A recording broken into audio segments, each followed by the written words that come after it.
We'll do that. We'll get some answers to that. Welcome back to Freefire at EWC 26. My name is the 7WG and I'm joined by some amazing people. Lace, Neptune, and Conchita.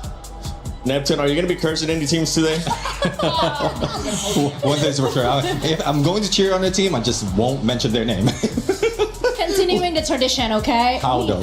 We kind of have to jinx some team at some point. I like the way you think. Well, I have to definitely continue on that tradition because right now you can join the EWC content program. If you haven't already, make sure you do so. It is the Esports Foundation Creator Program. There will be a QR code at one point that's going to show up. Make sure you scan that and join it. You can earn rewards. And if you end up being in the first place, well, depending on where you are on that leaderboard, you might end up getting interviewed by us on the final day of Free Fire. So go join the Esports Foundation Creator Program. And while you're at it, make sure you also check out the website for EWC and the app. Put in your predictions. Who's going to be winning? Because I know nobody predicted some teams to get 3 booyahs yesterday. Maybe today it will happen again. We'll have to figure it out. But if you do end up doing that, use the hashtag EWC and hashtag EWC26 of any of the fun stuff that you enjoy here, because we're definitely going to be having even more fun. And as Conchita just said, we'll be cursing some teams at some point. Neptune won, because Neptune's going to be, we're going to be pretty much be What's Sherlock Holmes. Again? Yeah, it's like, I don't know what it starts with an A, I think. Maybe not. remember. Maybe not. Let's take a look at the overall for Group A, though, because this group, I mean, Buriram started off consistent. And just to remind everybody, the way that this is going to end up working out at the end of the day, especially after this 6 matches for Group A, the top 4 will end up going to the finals where we will have Champion Rush. From 5th to 10, they'll end up going to Survival, and the bottom 2, sadly, we're going to be crushing their keys. They're going to be going home, which, Conchita, I know you want to be here with us, but I feel like you really want to be down there crushing keys. You know, as an EWC newbie, it is so exciting for me to finally see the key crushing live, but also I'm devastated for anyone who has to be in that position. Okay, don't get me wrong. I'm not happy for that, but yeah, I'm excited. I mean, it's dangerous down there. I don't know if you know, last week we actually broke the handle and then all the keys just fell into its death. So, yeah, I mean, you can have eyes on an absolute chaotic sequence of events. That's what I'm all about, I think.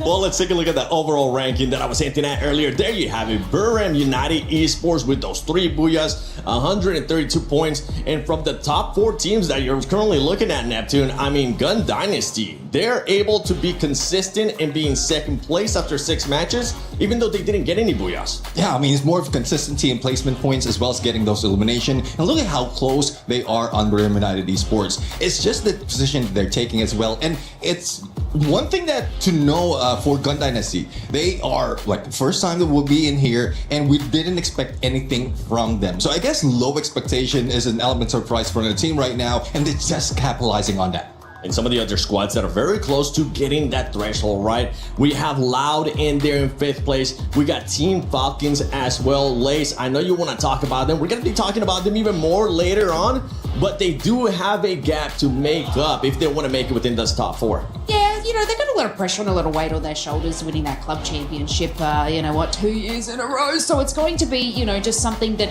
I mean, you've got to get that more mentality in and try and obviously overtake some of these heavy hitting teams, but making that lead, you just want to try and get into that top 4.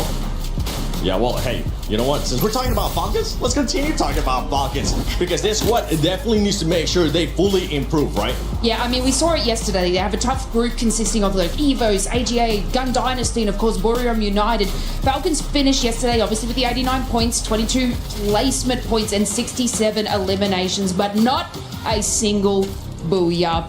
And we want to be seeing those today, Falcons. We will be seeing a lot of pressure on Fire, as he's like the only player remaining from the EWC Club Championship winning roster. So when we're talking about a pressure cooker, on Fire needs to bring it for the rest of the team. And, you know, they will need to lock in with consistency with both placement and elims if they want to be a part of that top 4 conversation, because I think they ended, about 26 points behind the top 4 cutoff. They're about 31 points ahead of Aurora. Sorry, Neptune.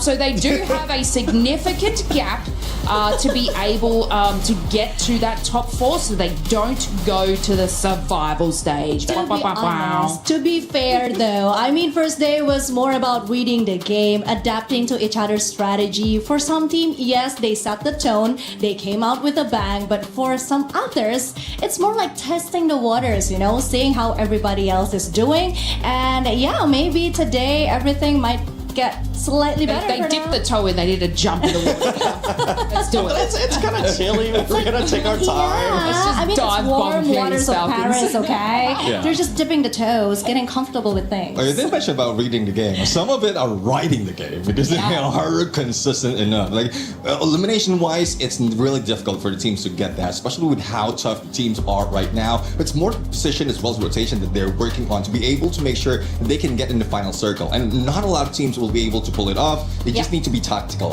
silent, and deadly at the same time. Oh, I like that. One team, I mean, that was able to do that yesterday, especially, it was one that you were actually hyping up, and you're kind of going on a trend here, and I like what you're doing, Conchita. And it was none other than RQ. Because that squad, you were saying that we're going to start slow, right? They ended up picking it up. Yep. So it's kind of tying in with what you're saying. Hopefully, Team Falcons will be able to do that. But I think we need to focus right now on the second page. Aurora Gaming, we're just going to bypass you real quickly because I'm going to be looking at those bottom teams. Honestly, those bottom teams need to do something because, as I mentioned, the last 2 teams of this group will get their keys crushed. Yeah, Titan Esports Club and Demons Pride, 38 points and 30 points. That's quite brutal. I mean, Titan Esports just managed to secure 25 elimination points, whereas Demons Pride, 14 elimination points. Like I said yesterday, I stand on what I believe there is a total gap, an obvious gap that is happening between some of the teams that are included in the Group A. And I still think that it is the harder group compared to the other one. But I don't know, what do you think, Neptune? Well, I think there's a lot of things that can be done right here by these teams. It's not just consistency; it's playing it safe right now. Though from what we're seeing, elimination they're trying to catch up, but it's placement that they position-wise that they need to do right now. Going back to the basics, just finding final circle. And that's one thing that everyone is underestimating, and they need to go back then. Yeah, I mean, we saw it with just Paradox Gaming there. Like, I was watching sort of their playstyle throughout it, and they're getting placement. But the elims, it was like 22 and they've got 41 points. So they are managing to make it to the final circle. But as we saw on like a fair few maps, so is everybody else, because it is just them trying to solidify a spot within zone to then pick up more of those elimination points. But I feel like if they can kind of more take the elims at the start, then go and focus on their rotation, because they were just going straight to zone, which isn't sort of working out for them, being, you know what, bottom 3. Yeah, So they're on the cusp. And you don't want to stay down there because as it gets later into the matches, I mean, the pressure is going to start to build up too. We might end up seeing teams parking the bus in a way kind of like England was able to do yesterday, and we saw what happened. They didn't end up qualifying. So you don't want to do that, and you don't want to wait until the end because the pressure will be there, and you're going to have teams just doing crazy things. One team that might end up doing just that is none other than Gun Dynasty. Let's see what they had to say. And welcome to day 2. Right here, I'm next to Vega from Gun Dynasty, and here's our Zippo, our translator today. So I heard this is the first time Spanish joined EWC 26 in Freefire, right? And I wonder, how do you guys feel, and have you guys prepared everything to get into the top 4 today?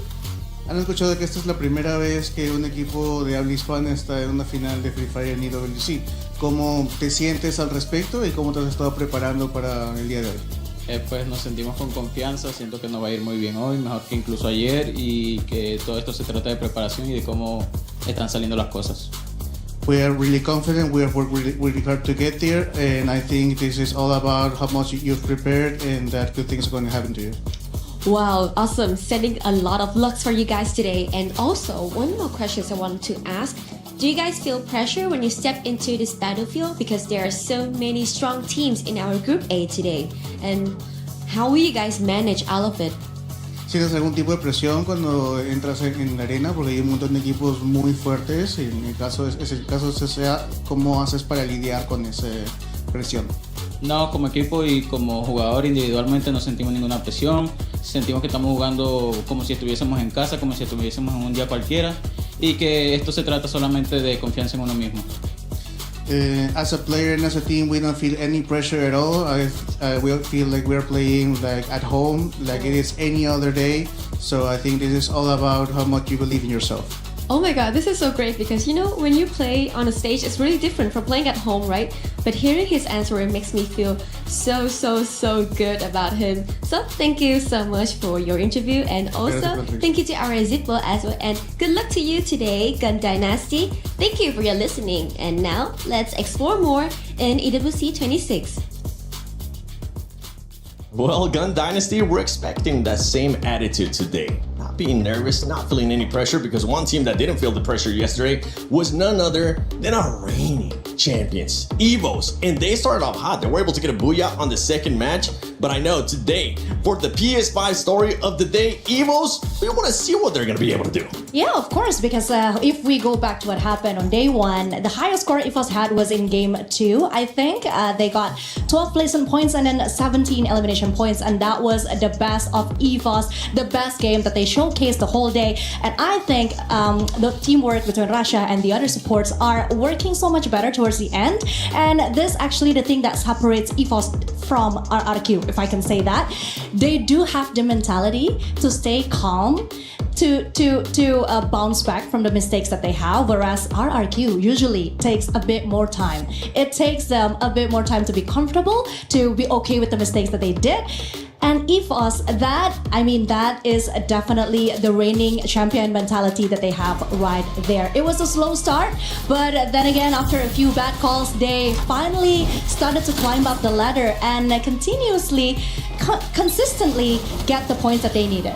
Yeah, and something to keep in mind too with this squad is that they are currently in 4th place, right? So I'm hoping that today they're not going to start feeling the pressure right off the bat. They showed yesterday what they were able to do at the start. Did you see them possibly crumbling since they're right there in the 4th place, going directly to the finals or going to survival? Actually, it's quite the opposite. I'm still pretty sure that EFOS has what it takes to go straight to the next stage without having to go through the survival stage. 111 points, 70 elimination points. That is quite big for EFOS. And I'm not saying that just because I'm Indonesian, obviously, but I do think they have what it takes. Again, it's a slow start, but I think that's where it's different, because when we see the way of the other teams are playing, the other Southeast Asian teams are playing, they came out very strong. Let's say Buriram United Esports, they bring out the big guns from the very get-go, but EFOS, they try to at least read the situations first. They try to be comfortable with it, and that's exactly what they did. They got better and better and better each game. One team, Neptune, that's going to be hunting them down, making sure that they get within those top 4 is going to be none other than Lao, the Brazilian squads. It's not just Southeast Asia here. Brazilian squads have been able to show up, and I know you're keeping a close eye on what Lao is going to be doing in regards to their game skills. Yeah, exactly. Especially now, you did point out Evos with the numbers. Loud is now 4 points behind them. So there's a lot of things that they can do right now in this fight. But just to look up on what they did in Val, they're one of the teams who managed to bring in the A124 combination together with Oscar as well as Steffi. So with that alone, you can see the intention. They're not going aggressive. They're just playing it safe. And I guess with that, they're just, as you mentioned, testing water. So this is where they might switch it up to a more aggressive play when it comes to active skills as well as position-wise. But hopefully that will not be read by other teams. You know what? You cursed the team yesterday. Today we're gonna blast Oh my the God. team. Which team are we gonna blast? I need a quick answer though. Lace? Oh my god. That's a quick. Okay, Neptune. I need to go back to me. I I'll go can't with even want to say Buriram. anything. Oh my god. Buriram. No, I'm just gonna She's gonna go with an Indonesian team. Okay, let's just play it safe here. Let us know in the comments below who you're gonna be going for, because day 2 of Freefire EWC 26 starts now.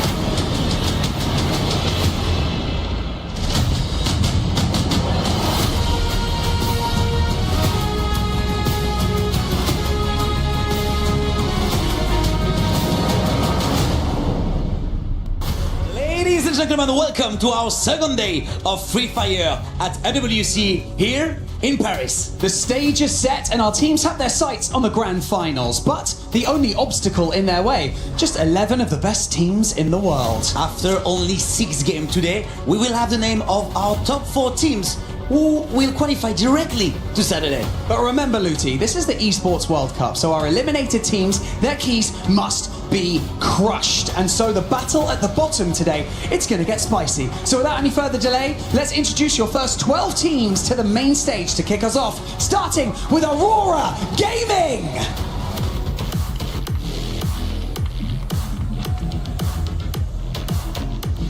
Team Apex Gaming!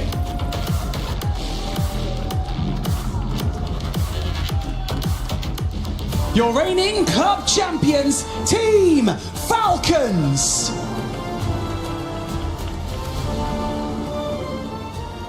AGL!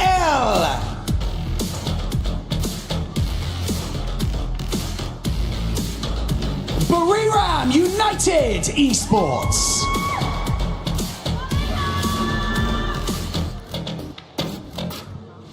Your defending champions of RWC, EVOS Esports!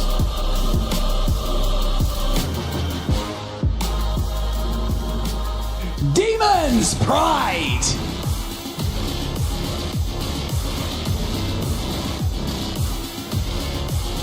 DRS Gaming!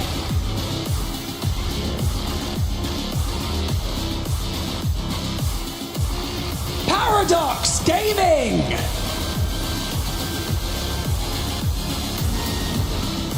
Titan Esports Club!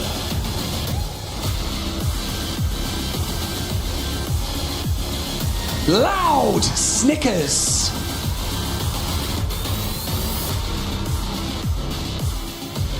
And finally, Gun Dynasty!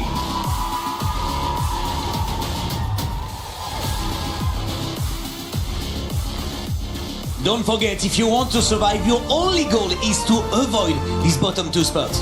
Words couldn't be truer. 12 teams enter the Gadia City grid, but only 10 will make it out alive. The stakes just got higher, so it is time to make your move. It is time for day 2 of Freefire at the Esports World Cup.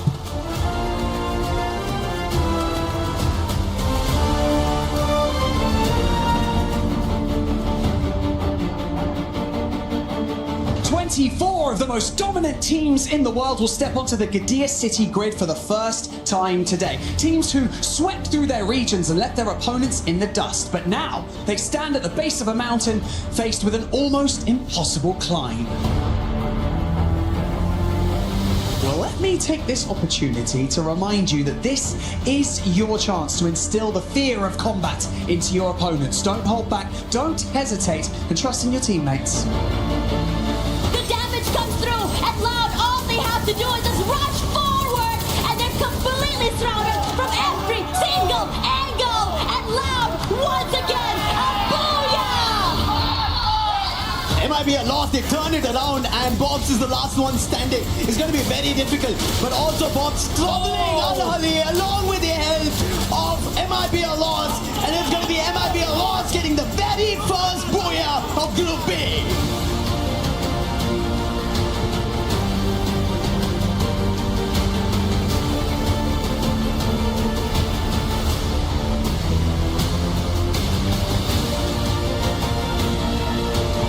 Looking for the final play, Kororo looking for that recovery, and they won't be denied as Burina pulls away the 3rd booyah of the day to take the #1 spot on the leaderboard.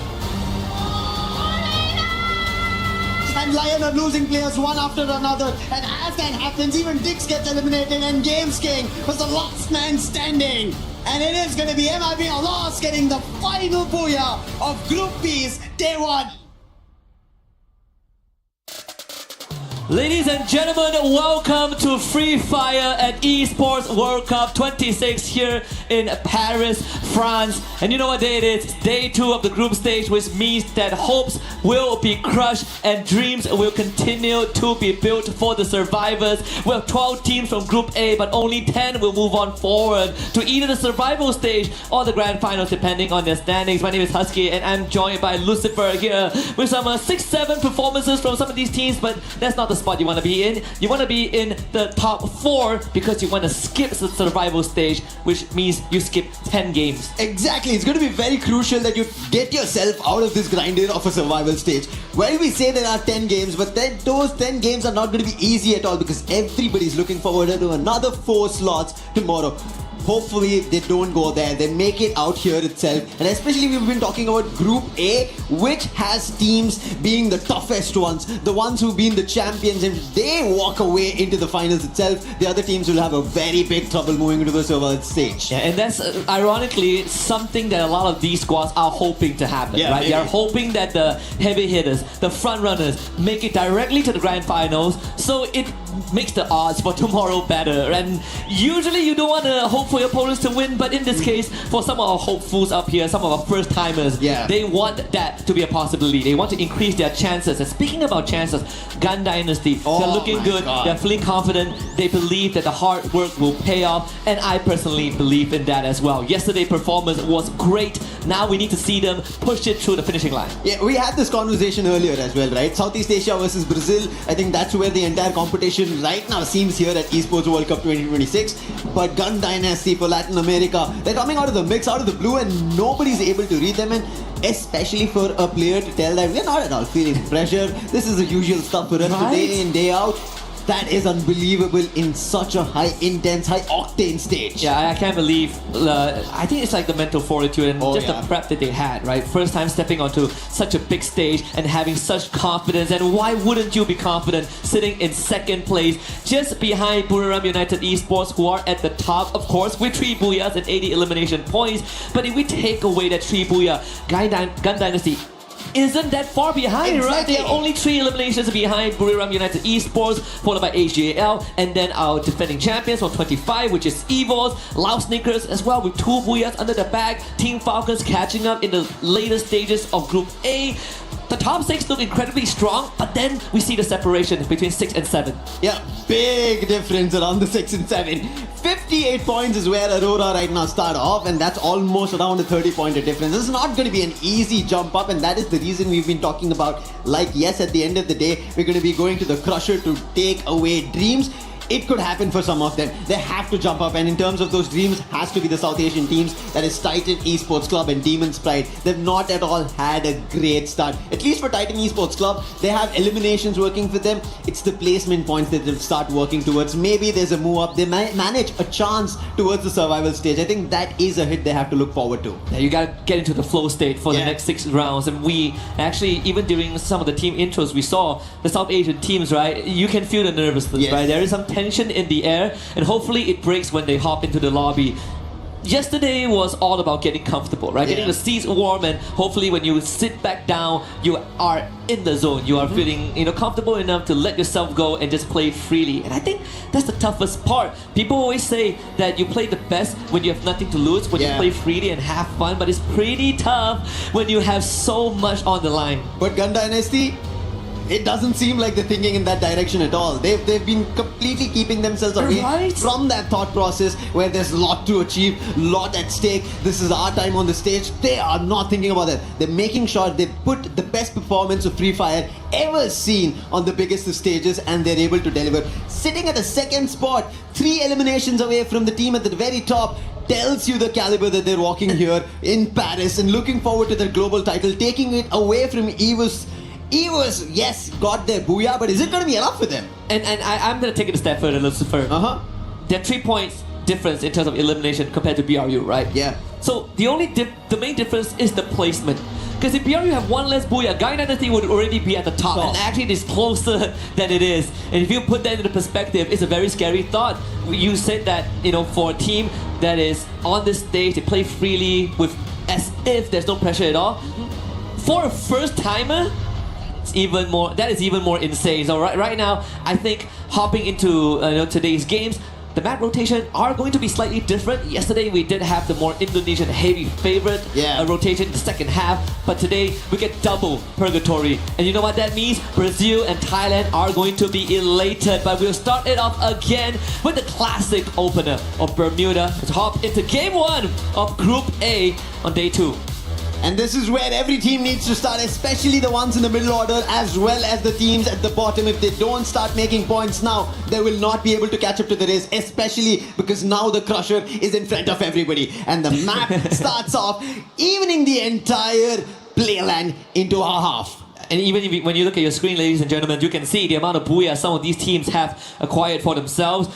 I say some, but 6 booyah split amongst 3 teams. BRA, of course, holding the record, so if we ever get into a tiebreaker situation, they will have that innate advantage. But most Freefire tournaments, Freefire matches, we didn't have to go down that path because it is separated by eliminations. So those gun power are going to be very, very important. We see some early skirmishes already. The player is getting hyped up. DRS, a team that wants to get up from the bottom, starting off right.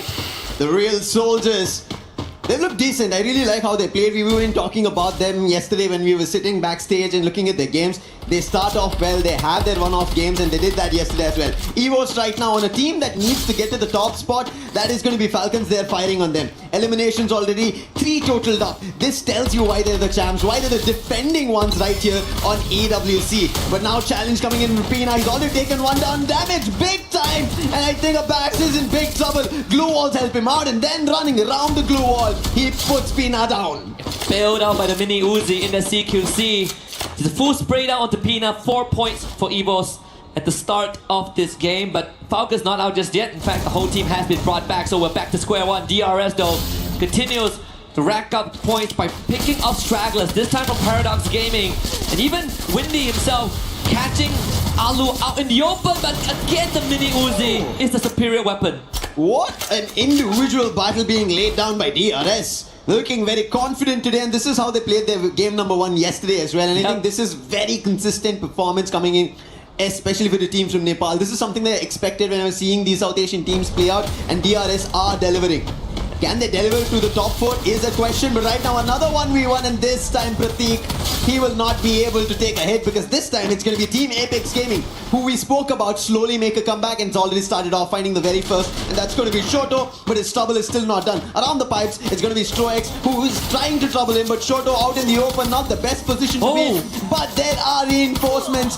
That is KD God, the IGL. He has to stand with the team today, and he finds the opening. And you had your opinions about these 2 teams that both started off good. For DRS is they are like the early round wonders. You need to see more consistency, but for TAG they need some time to warm up, and I think it's falling into place for now as AGAL finds himself a basically isolated Axo. So that's their 4th point. Rest for Aurora Gaming out of there. Jun will have to drive along the coastline. But AGAL, we know when they smell blood, they are going to keep on hunting. So we'll check back in there just a little bit. TEC taking over the compound, and Jazzy able to launch pad to safety. Demon Sprites still haven't found their openings. No eliminations, rather have lost 2 players. Aswab will be finally revived, but KD God on the other end still troubling DRS. Wait. Titan Esports Club versus Demon Sprite. Both these teams are at the bottom. Both of them need points.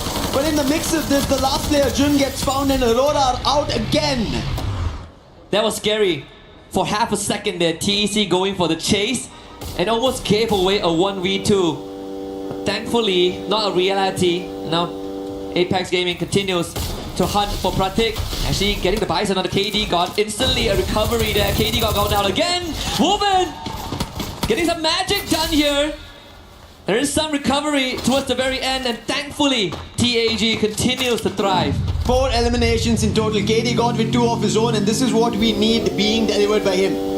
He is the pillar of the team, like we were talking about Mafia from Total Gaming yesterday. KD God does that for this team, and as I said, slowly but steadily they pick up pace, and it seems like they are moving in the direction. Yesterday we did see one of the game where they did find eliminations around the double digits, but it's not going to be enough. Today they have to rake up a lot of points because the difference at the top 4 already sits at triple digits. Yeah, gotta keep up to that, live up to that name, right? Yeah. If you call yourself KD God, you better rack up some numbers here.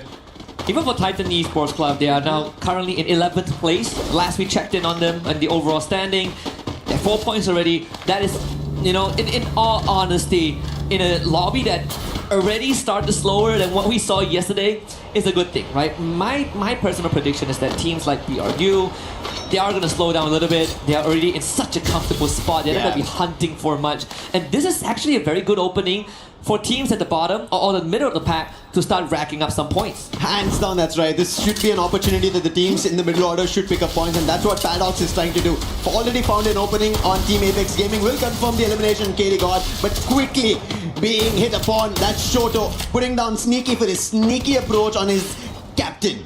And Paradox still having members around. It's going to be windy now. Enrique out in the open. Shoto wins out on that exchange.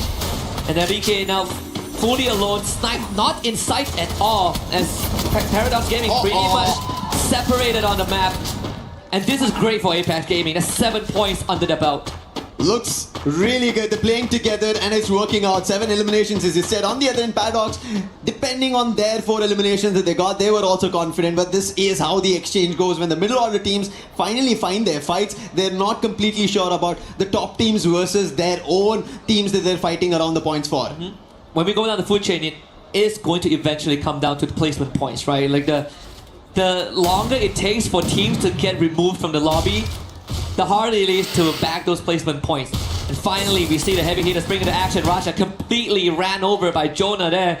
The valiant dash from the Oscar doing most of the work. Evo's Divine, or Evo's Esports in this case, not really looking for a fight, right? They lost Raja, and that's what Evo's has been doing, I think, yesterday as well, where they were sending Raja out on a one-man mission, and he's been holding the fort really well alone as a sniper. But Team Apex Gaming right now holding their own. Sailjar and Shoto putting down Gun Dynasty. We were thinking about this trouble that might strike Gun Dynasty. Shiro trying to run away. Will that be possible? He's already spotted out. Last man standing right behind the glue wall. Finds an opening, but it's not going to be enough. His numbers are not that great. And Team Apex Gaming find another. That's going to be 10 total eliminations for them. And Benel is the last man standing.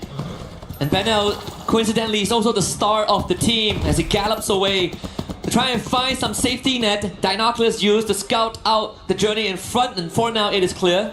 Might run into Takuri if he goes slightly further, but don't have to do so. Vending machine available. GD not out just yet. And this was a concern that you brought up before the show started, right? That Gun Dynasty, they had a great start. They were really confident.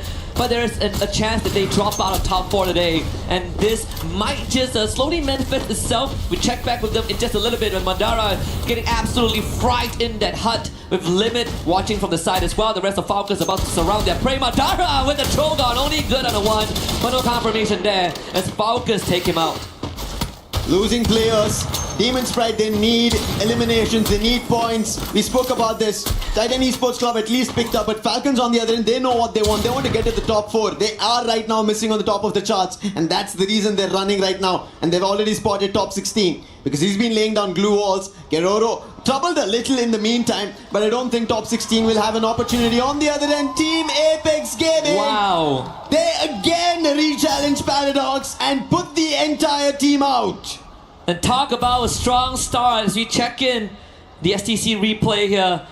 Demon's Pride, unfortunately, is caught in the cross, caught in rotation by Team Falcon. And of course, with the Skylar in the hands of Limit, it was easy pickings. Falcons raking up 10 eliminations, entering the double-digit club.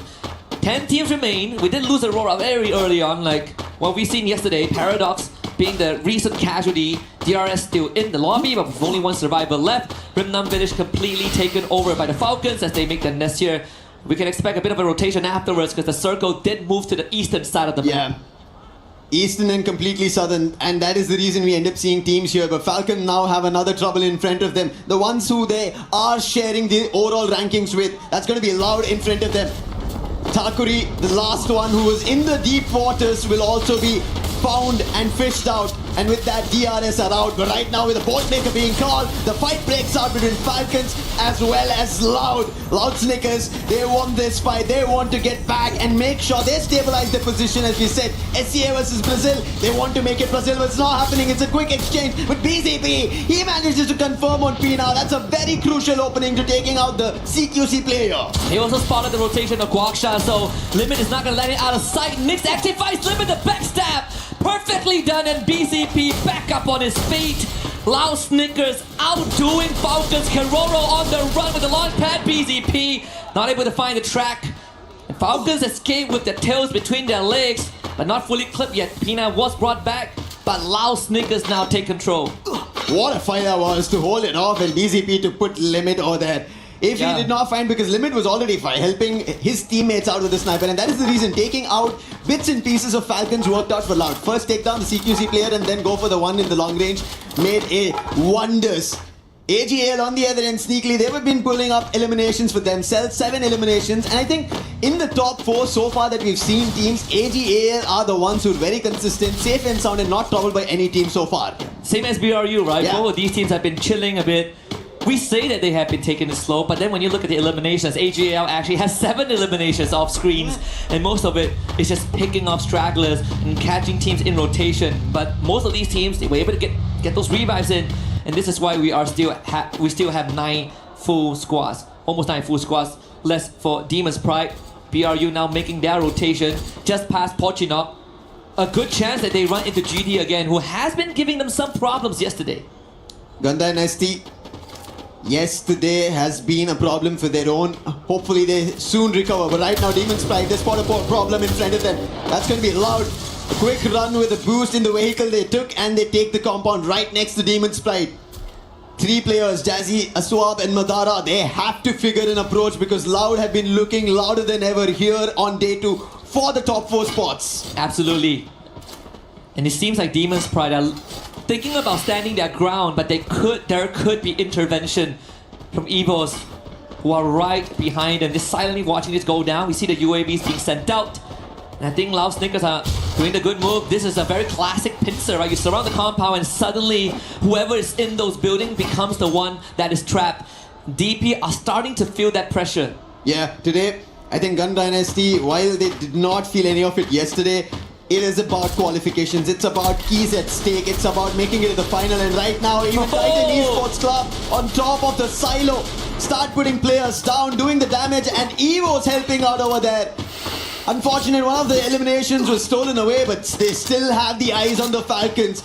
The verticality has changed. Falcons are on the ground, whereas Titan Esports Club are on the roof right now. Yesterday we got very generous circles, but I think today things are going to only get worse. Look at the final circle. I mean, the circle's right out in the open, right? It's like, Yeah. if you are not good, if you are not comfortable with these CQCs out in the open, if you are slow in the decision making, that is going to be the difference maker. And I think it's a very good time to put our teams to the test. Who can survive a circle as brutal as this? Yeah, an open circle, and if you're able to stand your own, especially in game 1 of day 2, that gives you a lot of confidence moving further. And that's what Team Apex Gaming have done. They've started off great, but right now they have a challenge.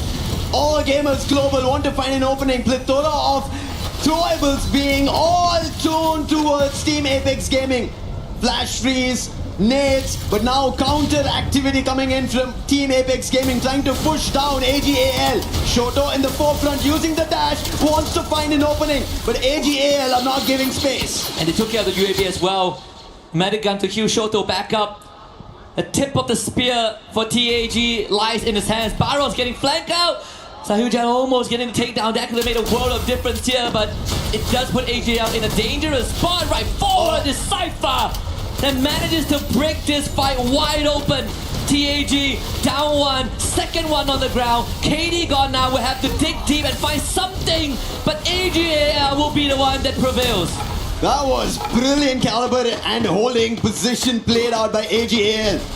They held that ground even though they were at a disadvantage at the edge of that peak. They were still holding it off against Team Apex Gaming. Would have had an opportunity, but I think that being a little spread out became a disadvantage for them. But right now, spreading themselves around, we saw already this rotation coming in from Lau, the smartest one. They're ahead of Demon's Pride, and now they have vision. And Evos are also being troubled by Loud, and now even Demon Sprite Trap already getting closer. He's already found an opening on a swap. Jazzy, he's also down. Trouble now for Demon Sprite. Last man standing, and the nade from Trap. The M79 strikes death for Demon Sprite. And off-screen, Team Falcons also dispatched by BRU, and now they turn their attention over to AGAL. Nameless did get popped early on, but there should be a recovery. Titan Esports still has Blade around, and is he sharp enough to cut through the ranks of the Goliaths in front of him out in the open? This is gonna be tough. No utilities, 2 glue walls, and only 5 medkits, as BRU will also have to make a break for it. Once more doorway out of this. They exit straight into the line of sight of Loud Snickers and potentially Evos. This is what should not happen on your day 2 where you're looking forward to qualification. All the top 4 teams are still surviving. Buriram, AGAL, Evos and Loud. It's only Titan Esports Club all the way at the bottom who has the last player standing, and he doesn't have any position in the zone. So a lot of points which could have been acquired for teams for qualification are being missed out. Blade will be spotted, quickly taken down by Cypher, and we come down to the last 4 teams, and all of them are in the top 4. Wasana takes the nade to the face, but getting top back up by the therapy. The support system always solid there. Get high, getting sniped by Cypher. But BRU focus on Loud Snickers, and that's a fatal mistake. As Loud Snickers and AJL work hand in hand for the elimination, and now they turn on each other. AGL, they are inside the circle. Roja gets taken down. Cypher wants to put BCP down in the truck. He's not been able to do, but finally that strike coming in from Dew, and Evo's Divine helping out as well. Nyx becomes the last man standing as Evos go out. Cypher has already spotted him, wants to whack him out, but Nyx, he's trying to isolate this fight. He brings it down, players are falling down, and eventually it'll still be AGAL. They have the numbers, and they get their very first booyah.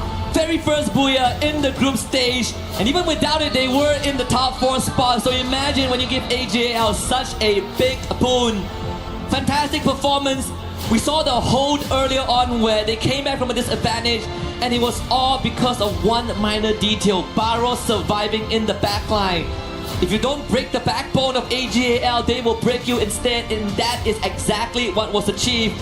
Them and Lau unintentionally working together to get rid of BRU, but then AGAL found a perfect engage onto Loud. Yeah, I think there was an opportunity where Loud, if they had a chance to recover themselves after the fight, being at the edge of the zone, it could have been their booyah as well. They've already pulled so many yesterday. It could have been an added or third today. Yep. But AGL's position, we spoke about it, even in a position where they had to climb up the hill against Team Apex Gaming. If that did not work out, we would have seen AGL go out very early on. But they held their own, they held their front there, and it worked out. And now they've gotten their very first booyah here on day 2. Especially being at the top 4 hurts the middle order. Yeah, but there are definitely flowers that need to be given to some of the teams that are in desperate need of points, right? I mean, TEC, TAG, well, they came out strong. DRS as well, right? Oh, yeah. There's some great stuff happening, but let's listen in to what AGL were talking about leading up to that booyah.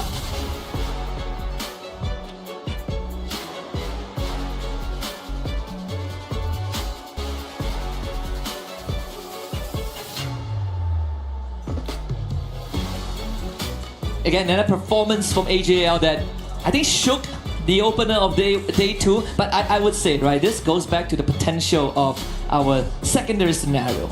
If this trend continues, then might as well let them go through. Let them go through, and we have some of the teams who are chasing for their qualification to grand finals play tomorrow. An extra 10 games, but I guess without these heavy hitters being a big threat, it makes the chances slightly better.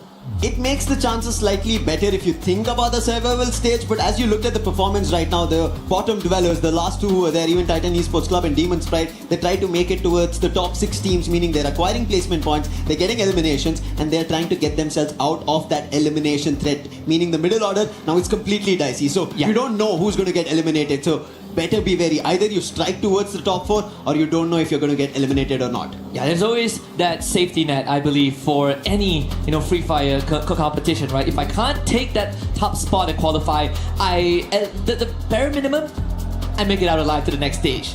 And so if you can't aim for top 4, aim for top 10.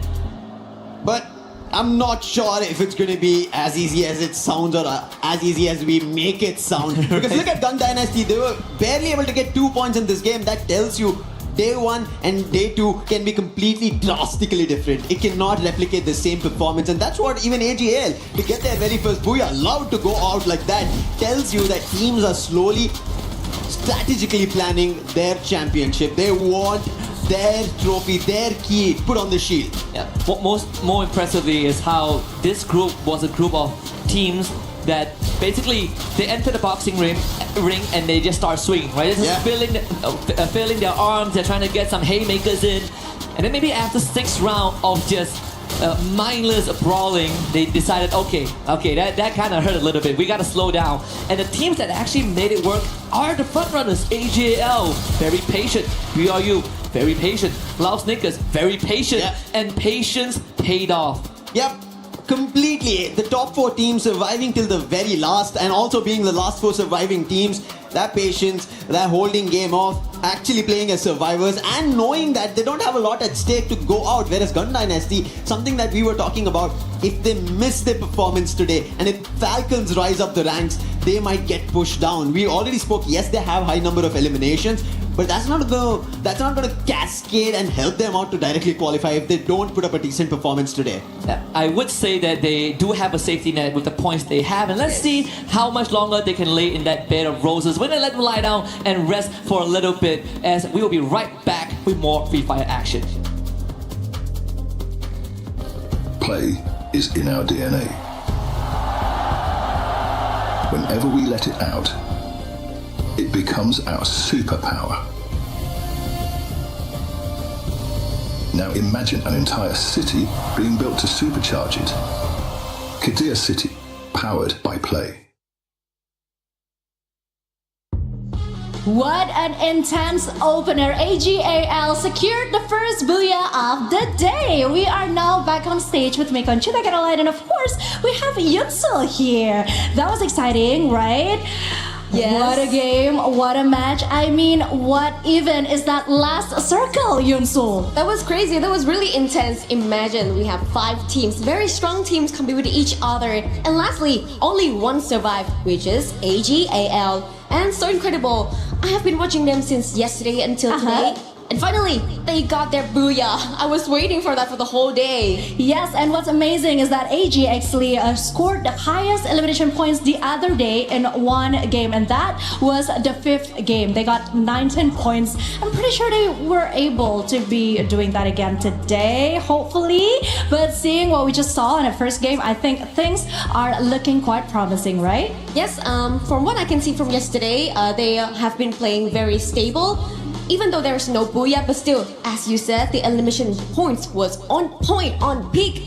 They were doing so best, and today, finally, after game 1, they got 1 booyah. But still, the first ranking here is Buriram United Esports, which is 149 points for the first ranking. Well, this is our stage hit for the after game 1. Thank you, Conchita, and thank you for your listening. Let's head back to our casters. Thank you very much, our lovely angels, Yunsu and Conchita. We got a lot more in store here at the Free Fire at EWC 2026. Again, Paris can only get more and more lovely with these actions as we quickly drop into map number 2. And this time we're going to change it up a little bit. We did mention earlier on that the map rotation will be slightly different today. And AJL have started off strong with a booyah. So let's see if they can keep that train going. It is so loud that we drop down to. And another opportunity for the teams in the middle order as well as at the bottom. And you can already see a quick swap because of how Titan Esports Club played. And we mentioned this. They need placement points. They instantly got it. And now... And now they're in a great spot. Yeah, we complete each other's sentences. But I will say that whatever we sort of like set up yesterday is slowly coming true, right? We talked about Demon Sprite needing to come up and again taking a fight with Paradox early on. It's Aswap that gets wiped out first. Enrique, we see here he has great survival instinct from game 1, but top 16 to hunt him down. Aswap instantly brought back. TEC now joins the fight. That is a team that we've been watching out for at the start of day 2. Najat in the fray of things. Rahat also coming in, and Blaze slicing through the ranks of Demon Sprite. Oh no, Swab in the mid-air has been spotted by Gun Dynasty and he will be taken down. Demon Sprite are losing players once again. Paradox get eliminated in the mix of this. And Paradox, who just got pushed to the bottom 2, will also suffer another loss right at the start of our Game 8, Match 8. Talk about kicking them while they are down and they are out. Paradox, a very unfortunate early exit, completely swarmed by multiple teams in the earlier stage. Whether it's desperation or a change of pace for some of the bottom dwellers, it has been working out in favor of teams like Apex Gaming, and Demon's Pride, Titan, DRS. I mean, even for GD able to pick off a couple of stragglers on their own. But it does come at a cost of teams who are just half a second slower to respond.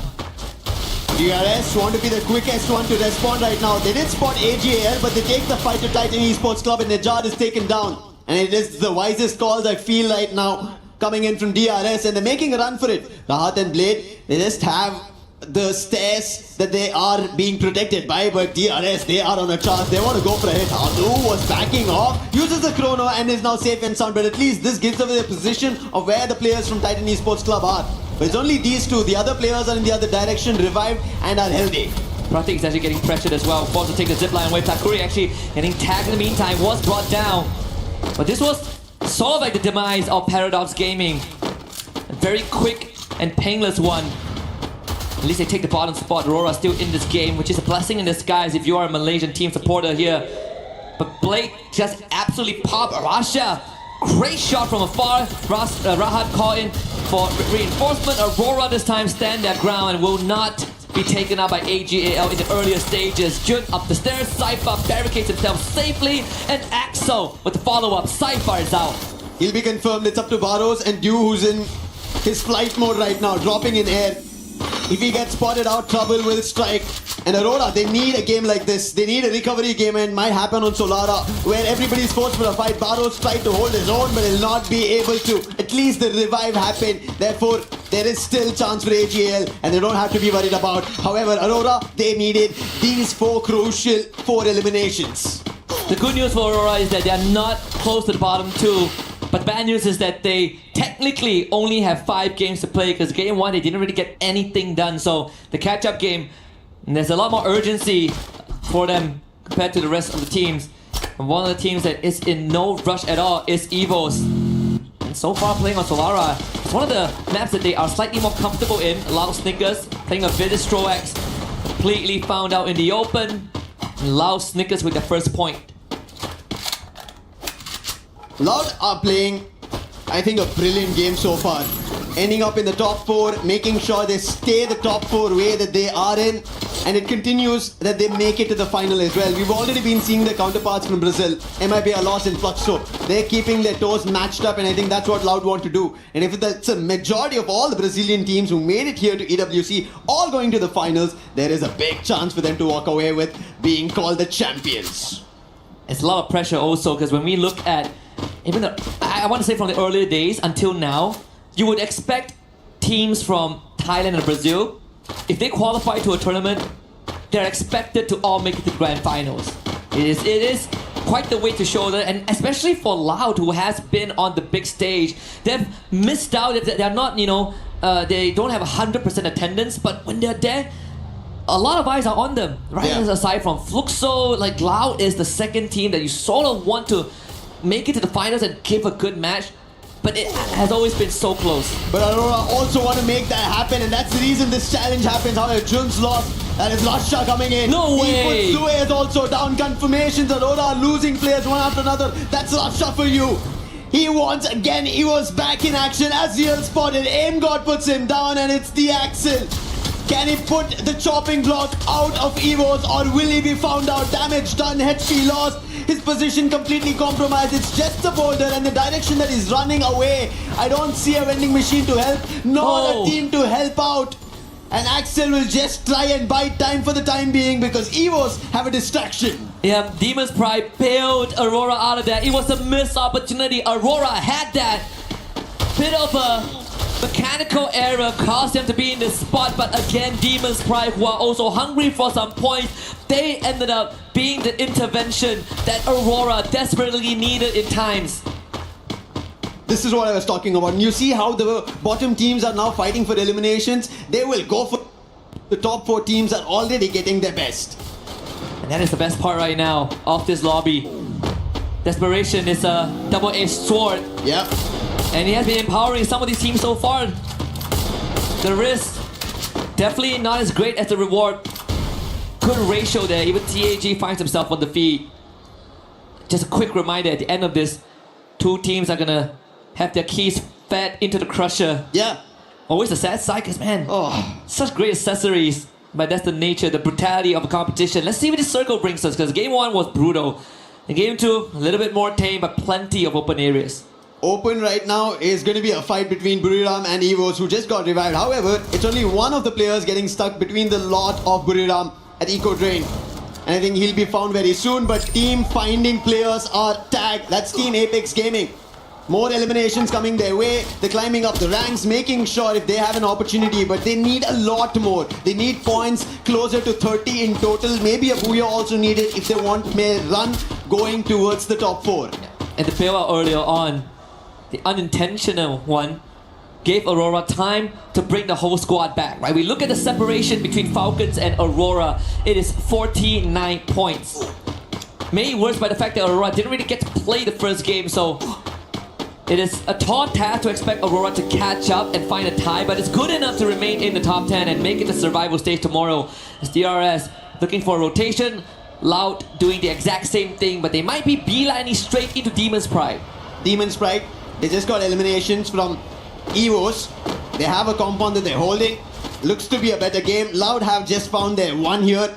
AGL, in the meantime, they're finding the players of Evos, and Evos seem troubled after they were about to convert on Demon's Pride. Wherever they try to head out, they've been spotted, taken down and eliminated. Abats being chased by AGL, and he will be put to rest as well.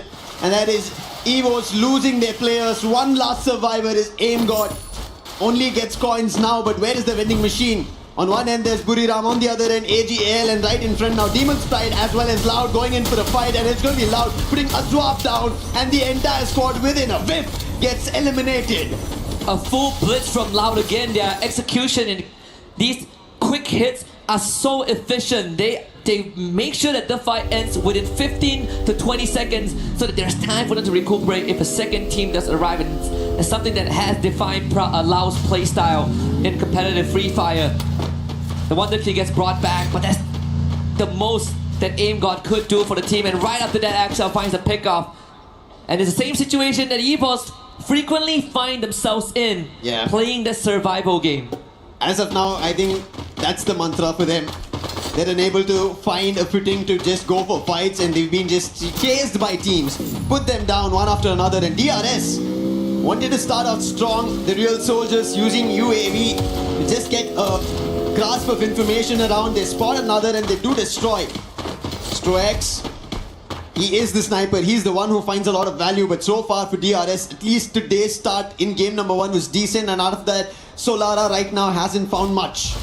And it's a team that is also a first timer on the EWC stage as well. Finally getting what people say they deserve over their counterpart back in the region. AGAL now facing off against BRU, the same face-off as round 1, but we might find an early ending as Jonah with a good hit on the deal. Saifa still pushing forward with support from his teammate Wasana though will win that fight, and this time BRU, they will show AGAL that once is enough. Barros is poking it out of there, but has to go into the blue with no coins at all. You could see how clever that fight was. They used the Steffi, no throwables that could have been dropped by the side of AGAL, went in for a 4-forward fight, guns all out, and Buriram had the better of it, and AGAL could do nothing of it. It's just very strategic play coming through, and this is what makes champions. And you mentioned Buriram, they want their cabinet with an EWC trophy, and this could be one of their opportunities. Yep, it's the final piece of the puzzle, and how poetic it is that the final piece of the puzzle is fitting the key into the plaque. It's gonna be a lot of stories being completed. I think again for BRU, the whole world is waiting with bated breath for that to happen. Alu ends up stepping on a landmine, and that should be the end of DRS as Guasha finds Pratik. Point number 7, number 8 for the Brazilians. DRS, they'll just have to try and put up a fight, but unfortunately, not enough firepower in this case. Trap mentioned it's time for Brazil. It's time for Loud to get this trophy, and he is doing it for the team. Playing together, the last man makes a run, but how far can he run? Loud have another challenge. That's going to be Aurora this time. Back and forth. The compound was cleared by Loud. They took Demon's Pride out. DRS came for a challenge. They were pushed out. And now Aurora. Is the story going to be any different? Loud are going to just get eliminations after eliminations. And highest so far here on Solara, they're sitting at 9 in total. The property value of that compound is only going to keep on increasing with so much visitations. KD God, with the help of Shoto, was able to take out Barrows, and that spells the end for AGAL in game 2. 8 teams remain. Falcons still healthy. Sharu getting chased down. It's Gun Dynasty not really having the best of time as Pina finds the 3rd point for his team. One last survivor from Gun Dynasty. That's the only one right now. But on the other end, Aurora. This real estate, as you already mentioned, it is just Loud's. They've written it down. They've cemented it. And it's going to go down ages, at least here on Solara. And they're at the dead center of the circle, so nobody's going to push them out. Maybe the circle itself decides to make a very hard shift, and then Loud would have to change the position. And even then, wow, they don't have to. But the circle, consistent with what we've requested, at least for today, give Loud a bit of a compound, but most of the safe zone is out in the open. Dinoculus is scanned now, so someone knows that Loud is in that compound with 12 eliminations to boot. BRU should show up on the radar any time now. I believe the Dinoculus, it's a good chance it came from EVOS or even TAG, who are now making their appearance. Can Loud hold back the 3rd wave of challenges? Team Apex Gaming, they need these points more than Loud. The challenge has to be very critical on the hit. DRS were in the same compound, but Loud were able to turn it around. And yes, a little active in terms of their approach, going a little ham against Loud while there were landmines all across. And even right now, the Gatling gun being placed, the Minotaur, it could be trouble. Riptide Rhythm on the other end coming in from Falcons to break the defenses of Buriram. Spotted out in the open was Jonah. He backs off with his teammates, making sure this fight instantly doesn't replicate to eliminations on either end. I mean, Team Apex Gaming a lot more patient. Something that I think is going to be the main difference maker between what we saw from Aurora, right? Well, a lot more in your face. Wanted to make more moves. Falcons also starting to feel a bit of that jitters. DRS planting themselves on the low ground as Ray out in the open will be picked up by Guaksha. So that's the 13th point for Loud Snickers. But the rest of EVOS, even if they get too Loud, they still have to do a DRS. Apex, one was dead! That was a big surprise. Nobody expected him to be behind enemy lines. And Rasha being the distraction. And he's still firing. Abax gets another player from DRS, but they instantly put glue walls and stall that at least for the time being. Abax, can he find more? Rasha on the other end. These two players on 2 different directions trying to corner a team, and Rasha spots Falcons. Damage being done. Finds the knock. Can he find a confirmation? No, again, glue walls being blocked on any approach coming in from EVOS. And Rasha himself, 6 out of the 7 eliminations this game for his team. Him and Apex completely separated, and Trap will take care of his teammate. The Wonder Kid left to his own devices, and now the circle closes in. Even La will have to start evicting the compound. Riptide Rhythm goes absolutely wide there from TAG. So Falcons not really threatened, and they have such a good spot perched up on this boulder. It looked like it was going to be Loud earlier, but right as now, as you mentioned, yes, it is Falcons. They have the best position to hold every team off. The circle's about to close in the next 10 seconds, and also it's shifting. Teams better be ready for this. Wolverine gets taken down by Moshi. A very small, slight angle where he found Wolverine down, but I think it should be an instant recovery. Not much to be worried about. But Team Apex Gaming, they have to put them down right here at the hut. But Buriram now decide to go challenge and get closer. Falcons trying to hit shots, but none of them connect, and Buriram make it safely. And the result between BRU and TAG comes down to how much can Falcons change the course of this battle. The glue wall from BRU will give them some space to work with. Wasana being given one more glue wall as he did ran out of resources, but BRU decides that they can't bomb rush this. In fact, it's TAG that responds onto Falcons. Rasha gets freedom, and now he books it for the building where Loud and DRS are perched at. Launchpad being used as well. BRU now arrives on top of the roof. The reposition enabled by the chaos. BRU now in prime spot. However, Loud are taking away those eliminations, stealing it away. Damage being done by Buriram, but Loud, they are getting it all. It looks unstoppable. Russia is in a very compromised position. So is Keroro from Falcons. How drastically. This fight changed from Falcons winning it to almost now losing it. And now Team Apex Gaming, they're making a rush out in the open. Keroro has nothing to say and Shoto finds it.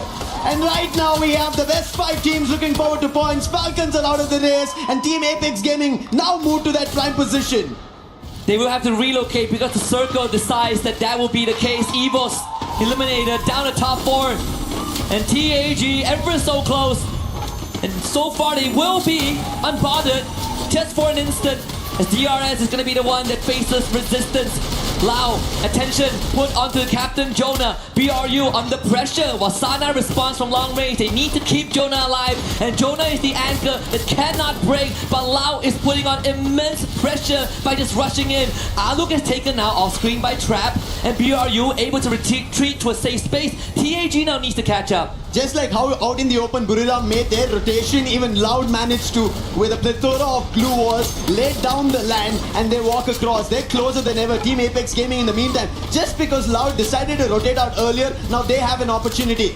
Jonah finds Takuri, the last one from DRS, and now Team Apex Gaming have an opportunity because Loud and Buriram are close together. However, Get High, he is shooting the players of Team Apex Gaming and not letting them slide down the hill. This is the final lap for Apex Gaming, and hold my hand, Lucifer, because we might be witnessing history here. The top 3 teams, 2 of the front runners still with the full squad left alive.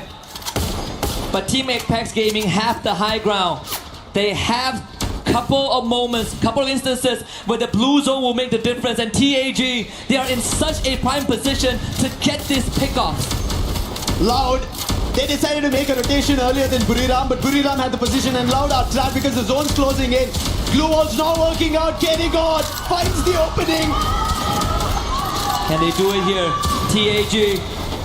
The faster they get rid of Loud, the better they are for him. And Loud, you know that the Brazilians, they don't back down and they are ready to take that fight. The cluster would have been nice if it connected, but now Loud are out of vision and BRU into the fray. Team Apex Gaming, they have an advantage. Loud have a safe spot. BRU are out in the open. Riptide Rhythm. It's breaking their defenses one after another. Shoto has had a great start in this game. 5 eliminations already and a KD God hit again. Wasana is down. Make it Get High. Golden finds one more. Team Apex Gaming are also assisted by Loud. Loud are taking away the eliminations and Team Apex Gaming will not be happy about this. This is looking good. TAG have a chance. Jonah being pressured by Loud. A distraction, they eliminated. TAG in the spot to make history here against Lao. BZP in the front. Shota with the first one. Can they find the conversion? Lao down low in hell. Quackside down. BZP to follow. Team Apex Gaming makes history and gets their first ever booyah on the world stage.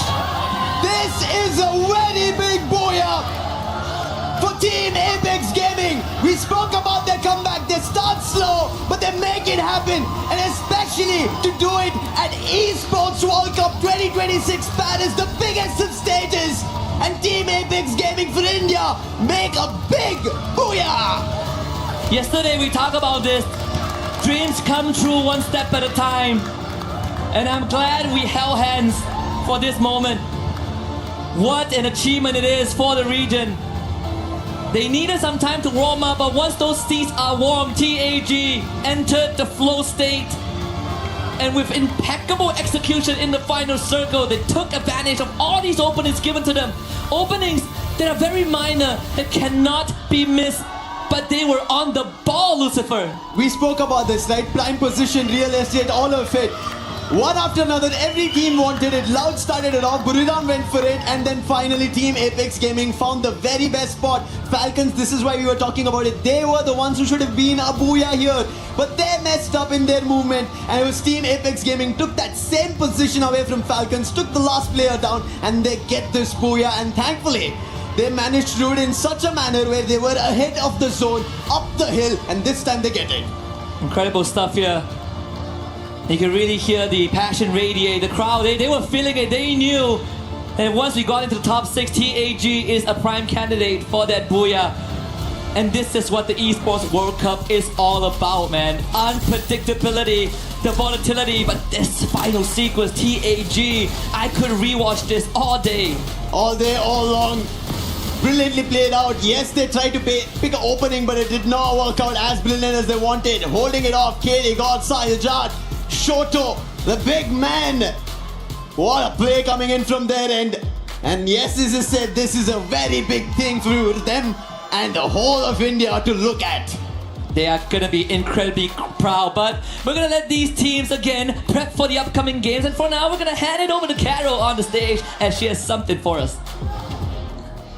Hello everyone, I'm Carol Bombshell and we are back on stage and I'm happy to have this company here by my side, Nameless from AGL team. Thanks so much for your time. And yesterday we noticed that you guys got so close so many times to get a Booyah, but unfortunately you didn't. But today, happily you guys managed. How did it feel to get your first Booyah in the competition?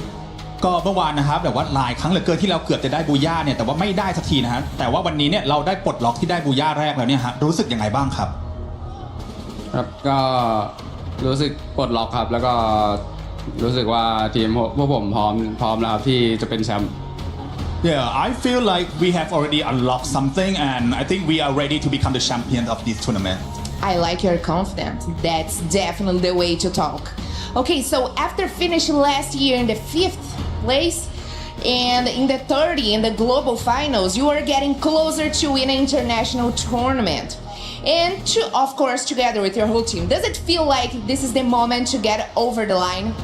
ก็ในปีที่แล้วนะฮะเราได้จบไปทั้งที่อันดับที่5นะฮะแล้วก็อันดับที่3นะครับใน global tournament นะฮะในปีนี้เนี่ยเราขยับเข้ามาอีกขั้นหนึ่งแล้วที่จะได้เป็นแชมเปี้ยนนะฮะรู้สึกยังไงบ้างครับก็รู้สึกว่าปีที่แล้วทีมนี้ไม่มีผมครับปีนี้มีแล้วน่าจะเป็นแชมป์ได้ครับ Yeah, I think like because last year he not in the team yet, but this year he's here already, so everything should be fine now. Okay, are you sure? All right, I trust you. Okay, so there is really some tough teams in the way, of course. Buriram, Fluxo, maybe Arlos, all look very strong.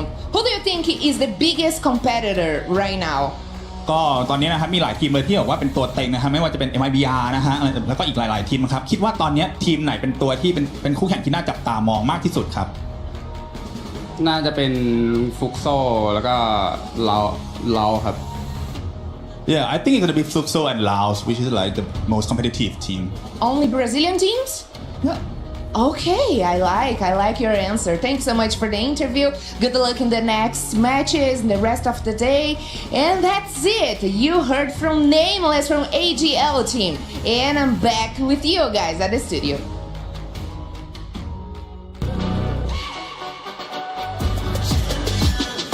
This ain't no regular thing. King for the ring, you know what I mean. You see my name in the lights. Better get right, I'm champion.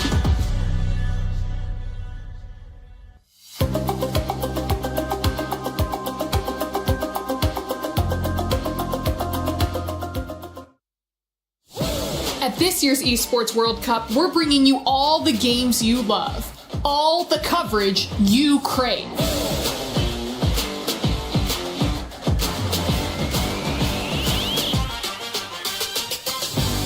And for the first time ever, a completely unfiltered behind-the-scenes broadcast. And he absolutely destroys him! I don't think he ever saw that coming. That was incredible. This means you're getting the real coverage. I think that was with raw opinions. I'm just gonna have to say it. I think they have their heads up right now. They're just absolute. Yes, from broadcasters who don't even know they're being recorded. They don't know they're being recorded? Oh, what do you mean? That is insane. Oh, What this? Nicole, I said, please, lactose free. I can't deal with this. Not here, not now. Look at his game. I'm sorry, is this a good idea? This is what we have. All you have to do is read the lines. They All right. the bed. They're absolutely the bed. I don't understand how this keeps getting allowed to take control of the space and nothing is done about it. We're gonna get fined. There's no way that this is gonna work. Don't worry about it. Don't worry about it. We do the thinking, okay?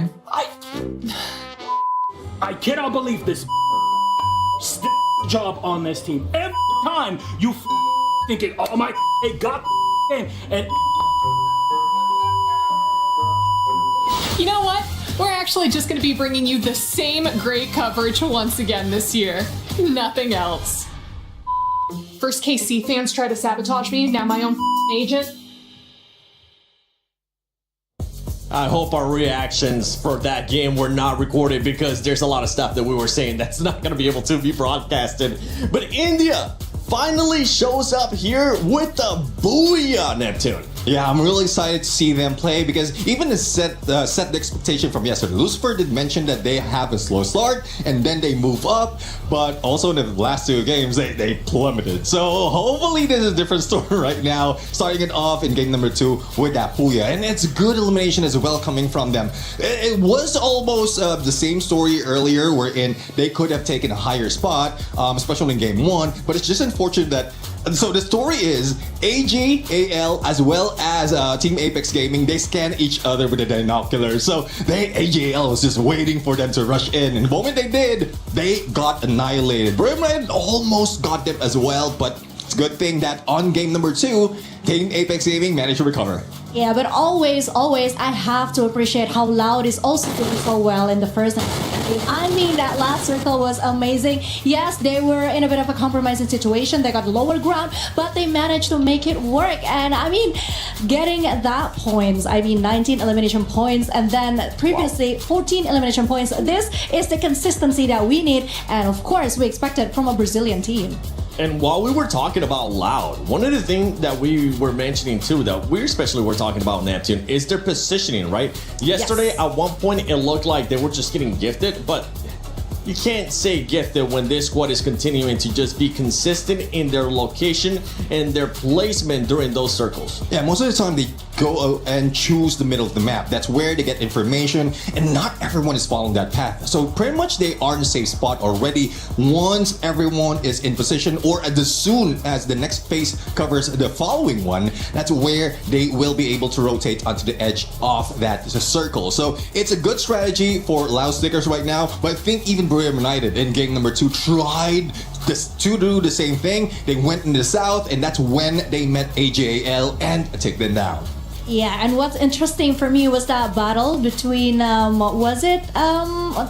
against Buriram. Buriram was trying to do something at the very last minute, but unfortunately, they were the one who got wiped out instead. And that was actually kind of shocking to me because Buriram United Esports, we all knew day one they were amazing. They were super aggressive. They set the tone, but something went wrong today. I haven't seen the same Buriram that I saw the other day. I mean, I was expecting this. Most of the time, like we have a 3-way battle, especially of this. We're expecting a ring around the Rosie, but I guess they didn't find Rosie at that point, and they met against each other, and Tag was just on that high ground, took down Brim United together with Loud, and great elevation though has been done. Though it is Tag who initiated it, we were expecting that Loud might be able to go in quick, but Team Apex Gaming was just Apex Predator on that final 4v4. They were literally all over the place, up and down. The movement was very dynamic, very amazing, very impressed.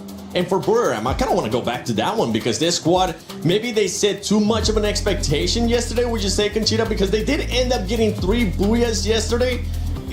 I don't think any of us expect them to do that again today. Yeah, well, again, it's not just yesterday, but it's Buriram United Esports because we all know that they are capable of doing so, and they do come here with a lot of preparation and vengeance and redemption. So it's not just that we set up a high expectation. We know they can exceed even the expectation that we give them. That is why today I'm actually not feeling it yet for Buriram United Esports. I don't know what it is, but yeah, I think they could do so much better. I'll have to find out though, because so far the signature is to show them what they have, but be a threat on the board. And Buriram United, like yesterday was just a Booyah. Now it's just the numbers, elimination. So 17 elimination in the first game, 18 elimination in the second game, despite of not getting that Booyah, total points rather. The 10 elimination in that second game, despite of not getting Booyah, they're still in that number 1. But again, some teams are creeping in slowly, and they're making way on what Brim United managed to pull off, studying their opponents and then bringing them down.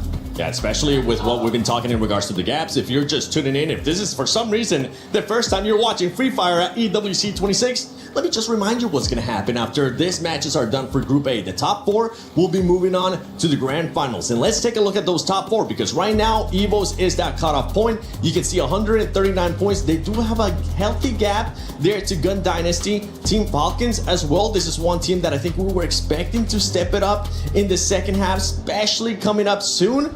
Maybe that will be the turnaround for that squad because they do need to make up points. Yes, but I don't think 5 points is that healthy actually, especially with the rest of the game that we have. I'm just not sure that this is quite safe yet for EFOS, so they still have to try somehow to be more consistent, at least in getting those points. You know what I'm saying? Yeah, I do agree. I mean, look at that century mark in terms of elimination for Borough United as well. And a lot of teams are trying to do the same thing. They're trying to follow the path that BRU has been playing, but it is difficult right now. Yeah. Most of them are just playing it with placement point, positioning wise, but BRU just understand what they need to do right now. They are countering. They're going against the flow. Yeah, but it's also getting ridiculously dangerous for Paradox Gaming. I mean, let's take a look at that. 48 points. They fell behind Titan Esports Club in just 2 games today. I mean, there's one thing about Paradox Gaming. Hopefully, they let go of the aggressive reign because I think that's where they're failing. Back in the regionals, they're the most aggressive team out of Africa. Now, that's going against them. Like, your aggression, especially with teams who have all eyes on you, then you will be the target in most instances. So, they just tone it down a little bit, play with placement, and then towards the end, if you get that booyah or close it, then that's where you'll have that confidence to get all those eliminations. It's so close too, and those teams towards the bottom, I mean, we just saw what TAG was able to do before this performance. Yes, they have had some good performances, but they were still there within distance of those teams towards the bottom. The last 2 will end up getting their keys crushed here at Freefire at EWC 26.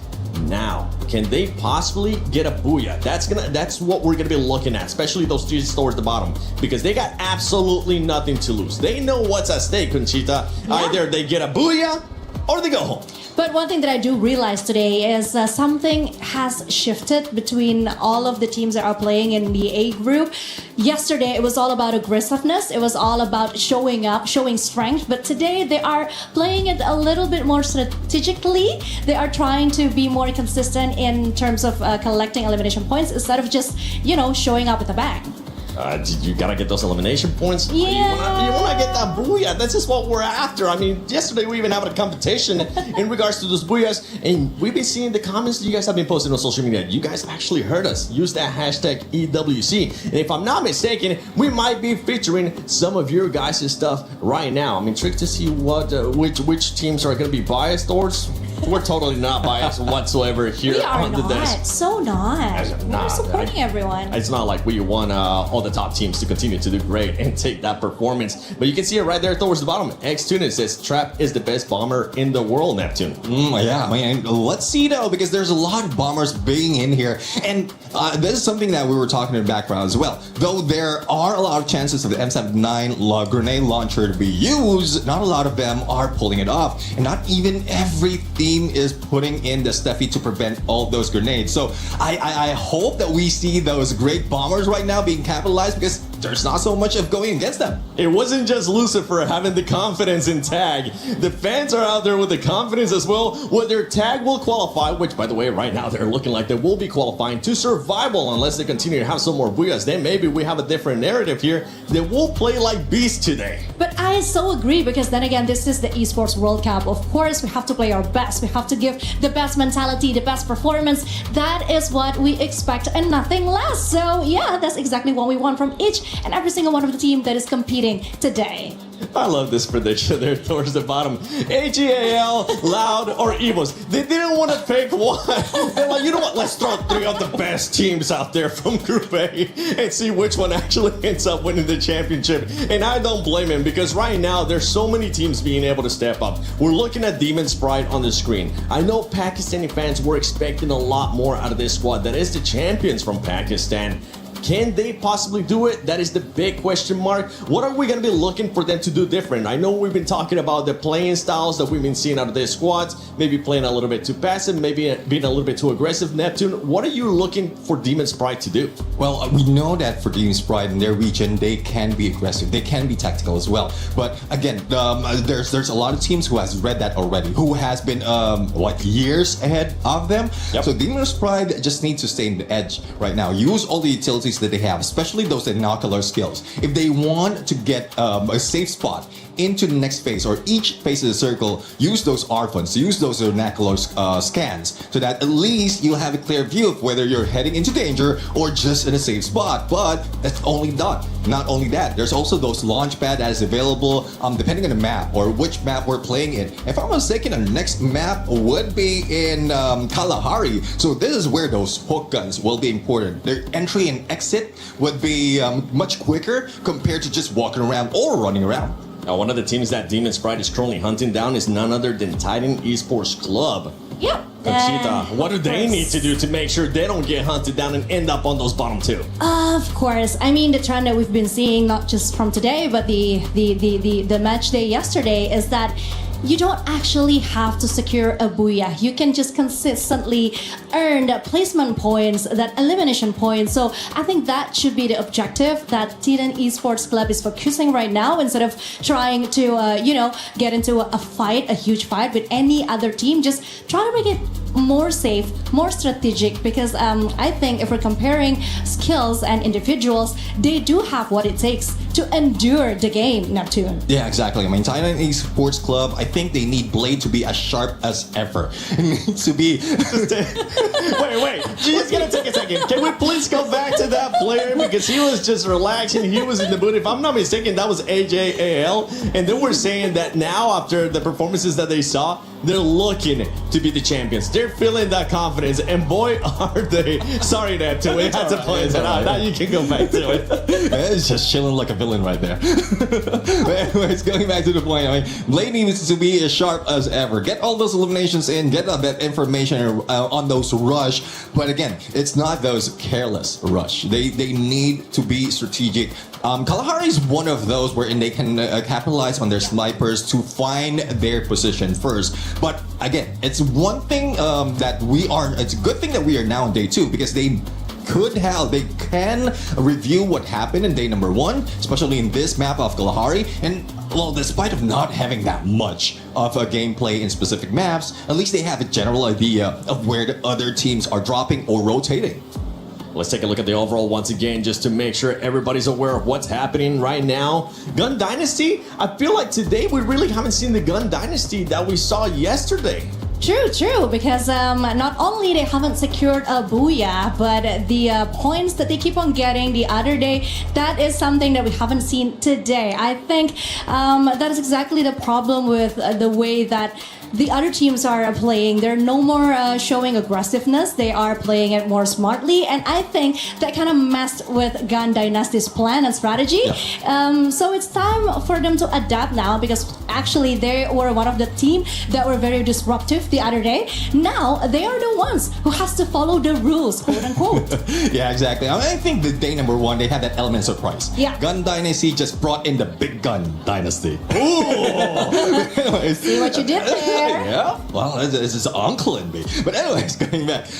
So they have that element of surprise. They were not caught off guard from yesterday. They have a lot of potential of elimination. But now, give these teams a day's rest, a day's chance of studying your opponent, and this is what you happen. Like, look at Gun Dynasty. They only got, 4 or 2 points out of game number 1, and then only 6 points on game number 2. It's not looking good for them, but it's a good thing that they managed to stack it up from yesterday.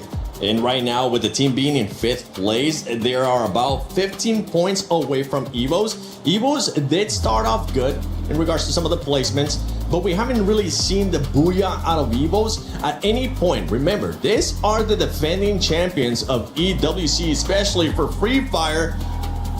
Can the pressure end up getting to Evos? I I think there's a possibility that yes, the pressure is on. They are feeling it right now because just the other day I had a conversation with some of the casters and they do tell me that I think it's going to be very difficult for EFOS this time, just looking at how they're doing at the regional, how this year has been for them. But deep inside, I do believe that they know exactly what they're getting themselves into. I mean, we can actually see the maturity coming from some of the players, especially Russia. We saw how he did that one-man show thing, right? At the previous game. Yeah. He handled that really well. We didn't see him as a teenager. We saw him as a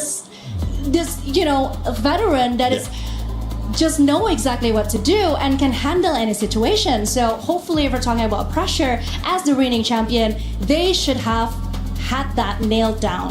But then again, I mean, if they're just relying on Russia just ending it, that will be the situation over and over again. He's the last man standing. The rest of the squad will just be waiting to be revived if they can be revived. And that is getting tougher and tougher. One good story though for EVA Zifine is after that game number 2 from yesterday, they are getting double-digit points all throughout up until today. So that's the trajectory as well as the consistency that we're looking for. Booyah will catapult them a little bit higher to make them secure the top 4. And for Team Falcons, you got to remember, for Team Falcons, they're truly in contention not just to be able to be the champions of Freefire at the EWC 26, they're also in contention for the club championship. So they want to be able to get those points. They have won in the past year for Freefire. Which team, and which player from Falcons would you like to see step up in this last matches for Group A? Well, Limited 7. Limited 7 is one of the best snipers that we have in Southeast Asia. Team Falcons has been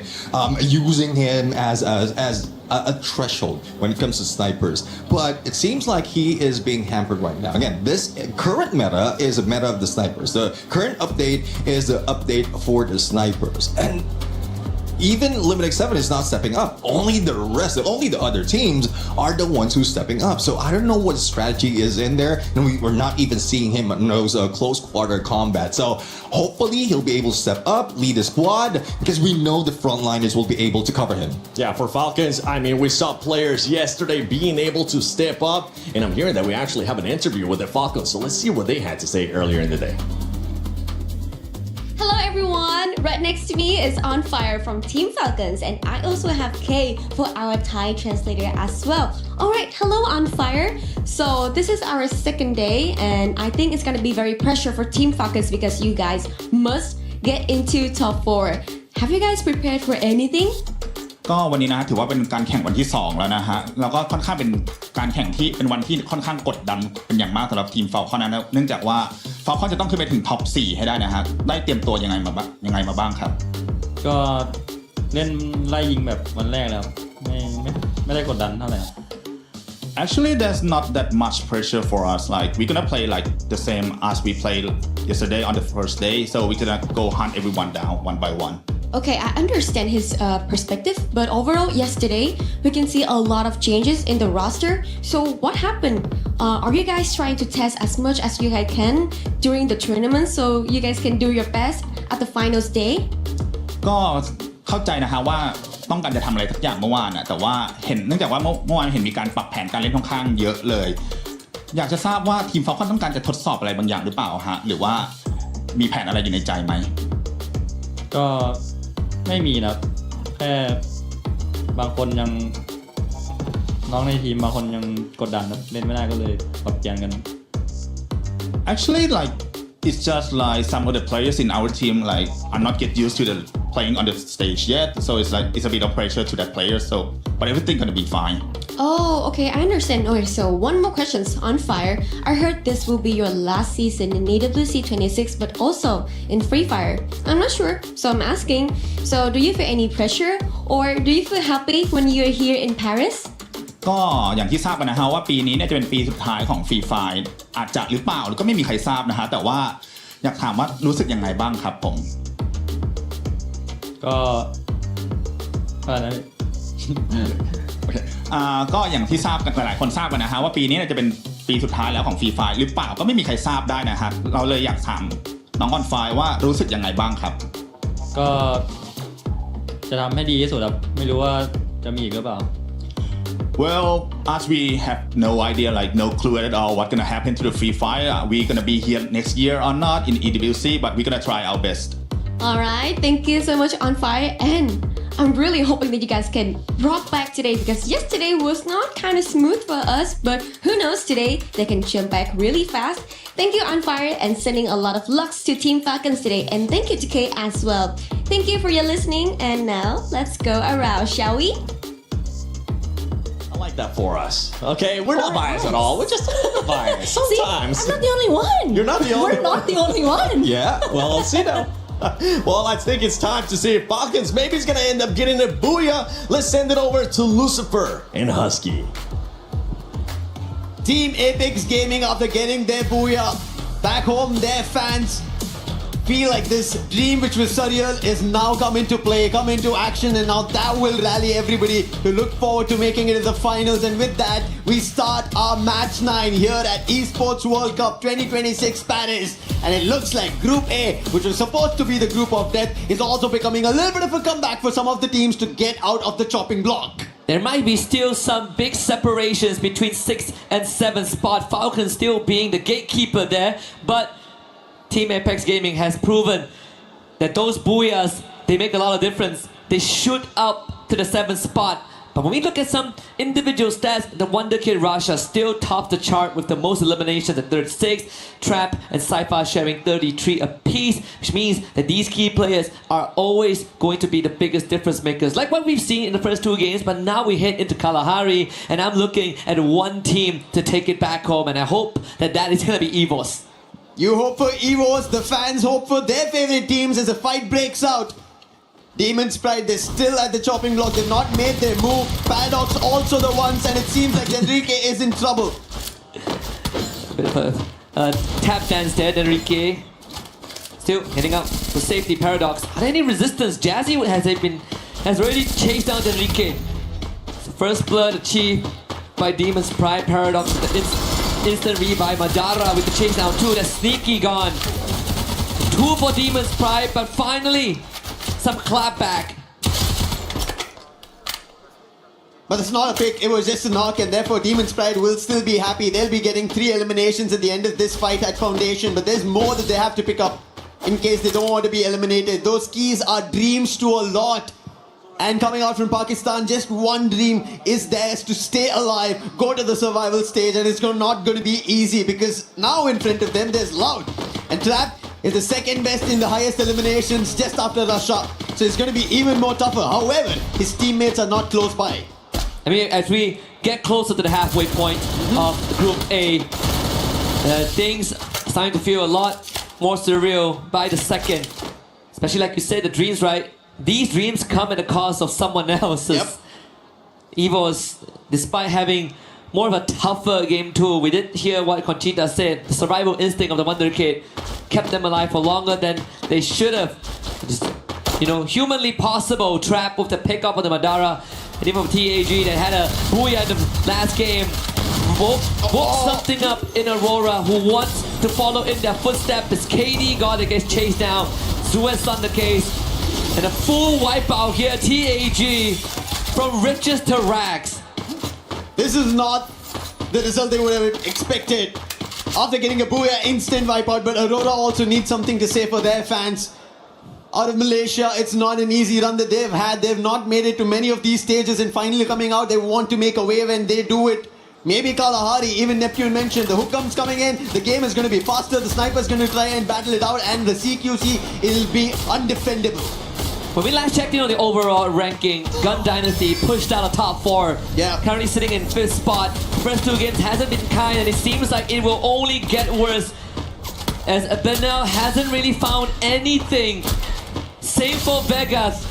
And in front of them is BRU, the worst possible entity to go up against in this case. AGAL dispatches of Paradox Gaming's members. Sneaky, he's also been spotted. It's going to be trouble. He's the last one. Is he close to the vending machine? He's making a run for it. I'm not sure how many coins he has. There you go. He has 1,100. So he should be able to bring back some of his teammates. But you can see AGAL, they're already a run. They do not want to let Sneaky survive. And Sneaky is just running across the compounds to figure out if he can dabble around, confuse the opponents. But it doesn't seem like it's happening. and very soon he will be found and paradox will be put to an end. And that's already 3 teams removed from the lobby. And just at the timing of 4 minutes, Lau gets a full revive here, courtesy of Trap. Falcons actually running into Aurora as well, who earlier on got the wipeout. The previous Booyah team, which was Team Apex Gaming. And I mean, for Aurora, on a good day, the only thing that holds them back is that recklessness, right? That bloodlust sometimes causes them the kind of tunnel vision. EXO getting brought back should be fine. In fact, it is a fair fight if Aurora gets into a 3v3 against Falcons. Corona does get tagged by Zuez. And On Fire called in as reinforcement with the Trogon in hand. And Zuez will now have to take that fight on. Coming in close, but On Fire is the one that gets the chip damage in. Falcons with Gun Dynasty not having their day, this should be their opening an opportunity. Zuez could have been taken down, but On Fire quick on that glue wall. But finally his teammate is there, Kiroro answers. And that's going to be another added on elimination, the second coming in for them. But on the other end, damage leader Trap has been besting rushers, youngsters, and he's still been leading the front. But finally Ray puts him down, not giving him enough chance right now, at least here on Kalahari. But we know the squad, they rally up quickly, they will get him back up. But on the other end, EVOS, after the first 2 unfortunate games that they've had, they would want to pick up points themselves as well, because they're the defending champions. They are now close to being pushed down if Falcons make it to the top 4. Absolutely, and even for Aurora, this is going to be a tough game because they are getting picked up by multiple teams and having to invest resources in their revive. Demon's Pride still in the last spot as of yet, found their 4-point. I think in this case, right, we've seen Demon's Pride in the first 2 games itself. It's not like they kind of went out on a whimper, right? They came in, they get a couple of eliminations. But I think it's about time we talk about the placements for them, because some of the first 2 lobbies, wipeouts didn't happen early on. It's not like Kalahari where we've already lost 3 teams, about to be potentially 4 as Lau are on their last legs.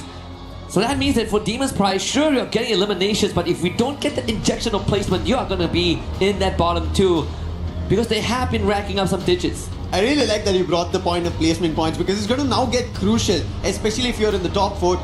There is no in-between day before your grand finals, if you already make it to the finals. And especially at that time, your placement points count. You need to get closer to the champion rush condition, and if you don't, other teams will make it closer, and the Booyah seals the deal of that key and the shield finding a new home. Yeah, and it has happened across multiple regions. I mean, we look back at 2025 spring for SCA. It was Onyx that got that win when no one thought they would, right? We call it the Onyx incident. The same happened for the regional USA, where Mia Corp, not the favorite to win. Yeah. They got here because they got that Booyah. And that's where consistency matters the most. It really hits home the cliche saying, it's not how you start, it's how you finish. Exactly. You could have 200 points in the grand finals, but if a team that hits champion rush at 90 points gets the Booyah, they are going to be the champion, and you will only come in second for your efforts. I'm pretty sure nobody would want to take #2 because we know how devastating it is, especially that the champion can walk away with 3 keys that they would want to add on to their trophy while being crushed. And that is something that esports brings the rawness out of every player, every team. And that's the best part of it. It creates a system of rivalry that they want to again go for an achievement and take them down the next time. But for now, as they're here in the moment, they have to get it going. Quick pause that we have before we resume. Kalahari has already seen 3 teams out of the play, but Buriram, they are on top of it this time. They've been quick to get 7 eliminations. They would want to do a lot more, because every other team, they've been taking it away in the first 2 games that we witnessed, and especially at today's halfway mark for Group A here at Match 9, and after this, just 3 more games. And if anybody wants to get back on the race, make sure they're safe and sound. They need to deny the points to the top 4 teams. Yeah, and I think in the worst case scenario, if a team really has no more chance, and this is probably when we get into match 5 and 6 for day 2, you can play spoilers. Yeah. You can ruin the chances.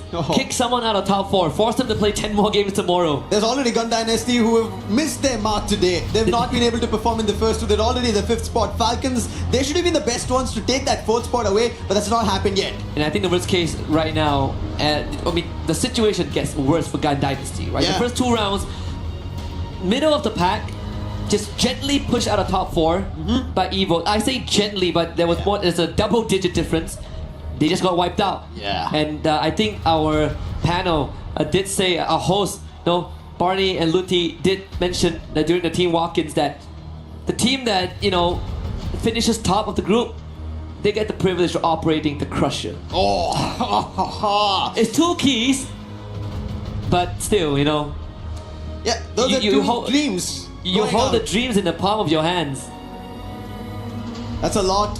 That's a lot for as a responsibility, but at the same time, to see your chances just being crushed, powdered down, and I don't think anybody would want it, but that's how Group A, that's how terrifying Group A has been since yesterday. And even Conchita mentioned this, right? Such a drastic change between Group A's performance on day 1 and day 2 of how teams have become tactical, strategic, thinking about their chances, thinking about the number of points they need, thinking about can they make it out and survive further. Yeah, and I do enjoy the effort of some of the teams, some of the unproven regions. We saw TAG, but we put Pakistan in the conversation, Demons Prior, Paradox from Africa, Titan Gaming as well, DRS, basically those at the bottom. Even Aurora, they're coming out a little bit more harder. They're coming out with more aggression and sure, double-edged sword. But they're getting the work done, right? This is some of the initiative that I think took them some time to get used to. But now, when the tension breaks, you see Demons Pride coming out with a couple of eliminations and they need to patch that up with the placement points. I like that there is a little bit of a tension break also in this pause happening on stage. We ended up seeing the 6-7 and DRS. They have a total of 67 points. We were literally talking about this, right? Like, are we going to get an opportunity to be like, oh, this, BRU, they have 161 points, and then we moved down the list, and it was like, oh, DRS 6-7. Yeah, wish dreams do come true on this stage. Yeah, for us as well. Something that we wished for earlier, it happens. And it translates generation. I think that is the best part right here.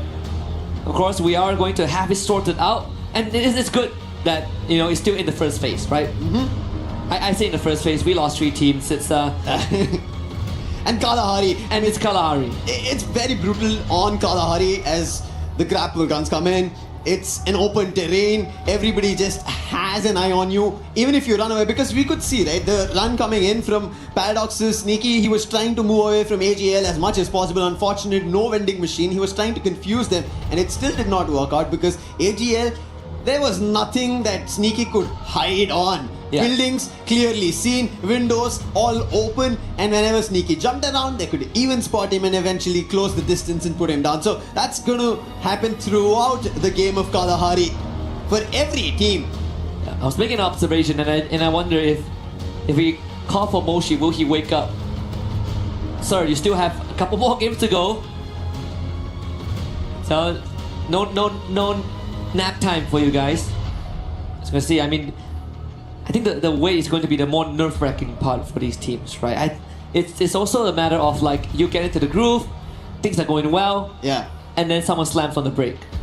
I really like how the storyline itself for Group A has kind of shifted. When we started, we were kind of talking, I think this is going to be an easier decision made for us. Right. We're going to be casting. The top 4 teams are already sitting there. They should be easily qualifying. Gun Dynasty in that top 4. But all of a sudden, things have changed. Falcons might have a chance. Evos have not found the best of points. Yes, they're sitting at a total of 141, but that's not completely pretty. If Gun Dynasty end up finding a big game, Evos don't. Evos get put out after having only 1 Booyah, and they still are not their defending champions, will be pushed to the survival stage. So much changing in Group A, completely unexpected. I think it's a good time to also kind of expand on our earlier conversation about Gun Dynasty, right? Because we saw the interview. They don't feel the pressure. It feels like home. They are very confident and very warranted in the confidence of day 1. But you also told me back in the green room that there's a good chance that GD falls out of top 4. And I want to expand on that. Now, the main reason, right? This is something that I've seen in circuit of Freefire, that some of the teams have a lot of energy coming in, a lot of aggression, and it transcends into points.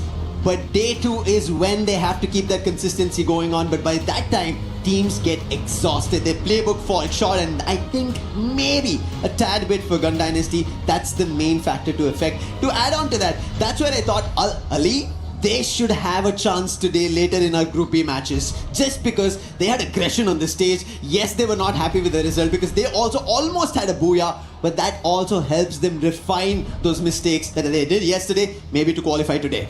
Yeah. And again, the detail on the plaque, nothing is given, everything is earned, written in the native language of EVOS. In this case, it's Bahasa Indo, and it applies to across the entirety of EWC, across the game titles, and it's in the native language of the team that wins it. It'd be great to see it maybe in Portuguese if a Brazilian team brings it back. There is a good chance that has been the story, and I think, you know, the interesting part is always that we look at the Thailand as the best region. Yeah. And that's only because we see them more often. But we get onto that world circuit, suddenly Brazil is in the conversation and the playbook completely changes.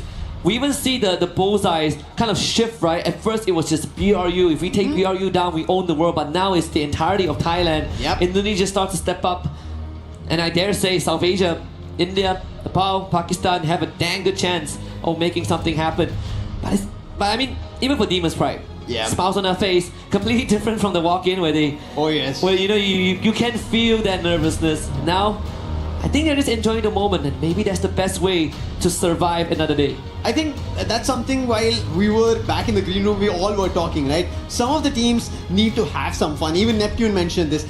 You have to take these games at least with a bit of fun. If you don't, if there's too much in terms of thought put into it, a lot being, I would say, relayed between each other, a lot of talking that you should be doing this should have gone better, and all of those thoughts will eventually make you a lot more nervous, anxiety running high.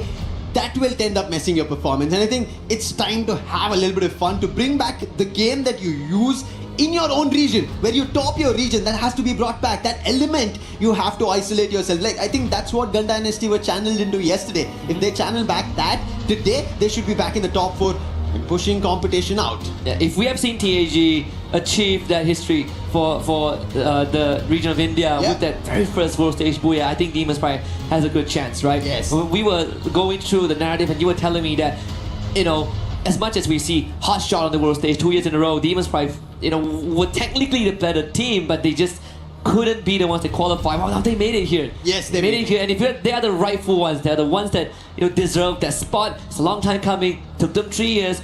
Here they are, but so far the team feels like it has been slightly reoccurring, right? With the region still at the bottom, and I'm looking at Demon's Pride to change that. One more region to change this fact is going to be Bangladesh. I want to see Titan Esports Club. They're the giants of the region. Even expected Straw Hats, but as of now, it's now worked out. But Loud, the last one, BZP gets picked out, and that's going to be an end for Loud Sneakers here on Kalahari.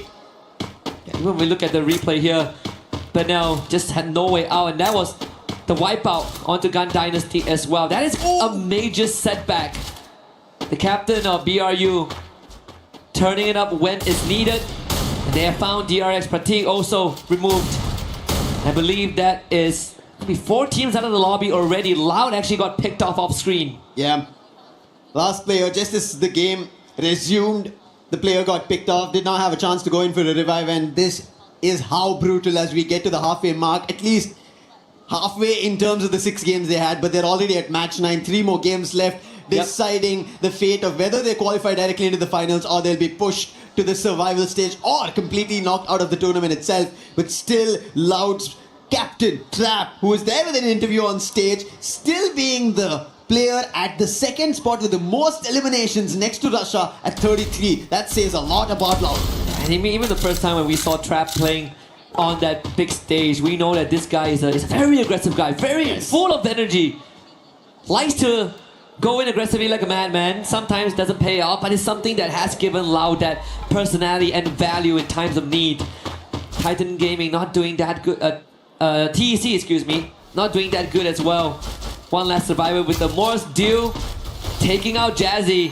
AJL pushes forward. Demon's Pride. This is the ultimate test if they can make it any further, but with Aswap being taken down and Madara removed as well. He's only top 16 to make this a run and keep it alive. The revival does come true, only enough for one, but one is better than none. Yeah. It's better than completely getting eliminated. Top 16 position, yes, known. They are surrounding him, making sure he has nowhere to run. And that was a quick movement coming through.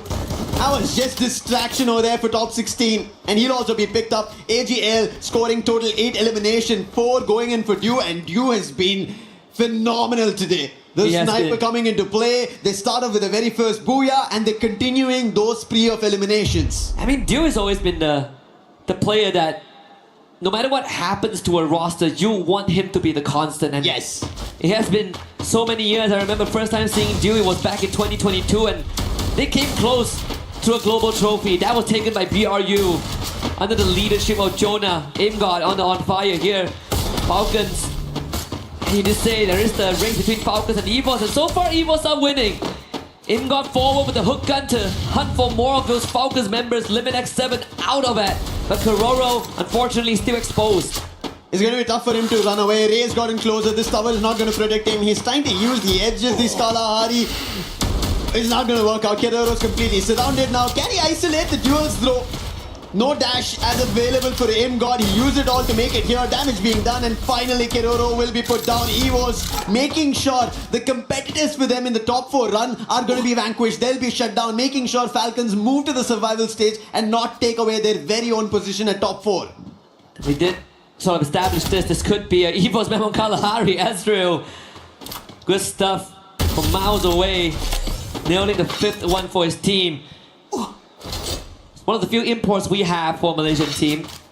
In fact, the very first player that was imported was Crime MKS from Indonesia. And ever since then, it has been working well, improving the ecosystem over the years. And I'm happy that Aurora has made this change and made this move. And not just bringing in Ezreal, but giving rookies 2 years ago like Suez and the EXO, the veteran, to lead them. And it has paid off so far, but of course, it's more to be desired if Aurora wants to catch up. Yeah. There's a lot more to be desired, but the circle has its own desires of troubling teams. Moving completely northwestern, and none of the teams are inside the circle. Everybody's trying to use their binoculars, but nobody's getting a hit inside the circle because there's nobody at foundation. And finally, Evos, they decide that's going to be our position, our command post, which has also not seen action so far like Refinery. Even though there are teams, it seems a little surprising that we've not seen Refinery and Command Post being a hotspot. Yeah. At least for this game, it's because the circle doesn't favor it, right? Yeah. If not, BRU is going to be there until, ends of the world. Moshi finding us what? Refinery is going to be the next control point that BRU wants to wrestle over. Top 16 next on the list. Wasana chases down Jazzy. And unfortunately for Demon's Pride, they got out of a tough situation earlier on from AGAL's jaws, only to run into another Thai Titans. And now it's everyone for themselves. On the other end, it's going to be DRS trying to go in for a second chance. Titan Esports Club, they're about to lose their players. Blade is down. Seems like A is not going to be sharp enough today. Neptune mentioned he has to be for the team. But another loss for Titan Esports Club. Kutush and Najat, they're way too far away, and DRS will be happy about these eliminations. And Titan Esports Club might have made it out of the chopping block for the time being, but it's not going to be enough. If Demon's Pride end up finding points, they might decide to rank up. 57 is where Titan Esports Club is sitting at. Demon's Pride is at 46. Paradox out of this game at least. So if Demon's Pride have an opportunity to score at least 8-9 points, they can instantly take the position away from Titan Esports Club. Or at least kick Paradox down to last place, which technically they've already accomplished. It's a scary thought, and if you add on top of that, if DRS starts getting some points, then we form the separation between them and the bottom three. And it's a scary thought if you are Titan Esports Club in this point of time. But I guess the blessing in disguise is that DP, they have been struggling quite a little bit in the hands of the Thais. BRU finding Blade again, who just got brought back. So the bottom dwellers are getting fed into the meat grinder. Buriram on the other end, they find Demon's Pride. We were just talking about them need points. Aswad gets eliminated. And if that continues, a lot more problem. It seems like Buriram are also spotting Titan Esports Club Rahat. That'll also be quickly picked up by Moshi. On the other end, Aurora on Falcons. Buriram finally going in for a full-on fight. Madara is the last one. He's behind a glue wall. Jonah has already called it. And the entire squad is rushing to him. And with him going down, that's the end for Demon's Pride.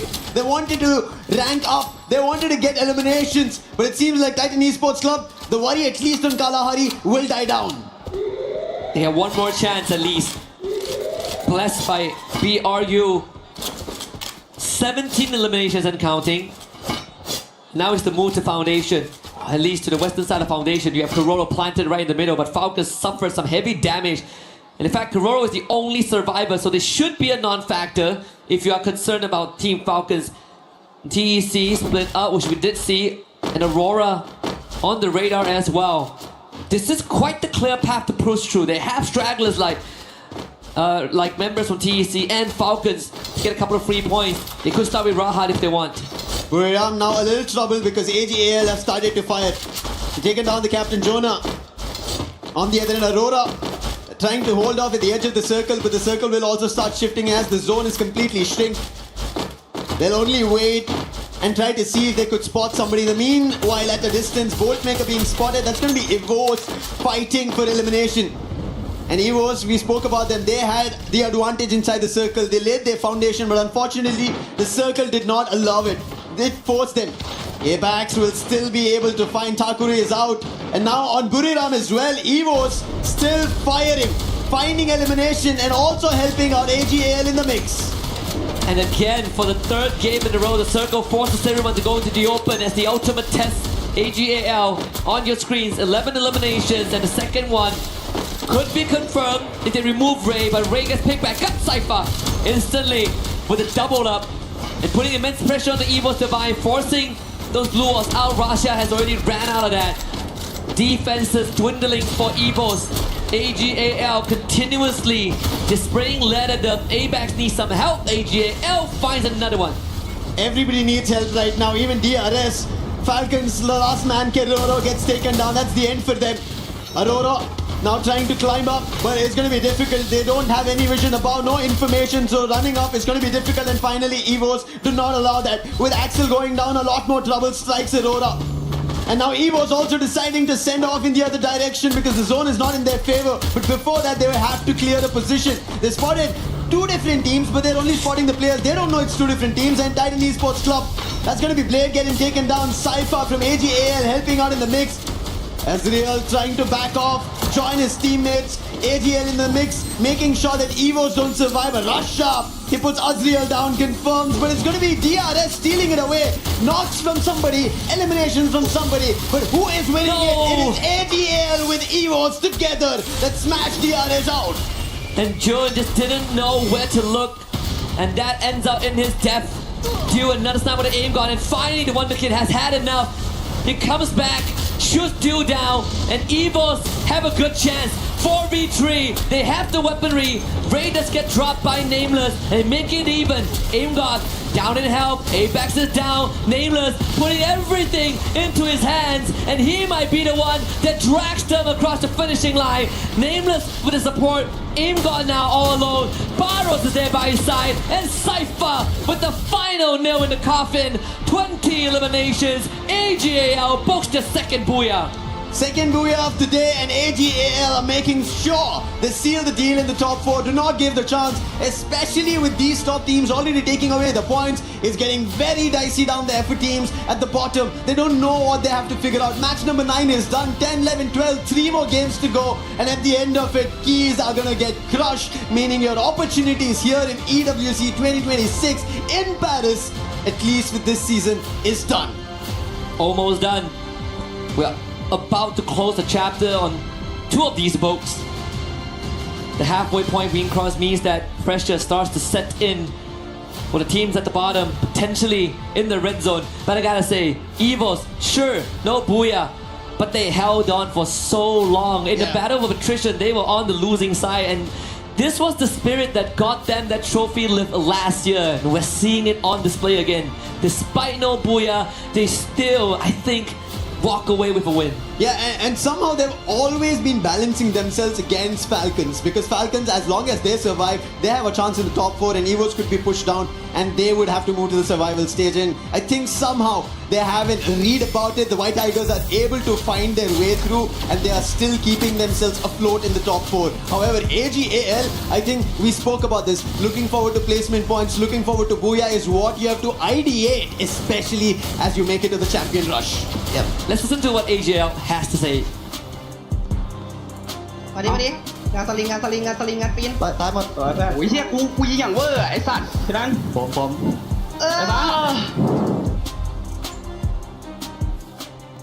Cool, calm, collected. It's a bit of a stretch of the arms. Just another day in the office for AJL. Yeah, it didn't seem like they were very hasty or there was a lot of rapid comms, if I could say it. Yeah, it's Cool, just calm, like connected. oh, we get the booyah. Yeah, you do this. There's a man here. That's about it. That's I think the basic understanding we got. I think so too. I mean, these boys have been together for quite a long Yeah, that's true. time. Took a while to kind of assemble. Well, it didn't take that long to assemble the squad, but it took a while to really build that chemistry. It's paying off. I mean, 32 points is it's a dream to even hit 30 points in a single round. Yeah. Usually these are the sort of the deal breakers. This is what decides who wins the championship or who gets ahead of the curve. AGL, they come in with 32, but we did talk about Evo's 27 points. Not too shabby. BRU 26. The front runners are still there. Opportunities for everybody. On the other end, if you look at the bottom page, Demon Sprite, they did have a little bit of a lift off, 7 total points, 4 elimination. Loud Sneakers, their opportunities are getting pushed out by some of the teams. The fights, especially between Falcons as well as Evos, is troubling them and they're getting eliminated a little too early. However, one thing that we've been talking about, right?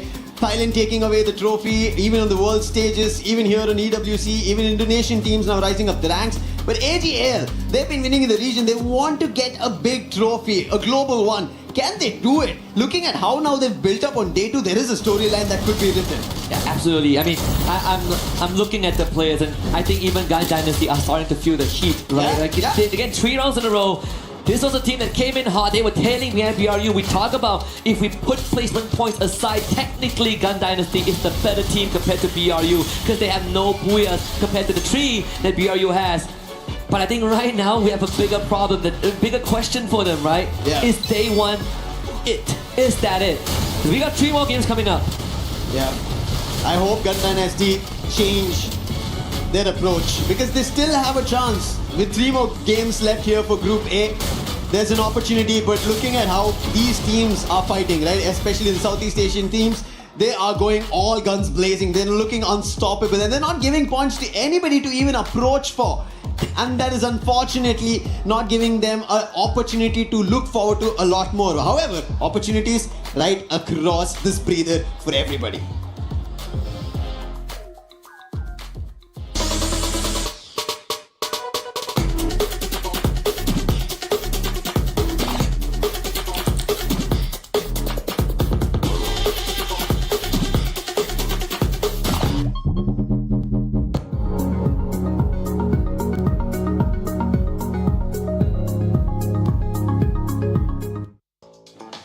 Barney and Ludi, we accept your challenge here in Kadia City at the Golf Predetermined Tournament. Lace and glitter. We are going to challenge you and beat your score, but not without a prize. Yeah, you know, it feels like it might be a little bit rigged in favor for Barney, but I really want the prize Lace is talking about because we are going to get an EWC 2026 custom printed t-shirt with our name on it, or the name of the winner, really, you know. So that's what I'm aiming for. Yeah, and we want to win because we love competition. So let's fire away, Glitter. Come on, stand over here. Get the position down. We have to beat these boys. All right, looking great. Play golf. Ready? Okay, 9, 8, 7, 6. Don't be nervous. 5, 4, 3, 2. Got to beat the boys. All right, she's got some incredible form here, and all she needs to do is aim for the flag. Not too much power in the positioning here, but it looks like it's going directly there. A fair bit of power behind it. This looks like a good one. Okay, I'm actually pretty proud of that. I'm not mad about that. 90.5, that does put me above Barney. Lace, I know you can do the same. It does help to limber up a bit, you know? And the tips that I found is, you know, just ignore the audience, okay? Yep, not too much power, not too little power. Just the right amount. Yeah. Keep your eye on the ball. Envision it going towards the pin. You can do this, Lace. Oh, gotta show the boys. Oh, it's looking good. No, it's okay. It's getting close. Rolling in. Oh! You did beat Ludi. You did beat Ludi, though, to be fair. Not too shabby, Lace. I mean, look, as long as we beat them, that's fine. But of course, we want to challenge our next people. We're looking at you, Severed and Neptune. Are you up for the challenge? We're definitely up for that challenge. Don't you worry, we'll be able to beat the scores that you guys were able to beat. But one team that's currently challenging everybody is none other than AG. Because my gosh, this squad has now gotten 2 booyahs. They might be going for that third one, but the rotations that they were able to do were great. Yeah, exactly. I mean, they're focusing on the south stay, making sure that it is clear out of the area, and even contending off those rotation if someone will be coming in. And one thing that they did, especially in the previous game, is in the 5th circle, the moment that it counts down the 5th circle closing in, they triggered that bolt maker, the lightning zone. So it's a threat to everyone and also damage them. So with all those damage, they can also spot out the opponent, and it gives them more of a leeway so that they will not be rushed in. So smart move coming from AJAL so that they can get that booyah. I love that we have one of the best analysts here for Freefire, none other than Neptune, being able to break down all the rotations, the skills in the game. How about we break down that booyah curse? Because Tag ended up being affected by that one. Hopefully AG is not going to be affected by it here coming up. I guess there's a lot of things that they need to change right now, and just to get away from that booyah curse. Let's hope that that's going to be the case. Lucifer, Husky, do you think AGAL is going to be affected by the booyah curse or no? I don't think so. There is a chance that they want a title. We've been talking about their counterparts, right? They've been taking these titles, the global ones, the world stages, and AGAL have always been getting closer, have been getting the #2s, but finally is this the stage? Esports World Cup 2026, all gamers global, actually go global. I mean, I would say they are already global, but it's about cementing themselves on that stage. Funnily enough, the first and only world trophy, global trophy that they have was under the category of Clash Squad. Exactly. But we know the motherlode, the holy grail is Battle Royale. That's where the spirit of Free Fire is initially sold from the start of time. And I think for AGAL, very good chance. Cypher now second in terms of most eliminations. Still tailing behind the Wonder Kid, who is in first place, but slow overtaking Trap, who unfortunately was wiped out pretty early on. But we still cannot look past the fact that snipers are pretty important, as top 3 most damage are all in the sniper role. As we head to Purgatory, it seems like the flight path had its own course of mind, completely southern favored. However, still teams managed to make their way around the fields, but the fight already breaks out just because of how unfavorable the flight path was. Loud are trying to answer back to Falcons. It's been an exchange. Trap will be able to get back next. So 2 eliminations for Falcons. And on the other end, we did end up seeing fights that Falcon want to now stand tall on against Loud, and Loud, with those eliminations that they managed to grab on one, can they find more? Gun Dynasty, they're against Demon's Pride, but as we see the feed as well, it seems like Team Apex Gaming are now, they're breaking their own curse. They found an opening against Aurora. Yeah, I want to see the earlier pep talk just now was going to bring some breeze on life in the GD. So far, that seemed to be the case. Demon's Pride standing tall, but there is response. But now, yesterday he stepped up, and now he is stepping up finally after the halfway point. David with a great follow-up. Exactly what Gun Dynasty needs. And with Gun Dynasty back in a play like this, there's an opportunity that they stand a chance to get back to the top 4.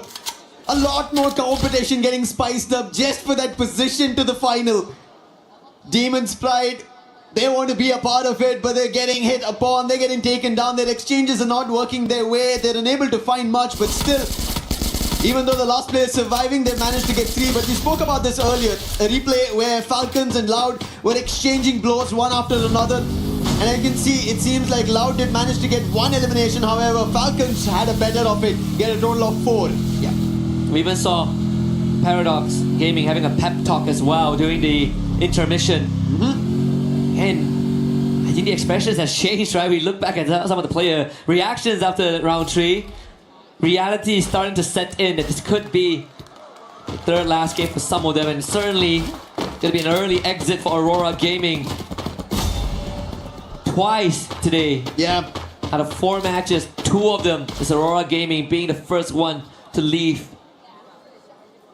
Aurora, yes, they don't look super dicey on points that they will be pushed out. And their key being crushed, they should make it to the survival stage, but they not better their chances and let it to the fate of other teams' performance. AGL on the other end, I think, as you already mentioned, we were speaking about it. It is Battle Royale that they have to get their hands on a trophy, a title. But Gun Dynasty's Benel, this player was a beast yesterday, and today finally, now in this game, gets to elimination.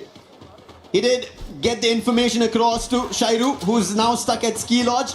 And AGAL seemed to be just chasing that one player who got stuck here, and Shairu will just try and buy time. There's nothing else that he can do. That's just one elimination that AGAL will be able to get. But on the other end, it seems like instantly the feed gets lit up loud. Gosha finds one elimination. Evo's getting trouble in this action, and now they're also rushing closer. Nyx moving in the right direction, but there's also Falcons in the mix. Imgod actually taking a lot of heat as well.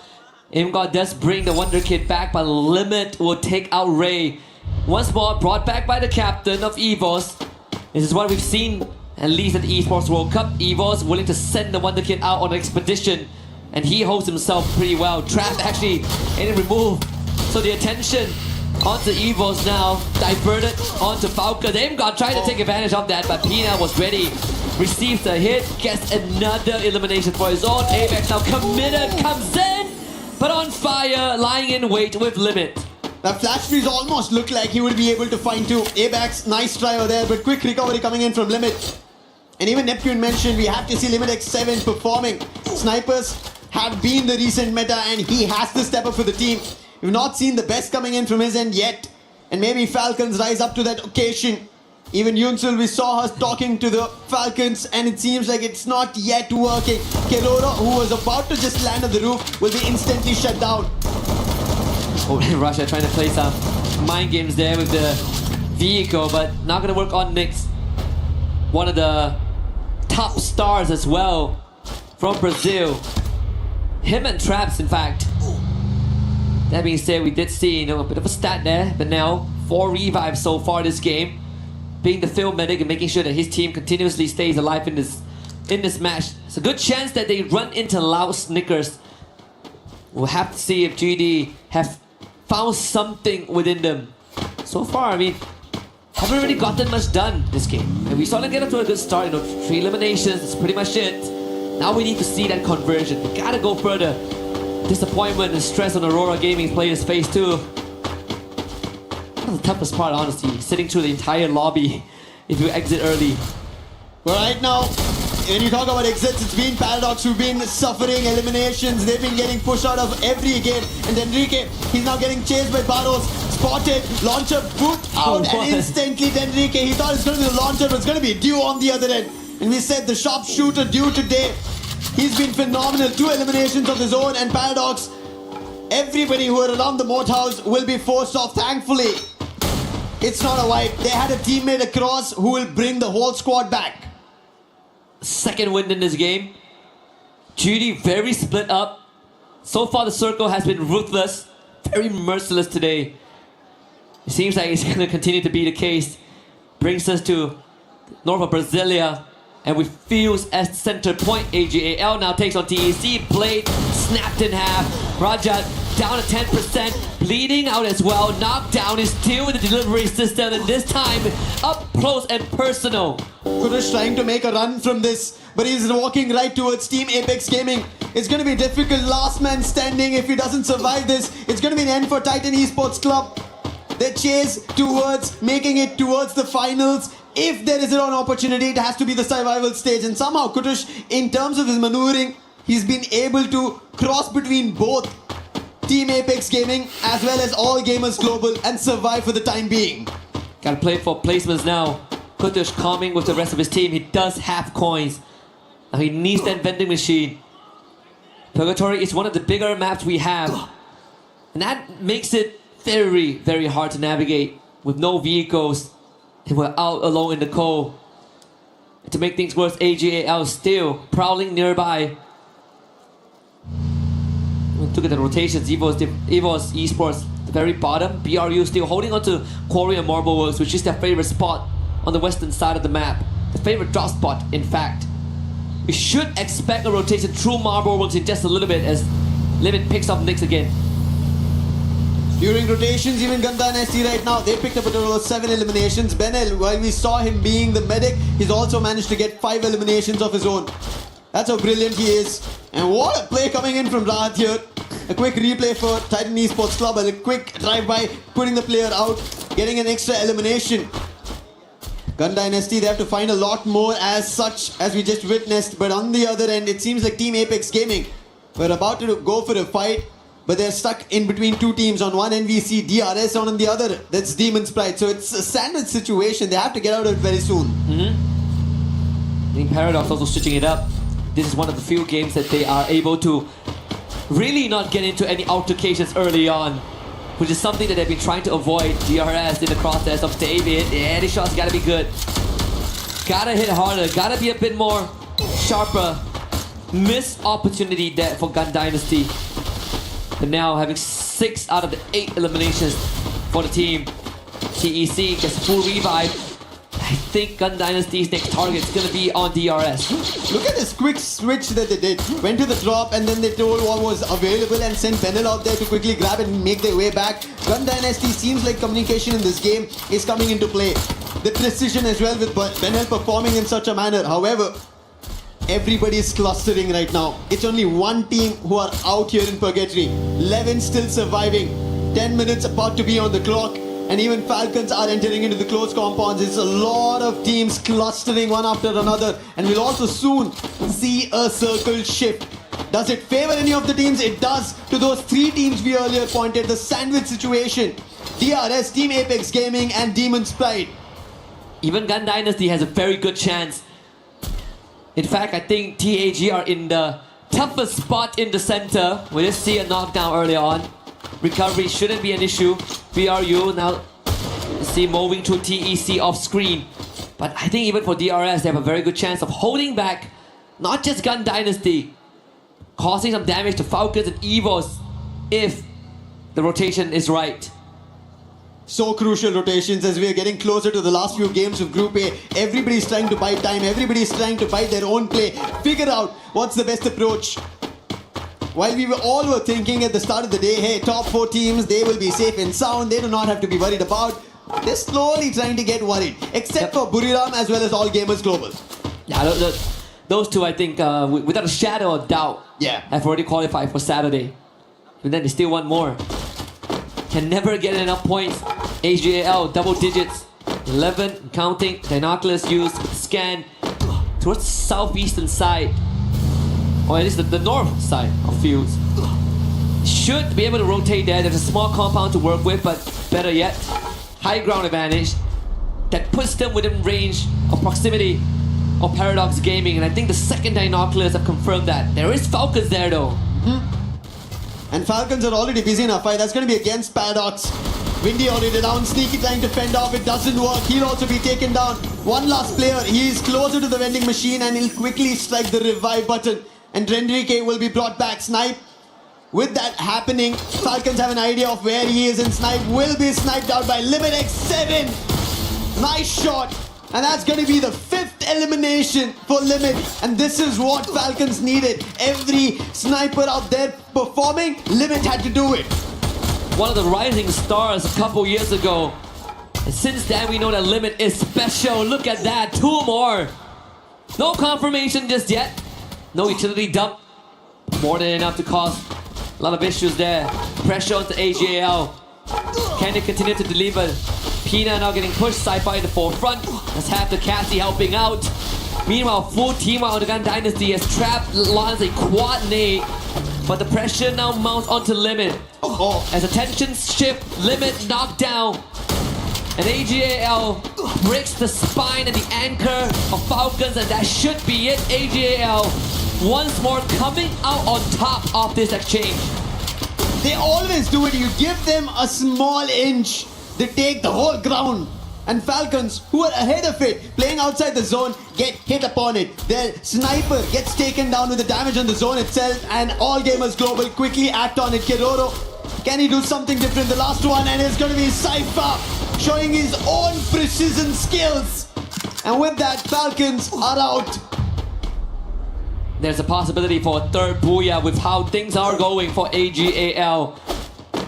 BRU hasn't really shown much action yet, much activity. Only one elimination so far. Yeah. So we're down to the last 18th. Paradox Gaming, Enrique perishes to the blue.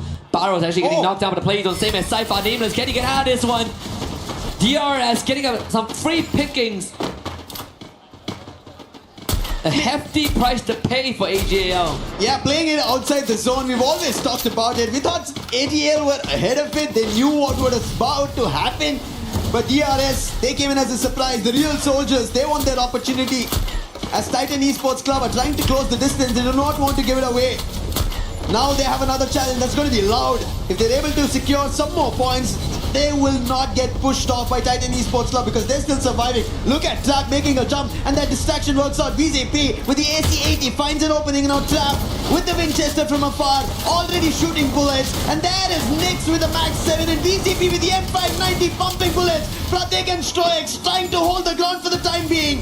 And Takure, he has to help out. Two of the loud players are down. Trap is too far away, outside the zone. Damage being done. Gosha has to be the savior here. Pratik gets confirmations, but the sniper is not going to help out as Trap is also taken down. The Guaksha, can he make that clutch happen? That's going to be one. Two more to go, cutting down the ranks, find the isolations. Guaksha again, down to just 50 HP. Takuri around the corner, secures it. DRS lives on. You have to give it to Stroix over there. The way he was able to hold at the edge of the circle. And DRS still keep fighting, taking Loud out. Evo's on the other end, the 1K, the last man standing. And at this point, there's no opportunity. Boltmaker as well. Stealth fights for how long, though? Oh no, Buriram! The team who just held their front, get some points, they find them out. And that is DRS out, and Russia, his position revealed, and Team Apex Gaming, they get that elimination, make it to the top 3. TAG have another chance, but guess who else has? Demon's Pride. Pakistan on the radar. Right into the dens of BRU. With some help from TAG, they might be able to get it done, and BRU now facing a 4v8 odds. Jonah good on the one. Jassy knocks down. Wasana ready for the rush. Madara shot down as well. And the attention paid on DP by BRU would be the undoing. But guess what, Lucifer? TAG have a chance again. Once more, Shoto with the dash. Wasana is down. Getting on. He finds it, and that's a second for Team Apex Gaming. They get the second for India. A booyah! And it pays forward. Once was not enough. They joined AGAL on that leaderboard for the second booyah. And I think at this point of time, Lucifer, guaranteed survival round. Guaranteed a second life. They needed this. This is what was in the making for TAG. Team Apex Gaming, the champs from India. They did lift the trophy in India, and now it's time they get closer towards an international stage trophy, and getting 2 booyahs in a single day is not an easy job at all. Years of wishing to have a slot, and in the first year, the debut on the biggest stage ever, they lock in 2. And it means just much more just for TAG, for the region itself. I think after today, but after we depart from Paris, they are going to be an inspiration for the rest of India. But final sequences again, TAG, opportunistic in their pursuit of glory, with a little bit of a help from DP, but overall TAG, impressive finisher. ये तो easy बुया था easy बुया यार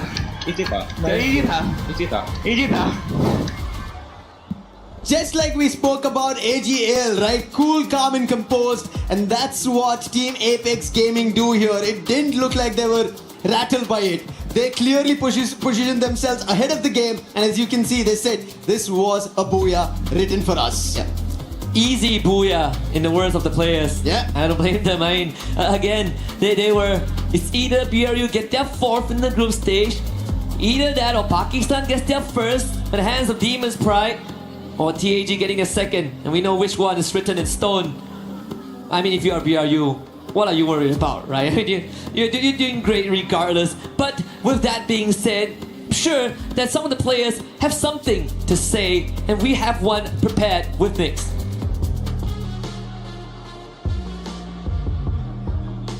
Are we in? Are we live? I believe we're live. I'm not hearing anything, but I'm going to take it. How's it going, everyone? We're back on the main stage. We do, of course, have Nyx here joining us from Loud Snickers. My name's Barney Banks. I've got Carol Bombshell joining us here. We're going to ask some questions. Nyx, let's kick things off. Let's talk about strategy, okay? Because yesterday, it seemed like the gameplay was very slightly different. Today, you seem like you're getting a bit more aggressive. Eliminations are coming in. Was that the plan, or is that just the way that the games have gone today? Falando um pouco sobre estratégias, a gente viu que ontem vocês começaram muito agressivos, muitas eliminações. E esse era o plano desde o início? Vocês queriam começar nesse estilo mais agressivo? Não, a gente foi mais um improviso, mais oportunidades que a gente via na hora. Nosso estilo de jogo é mais centralizado e acaba que os times que estão ao nosso redor, no trap de lança, pá, assim, pô, fica mais fácil também, né? Well, that was not the plan at the beginning. Yeah, we had to improvise. We took opportunities, so we see the teams during rotation, so we just took opportunities. Yes, we used the right guns, and our coach and our team captain just gave us the call, and then we did it, the aggressive game style. Okay, Nyx, so would you consider your group, the group of death that's we like to call, consider that including the reign champions, Evos, even Team Falcons, Buriram, does having all these strongest teams in the same group make it the toughest team in the tournament so far? Tendo times, você considera o seu grupo, o grupo da morte, levando em consideração que tem os atuais campeões, o time da Evos, tem também Team Falcons que venceu no primeiro ano, tem uma Buriram também. Você acha que tendo esses times que são fortes, faz o grupo de vocês serem um grupo da morte? Eu acredito que sim, porque se não fosse por isso, não seria campeões mundiais, né? São times que são muito bons em endgame e acaba que no endgame esses times que são muito bons dá uma dificuldade assim. Eu acho que o nosso grupo é o da morte, mas a gente também somos bons, né? À toa que estamos aí distante do top 5, se eu não me engano. Yeah, definitely we consider these teams the group of that. Of course, we are among the strongest teams here so far, and having like the reigning champions and also Team Falcons who won AWC 2024 definitely make this group the strongest so far, especially because we have all this kind of teams here from Thailand, Indonesia, but also we are not behind them because we reached the top 5.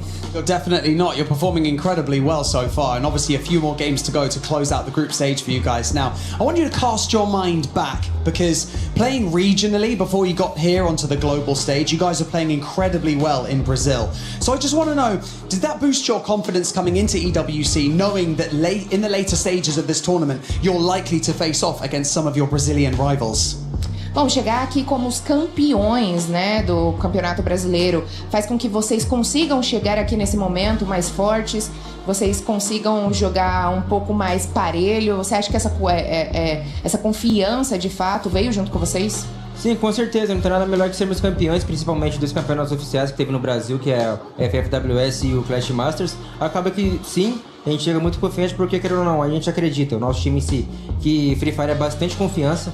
Tanto é que no dia de hoje a gente teve algumas quedas muito boas justamente por causa da confiança. Vinha time, nós chegava e matava, oportunidade matava. Isso, querendo ou não, leva o astral do time dentro das partidas e acaba que, sim. Well, definitely arriving here at the AWC 26 as Brazilian champions definitely give us a lot of confidence. So we arrive here knowing that playing Free Fire, we need to be confident here. So with our team, we had really good talks, really good chemistry, and we team up, and that's the results. The results don't lie. Perfect. Nyx, for us to finish our interview, one more question. Your country mates performed well in Group B last night. How are you feeling about Fluxo and Lo's performance yesterday? I forgot to translate. That's okay, that's happened all the time. Mix, você viu, né, as partidas dos jogos de ontem, né, do Fluxo e do time da Luz. Como é que você se sente vendo os times brasileiros também indo bem por aqui? Cara, eu fico muito feliz, mesmo sendo rivais no Brasil, a gente ainda continua sendo brasileiro. Eu sempre torço pelo melhor do time da Lua, dos moleques do Fluxo também. Eu fico muito feliz de ver, porque eu não gosto, sendo bem sincero, eu não gosto desse gringo não, mas todos os brasileiros só. That was a good answer. You're gonna like this. Okay, for sure, I'm really happy for Fluxo and Los because we are all from Brazil. And of course, we want Brazil on the top. It doesn't matter. And especially because I don't like these other teams here. I don't like the other regions. So yes, Brazil on the top for sure. Okay, thanks so much for the interview. Good luck in the next matches. It was a pleasure to talk to you. And we are back in the studio. You are back in the studio.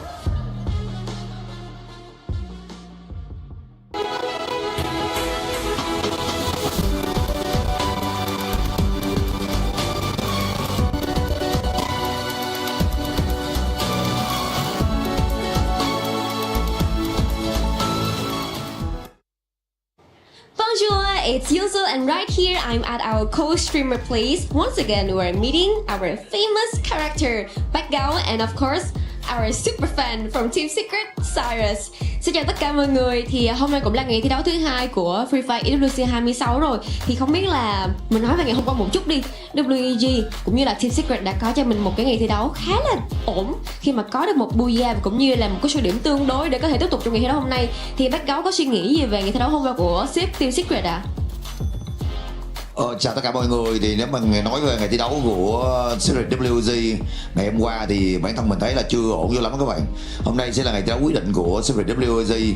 Các bạn biết là một ngày thi đấu, sau 2 ngày thi đấu thì chúng ta chỉ lấy 2 đội thôi, 4 đội thôi.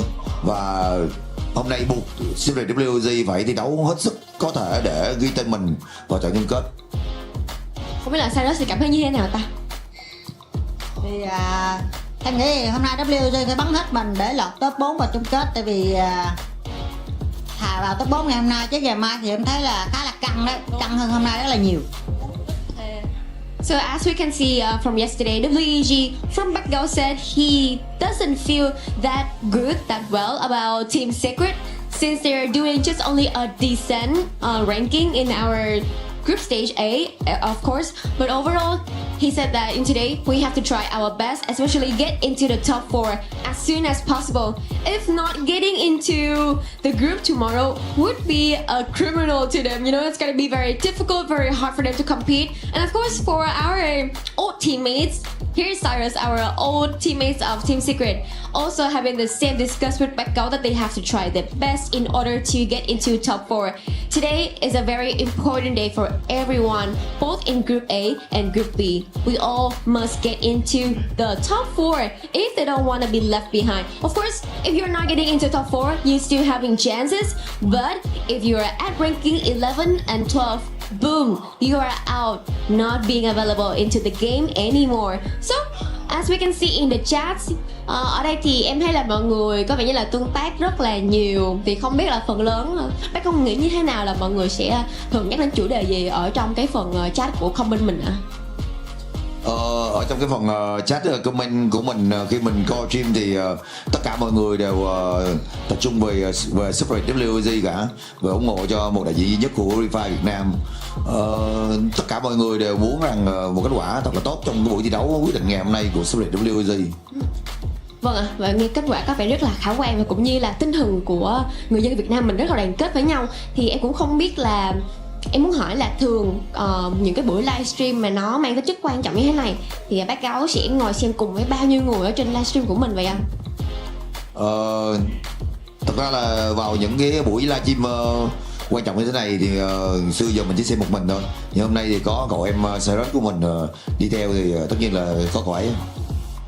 So normally in the chats, especially in those important occasions like this, everyone in Vietnam, because we are having only one representer from Vietnam, especially for the Freefire World Series Vietnam. Here is Team Secret, or as known as WAG. They are trying their best to support for their favorite team. Overall, as you can see, normally Becca will only sit and watch the live stream alone, but today, of course, he has a very special company, whom is Cyrus. And overall, I can see normal, his number is very impressive because, for your information, Becca is one of the most famous Free Fire streamer in Vietnam. Normally, as I can see, he will have around like 10k or 20k viewers at the same time watching the live stream with him and support the best for Team Secret or any Vietnam representer in the game and everyone in the game as well. So it's a very pleasure for everyone to be here with me so we can enjoy this very amazing atmosphere right here at EWC 26. Cảm ơn bác cáo rất là nhiều. Vậy thì không biết là anh có lời nào cuối cùng muốn gửi đến cho tất cả các bạn khán giả tại Việt Nam cũng như là Team Secret của mình tại sân khấu không ạ? Mình mong rằng tất cả các bạn đang coi livestream ở trên toàn các kênh sóng của Freefire Việt Nam sẽ cổ vũ hết mình cho Series WG và đồng hành cùng họ ở hành trình này nha. So, here's one last thing I want to send to the viewers. Please continue to support for Team Secret and of course to all of the rest team at EWC 26 Free Fire at this time. Thank you so much for your cooperation in this interview and we will catch you guys later. Seven, the camera's on. Seven, wake up, Seven! Sorry about that. I was having deja vu. I was dreaming that AG and Tag won again. They did! They actually ended up doing it again. It actually happened! It's not your dream! Especially Tag getting off that booyah curse that we saw earlier from them. I mean, this squad has finally been able to step up considering that some of those top teams have been slowing down. And I'm looking at Falcons and Gun Dynasty. Well, it's really getting tough right now for Gun Dynasty because it seems like the 3 games, it's something, there's a lot more that they can do right now, but I think they might be able to catch up on the second half, but we'll have to find out though if they'll be able to pull it off. Yeah, I mean, Gun Dynasty in Groups Day 1, they actually have a 12.8 elimination average and 4.75 for placements. And guess what they've dropped down to for these matches? 1 for elimination and 3 for placement. Ooh. That is quite a significant sort of jump from yesterday's performance for Gun Dynasty. And then who is trailing on their tails? Team Falcons. And I mean, I did sort of touch on this at the earlier stages. They needed to have a little bit more of eliminations under their belt to be able to push themselves up into that top 4. And with their track record right now, I mean, they're doing it. Although they sort of fell out in 8th place in that last match, they did have about 14 eliminations as well. So this is like the consistency and the massive advance that Falcons needed to be able to keep themselves out of that survival stage. Yeah, I agree. I mean, hopefully they keep up that consistency because there was one time when Team Falcons was hunted by Aurora Gaming. And it's tough. All right. Hopefully it doesn't affect Aurora Gaming. You just had to talk about Aurora Gaming somehow. I said I won't be saying the name once again. Anyways, Aurora Gaming was just like eliminated as he's trying to go for a revive. It's just unfortunate. They have to stay outside of the zone. Aurora Gaming can soak up full squad, and then the moment that one by one Team Falcons going for those revives, Aurora Gaming is capitalizing and shooting them down. But this is exactly what we expect to see from the EWC, right? Yep. Apex, they weren't so great yesterday, but today 17 elimination points in just one game. That is so amazing. AGAL 16 elimination points. It shows that the team that weren't performing so well yesterday are finally feeling the pressure, and being under that pressure lit the fire under their bottoms. So yeah, that's exactly what we're seeing today. Neptune gave him a nickname, Taggle. Because it's Tag and AGL just winning. We came up with Taggle. Yeah, and that's all we got. These are the improvements that we need to see, and we wanted to see from them. And we got to see those improvements because they might be listening to us. If I'm being completely honest. Lucifer, yesterday, he was able to say Tag is going to wake up in the second day. Lucifer, I see what you were doing. I'm wondering if you maybe went and told me, okay, you really need to make sure you wake up in the second day. I'm putting my credibility on this. But another squad that has been able to maybe listen to some of the stuff that we've been talking about has been none other than AG. Yeah, exactly. I mean, from earlier, we were talking about how well they are holding the south side of each circle, how they go rotation is just keeping them safe. And in the previous round, we saw them in the north. So, same strategy that they were able to pull off. And one thing is, even if you make that adjustment, it's not easy. But good thing that they have good snipers, good information getters, as well as those frontliners who keep those paths safe for them. So the rotation, either way, south or north, east or west, it doesn't matter for AGAL. Well, let's take a look at that overall ranking because we will have only 2 matches left of Group A. Buriram, congratulations, you had passed the 200-point mark. I think it's safe to say that all the sports squads might end up going to the finals unless we see an absolute just crush of emotions, and Team Falcons doing amazing. Yeah, of course. I mean, seeing how AGAL right now has collected 199 points, we all know that AGAL is one of the strongest when it comes to Southeast Asia, but when it comes to the EWC, this is actually quite a surprise. I mean, Loud, EFOS, you guys better get focused, okay? Because what the hell is happening right now? I mean, even Team Falcons is trying to pick themselves up, even though it's not, maybe it's not working as much as they wanted it to be. Yeah, and if we have a look at this, so we've been talking about the AGAL and their consistency is still shining through. Buriram United as well. If we look at Loud up to about 8 matches had 10.8 elims average with 9 placement, which is probably our top team that is focusing on those rotations. So it looks like that's not really going to the case for them going into these games. So like you said, Loud, gotta keep your wits about you because Team Falcons are sort of solidifying that path into performing with the elims and also the placement points. So this is something where Loud needs to keep on their toes for. Now, not only for those top 4 teams going to the finals, the bottom 2 teams will end up going home. With those 2 games left, I see Demon Sprite finally being able to climb up. They're 9 points away from Titan and Paradox as well. Possibly, we could see another shift here on the leaderboard, Neptune. We'll have to fight. Let's see though, because even against AGAL, they're struggling. Earlier, I thought that Titan Esports Club will be able to bring a fight against AGAL, but with Katush, the only one remaining in this point, on 1 point in that game, it was hard. It was difficult. Even with the Moors, he couldn't use that stealth bite to get away. He couldn't be stealthy enough to pull away from that engagement. Yeah, I was just concerned about DP or demons because all I'm seeing is that terrible calls after terrible calls, and it's like it's not even about the bad strategy, it's positioning as well. So I'm really racking my brain to like, how can we help them? How can we make them feel more comfortable and at least try to do something more? Because it's just sad to see at this point, honestly. Some of those teams that were supposed to be listening to us aren't listening to us, and the ones that are currently secure in the finals, for some reason, they're listening to us. I talked about this team earlier, actually, and it's none other than Loud. We were talking about positionings with what AG has been able to do. Loud, I feel like this top teams might be using this last couple of games to try something different because we didn't see Loud in the middle of the circle this summer. Yeah, I mean, they took the position of AGAL on the south side, outside of the circle, so it's a good strategy as well, like halfway through.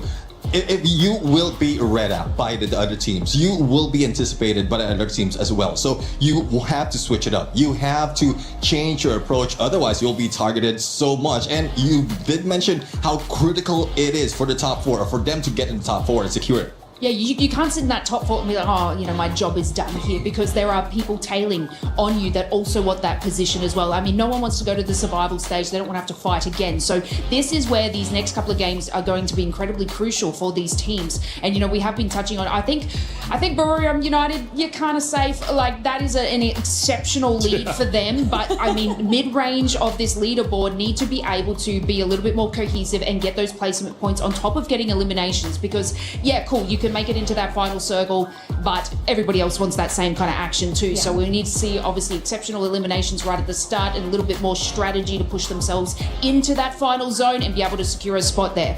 Yeah, I mean, there's still 3 places up for grabs, right? So it's everyone's game. I think it is time for us to see what's gonna happen next. Oh, I'm gonna save us the curse, and I'm gonna send it to the casters instead. Okay. Yesterday we were able to bless some teams, wondering if they were gonna be able to get 3 booyahs. We have 2 squads now with 2 booyahs apiece. So Husky, Lucifer, are they gonna maybe get that 3rd booyah or no?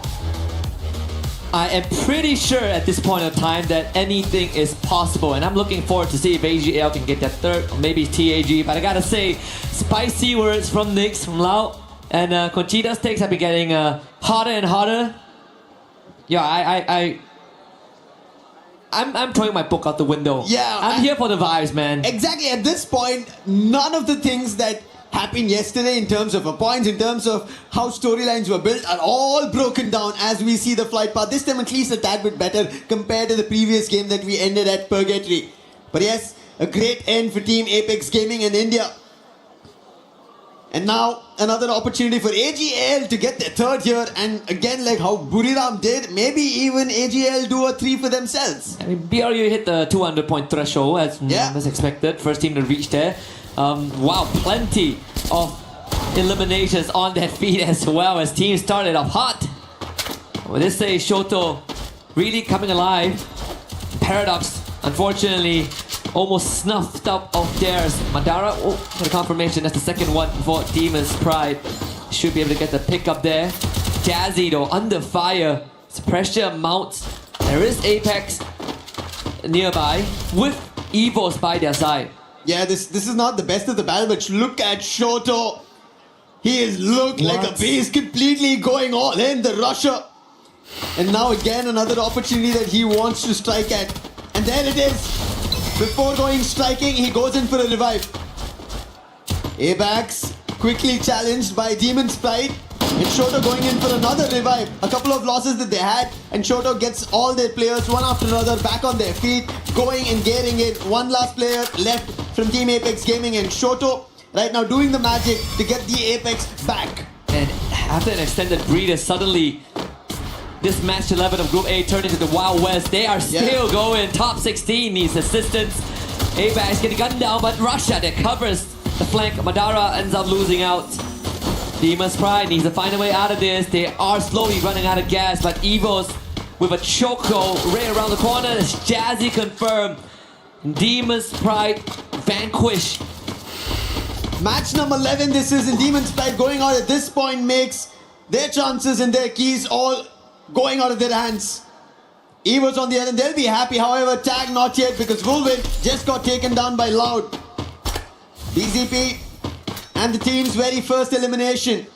And Sahil Judge in a complete different direction. Tag spread around the map itself because this start was not great for them. They were unable to replicate what they just did in the previous game. And I don't know how, right? One game they got a booyah, did not make the best in the second, and then coming back to the next, again another booyah. A little back and forth happening here from Team Apex Gaming. Yeah, we actually have a terminology for that. It's called the RRQ experience. In a way, sorry RRQ fans. You know it's true. You know it's true, Conchita. I love you a lot. But I gotta say, after match number 10, we already see the clear hierarchy. Right? Top 4 confirmed. Even if Falcons go on a miracle run, to do it in 2 matches, highly unlikely. So now it's the fight to not be in the bottom 2. But even then, with Demon's Pride out, they only have one more chance in match 12 to do so. Paradox hanging on by the skin of their teeth. They gotta find a revival to get back into the game. But getting the game going is going to be due. Elimination, damage all being done. Aim God now taken down by Titan Esports Club. That was one of the players, but there's still a challenge coming in. Ray, he gets taken down. Titan Esports Club, they get challenged by Aurora. And look at the Axel's position. Completely unthought of, and Aurora taking this as an advantage. And Titan Esports Club, all they want is making sure they secure their survival stage chances. And a challenge coming in from Azriel is good to deliver one, but then the entire trail of Aurora follows through. And Titan Esports Club, they lose their players one after another. And it's only up to Kutush, and Kutush has always been the savior for this team. Forced to slow the pace down. Not really close to his team, but the Dynacleus from Toplia confirms the absence of anyone there, so he can't get the revive going. Nameless and Cypher linked up. Shoto with great snipe on the trap. Kutush with the full revival there. TAG racking up steady points. Next from Fire actually fights deal with a P90 of all things. So the sniper of AGL will need to be brought back, and that's will be the case. As Loud makes that rotation, BZB wants to push the envelope. Loud, they are in the top 4, and as you said, they're just making sure they seal the deal with match 11 and match 12 on board. AGAL trying to get closer to their booyahs so that they can cascade in the champion rush. But right as now, Aurora, they're biting their chances, trying to get better, and they're picking on DRS one after another right at the vending machine at Zipway. Not even giving them a chance to breathe over there or even counteract. Wait a minute. And look at that, instantly they go for a hit list and goes to Loud Gosha. Aurora has 16 eliminations. What? Yeah. How much has happened? That happened. Wow. Where did that happen? We'll see in the replays. Yeah, that's it. We looked away. We looked away for just a little bit. Yeah. You see that, Neptune? Thanks for not mentioning Aurora. And Aurora, big picks. They did trouble. Titan Esports Club. Those are some of the eliminations that they managed to get. And right as now, being troubled is going to be Paradox. Falcons, in the meantime, they are trying to go in for a challenge. FGL being used to force on fire, not getting closer. Fire battling with fire, using a chrono, but not for long. And Zuez puts him down, and another back coming in. Aurora, 18 eliminations. It looks like Aurora are taking this chance as the top teams have decided to silence themselves, at least here on next era. Aurora are going all out. Uh-oh. Another challenge, and Limit X7's positions compromised. Riptide in his defense, not great. Azrael tried to jump closer. Unfortunate, the landing was not that great, but what can Limit do? He's stuck in a very hard spot, surrounded by the entirety of Aurora. I'm missing, unfortunately, airballing the Riptide Rhythm is going to put him in a rough spot. I think Aurora really fueled by the early pickings that they've gotten, now seems to looking to build themselves into an unstoppable fourth circle move south. But if Aurora can clear out Limit from the area, they get such a stronghold in that area around Zipway. I think the best part for Aurora right now, again, chances of making it in the top 4 pretty much unlikely, but they could cement the position to one of the generation record run. Remember, so far today, the most elimination a team has gotten for themselves is 20. Yeah. Aurora is at 19, 18, 19, so they're already looking to break a record. This is around the 7-minute mark. Right at the end of the game. So Aurora, in a brilliant run. For the time being, even Evo's trying to stretch that towards 10 of their own elimination. Tag, they find Kutasho there. Seems like the elimination feed slowly, right now, lighting up one after another. AGAL picking off the last player of Paradox, and that is Sneaky out. And Paradox, just like Demon Sprite, their chances are looking bleak. Really falling out of their hands. Some hit scratches there from Paradox. The only thing that they could hope for right now is for TEC to be next. Then they will have a chance to bring it back. Maybe for Demon's Pride it's going to be an easier journey, but for Paradox it's a 20-point gap. And a lot of hope that TEC don't make it this round and the next. It's going to be a difficult one to kind of look forward to teams fall and their own uprising, and especially with only one game to go after this. But on the other end, Loud, they have a challenge. That's going to be DRS. They thought they were ahead of the game, but BCP, he was quickly surprised by DRS. But the challenge not yet done. Gosha was there out along with Aurora. 20 eliminations on the clock. Not yet 10 minutes, and Azrael going in for a chase. Pratik, he will be taken down by Azrael. Stroix, can he do something different? Right behind the drop, and Aurora have not yet seen, but finally it's going to be the Axel. And DRS out of the run. However, Aurora roaring in this game. A slight smirk from Axel's face. He knows that the magic is being performed here. They might even set a record for the highest elimination count in a round if this continues. They add a booyah on top of that, it might be the record for the most points in a single round. Yep.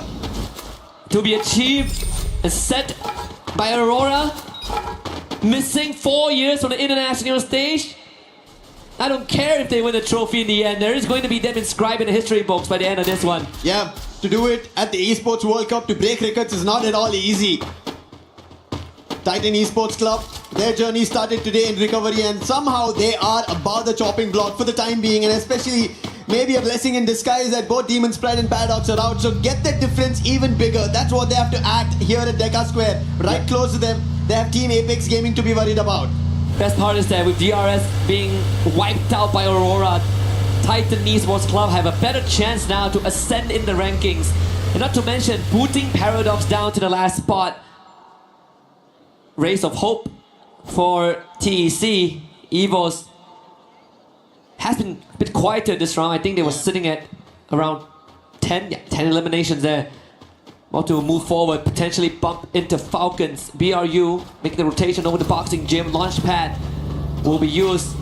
This is going to be quite the rotation. Straight in. Stealth bites by Rasha. Going ahead. And guess who lays ahead? It's Aurora. He might have the stealth bites and might be in call for the time being, but right in front of Aurora. The only two teams right as now here in Nextera having double digits. Aurora and EVOS both next to each other, and it seems like EVOS do not want any fight of this. They're back off the compound. Move to a different angle for Rasha! He finds an opening on Jun. Do they continue this action? It seems like they're not yet, but that was a warning shot coming in from EVOS. Yep, indeed, Rasha.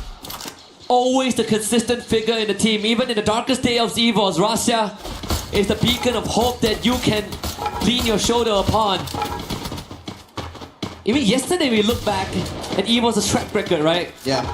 Rasha is the one that enables everything. He's the one that lights the fuse and gives EVOS the second win. Survivor and Dominator all packaged into one. It's going to be quite the standstill between them and Aurora. Maybe BRU will break the ice as they now make their presence into the circle. Every team getting closer, inching against everybody. 4 points for eliminations to be above and surviving, afloat. And I think right as in at least in Nextera, every team is safe and sound. Whether it be the top 4, the middle order, because the chopping block teams are already out. They are under threat of elimination. It almost seems like they've already been played to the guillotine here. Yeah. At the EWC's terms, the Crusher. This is silence just before a complete cascade of an action breaks out. Yep. Zones closing in. Falcons, a very big spread right at Deca Square. But with the binoculars being used, it gives an idea of a totality of the number of teams there. Either it came from Tag or it could be Titan. So it showed there are two different teams holding in the major compound in the center of Deca Square. Yeah. Lau now makes their move. Hits the timing just right. With the circle centered around Aurora.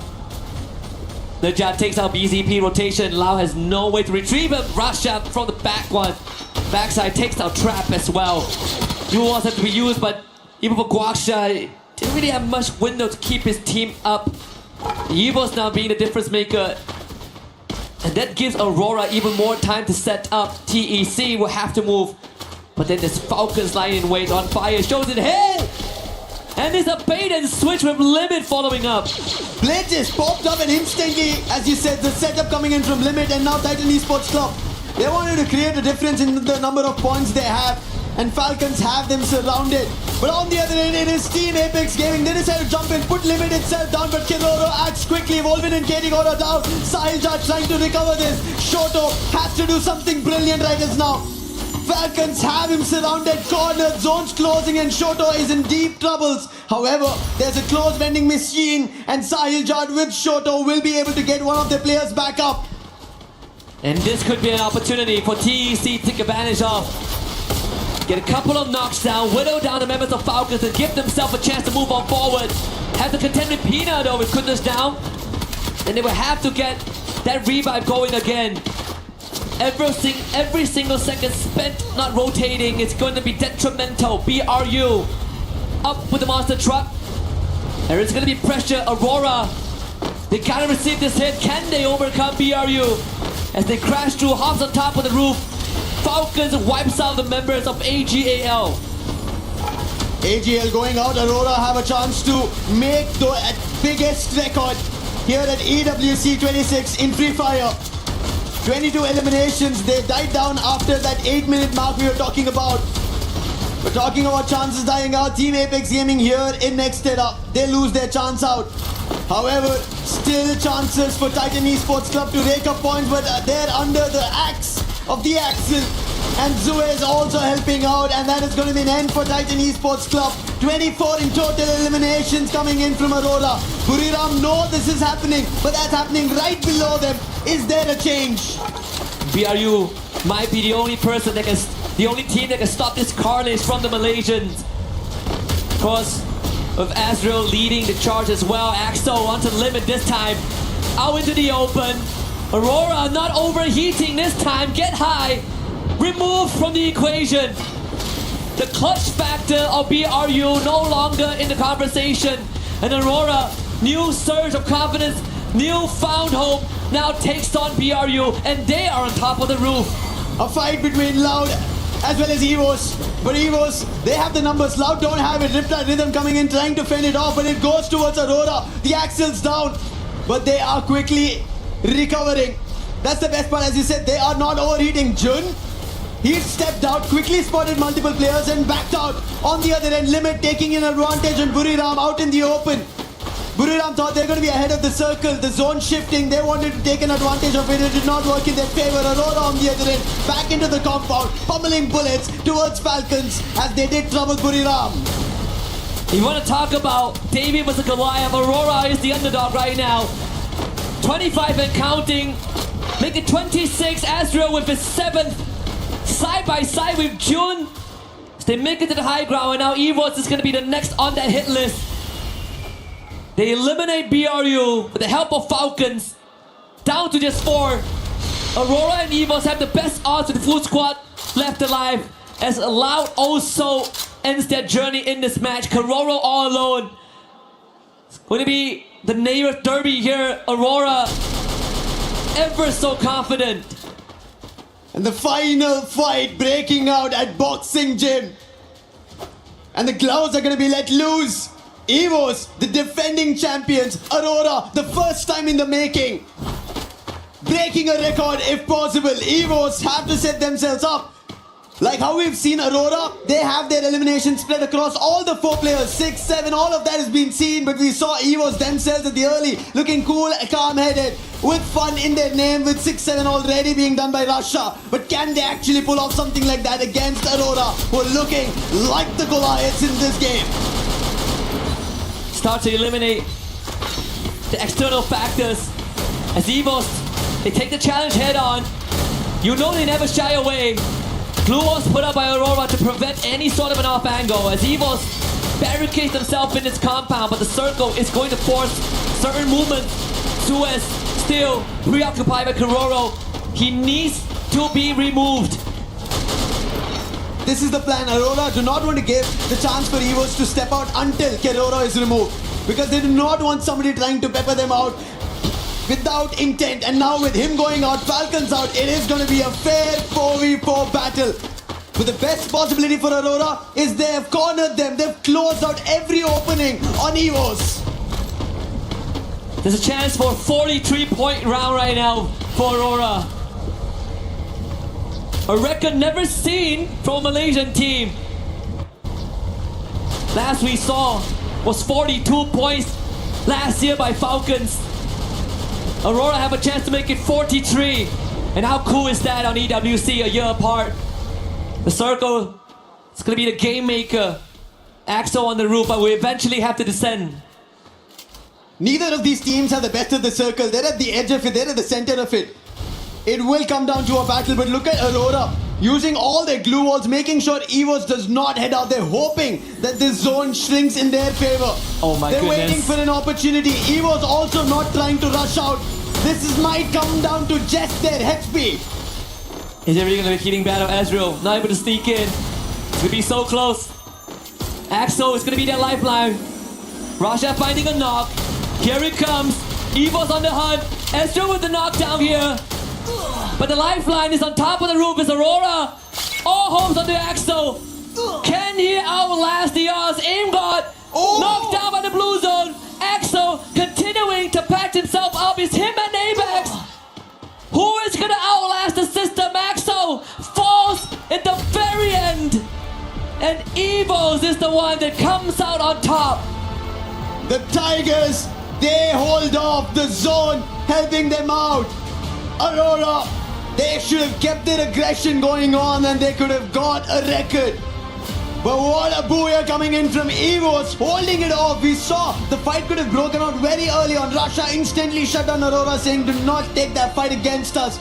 And in boxing, Jane, we did look forward to the bell, but it was in favor for Evos.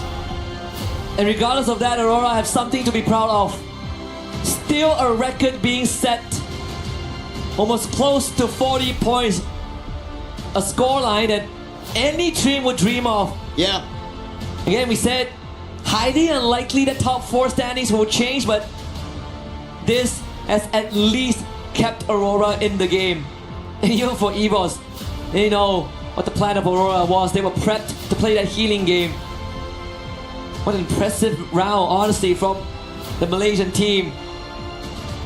I think it is something that, we saw back in the SCA, back in spring.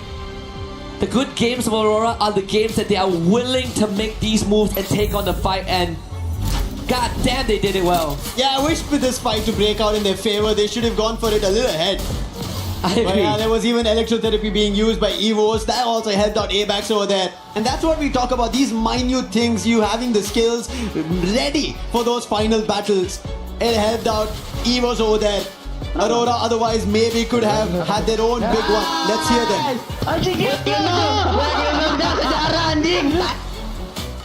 I was ready for a bloodbath, honestly. I was so ready for Aurora to just run in, duke it out, throw haymakers, and see what happens. They chose the safe way, but again, no harm, no foul there. Yeah. We've been seeing these teams who have had their booyahs and their comms right at the very end. It has not been hectic at all. And in this bed we saw comms, they're like, hey, we understand what Aurora are trying to do. Let's do the same thing. It worked out for Evos. Yeah, I mean, you didn't even see Evos trying to force their way out from the boxing gym. Right? They're like, I guess we chill. And then we try to... We 6-7. We 6-7, right? And so we got 6-7. Game 6 is coming up. But of course, before we get to that, we gotta see what's going on in the rest of BWC.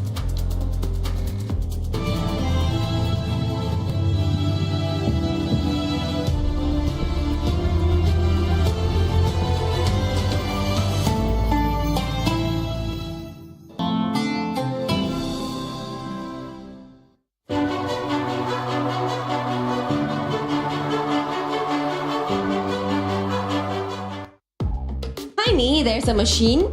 I don't really understand how to play or how to use it, so I'm gonna ask this man right here. Hello. So can you explain how can we use or play this? Because I really want to give a try.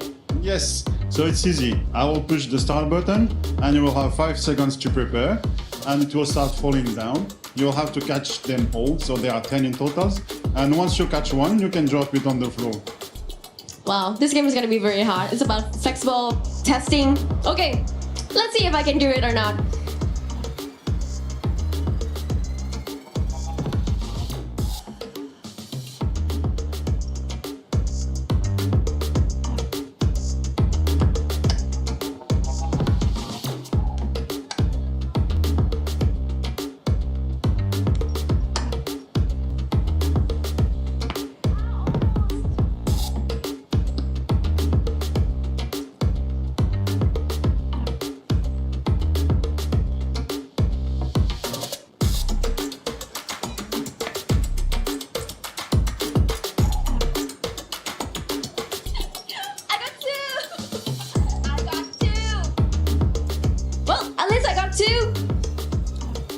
Good game to testing your flexible, and of course my hat is falling off, but this one is pretty fun for exercise.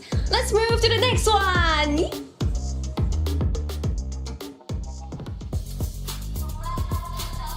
From that last map, ending it with a healing game and a record almost broken. Can you believe this, AJ? I can definitely believe it. What I cannot believe is the fact that it was a Malaysian squad that almost broke the record of Falcons themselves, right? Massive game for Aurora, but that's exactly what you want to show the Malaysian fans out there, that you're not just here to fill a slot, that you're here to go all the way to the grand finals. And because of Champion Rush, maybe even run away with it. Yeah, it's anyone's game because today has been crazy. Yeah. We started off the day with Booyahs from TAG, and they had 2 of them despite struggling yesterday. And AGAL still rampaging and finally clinching in that Booyahs as well. Absolutely, it's just Chuck Day India all day long. This is the moment for Team Apex Gaming to rise up to the occasion. They clearly knew it. Yesterday was a warm-up day for them, right? I wasn't too concerned about them at all because we've seen the way India plays, and it is all about the patience. It's all about reading and understanding the rotations of the other teams and then going in for the strike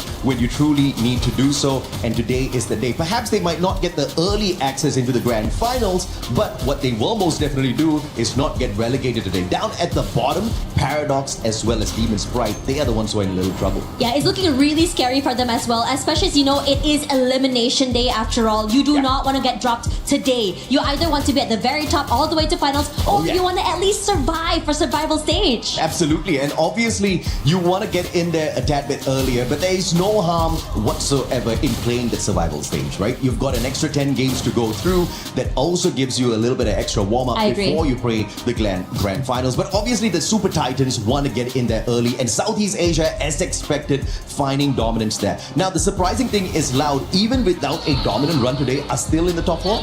Yeah, they still are. They're still farming. They're still going crazy right now.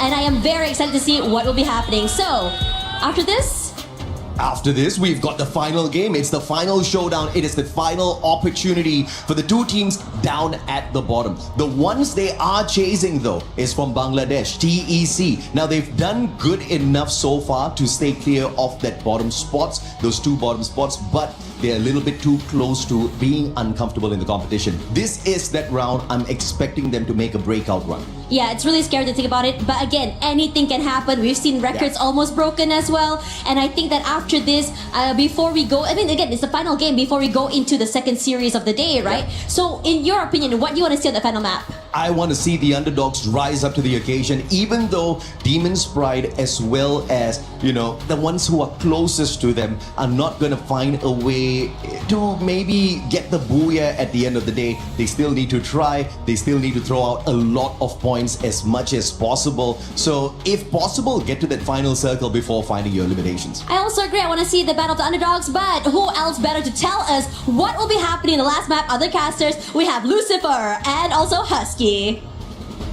You are damn right, Tash and AJ. Last match of Group A, and we are about to see some dreams get crushed in this brutal reality of an international competition. Paradox Gaming down at the bottom, followed by Demon's Pride in 11th place. But there is still hope. Even a slight glimmer is what might make the difference for these two teams. We saw TEC, they ran away with the previous map thanks to a bit of intervention. Paradox Gaming have a mountain to climb to even make it to 10th spot. But for Demon's Pride, for the pride of Pakistan, that journey might be slightly extended if they just get a good round. It needs to be the greatest of rounds for both Paradox and Demon's Pride, as this is the last game for Group A, match number 12. And it starts now with Paradox already taking a dive towards Moat House, but they have trouble. That's going to be DRS, not the great journey, as they dive out very first. Sneaky, however, has taken a dive in the other direction, but very close is even Demon's Pride. Both the ones almost at the bottom, out of the race, are very close. This is unfortunate. Yep, very poetic as well. The last map is Purgatory.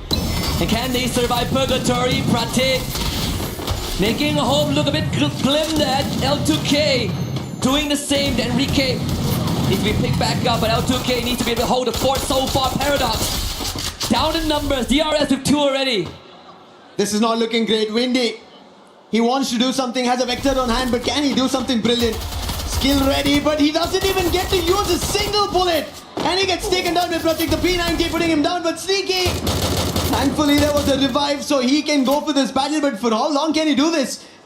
Paradox need to recover. They need to understand the stakes right now, that if they get eliminated so early, the result for sure is elimination. Not only that, you're also feeding points into the DRS machine.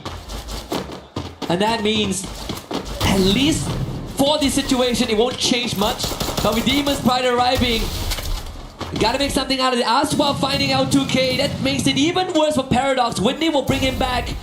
Finally, Sneaky. Getting the job done. Getting the first for Paradox. A step in the right direction. Strowax will want to find revenge. But Sneaky is doing its absolute best to stay alive. But Strowax pulls out the sight and ends Sneaky's streak. Madara now. It's gonna queue up and see if he can make something happen. Demon's Pride, they also need points. If it was Paradox and they were battling against them, that would have been extra points. But DRS, they're safe and sound. So battling with DRS could be trouble. And they've looked better so far in the entire journey of the 12 games that we've seen. Hope Demon's Pride are prepared for it. One thing for sure, in the intention of moving towards Moat Houses, the fight is isolated. Whatever happens, you may be able to recover it. But can it work out? It doesn't. Both top 16 and Madara, they get taken out. And that does not look good at all. At least for Demon's Pride and Paradox, they're still in it. Still a chance. TAG, on the other hand, not doing that well. Madara gets brought back.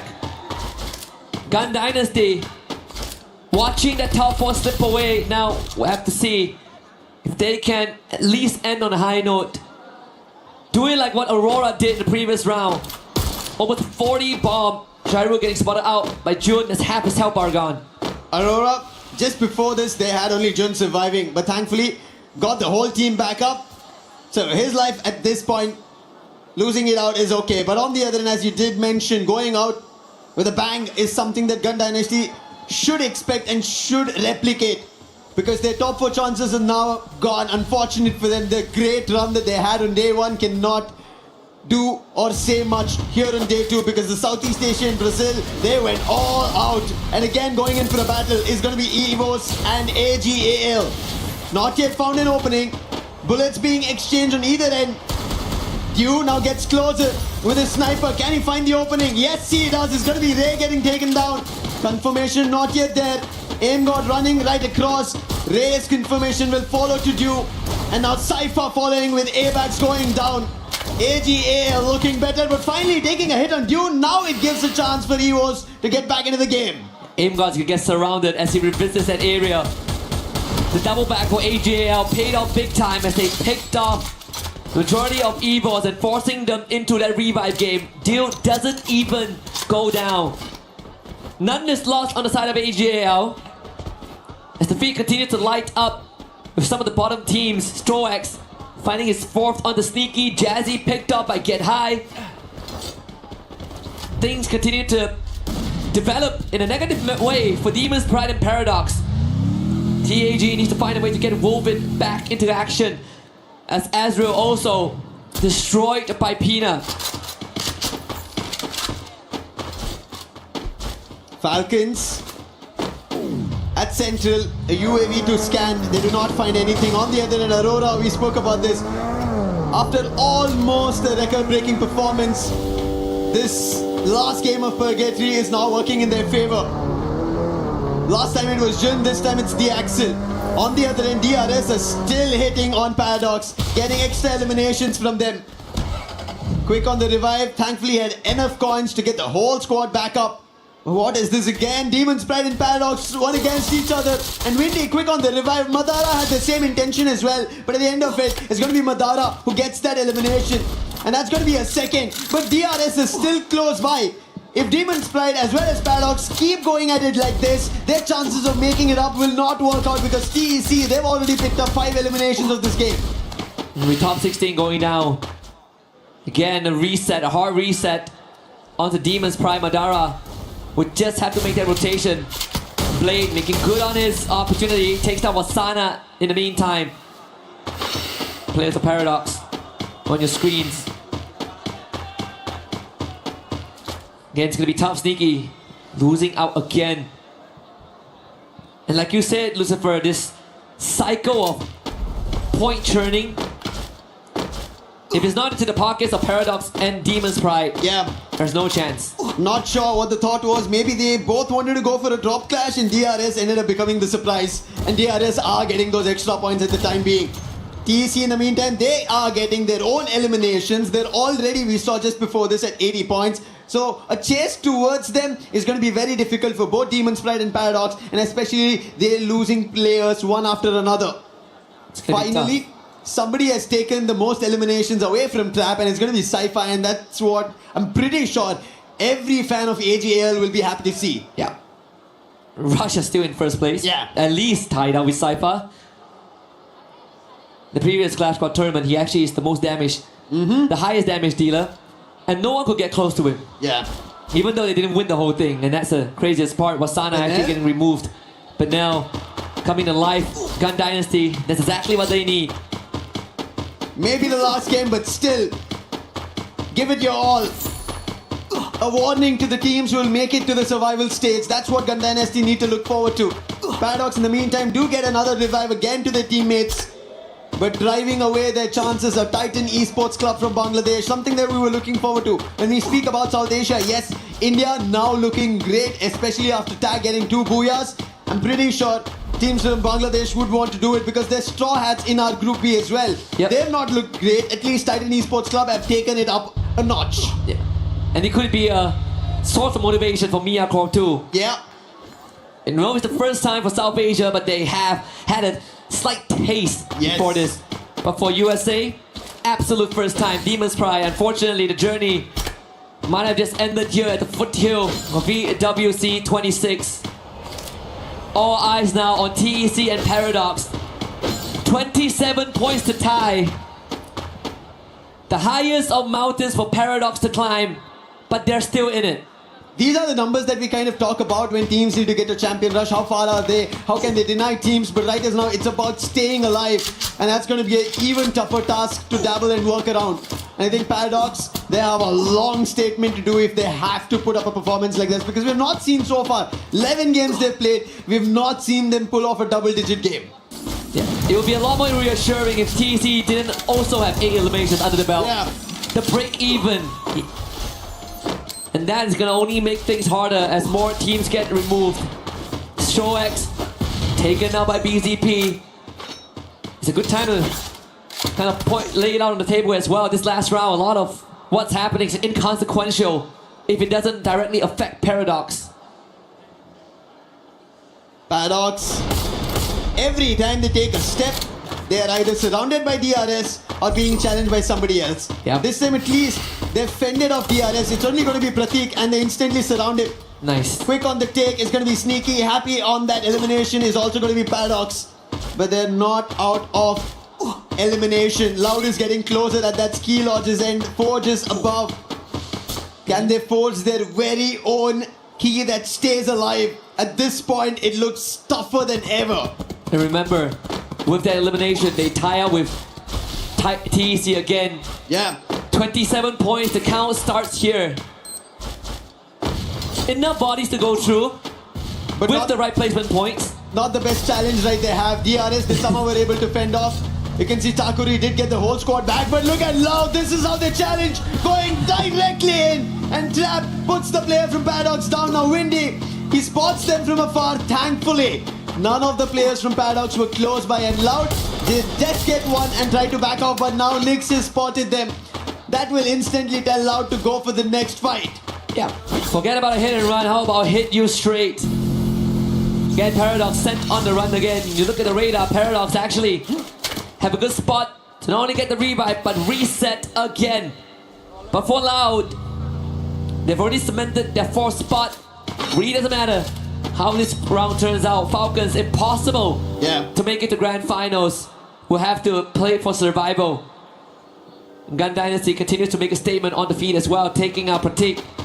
Spinell is the one that breathes life into the team. BRU as well, finding a recovery. It's Gun Dynasty under the lightning zone, challenged by AJL. And deal best Spinell. 2 shots looking for the second on David, but Cypher was close by. As David goes down, even Vega gets taken. This is AGL looking forward to their run at that champion rush. And now Loud has a challenge right in front of them. Can they take them down? Damage already being done. Their Scour Fiber is not going to work out. Trap gets taken down. That's due for you. Due looking forward to another challenge with Nick. Trap getting confirmed. Cypher puts BZP down. Now Nick gets closer to Due in that CQC. It's going to be Nick delivering for Loud. He did say that only Brazil will prevail, but unfortunately AGL will remind him that the true kings so far are still the ties, and Loud will have to take a bow now. Guaksha brings Trap back in. Another reset for Aurora, blowing all of that steam in the previous game, and now sitting at no eliminations and a rough round ahead of them. Only one remaining survivor. Paradox back in action. BRU right in front of them. The Paradox can get to this hurdle. Gotta start with the TAG. Which is the best fight for Paradox to pick? At this point, none. But they have to. If they want their chances at Esports World Cup 26, go to the survival stage right here in Paris. And Tag right now closed off. Instant dash coming through. Windy has to find the opening. It's going to be short out to turn it around, denying Paradox an opportunity. However, KD got been exchanged. That confirmation will not work through. Oh, they do actually. And Shoto trades it off with one of his own. Could have got a lot of words for Paradox, but bailed out by Windy with his life, with his dying breath. Enrique now with the challenge, absolutely decimated. Paradox down to 2, on their last legs, in front of TAG. L2K now removed. Shoto making sure that Paradox will breathe their last here. BRU now show up, and Sneaky out in the open.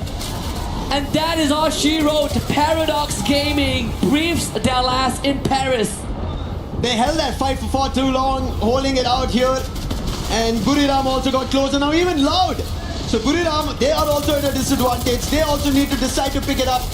And looking at the best spot is going to be Team Apex Gaming. In the meantime, as Paradox has gone out, the troubles for Titan Esports Club have vanished. They did lose a player, but I'm pretty sure the threat of somebody else taking up a lot of points is not something that they will be worried about. Najat is the last one. A nice hit coming in from Ray, denying Aurora and eliminating them. Evos, they use their binoculars. They spot 7 players. And that's going to be Loud. That's going to be Buriram along with close by Team Apex Gaming. Najat trying to time this perfectly. He's behind all the enemies who've already made it inside the circle, and I think Titan Esports Club are making sure no second chances left to anybody, that they still have points and they qualify, make it to the survival stage at least. Yep, they've done just enough for another 10 rounds tomorrow. So from this point onwards, there's no more consequences to whatever happens. But it'd be nice to get the booyah to add on to that record. And GD, they're doing the Aurora run, man, Lucifer. Yeah. 18 eliminations. They've gone big. Gun Dynasty now in a cluster though. Loud has spotted Najat, so for his survival it looks not that great. He should be picked off very soon. Team Apex Gaming, they've been holding in that tent for far too long. Their position was already compromised when Buriram made the entry. But Buriram, now they have an attention to pay to somebody else. That's going to be Gun Dynasty. But Gun Dynasty, before giving them any heat, they want to take a fight against Team Apex Gaming. But Team Apex Gaming, they've closed all the fronts. Just like how an entry was done by Paradox, no other team is getting an allowance like that. And now Gun Dynasty, they have more challenges in front of them as Evos walks up. And BRU is listening in closely in a separate tent as well. Russia will have to spend some time to heal back up. The medigun speeds up the process. Loud taking care of Najat. The Titan Esports Club are writing their last. But again, just enough to make it to tomorrow. But Loud now have distance, great angles to intervene in this 4-way fight happening right in front of them. Last 5 teams, out of which only one team has all their 4 players surviving. That's going to be Evos. Sahil Jad, Shaidu did blow open in a place to enter the doorway, but it did not work out. Sahil Jad was holding it off. BZP on the other end is spotting the entirety of Gun Dynasty. The chrono for the time being, will it save him? He gets into this own monster truck that was brought by Gun Dynasty and trying to hold it off.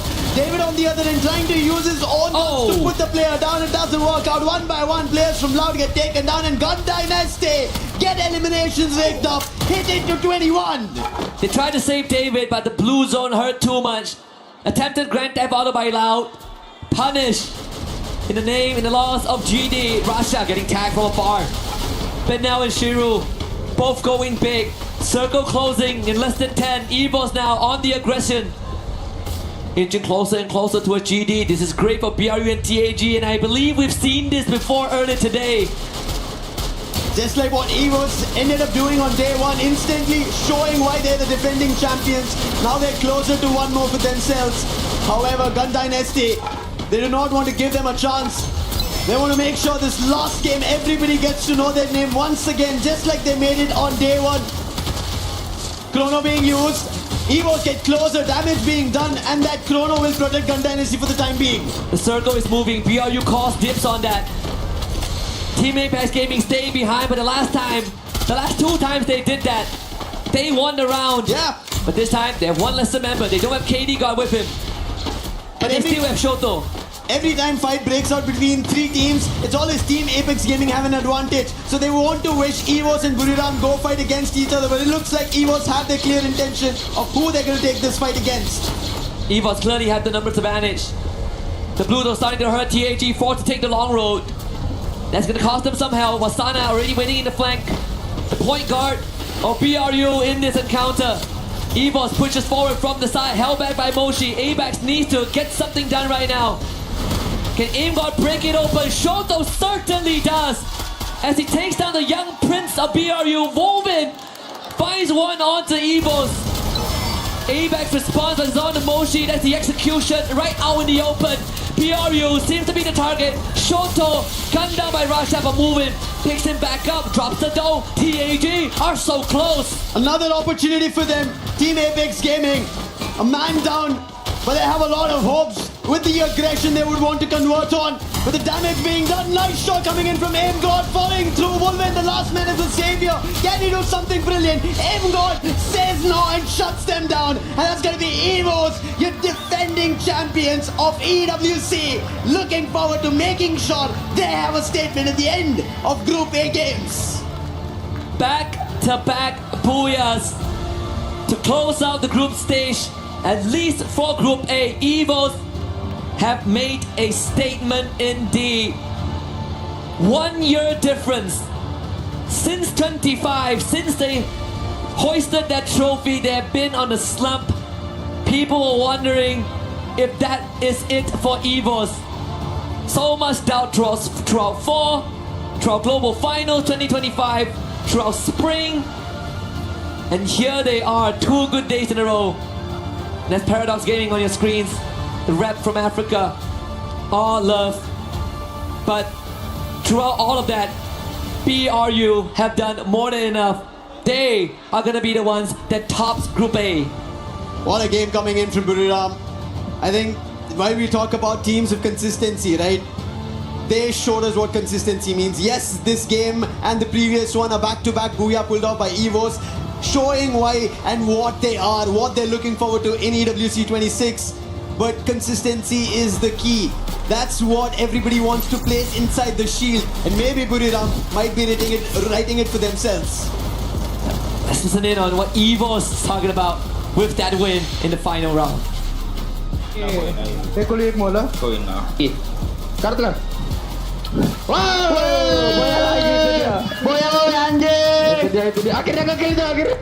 Imgo standing up before the fight even ends, but hey, it's set in stone. Even though Evos, they got that back-to-back booyah, but again, Buriram United Esports done more than enough to be at the top of the group, and you know what that means, Lucifer. Yeah, they're gonna pull the trigger. They will. 2 keys will be crushed. And for Imgo to stand up like that, he knew what was happening. He had taken 2 of the players of tag down, so he knew his teammates in a 3v1 will pull it off. And it eventually did work out. Evos. But you can see at the biggest of stages, this is how the part and parcel of competition is. Paradox, they're happy on one end that they were able to make it to such a big stage, represent their region, and put a performance that they could deliver on. And on the other end, Demon's Pride. This was their very first time from their region, and they wanted to make sure they put up a big performance. They tried their best, but the level of Group A being the toughest did trouble them. Yep. Of course, the Latam fans here in full force, and that's just a fraction of it. I mean, for Africa, it's the first time for the region, but for Pakistan, it's not the first year. Yeah. And that's the contrast that we see on the stage right now. They can still walk back with their heads held high because they have done more than enough to showcase their best on the world stage, and I'm pretty sure there's more to come. There is a lot. That's what we look forward to from every team whenever they step up on a stage like this. And this is how we love to see things like this. But on stage, we have Barney ready. Let's send it to him. Well, an exciting day in Group A has now come to a close. 6 teams have secured a spot in the survival stage. 4 have made it through to the grand finals directly, and 2 are gonna go home. And so that's what we're here to do right now. But first, I'm gonna have a little interview with Buriram United Esports, because what a dominant day. Okay, let's set the scene, okay? Let's go back in time, your journey to this point. World champions in 2025. 5th in the regional finals, so not obviously, you didn't match your expectations for that, but now dominating in the group stage at the Esports World Cup, that's got to boost your confidence, right, Rosanna? ก็ก่อนอื่นเลยนะครับขอแสดงความยินดีด้วยนะครับกับผลงานในวันนี้ออกไปในทางยอดเยี่ยมเลยทีเดียวนะฮะแต่ว่าก่อนอื่นเนี่ยขอย้อนเวลากลับไปในปีที่แล้วสักนิดนึงใน global ในเวที global tournament นะฮะหรือว่าในเวทีระดับ region นะฮะเราจบที่ 5 ซึ่งแบบว่าผลงานไม่ได้ไปตามทางที่เราหวังมากนะอยากทราบว่าในวันนี้เนี่ยเรารู้สึกยังไงกันบ้างฮะก็วันนี้ก็ทำได้แล้วครับก็ทำให้เห็นแล้วก็ใช่ไหมพี่ผมตอบถูกไหมนะฮะก็คือก็ดีใจครับแค่นั้นเลยใช่ไหม Yeah, actually we are very happy and excited that we finally be able to like prove ourselves that we deserve to be here to become the world champ of this year. I like that. Now, one thing that all these teams are chasing, obviously whilst we're here, is consistency. And it seems like you guys have that in absolutely mountainous amounts, because you guys managed to secure 3 booyahs yesterday. Today, not so many. However, you're still putting up points every single game. What does it mean to have these teammates with you and performing so well here on the main stage?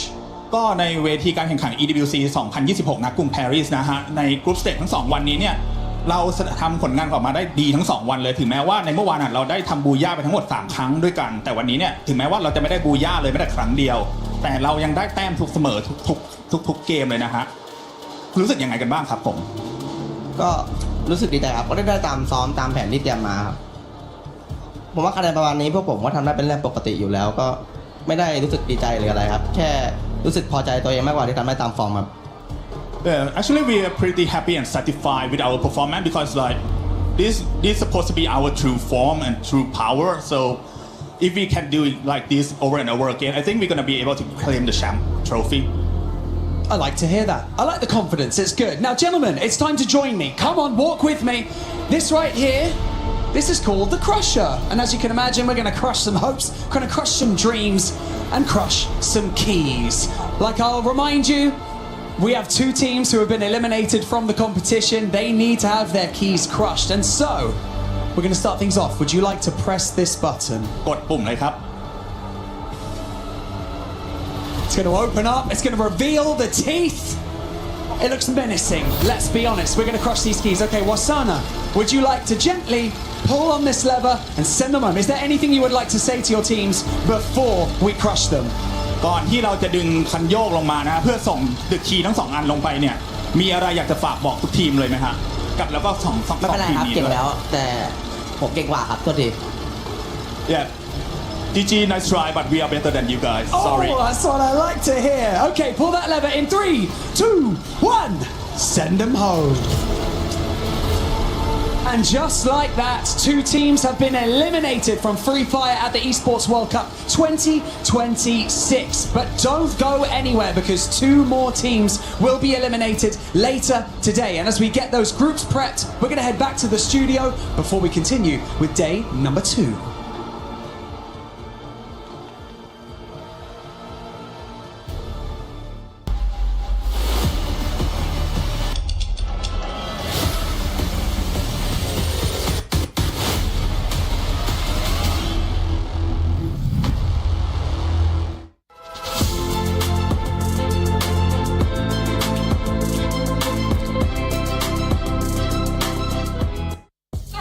Now, something that really hits close to home, and one of the things that we cherish the most here at the Esports World Cup, is support for our players on the main stage. And one of the most incredible things is, of course, when families, fathers, sons, brothers, mothers are here to cheer for their children and for their siblings on the main stage. It truly is amazing. I've got Shalash here joining me. Shoto's father from Team Apex Gaming. Shailesh, tell me what it's like being a dad. I'm a dad. I have a 4-year-old son. What is it like to cheer for your son on the main stage at an event like this? It's great to cheer for your son, especially if he's the 18-year-old son and who is doing something which I don't understand. So you can imagine it's very difficult to cheer for him. But once he won the Indian Championships, before that I was a tough opponent of his. I used to refuse and deny him whatever he asked for. But after he won that, I knew he was passionate about this game. So you can imagine I've got 4 other family members with me. I have spent so much money to come here to support him. So that says it all. Now I am one of his biggest fans. I love that. We managed to convert you to being a fan of esports. That's brilliant. Madhvi, what is it like being here as a mum? I think that one of the most important things is to teach your children to chase their dreams, right? And now Shoto is chasing his. How does that feel? It's a proud moment for me as a mother. He's playing very well, enjoying. He's playing incredibly well, especially today. After yesterday, okay? Yesterday was a struggle, an uphill battle. Today they're playing so well. Yeah, tell me how it feels. Yeah, I think 2 games is quite the progress, I would say, because I think yesterday it was kind of a struggle for almost every single player in their team. But finally they have proved themselves and made a great comeback, which I'm sure a lot of people, even in our home country, India, are proud of. I love it. Shoto's family is going to be happy because Tag is going to survival stage, as we saw the first keys being crushed here for Freefire at EWC 26, none other than Demon Pride and PDX, but we'll talk about that later because we're going to be talking about the teams that are in the top 4 and will be going to the finals. One of them, Buriram, are very consistent today. Yeah, consistent as heck, but it seemed that they did run out a little bit of speed from day number 1. I felt day number 1 was explosive for them, and in fact today they're maybe in power saving mode, but after all, they're still up there in the lead. Do they really need to rush a little bit more? Yeah, absolutely. I think Loud was on power saving mode as well. They didn't really need to do much. They were just being very consistent, very average games, and they still remained up in the top. But what's interesting is Gun Dynasty kind of slowing things down today, intentionally or unintentionally. Unfortunately for them, Loud has taken away their spot in the top 4 already. They get to move on into the grand finals. But more importantly, it was the storyline of who's at the bottom. And Titan Esports Club, TEC, many doubters out there. Of course, tons of supporters as well. They have managed to save themselves from relegation. Just barely. It feels like just barely, because at the beginning of the day, I mean throughout the day too, that squad was just there in contention, doing enough to what it took to keep them away from those bottom 2. But the way you were talking about Gun Dynasty, that's a team that slowed down in a big way. Yeah. Lace, boy did they slow down in another squad that was kind of able to bring it back up, as we see the top 4 teams that will be moving on to the grand finals was Falcons. Yeah, I mean, Team Falcons, you know, I sort of said that this is something that they need to showcase a little bit more grunt into it, and boy, did they do that. So from up to about 10 matches, they were about 9.4 average kills and to 4.4 placement, which is actually beating, you know, teams like Gun Dynasty, who, you know, just brought it back in these last couple of matches. So seeing that sort of, like, I guess, competition between these 2 teams, Falcons, Gun Dynasty, is obviously what makes these storylines so fantastic. Clearly not enough to make it into that top 4 we saw in that final circle. It was like looking good for these teams, and then somewhere along the lines, you know, they came in from the eastern side. I know, like, I think it was Loud holding the eastern corner there for quite some time in the position. So it was very difficult for Team Falcons and obviously Gun Dynasty to sort of get that fruition and get those extra placement points that they needed to push them up to that top 4. But look, if we're looking into like survival kind of matches here, this is an excellent feat from them. So I'm pretty keen to see like what happens with like the next group and how these guys will go in contention with that. But like a great, obviously, you know, I guess team effort from Team Falcons for them today. Indeed, they need to find a way to get those booyahs, because as you saw there in the top 4, it was just squads that were able to get booyahs. Apex Gaming, I mean, we saw what one of the players' families was saying there, happy with their performance. A little bit too late from what we saw in the first day, but a great bounce back for this squad going into survival and taking some momentum with them. Yeah, it's crazy seeing this team, if you think about it. Yesterday, fairly quiet. Now coming in today, I think coming in really hot. And I think it's really good as well, because day one is more of like icebreaker day. Everyone's just trying to get a feel of each other as well, right? Yeah. But another team I really want to talk about as well is Aurora. Yeah. Because coming into this... Don't say that around Neptune. True. They were a team. I felt like yesterday they were struggling. They were knocked out a bit too early so many times. We saw the vision, but not the execution. And whatever it is that happened yesterday or today, in fact, they almost broke a record today. Yeah, absolutely. But I want to bring the conversation back to Team Apex Gaming, right? Because I think this is a whole big win for India as a region who are making it back into the global scene after a long, long time. I mean, many people would have expected these Indian teams to be rusty, and that's exactly what they were in day one, at least for Team Apex Gaming. But today they have shown us that they can play some good fights, they can rip away some good booyahs, but is it going to be enough for them to qualify into the grand finals? Because if you're looking at the teams that are stacked here, that are going to probably make it into the elimination rounds, it's not going to be easy. I mean, in this group in itself, I've got 3 or 4 favorites, but there are only 4 spots left for survival rounds. And you mentioned it too. I mean, first time being able to be in this kind of stage. It's been a while. We even heard Lucifer saying the first day was going to be a bit of a slow start. The second day was going to be a hyped up moment for them, which ended up being exactly like that for this squad. Going to tag though, I know you've been at the global finals many times. You've been at many events. What is something that you would like to see Team Apex Gaming do coming to tomorrow for survival? Because only the top 4 will be going, and it's not 2 days. It's just gonna be 1 day. Let me just put it this way, okay? The Indian teams are already winning, okay? Shoto is already winning. I want Indian parents like that, man. I mean, when the common factor for any Indian boy in his house is you become a doctor, lawyer, engineer, or you're a failure in life, all right? So to explore esports, to have your parents fly all the way down to Paris to celebrate you and to support you, I think that's a huge win already. They are setting an example for everybody else out there. I wish and hope those other parents support their teams as well. But, you know, on a more serious note, I think they're doing very well. I'm not expecting them to run away with the EWC trophy the very first time they've stepped back into the global stage, but it's more to prove to the rest of the world what India can do. And I think they're doing a very good job at that. And Tash, one thing that we saw being able to do from that team was getting the booyahs. Yeah. And in regards to those top 4 squads, we ended up seeing they had to get those booyahs. I feel like that's going to transition into tomorrow for survival. Oh yeah, absolutely. I think that one thing's for sure though, when you are going to be running this and you do make it to that top 4, that survival stage, for me personally, I think that having that 1 more day to play gives you momentum, gives you an edge in terms of trying to learn what exactly needs to be fixed and how you can fix it throughout the day. As you go into the grand finals, and granted that you do go into the grand finals, it does give you a little bit more of an edge for me personally compared to the teams that already just go straight on to that final day. Yeah, absolutely, man. I mean, I think teams like Titan Esports Club, they are a little bit more grateful that we've added in more squads, right? They're a little bit more grateful that more regions are in here. So now they are kind of like the veterans in the competition. So they've survived this stage already, but to survive survival stage as a whole is going to be very tough because of the kind of teams that we have got going in there. We've also got Group B who are going to be playing in a little bit as well. Yeah, I mean, down at the bottom, the teams who are already struggling are not going to be obviously a very big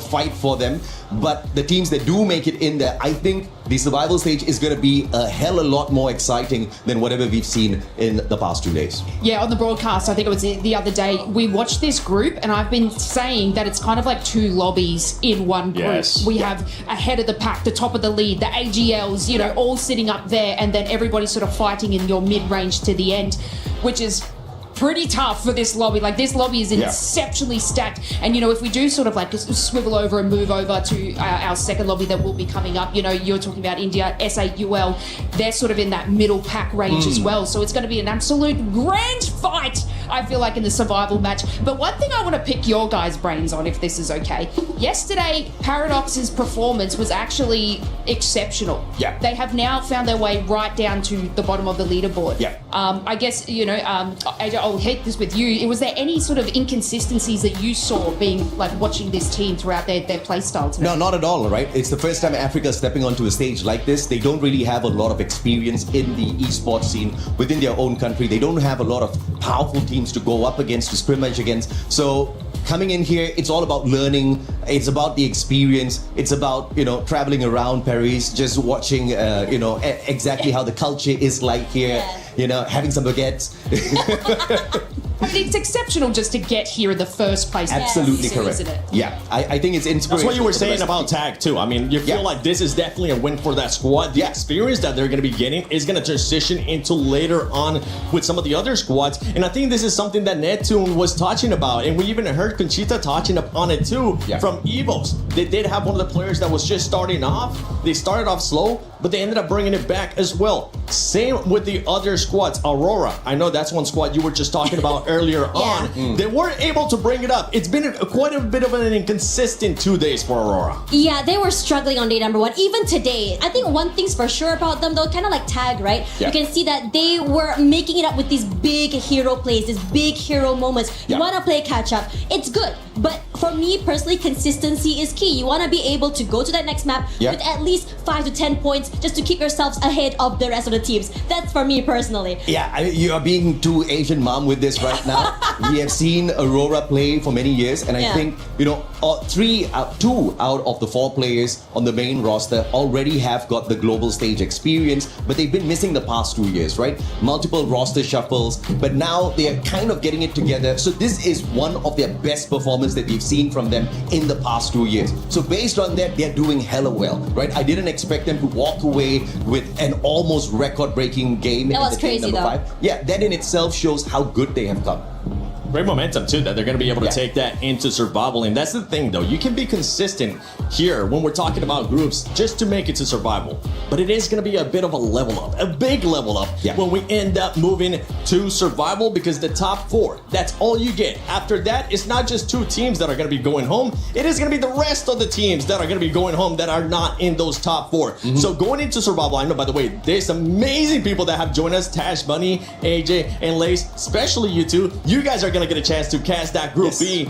We'll get a chance to break down Group B with the other squad, but I want to just pique their brain. Who is somebody that you're going to be keeping a close eye on coming up in Group B? Man, I am not keeping my eyes on anyone, right? That's the beauty about shoutcasting a battle royale. Anything goes, anything happens. Like from what we've seen already in Group A, teams that kind of didn't really do all that too well yesterday, even Titan Esports, they weren't having a fantastic run yesterday. Today is where they showed us what they're truly capable of, right? And that's exactly what I'm expecting to see. Teams who were not doing too great yesterday to step it up. Teams who are doing great, maybe, take a little bit of a pause, just like what Loud did, just like what Buriram did. Don't get too crazy with it. Yeah, I think for me personally, I mean, I did dig a little bit with Carol about the Brazilian, scene, right? Yeah. And she was telling me, in the regular season for Brazil, one thing's for sure, the Fluxo was known as the Boogeyman. Yeah, the boogeyman, right? Yeah. They were the ones that goes for back-to-back booyahs coming forward. But now in this tournament, they are the ones that are just farming eliminations. Yeah. So they've changed up the way they play, and I agree with you. You really cannot tell what's gonna be happening, and I'm so excited to be part of this with you, AJ. Likewise, Dash, right? And, speaking about Fluxo, I am not too worried about them at all. That's the team that we're definitely going to see at the Grand Finals. I'll be shocked if we don't see Fluxo in the Grand Finals. I mean, let me give you my little opinion here on the end, guys, because I shouted it from the rooftops right at the top. We need to look at Team Secret, guys, okay? I have placed them as my underdog, all right? Underdog! Yes, and if we saw from there, obviously groups from yesterday, shaky start, but then they pulled out these bazingas just to skyrocket up the leaderboard. So, I don't want to jinx them. I know we're all about jinxing, unfortunately, but this is going to be one team that needs to obviously make this happen. Yeah. And I'm going Team Secret. I mean, this group has been just talking about when we went to Group A, it was pretty much Southeast Asia. Yeah. When we went to Group B, it was none other than Brazil. You can hear the crowd in the background. You can hear them getting hyped up. And for everybody currently watching at home, don't forget, support your local team. Get into Freefire. Make sure you support your local team, whichever one it might be. You can be biased. It's okay. We try not to be biased here, but sometimes it ends up happening. We'll be getting ready for Group B, but we do have an amazing video with Mia.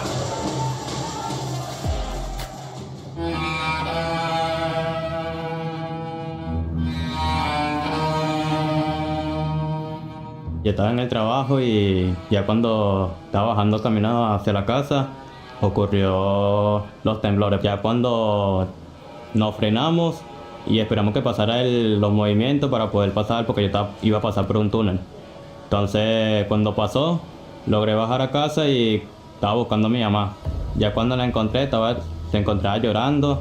Y cuando pasamos al apartamento, le encontramos los bloques, estaban partidos, tenían...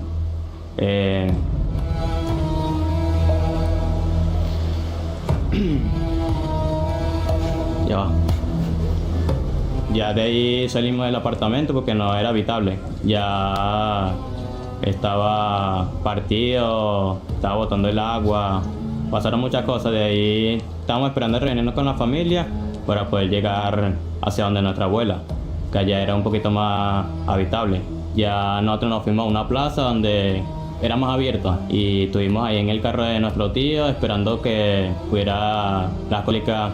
En un momento nosotros estábamos en la plaza y yo estaba logrando contactarme con el equipo, pero no podía porque no había señal, no había luz, como durante 2 días. Entonces nosotros esperamos los 2 días, nos acostamos en la camioneta, en el carro, y ya cuando llegó la luz pude contactarme con el equipo.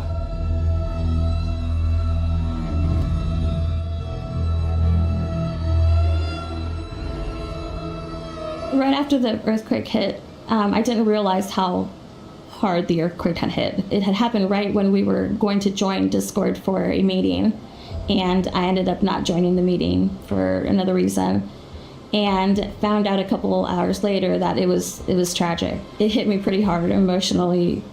You know, these are my boys, people I spent time with, and then not knowing from them for hours until it became days for some of them. En medio de la nada accidentado, pues. ¿Qué opinas, Capa Flow?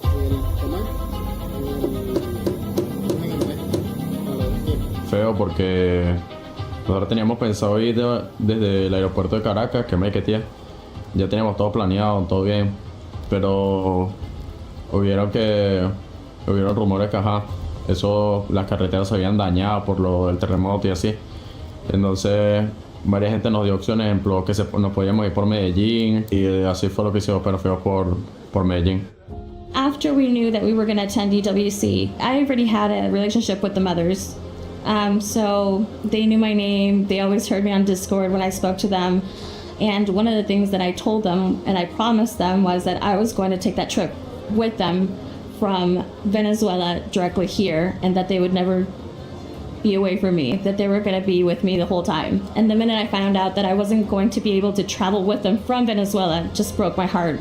And I try to make it as transparent, as much communication. I tried to inform the mothers. Up to now, we have a WhatsApp group that they're constantly receiving pictures, they're constantly getting updates from me, and they know that I've been trying my best to keep them updated.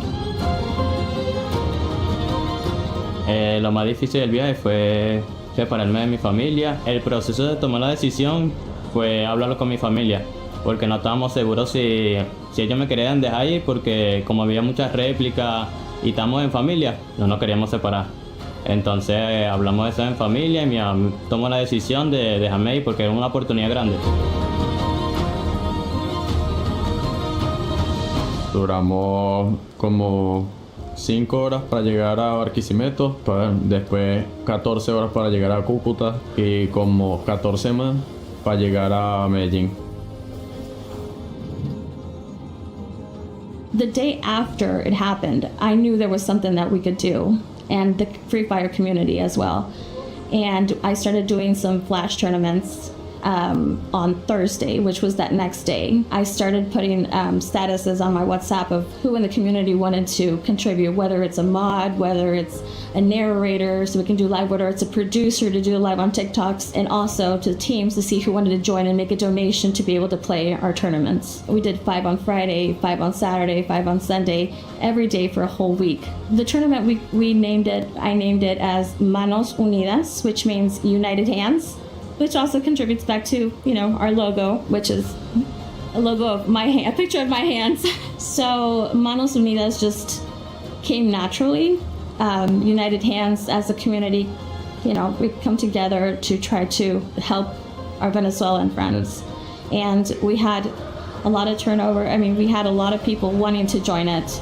and contributing more than, the normal. When we come back to our homes this coming week, we're going to have bigger tournaments that are going to last for about a week. That's going to be our goal now, to continue raising funds. For them, this is a dream come true. Coming from the whole tragic of the earthquake, it's just makes them stronger, makes them believe more that this is meant for them, and they're gonna do a great job. I trust a lot in our team, and I know that they're gonna try their best to take something back to their country.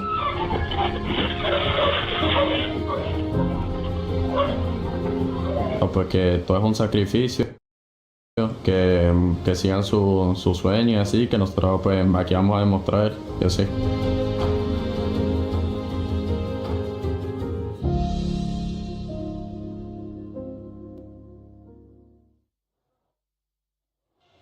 A team that has been able to overcome adversity with tragedies that happen. But at this point, I mean, they're just trying to reach the pinnacle of Freefire at EWC 26 and trying to find a way to get into survival, trying to find a way if they can maybe make it to finals. And to be quite honest, it is going to be a hard road once again, because this squad is starting not in the best positions for day 2 of Group B. Yeah, it is definitely a hard climb for Mia Court, but hearing what they have to go through, it is such a miracle for them to be here with us today. And of course, it's for them, it is also a milestone and something that they can forever be proud of. So yeah, this is just one of those stories that gets you thinking of how grateful and how easy you have it in life compared to others. Yeah, and one thing is, I personally saw their qualifiers into EWC. I was shoutcasting their games, and this is a team that really surprised everyone. We really didn't expect them to get in that champion rush condition, and I'm like, the story that they have, they fight through it, they manage to just go with what is needed for them, and they didn't have that much of booyah even from the group stage. It's only grand final, so it's just the effort that they put in to get here that is what we are looking forward to. Yeah, you can just see how much it means to these people. They're going through all this sort of, we talk about the mentality of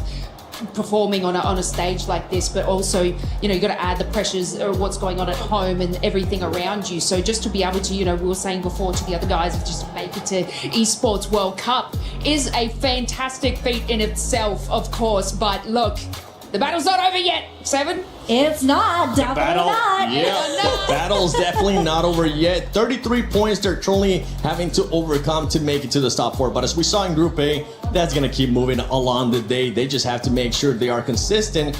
And don't forget, those booyahs have to start coming, because we saw from Group A, everybody that was at the top, they needed to get some booyahs. A squad that was able to get the booyahs yesterday was none other than, remind me again of who it was, because it was a team from Brazil, Neptune. Yes, MIBR lost. And we're really looking forward to how they are going to continue this, because from what we've seen, especially comparison of Group A, Group B, we've already talked about like how Group A is a group of death. There's a lot of teams who might be able to go and get those booyah against Buriram United, and this time around, I think MIBR lost will have an opportunity to continue their reign, because even from yesterday, once we switch it up to Group B, it was a slow game overall. It really was, Lace. I mean, we felt like the pace definitely slowed down in regards to what we were seeing in comparison to Group A. Yeah, I mean, even if we look at like the leaderboard at the end of the day, it was super close compared to our first lobby. So they can interchange and obviously work their way up to be secured in that top 4 position. But what I want to do, Seven, okay, is I want to give you a reason. All right, you saw me before saying Team Secret. Oh! And I want to tell you why. Why? Okay? I want to tell me why. Okay, so I want to tell you why. Sitting in 6, I'm always going to look at sort of that middle pack just under top 4. This team in 2025 was an entire brand new roster, right? Talk about storylines. They were not doing well, okay? It was an incredibly rough start, and this generally can happen with like an interchangeable roster here. But on Freefire Worlds in Southeast Asia, they won 4 games back to back. Damn. Okay, so this team, once the consistency hits, can actually put in the work for this. And now, in relation to our first lobby, they're actually sort of like rivals of AGAL. And if we saw how incredible they did, Team Secret were actually beating them in their series. So I'm expecting massive things from Team Secret. Okay. I've got the stats to back it up, baby. Okay. All right, hit me with And the- there's about to be a power shift, baby. Team Secret underdog. Watch this space. So you have them finishing in top 4 directly to finals. I think they will just hit that top 4 mark. Yes. Okay, I love that. That's exactly what I talked about yesterday because Team Secret won the FFWS Spring 2026 with a consecutive booyah, and that was amazing. But of course, speaking of rivalry, my eyes are drawn straight to Fluxo and Twisted Minds because they have the same amount of points, 90, and the same amount of elimination points, 55. Also, we still have Leon or Lion or whatever you pronounce it. However you want to say it. However you want to say it. Because this is actually one of the strongest team that did not perform well on the first day. I mean, just look at it. 7th with 72 total points. And this is not the Leon or the Lion that we knew, especially with all the great players they have. One of them is Games King, right? Yeah, I mean, I do agree. Games King will be able to bring the fire to Leon, but I'm looking at another team. We've seen how well Team Apex did in Group A. Now, another team. This is the blessing, by the way. This is the blessing. This is blessing. Preface. Right. You're about to be blessed by none other than Neptune. Yeah. Total Gaming. Let's see. Total Gaming. They might be able to catch up. I mean, overtake Leon, overtake Team Secret, overtake RRQ. No, stop. We're blessing, remember? We're blessing.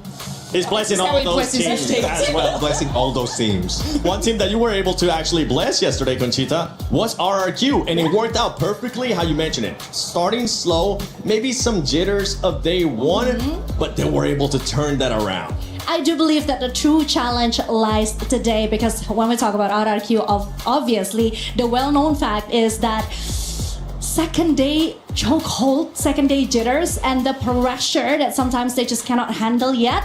This is the true test for RRQ, especially for Dutz as the captain. This is where he should be performing well. He should be calling all the right calls.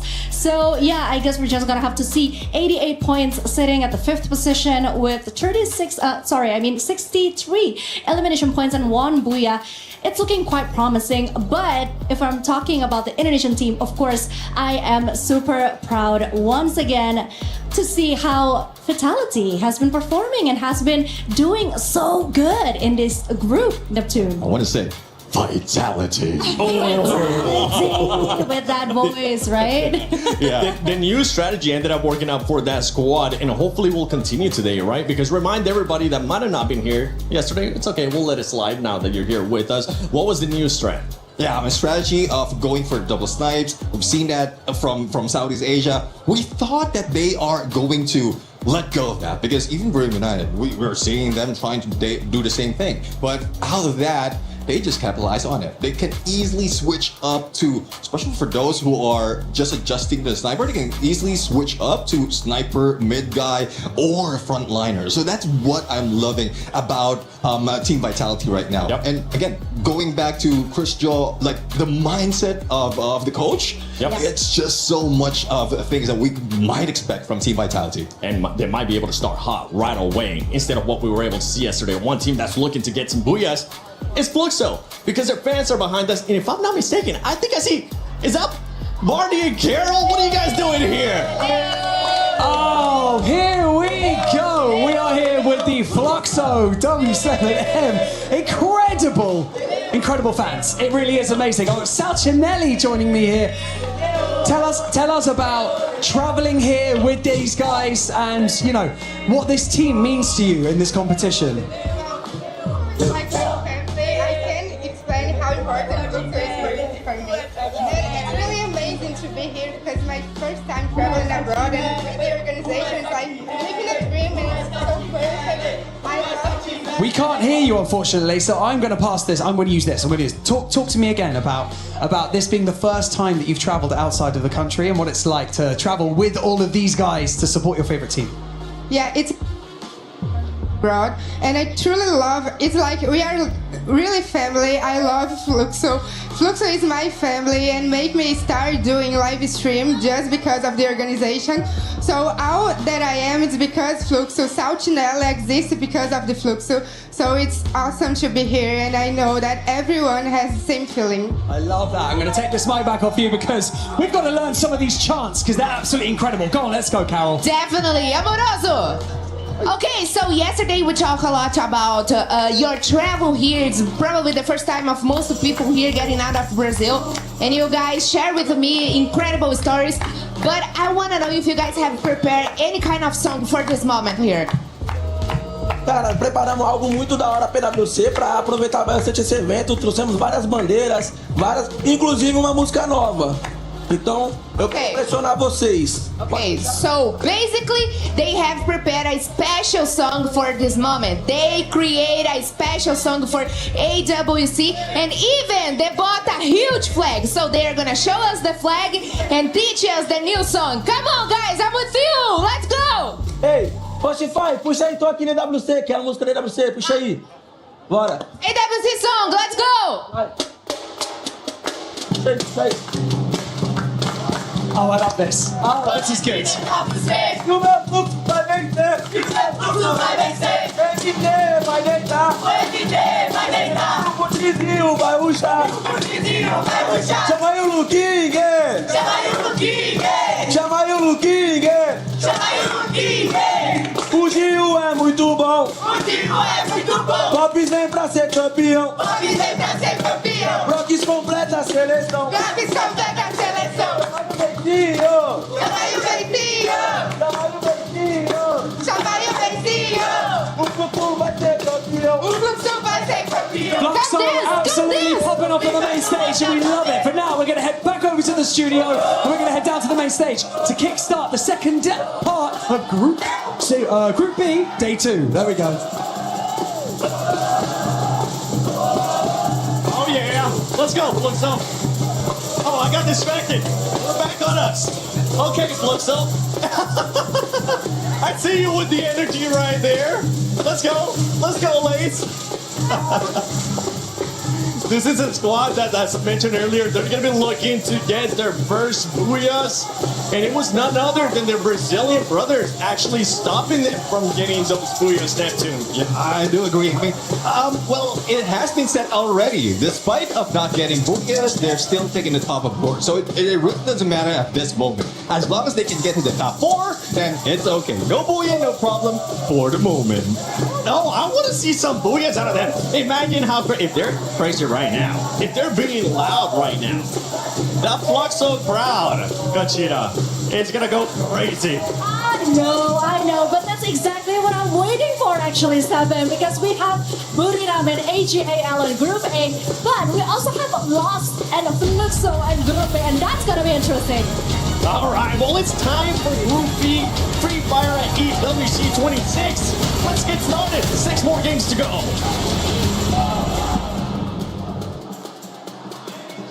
Half of our players now know their fate, while the other half is ready now on this Giria City grind. That is right. 2 teams have now been eliminated from the competition, so the tension just got a little bit thicker because the consequences just became real. Indeed, Barney, there is no room for error anymore.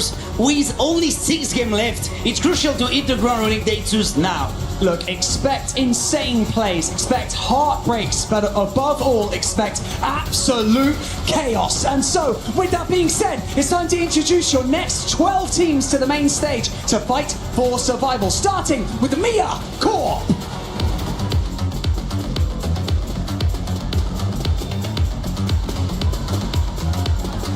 Al-Ali Esports.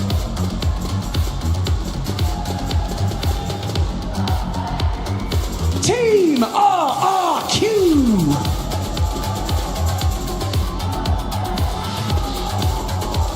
Twisted Minds.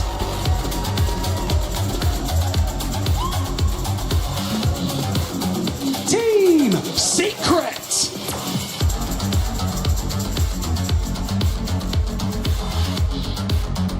Fluxo W7M.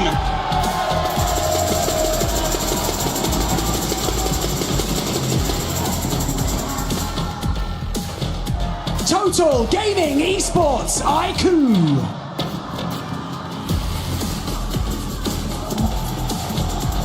Straw Hats.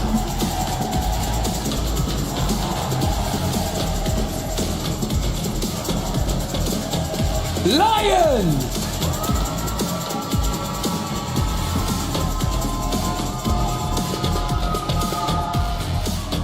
Emmy Bear Loss.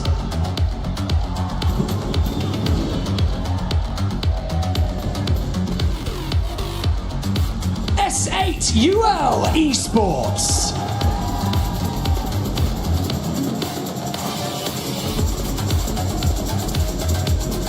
And finally, Team Vitality.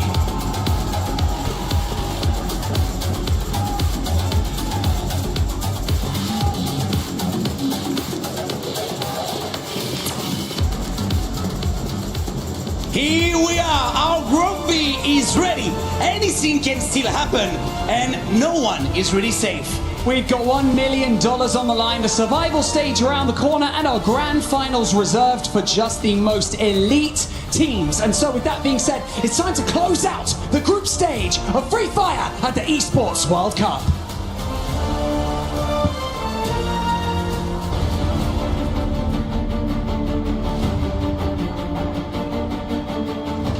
Four of the most dominant teams in the world will step onto the Gadir City grid for the first time today. Teams who swept through their regions and left their opponents in the dust. But now they stand at the base of a mountain faced with an almost impossible climb. Well, let me take this opportunity to remind you that this is your chance to instill the fear of combat into your opponents. Don't hold back, don't hesitate, and trust in your teammates. Comes through and Loud, all they have to do is just rush forward and they're completely surrounded from every single angle, and Loud once again a booyah! MIB at lost, they turned it around, and Box is the last one standing. It's going to be very difficult, but also Box struggling along with the help of MIB at lost, and it's going to be MIB at lost getting the very first booyah of Group B.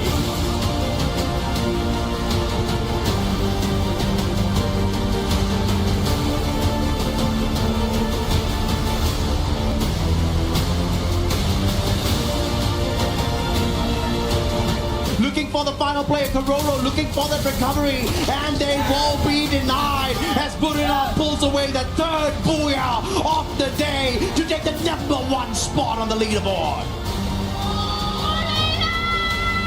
And Lion are losing players one after another, and as that happens, even Dix gets eliminated, and Games King was the last man standing.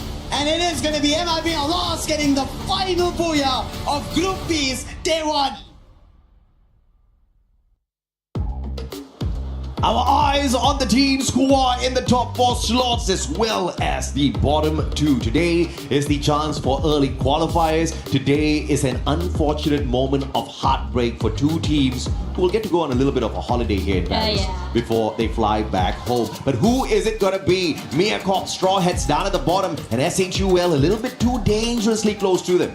Yeah, because today is anyone's game. Oh, yeah. Game 1, or at least Group A, was a story where any team could still make it big and survive. And I'm wondering if Group B will tell us the same story. Yesterday, loss went huge. 3 booyahs, ending the day strong. And I'm pretty sure that every other team in this group as well want to replicate that. Yeah, absolutely. And obviously, it is a situation where MIBR lost, wanted to control the situation, but also wanted to find out exactly what they can do in a lobby like this. They've already proven themselves yesterday. I'm expecting them to have a little bit of a slower day today. I'm expecting the teams who are down in the mid part of the battle instead to really show us exactly what they've got. Obviously, it's the fight to squeeze themselves into the top 4. Even if MIBR kind of sleeps on us, giving us average games back to back, I don't think they're going to be at risk of getting kicked out of the top 4. Absolutely. I think one thing's for sure though, everyone wants to maintain that top 2 slot. Yeah. After all, again, you get that holiday, you get that direct slot to that finals. Yeah. And on top of that as well, you mentioned just now during the desk, right,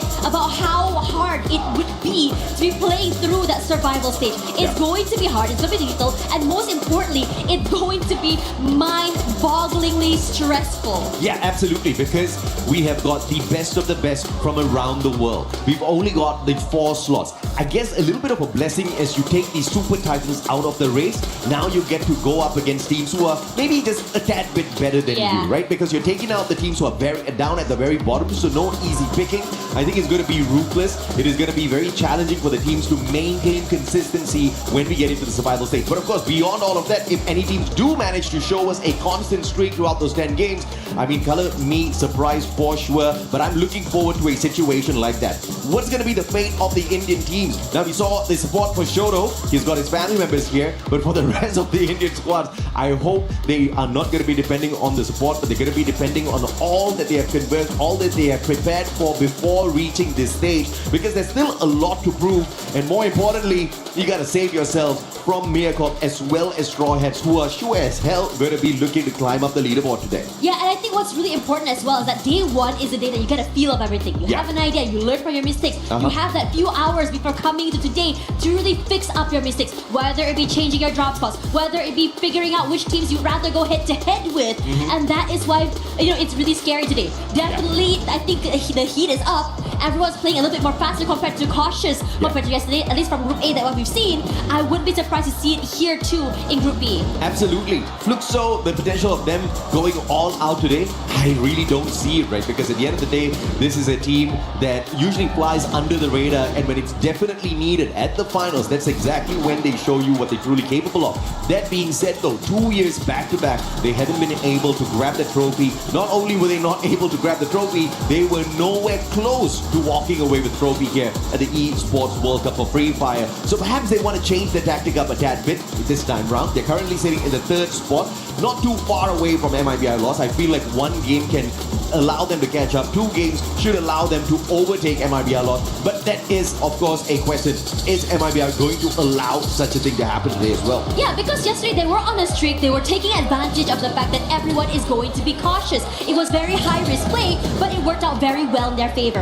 And now today, after hearing about what's happening in Brazil, right? Them in the regular season, how they were the boogeymen, how they were always back-to-back-to-backing when it comes to those booyahs. Can they bring that happening here today? Because definitely they had changed their strats from yesterday till today, but that is why things get really interesting, because definitely all eyes are on this top 2. I'm sure no way in hell do they want to go into survival stage, but they have the capability of making it into the top 2.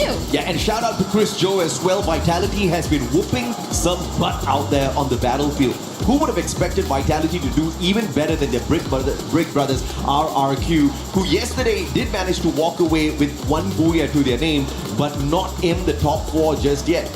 Vitality, on the other hand, are doing better than Fluxo as well as Twisted Minds. This is a big factor. I feel like they definitely need the confidence boost. Seeing Vitality make that early access into the grand finals is definitely going to be fantastic for them. We've got the RRQ fans out here versus the Fluxo fans as well. Yeah. Who can be louder? Who will have these smiles on their faces by the end of these 6 games? And also, most importantly, who will be silenced by the end of the day as well? I'm really interested to see who it's gonna be. But we all know who's the loudest of RRQ. Conchita in the backstage. She was screaming for them. I highly doubt Conchita only screams for RRQ. That woman is unbiased. She wants to scream for everyone, but she sees the potential in the kingdom of RRQ. But I have to tell you, the Fluxo fans are a tad bit more lively, right? I want to see that exact same energy from the opposite end as well. RRQ, y'all need to stand up. Y'all need to make some noise, man. Y'all need to yell, that's for sure. Give your energy to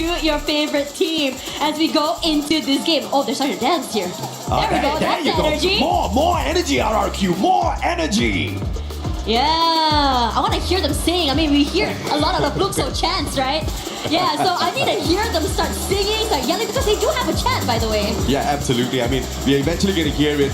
And I hope they continuously cheer their team on, because the kingdom of RRQ just tend to get disappointed a tad bit too early sometimes. And I know RRQ is not really looking to go wild out there on the battlefield today, but it would be nice to have that early access into the grand finals. But knowing the team, knowing how they play, and how they do love getting some extra experience out there, seeing exactly how well the rest of the teams can do, I think RRQ might be taking it a tad bit slower this time around as well. You also have to look at the teams who are trying to maintain the top 4 spots, right? Twisted Minds, Fluxo, MIBR Lots. These 3 teams are going to be very difficult to knock off of that perch.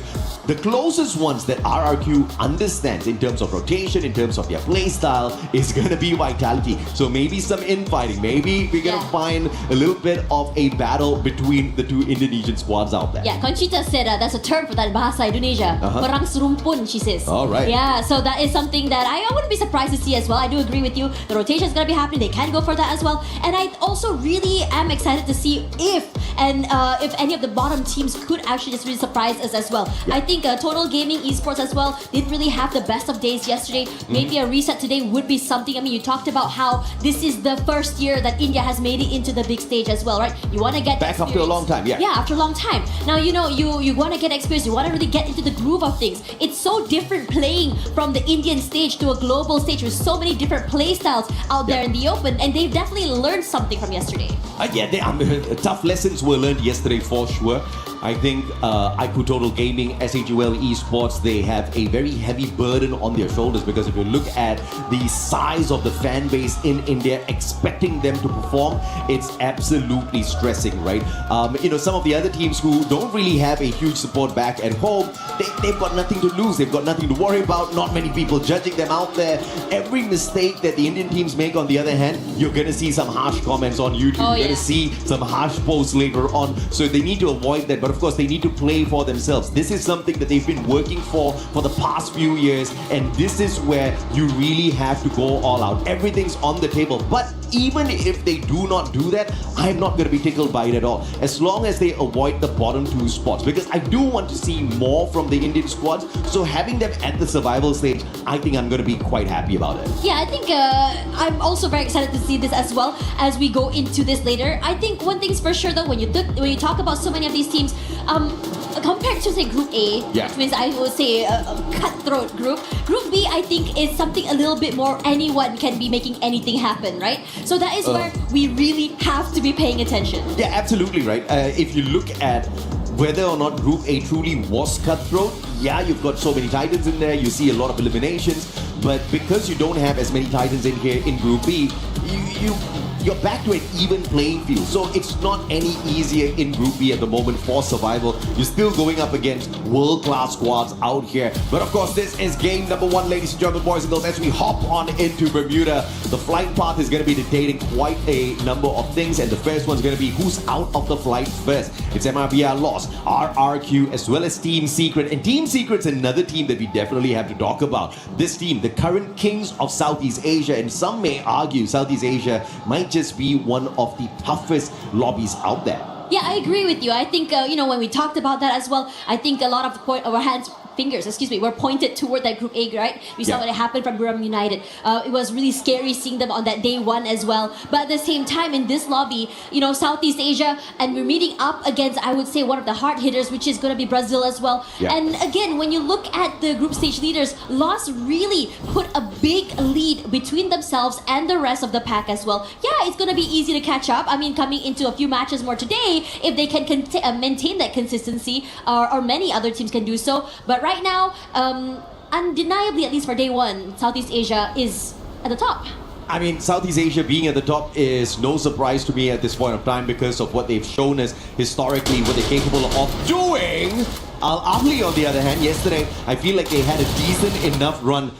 Sifu was knocked down, but Simox is there to find the instant recovery for his buddy, and they will not have to waste their time going in for the revival. But it looks like Vitality wants a big fight. The launchpad is going to be putting them in the best spot to knock down Simox. Sifu, barely any health left on him. He's going in with the medkit, double riptide rhythm, breaks down his defenses though, exposing him, but Diggs is just a tad bit too busy patching himself up.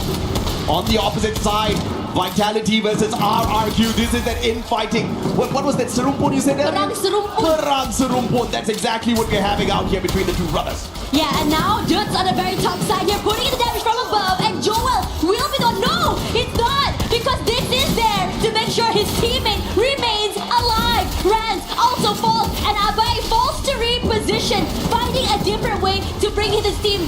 into the game. Oh, looks like this little battle between RRQ and Vitality might have to take a pause here as Straw Hats drops by to say hello. This is the survival battle for Straw Hats. Can they overwhelm RRQ, who are already hurt, already injured? They just need to take 2 players out of the equation, but that is easier said than done. Vitality is not abandoning the compound just yet. Straw Hats picking each other right back up, and they're sticking together. They do have a chance in here if they can continue with this level of aggression.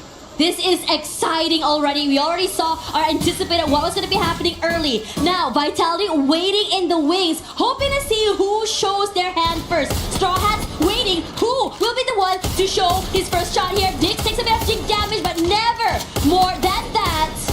And for the rest of the team, Vitality, at least for Dix, he's gonna be completely crushed from multiple angles here. What are you gonna do when this collapse happens? Yeah, information comes on through and Straw Hats flood in, getting their 5th elimination. This is what you gotta do if you're the Straw Hats. Kaizoku Oni, Orewanaru, that's what they want to say as they rise up to the top. But unfortunately, only one can be the king of pirates for the squad. So they'll have to figure it out between themselves exactly who's gonna be that Joy Boy, Joel, as well as C-Bank. Team Vitality taking quite a beating very early on in the game. They've got the coins to bring back their buddies though.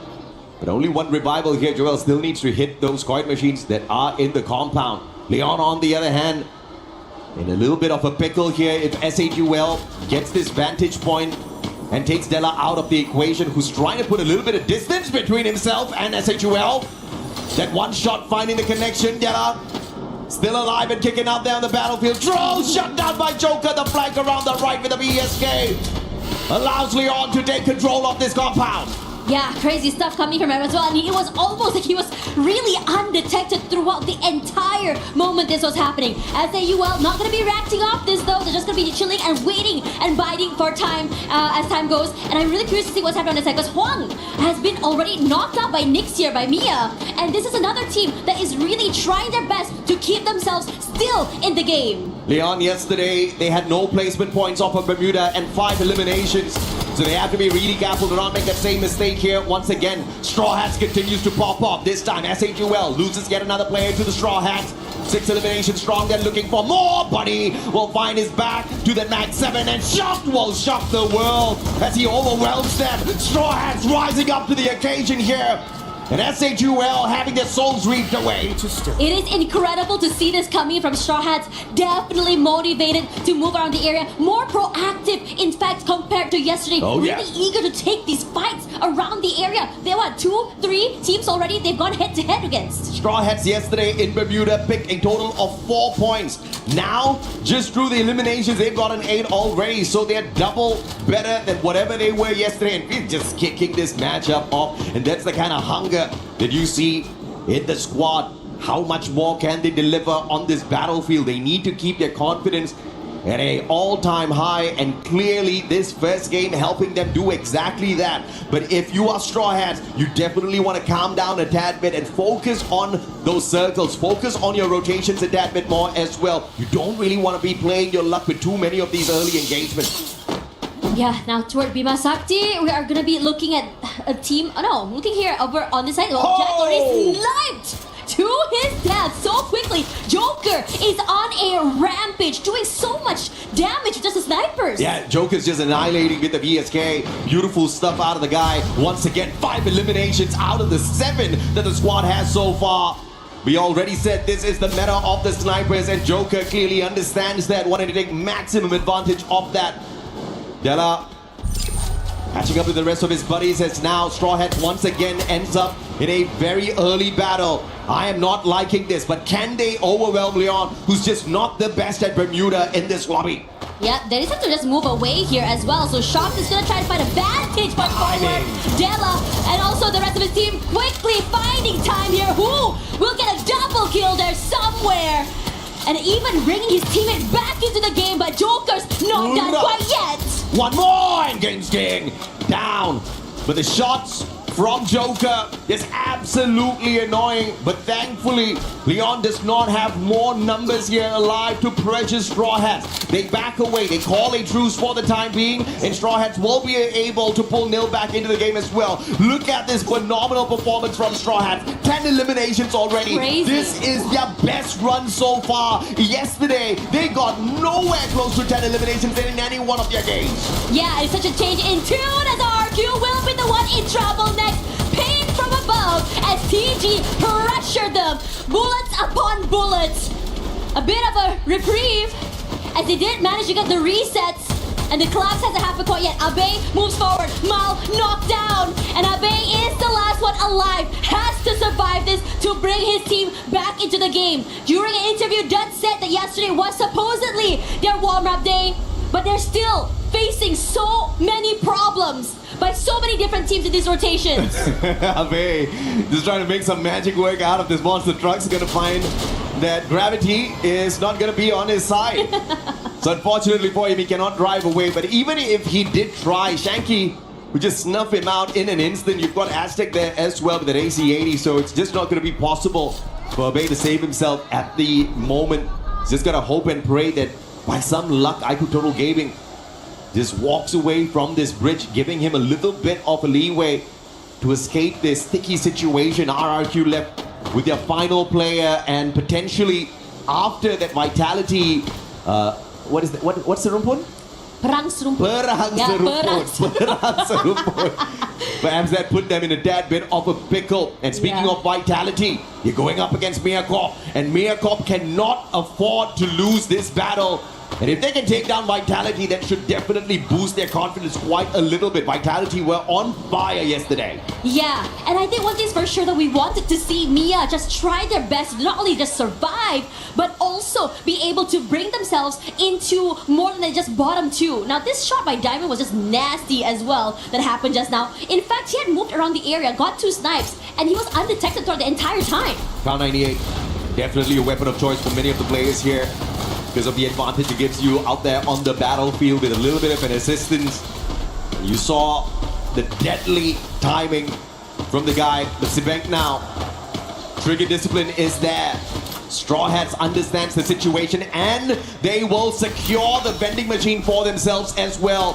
Bangladesh still has got their dreams alive through Straw Hats. Yesterday was a disappointing run. Not a single match they managed to walk away with more than 5 points. Today, on the other hand, in this first game in itself, Straw Hats sitting on 10 eliminations. In fact, they are on fire with the eliminations. They're the best ones in this lobby so far. If they can keep this up at least for 3 games, they sure as hell will be able to escape doom from the bottom 2 spots. You know, I think we didn't really see too much from Lost, but finally they did show their hand just now. They got a pick up onto Abe, trying to bring his teammate back into the game. Yeah. They did manage to come back online though, so that's really, really important for RRQ. Regardless of that, still surviving alone without Abe. Now it goes back to his team. I think it was Dudes that he brought back. So he has to be able to find a way to not only bring his team back into the game, but also survive. There we go. I think Mal is already back into the game as well. So this is massive. Yeah, very good play here from Dudes. Managing to bring his buddies right back in, triple revive. And they pick a great spot at the observatory with the tanks of the R1's binocular scan, spotting no players there. They'll have to tank a little bit of damage from the circle, but they do have a double team booster on their side. Dirt's in a little bit of trouble there. MIB Outlaws spotting him out, trying to shoot him out of the air, but they're going to be unsuccessful with that attempt. MIB Outlaws is a tad bit slower today in terms of raking in those eliminations, but they really are not pressured to find more numbers out there. They're definitely going to secure the top 4 as long as they can find the final circle game after game. You know what? I like this. Everyone has a little bit of, an area where they're holding on to. No one's really trying to really commit to this fight, but it will change very, very soon. Especially since a majority of teams are trying to get into the circle. Twisted Mind's not here yet. Leon is coming in very, very soon. And Leon has been really active this game as well. I think 9 elims so far. IQ Total Gaming using the bridge to boost them up. That high vantage point gets them yet another elimination. That's what you need if you're from the Indian squad. You just want to be farming these points one after the other. And speaking of farming, Miyakov needs to do that exact same thing. Show us what you've shown us already in USA. Show us what you've shown us in terms of your capability of finding that final circle. Leon, just like Straw Hats, doing so much better today with their positioning. Oh, Joker is still on a rampage with the sniper, and it's a lethal weapon in his hands. He got so many eliminations, even some chip damage to any team that's rotating away as well, which makes it so terrifying. His angle, he's going to be able to just really abuse, and his AHL that he's going to be paying attention to. Hawk knocked down already, and over on this side here, TS also trying to find their way up onto high ground. Yeah, Team Secret just staying a little bit quiet in the game for the time being, wanting to just pop up a little bit later on. And because they have been quiet, nobody has really taken away the resources that they've been collecting from the very start of the match. That's going to be making Team Secret a dangerous squad within that final circle. And we know they are definitely capable of annihilating many squads out there. Jack out in the open, a very daring position for him to be holding on to. Leon's going to be losing 2 players. Make that 3 as Joker gets shot out as well. Games King is the final one alive here for Leon. Al Ahly, can you take advantage? They might be able to. And he's far, far away from any vending machine, and Al Ahly won't be able to find one extra point unless Games King with the valiant dash does the number of that 1v2 like the troll under the bridge eliminates Al Ahly Esports. We were just talking about Team Secret now, and now Anshan and the rest of the team are in trouble. Gio rushes forward and now knocked down by Bobs. They were very much ready for it. Fluxo is now here. Bobs barely alive, but somehow TS will be the team to pull themselves forward, but not for long, because Lost is close by. MIB Outlaws just taking advantage of that situation, but now it's a battle between SHUL as well as Lost. Round 1, knocking Jack down to the ground and taking him out of the equation. Noor's out as well. Aku Total Gaming, what can you do up against RRQ? They've already built up the solid walls on top of that monster truck just to keep the Indonesian monsters away from them, and Twisted Minds will land right behind. And this is that Riptide rhythm out of nowhere, courtesy of Vitality, courtesy of Straw Hats with some shots as well. And it looks like Twisted Minds is not going to be as lucky as they take the fight straight up to RRQ. But X-Bossy lighting up the battlefield, kicking RRQ out of the lobby. It is insane seeing how Twisted Minds just rush forward, destroy RRQ, who are sandwiched between these two teams. Now TG gonna way forward here, gonna take this fight head on against Twisted Minds. The rest of the team forced forward here. TG barely alive, surviving for that time being. But now with so many teams pressuring them, Aztec takes a lot of damage already. But they're doing their best, just really lock themselves in behind all those glue walls. Yeah, Aku Total Gaming has lost a ton of glue walls already in the battle. They need to take Twisted Minds out of the equation, loot them up so that they can continue to play this all the way down to the very end. But MIB are lost, closing in the distance, tossing out those nades as well. And the God Nade gets a double for them. Rick Free with the double, and he goes in for the annihilation. And just like that, Aku Total Gaming out of the equation. Twisted Minds up against MIB Outlaws. What can Southeast Asia do against the racing Brazilians? Well, Diamond's already knocked down already and forced to move away. They have to go for this reset. Teammate brought back into the game, but the timing from Lost is too much to deal with. They're fast and they're furious. Knocked down already, but still have to worry about the rest of the team below, because General knocked down. Diamond still alive. Rigby should have no problem bringing General back into the game. Yeah, recovery is there. A cheeky nade here from Diamond. Can he get one? Round 1. It's all up to Rigby, and Rigby, an absolute solid player for MIB Outlaws in this lobby. 8 eliminations for him alone, and he was definitely cracking it as the Grenadier of the squad. But now trying to get off of that bridge is going to be a tad bit tough for Lost. SHUL Esports out as well, but placement points wise, they do manage to work away with something decent here. MIB Outlaws out. Let's mention the pressure from the circle, just a tad bit too much, but Leon hanging on for their dear lives. A huge improvement from yesterday at Bermuda. Yeah, Vitality still healthy right now, knows where Games King is, and despite his best efforts, will be knocked down as as well. A valiant effort by Leon, despite Games King being alone, that 1v2 win plus the multi-frags that he got before going out is insane. This is what I talked about. This is what I said on the stage. Today, what we expect is the teams at the very bottom to make it into that final circle. Eliminations or not, I don't care. But this is what we want to see. Straw Hats and Miakov showing us that they've got the fight in them. They take each other on. And Bangladesh shuts down Miakov, booking an appointment with Vitality. Vitality wants to go for more. Who? Not already. Nail as well. The jump shots are good. Koja on a rampage, and they are chasing for the final member of Straw Hats. Team Wipeout and a booyah for Vitality to start off their day. Vitality. At one point, they used to be known as the Falcon Hunters, and they were just purely disruptors of the lobby. No one expected them to dominate. We just expected that element of disruption out of them. But now, you can't expect them to walk away from lobbies consistently. Yesterday, they showed us that consistency. But I want to take the attention away from Vitality and their booyah. They already got a lot of praises from the casters yesterday. Today, the ones that deserve the praises is Miakov as well as Straw Hat.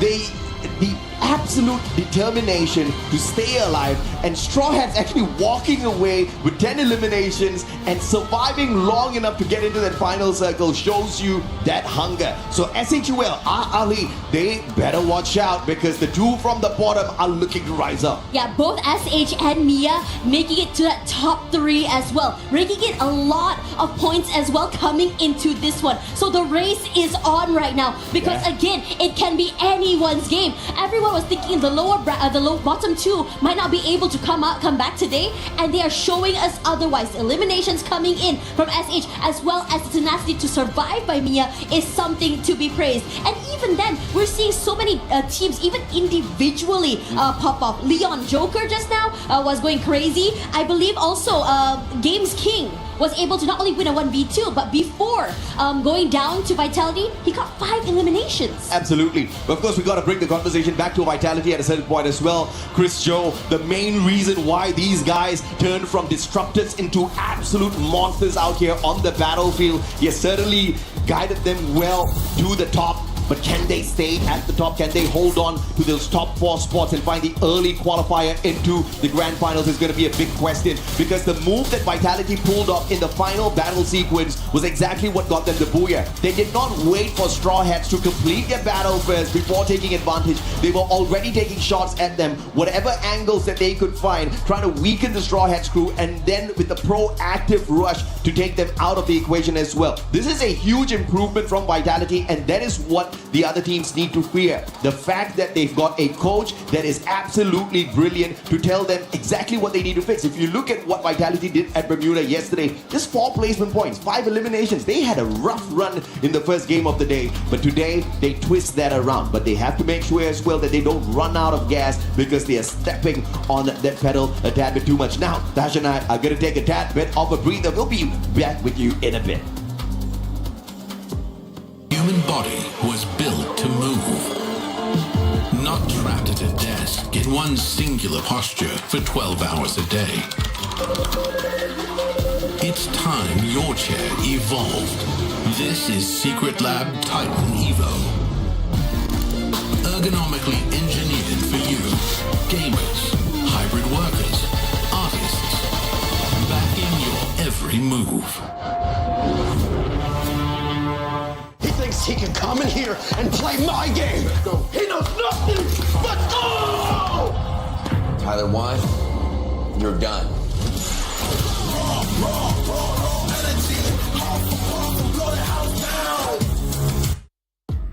How do we do yesterday? How was your mental after yesterday? Oh, so we are going to try to do our best today. So we have all the hopes and trust that we are going to make very good than yesterday, so we are positive today. So obviously, new day, you're saying that you were able to reset a little bit and you feel like you'll have a much better performance today? Yeah, we are going to do better than yesterday. What has it been like working with your team here at EWC and competing on the stage?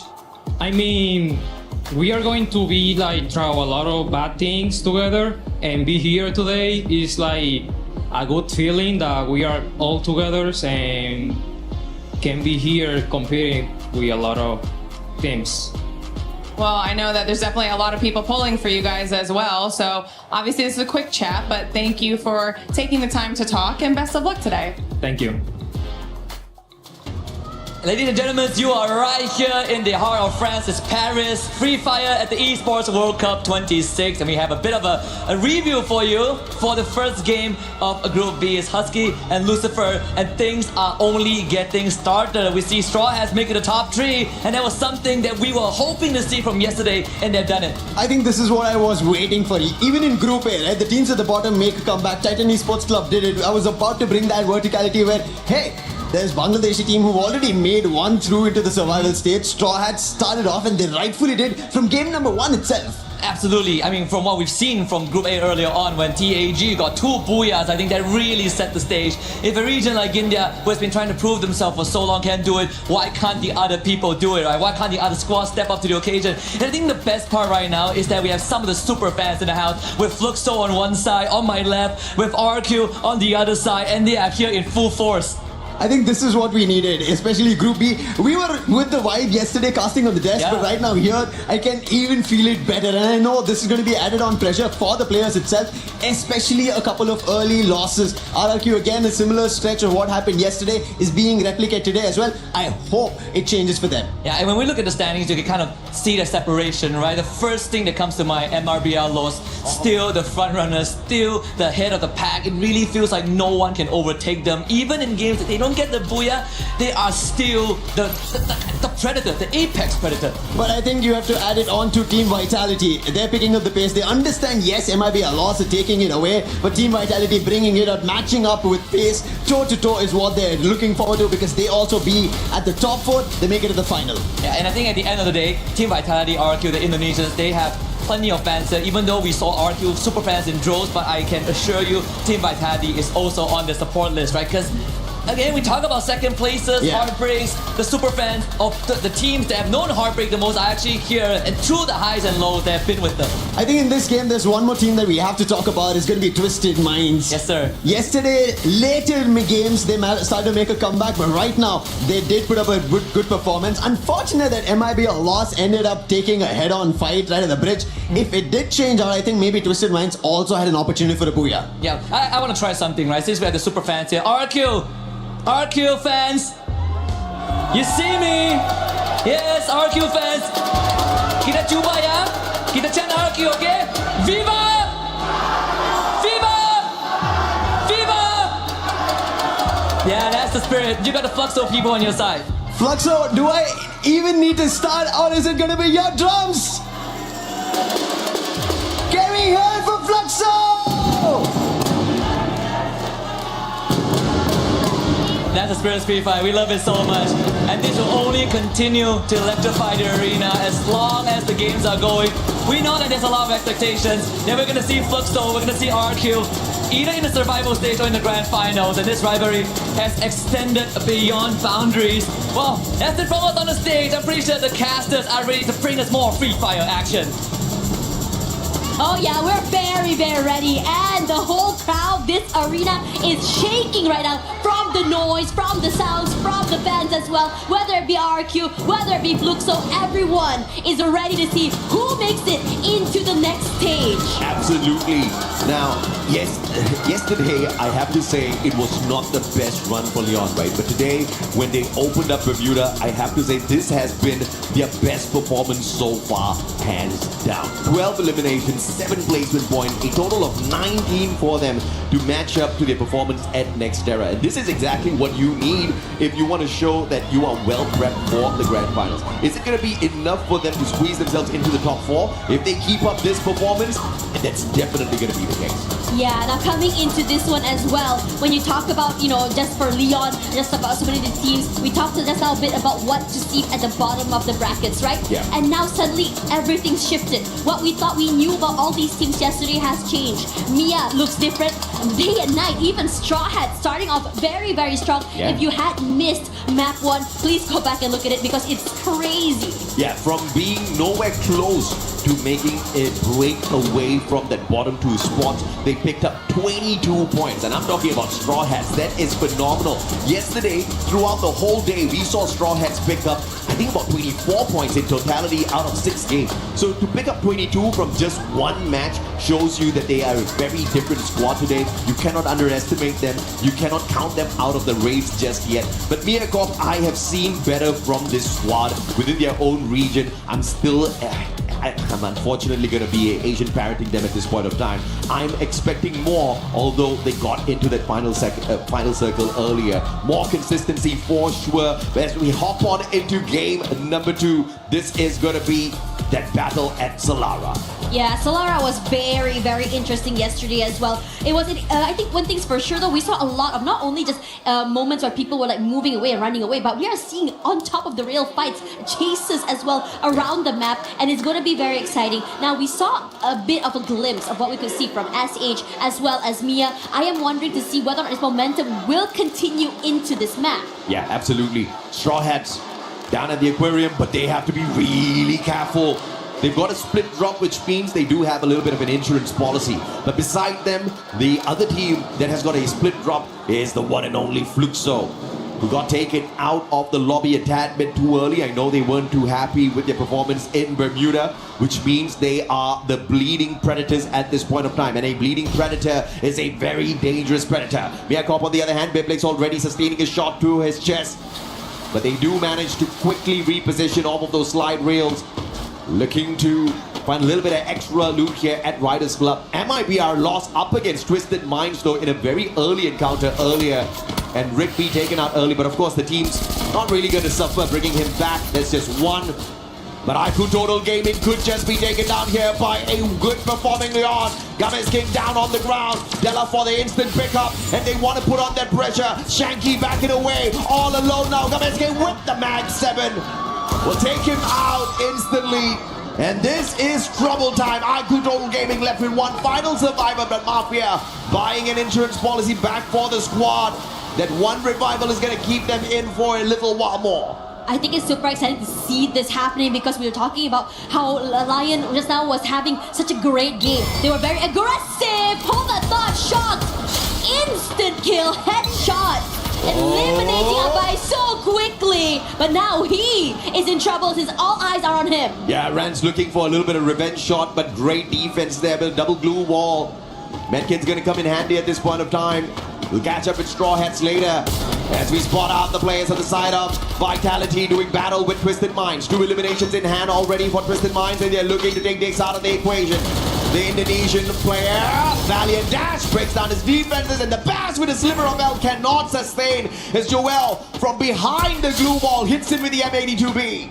Yeah, he's keeping his teammate alive as well. All eyes, and he's definitely the most promoted jump as well. A lot of damage onto him, but cannot keep him alive and deny that point because Diamond is close by as well.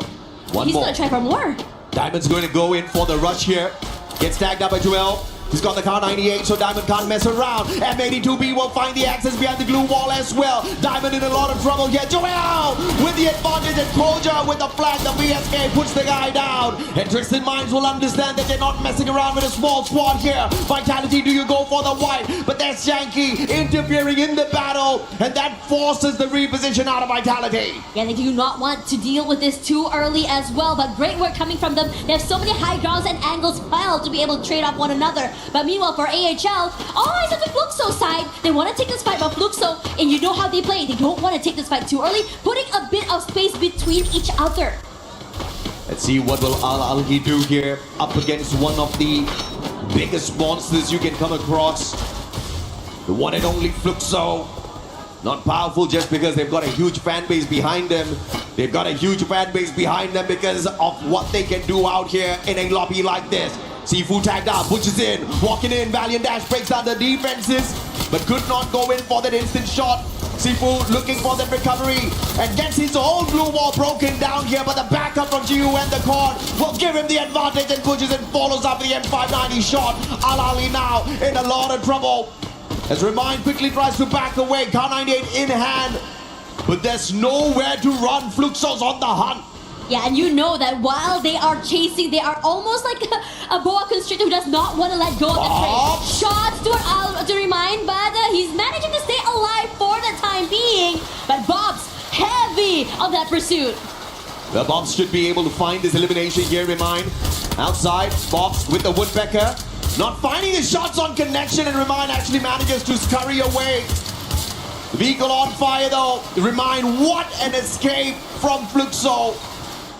Looks like the breeding predators were not very efficient in that battle. Aztec's going to be backstabbed here by X-Drop. And what a play. Still Straw Hats on another level. Keeping the dream alive for Bangladesh once again. Oh yeah, you can definitely tell that they're riding off that high-end momentum from map 1. We questioned it whether or not it will continue, and they definitely came into today with a game plan. Now, a reminder for yesterday, when we were on Solara, Team Secret had a booyah with 31 points, but we haven't seen too much from them from map 1 and in this game as well yet, so far. Absolutely, yeah. Titan Esports, they survived Group A, the group of death, many people called it. But TEC showing everyone that they are capable of getting into the grand finals. But of course, if you look at where they sat on the overall leaderboard, it's going to be quite a bit of struggle. So more is going to be needed out of them. But if they play anything like what Straw Hats is showing us out there on the lobby, they're going to see Bangladesh in the grand finals for sure. Leon, on the other hand, on the hunt. Al Ahly, Hawk. But the Hawk's not up in the air. It's wounded. It's on the ground. It's running away. And birds should be flying. Unfortunately, Hawk can't do that all alone as he's hunted by a pack of lions. Yeah, they're very hungry as well. They love to keep these fights. They don't want to let it go. There we go. That's the first shot onto Hawk. That's a lot of damage done. Joker juking away, trying to stay healthy. And you know this guy, once he lands his shot, is very nasty. And there we go. It's Games King that finds Hawk in the end. It's a double kill for him. Yeah, beautiful play. Hawk at least tried his very best, had the Skylar on him. Riptide Rhythm finding the connection, but of course Joker just dodged that bullet perfectly, saw a little bit of natural cover with the compound and made good use of that.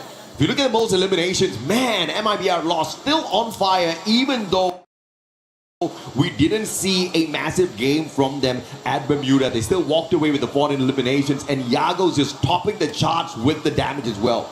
Yeah, that circle hard shift to the right as well, with S8UL being so comfortable in that middle area. And this is where things get super interesting, how the fights are going to be happening and how many teams will be eyeing that compound.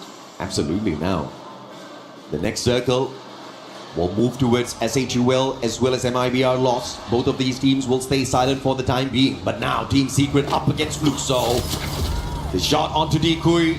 He needs to recover. Wang Am on the other hand. M60 in hand already. Enhanced with the hammer. Looking for the reposition as well. Flanking towards the left. He does have the thrill of battle in hand. But he could just be the distraction here for Team Secret so that the rest of these players can get into position. RRQ looking for a straw hat and they find who? That's not a question. That's a statement. Abe waiting in the wings as well here. Knows that close by you also see Twisted Minds as well. Could overextend this. Move forward. It's here. Diamond takes quite a bit of damage from that corner here. Just putting a lot of pressure onto him. Forced to move away. Forced out into the open. His teammates managing to rotate across. Dude's close by here. A jump shot forward means Diamond cannot survive longer and will be able to secure that point. As expected, Fluxo really not going all out just yet. The Boogeyman still choosing to fly under the radar. They've already gotten taken out. No placement points in this game. Barely any eliminations from their side. Twisted Minds on the other hand, still on the hunt. Ma'al, AWM in hand. Exposi does not know. Oh, he didn't check him. Ma'al, trigger discipline is there. He has the Morse. Both of them outside the circle. Exposi runs. Still does not check his corners. Still does not see him. How in the world? There is Ma'al, no the ninja. Without the stealth fight, he's still stealthy. Yeah, that's just one corner unseen, survives, and the ability to be able to prolong RRQ's run on this map.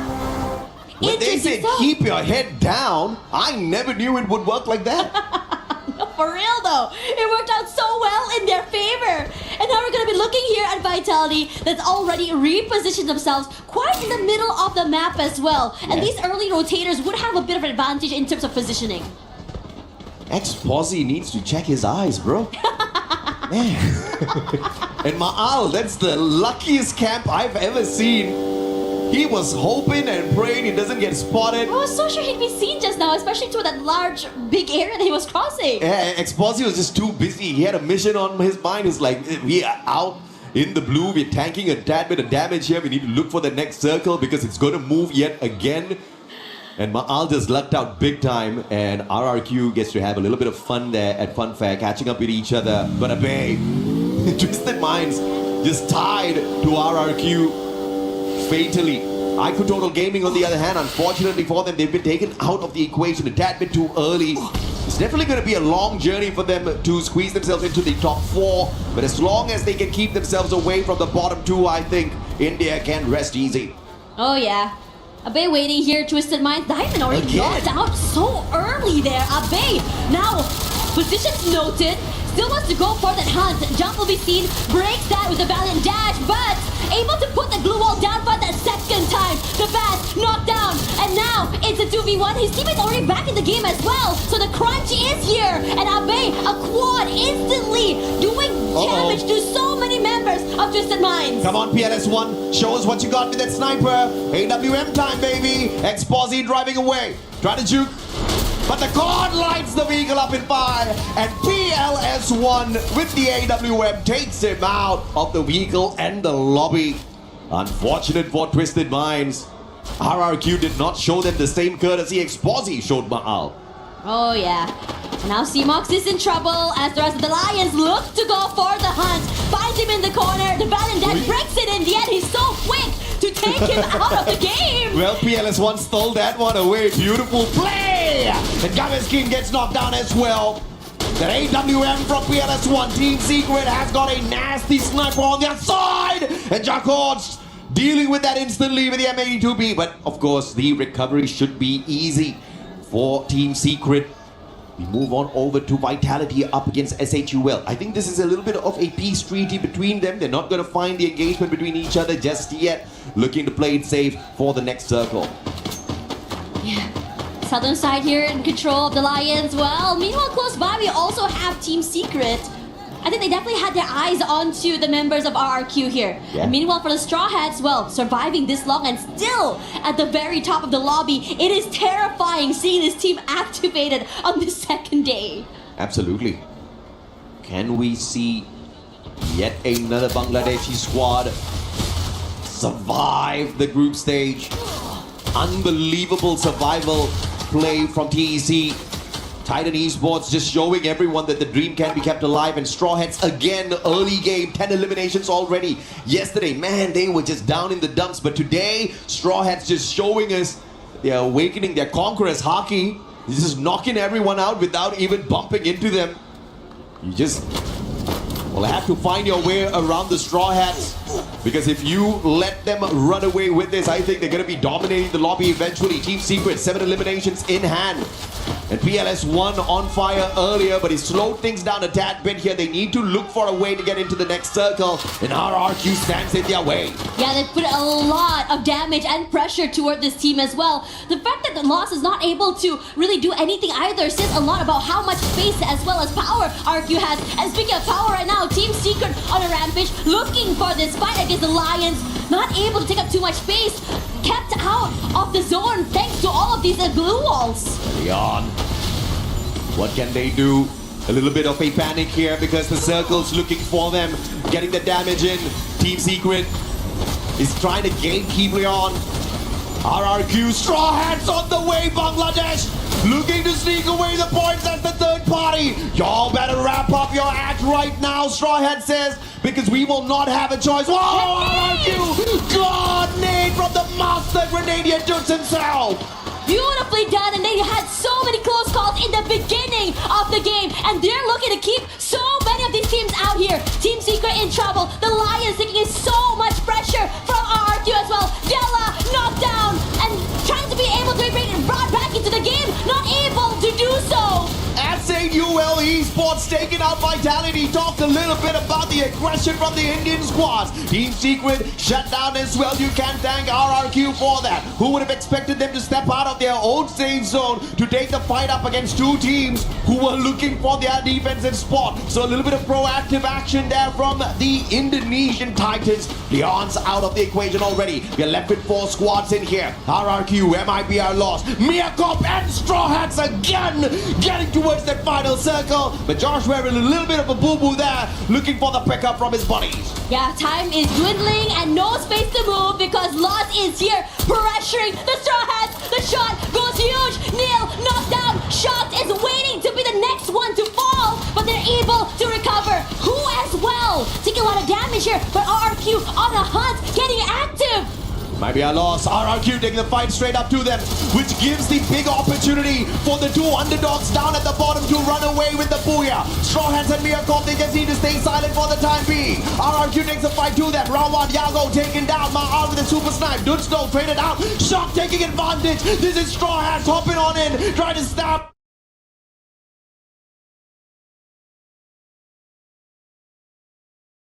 RRQ in the back. Oh, the Straw Hats still survive, but RRQ is the team who's on fire right now, surviving healthy with the 4.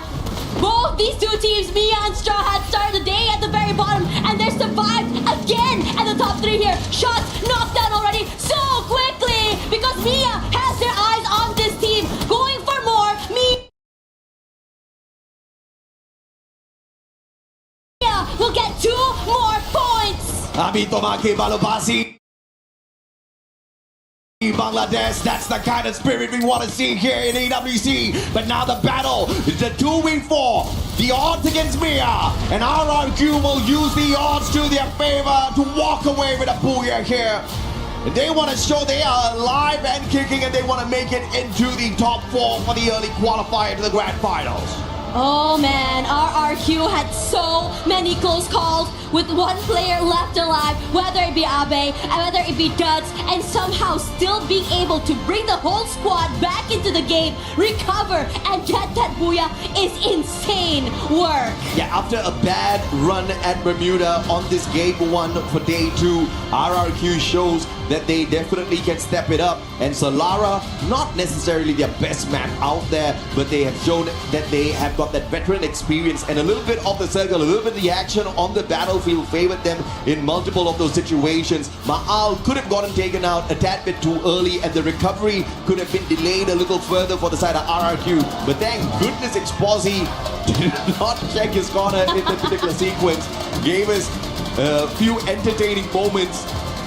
But RRQ making it back, like you said, almost annihilated on that recovery, still met back with Twisted Minds, took them out of the equation, got to that final circle, and if they were not proactive, they would have gotten taken out a tad bit earlier already. But Dudes with the master grenade onto the Team Secret players, because Team Secret was in the best spot to shut down RRQ. It was honestly crazy being able to see that, and I'm curious to see what exactly the comms were in that fight in particular, because it must have been huge knowing where the day happened and they just go all the way till the end. Kalau kiri satu, kalau kiri satu. Ayo. Kena, kalau kiri. Bisa ke belakangnya. Satu. Nice.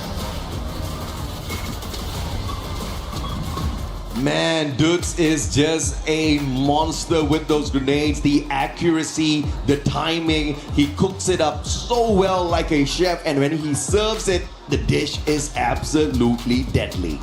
Yeah, honestly, there were just so many hero plays coming in for RQ, and it's also a testament to not only their teamwork, but also their individual prowess from every single one of these players.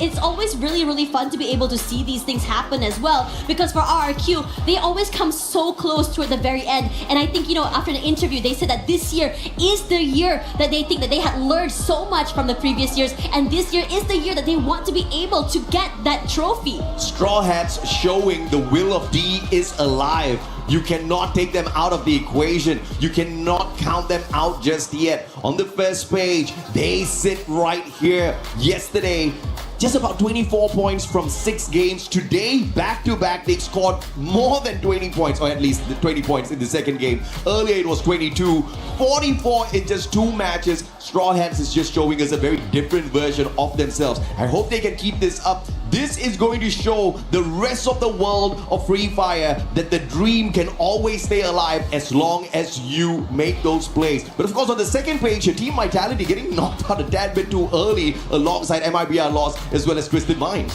Yeah, and I think that in this situation, there's a possibility that you're not expecting some of these teams to really go activated on day number 2. Yeah. Vitality did try to survive, but they got overwhelmed from so many different teams as well. We saw Dix getting knocked out so quickly, so many times, and separated from the rest of his teammates. I think in this situation, Vitality to find a way to not only survive as a team, but how they approach fights. And I think awareness might be something they want to pick up as well. Yeah, absolutely. Straw Hats, unfortunately, they have to make sure that they don't hold on to such angles in the future because their feet exposed, no glue walls to protect themselves.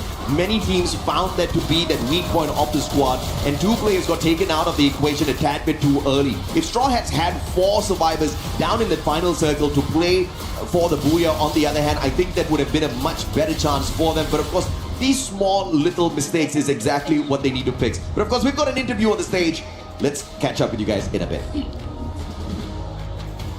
All right.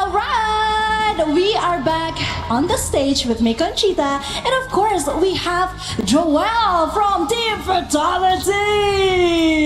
And we're also joined by the pretty Youngsil. All right, let's have a bit of a chit-chat, shall we? Because I am so amazed by the way that you have been performing today. So, yeah, the first question is, Joel, we all know that this is your very first international event since joining Team Fatality. How is the pressure difference? How are you handling it? Jadi Joel, ini kan kita tahu ya, pertama kali nih event internasional, ya kan? Sebelumnya pertama kali ke luar negeri kan waktu itu World Series. Sekarang akhirnya ngerasain international event. Pressure-nya seperti apa perbedaannya dan gimana juga cara kamu menghandle tekanan itu? Kalau buat tekanannya ya biasa aja sih. Kalau soal pressure juga kita udah biasa turnamen internasional juga, jadi ya aman aja. That is such a nice answer. So basically what he said is that, what pressure? I'm not feeling pressured at all. I'm just being myself, calm and collected, because this is something that we're not new to. This is something that I've trained myself to, and I'm just ready for anything basically, because I don't see any pressure coming from any of the other team. So yeah, that answer actually shocks me too. He have grown up a lot. I have been following his his path since 2024 until now, and wow, he changed a lot. All right, up to our second questions. You start off a day with the very first Booyah and build up more a gap in the finals qualification.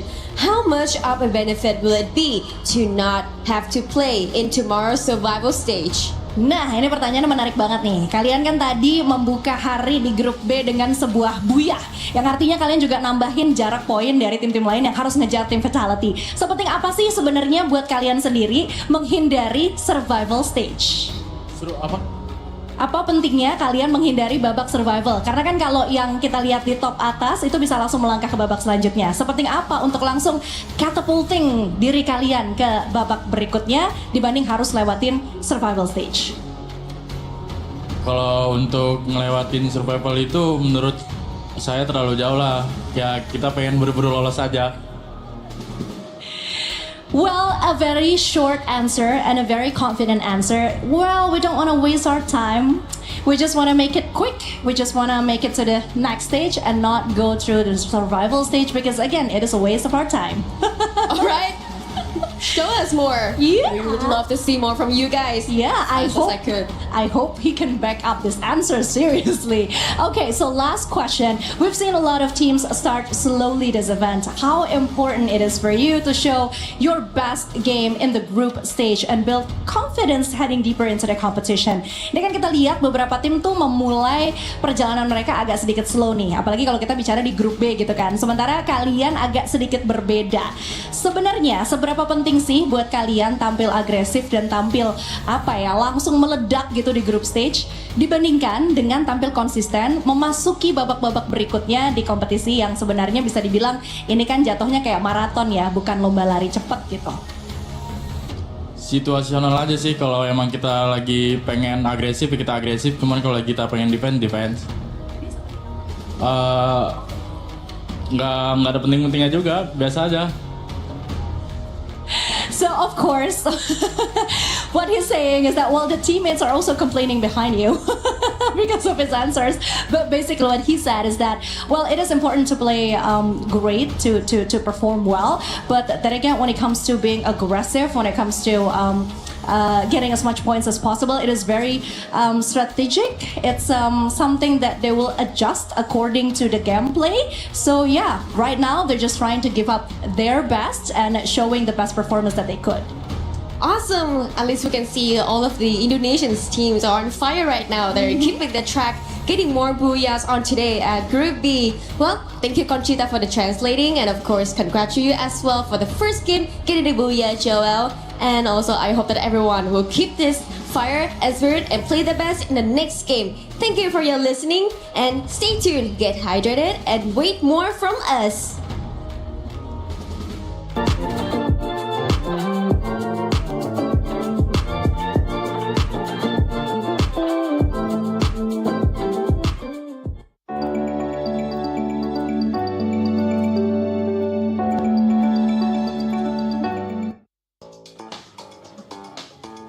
Hey Seven, what do you got there? I got me a golf club. We're here at Quirilla City and we accept your challenge. Glitter and Lace. You guys ended up getting very close there to first place, if not first place, but I think we got what it takes to beat it. So why don't we get started? Yeah, I mean, you start off. I'm going to start this. And let's see what you got.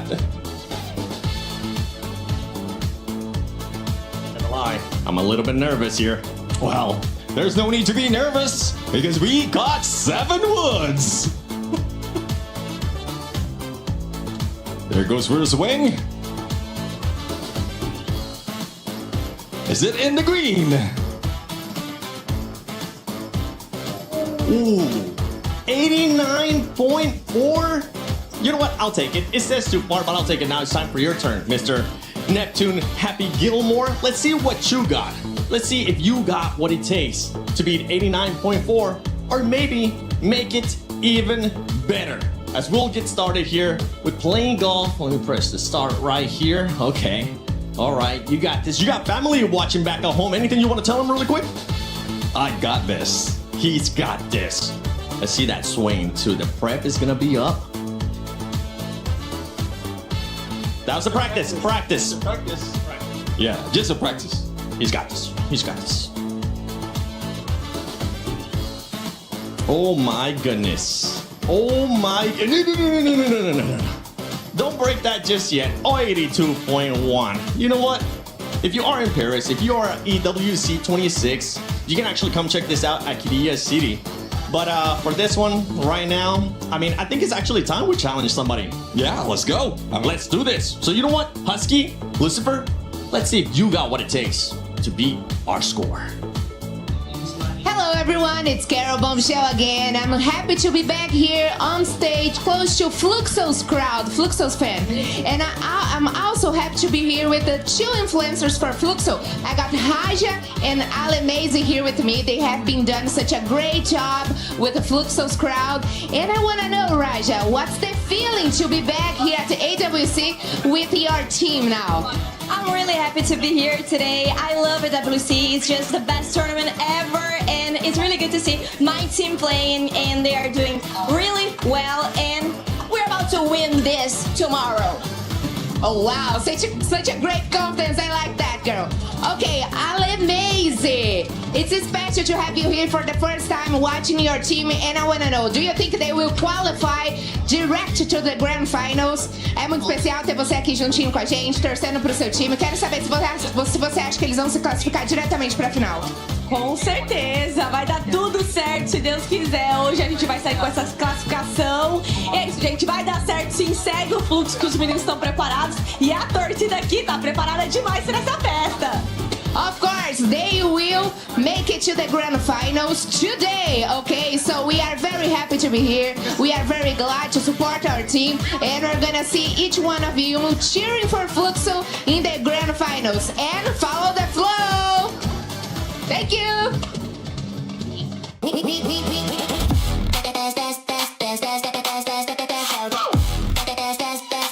book Esports World Cup up.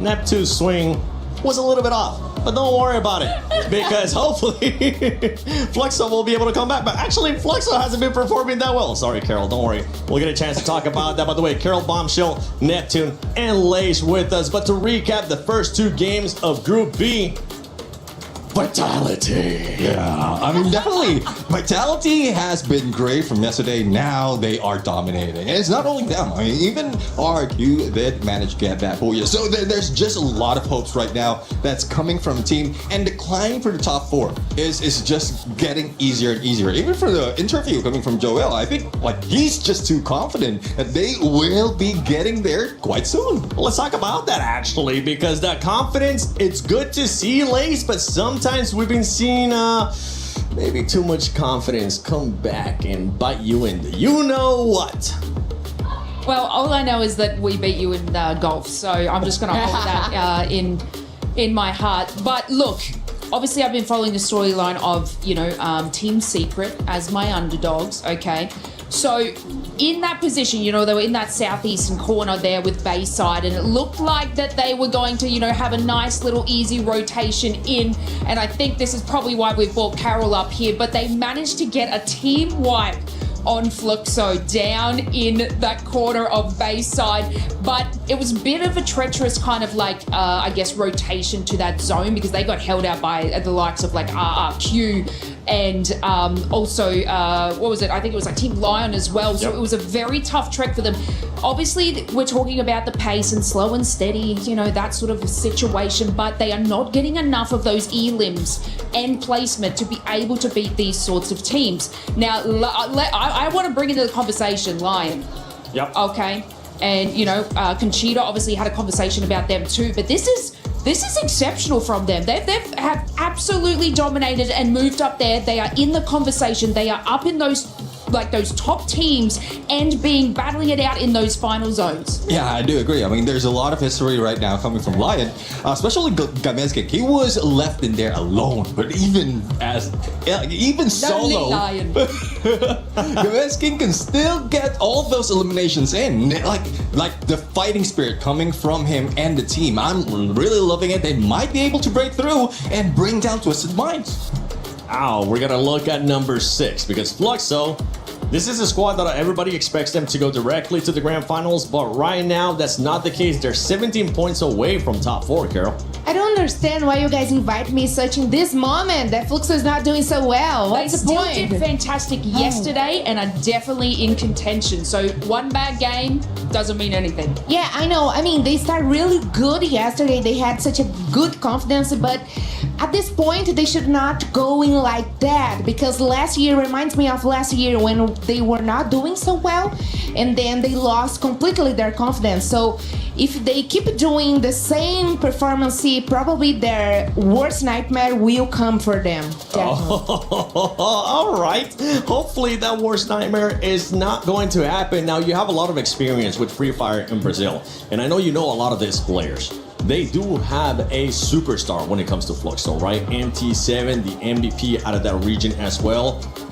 Do you think this is going to affect him in any way, shape, or form? Because they do need to do you feel like they need to make it in the top 4 instead of going to survival?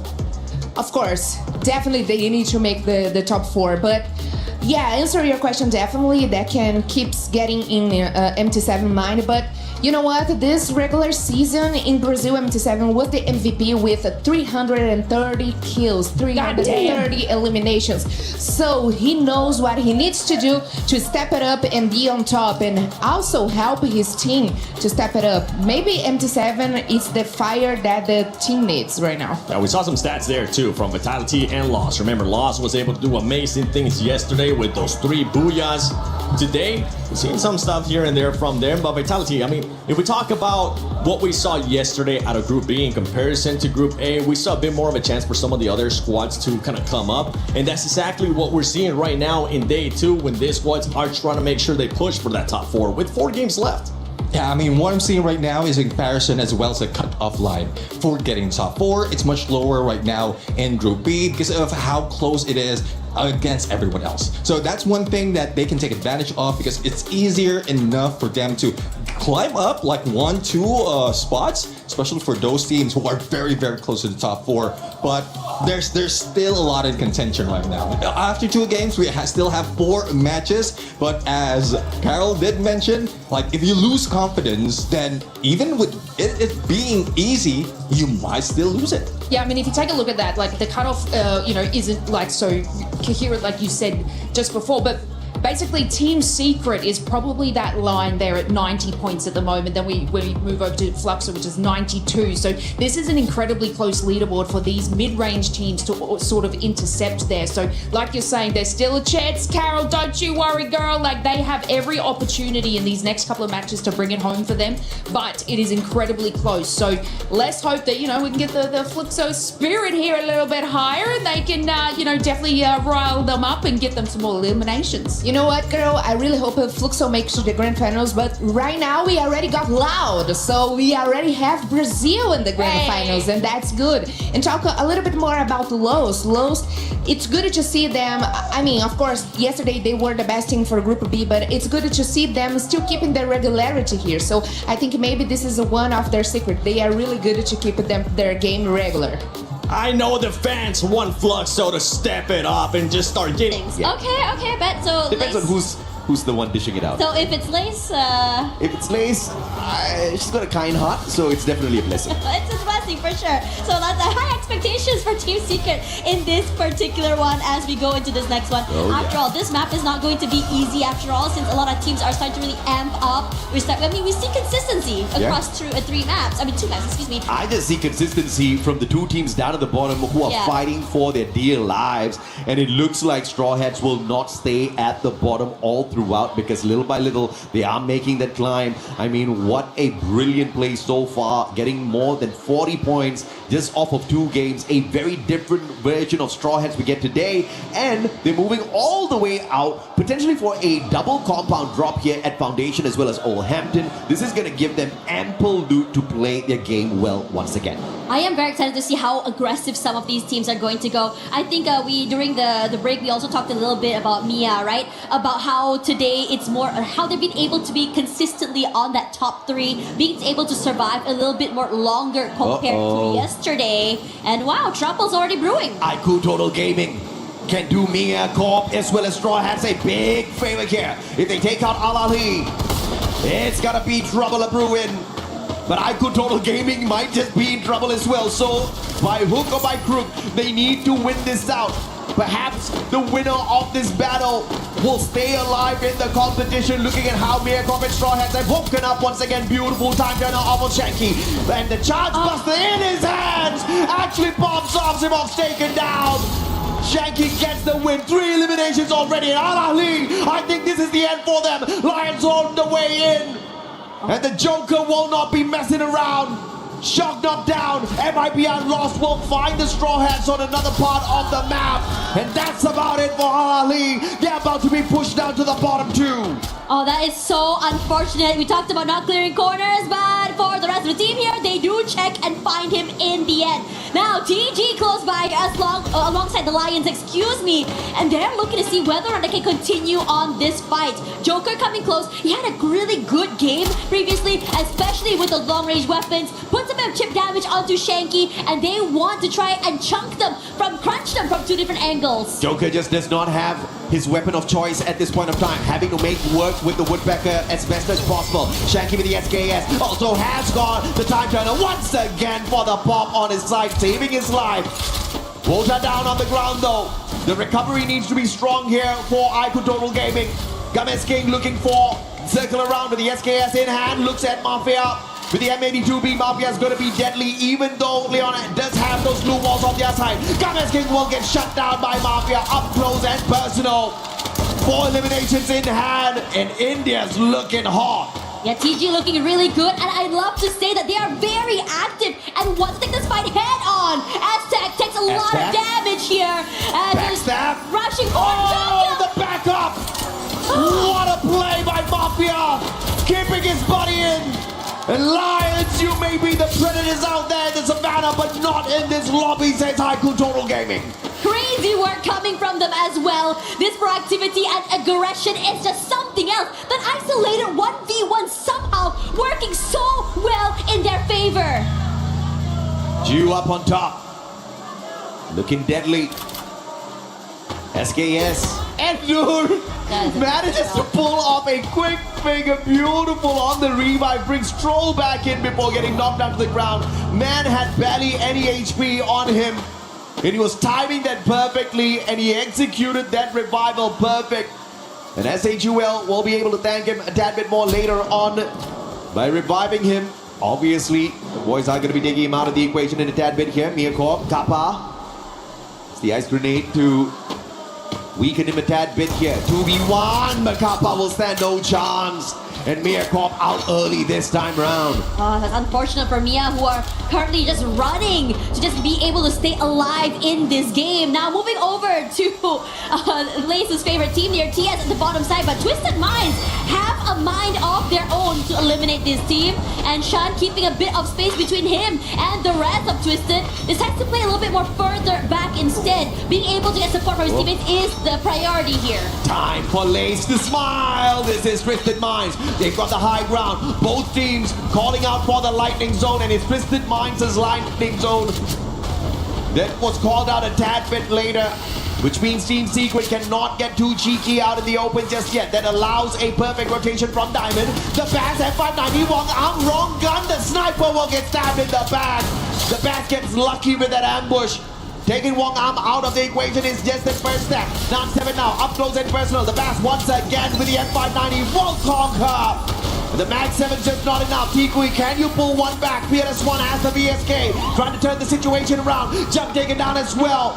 And is this an interference from another squad? PLS1 trying his very best. Tikui down on the ground, explosive with the Car 98. Just trying his best to keep them contained. But it looks like Team Secret is about to win this out thanks to PLS1. Yeah, Hwang Am still very much healthy here, trying to find a way to find the final shot onto Exposy.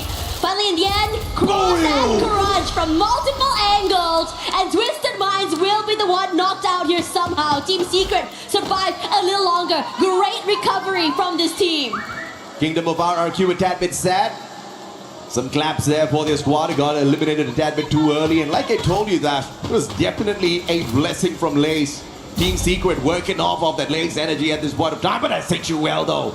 Troll, wrong place, wrong time. MT7 spots him out, and MT7 has got the gun of preference. The AWM, Iku Total Gaming on the other hand, early exit in here.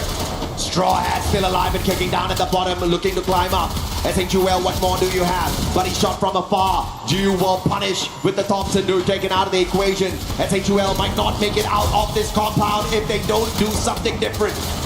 The rush forward is here. Fluxo going a bit more aggressive. Bunny getting hunted. Rushing away from his life. Jack is barely alive. Repositions, but out in the open, there's no way for him to run. Fluxo already 8 elims. They already got a revive, which means the squad will stay alive and kicking and Troll with the stealth bites. It's the heck out of there. Catching up in Nur. And Fluxo will overtake this compound. Bayfront belongs to them for the time being, but they'll have to move in a little bit as the blue zone catches up with them. But if you look at Fluxo's performance so far, this has been the best within the day.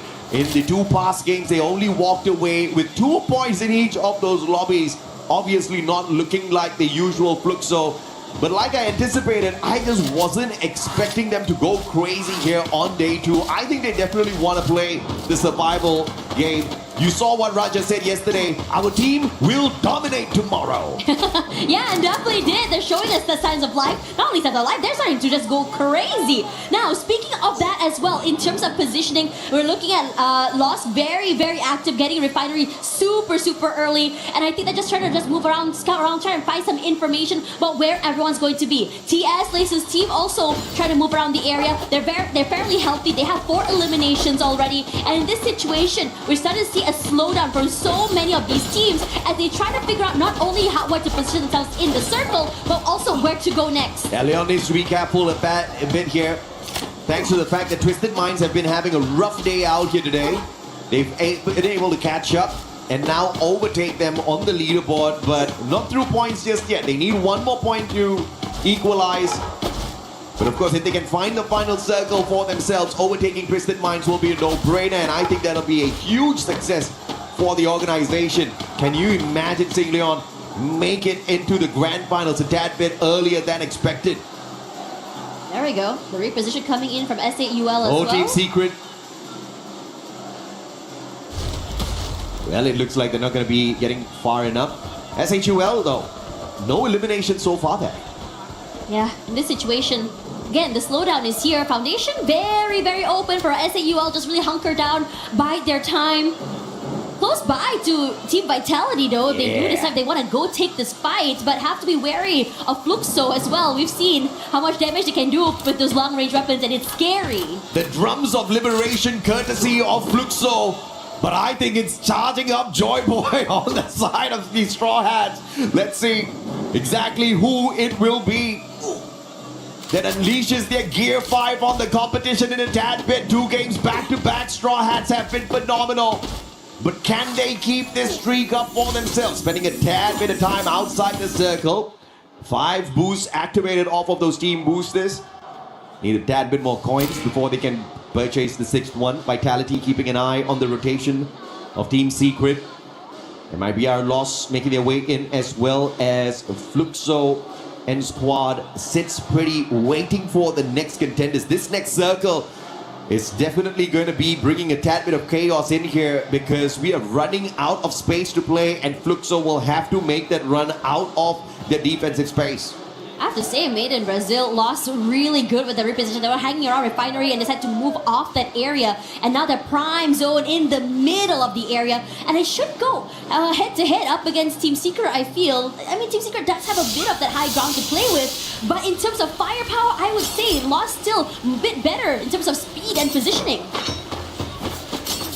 RRQ out super early from this lobby. Did not expect that. The Booyaka is still hunting down these teams. Regardless of the stage, regardless of the level of competition, you can improve. But running away from the Booyakas, on the other hand, is just something that's just totally up to luck. And RRQ just did not have that luck on their side this time. No, I was quite surprised as well to see them getting knocked out super early. But again, we are seeing the teams that had a great start to the day start to slow down a little bit now. Who took a little bit extra damage there from those long-range shots? Have to be careful in terms of these rotations. A bit later to the area means that you don't have a lot of space to work with. And most areas are being, I would say, held by players like MT7, like Carol says. Really scary seeing this guy being able to just really work with his weapon. Absolutely. The AWMY in hand. And MT7, one of the deadly snipers out there. But can he outperform Yago, who was on fire yesterday? Today they've slowed things down, and MT7, speaking of whom, will punish 2 players from the side of Straw Hats. Spots out Extra as well. Needs to break down those glue walls. 1 more needed. Riptide Rhythm sent out. Extra got out. MT7, the monster. And now looking for who as well. Can he get the ace on the whole squad of Straw Hats? He sure as hell is trying and has got the right gun to do it. Not gonna be easy because Who isn't really showing his hand either, and so it's been, I'm not gonna lie, MT7, the son of the gun he's doing, just keeping every single player around the area's head down. No one is daring show their heads in case that the bullet goes up into their dome. But if anything right now, Vitality have a chance to take this fight up against SAUL, keep them away from this area, and this hard shift should be able to guarantee that fight. Big advantage here for Fluxo. Not a lot of rotations needed. They can still hold on to that high ground advantage here for MT7. All he needs to do is just inch a little bit closer to the circle, but the risk that he will have is playing those glue walls a little too much too early. Team Secret is keeping close to the very edge of this hill, making sure they stay out of the crosshairs of MIBR Lost. And since they will not be spotted out for the time being, survivability is there. They can sneak under the squad of MIBR and play survival. Yago has not hit those wild shots today just yet. PLS1 spots him, dropping down to the lower ground, but they will still stay hidden. SHUL, the Indian squad slowly rotating around. Perhaps this is where Team Secret falls. And on that replay, you see how MT7 with this high ground advantage was just making perfect work. Just dwindling down the chances of Straw Hats finding the final circle 3 times in a row. Yeah, and who hasn't moved at all since then here? SAUL making a lot of noise as There well. you go. Trying to rush forward and take this fight, but Team Secret trying their best, inching their way forward, has to take this fight up against the Lions. Lost waiting, made in Brazil. Prime angle just really pressured this team out of the zone, and I'm saying that Team Secret right now just a terrible position to be in, but SAUL is here perhaps giving a bit of space and respite for them. Yago versus PLS1, and SNUL moves on in.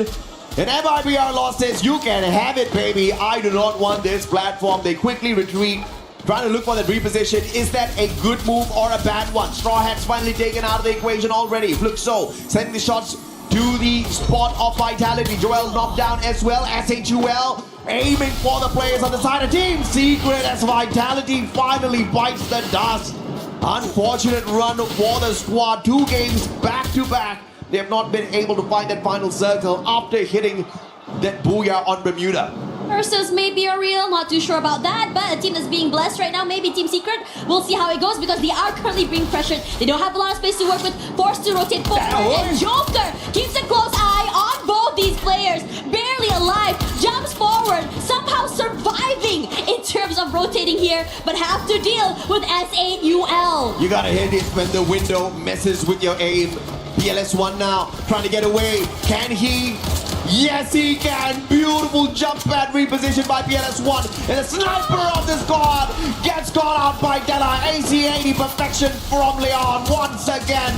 Waking up in the competition to stay in contention for the early access into the grand finals. This is perfect from them. But Fluxo still alive and kicking, and they are catching up. Look at the monstrous run. 14 eliminations strong for Fluxo. Tiku in trouble alone, somehow managing to get 2 players knocked down, but not able to secure those points.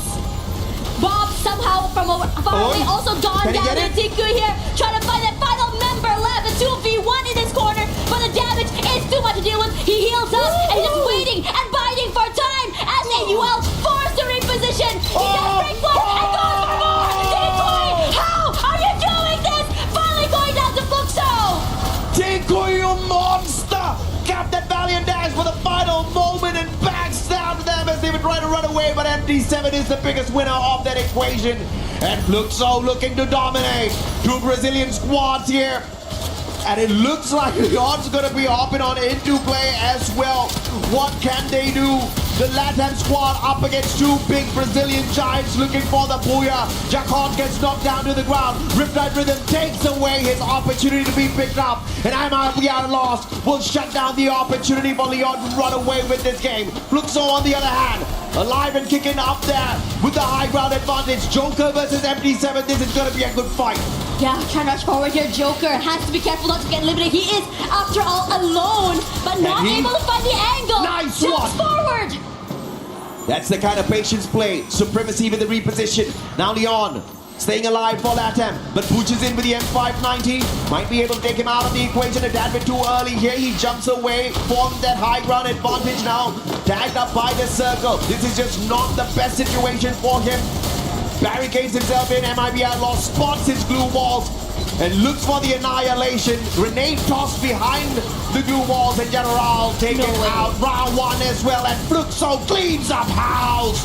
and makes it come back with a solid booyah. The boogeyman is back, baby, and it's looking really good right now.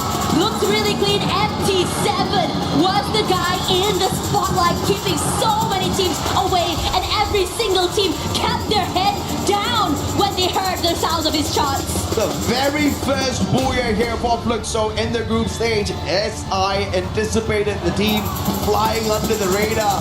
But if they make it into the top 4 whilst flying under the radar, you have to acknowledge they are a massive threat. I don't think Fluxo's trying. I think Fluxo's just chilling and they're still doing so well. Yeah, just really taking their time, and it just felt so effortless seeing them play that map. But for the rest of the teams though, everyone had a labored map. Everyone that was consistently on that top 3 earlier now knocked down super early. As the Straw Hats weren't very comfortable. Mia wasn't very comfortable. RRQ got knocked out early as well. And it is impressive to see this shift from so many of these teams as we go into this third map already. Absolutely. And the teams that need to step it up, definitely your eyes are going to be on the teams who are looking for the early access into the grand finals. Twisted Minds, 3 games in a row, have gotten themselves twisted into a little bit of a confusion because they can't seem to find the big points. But one team that found big points, 33, the one and only Fluxo.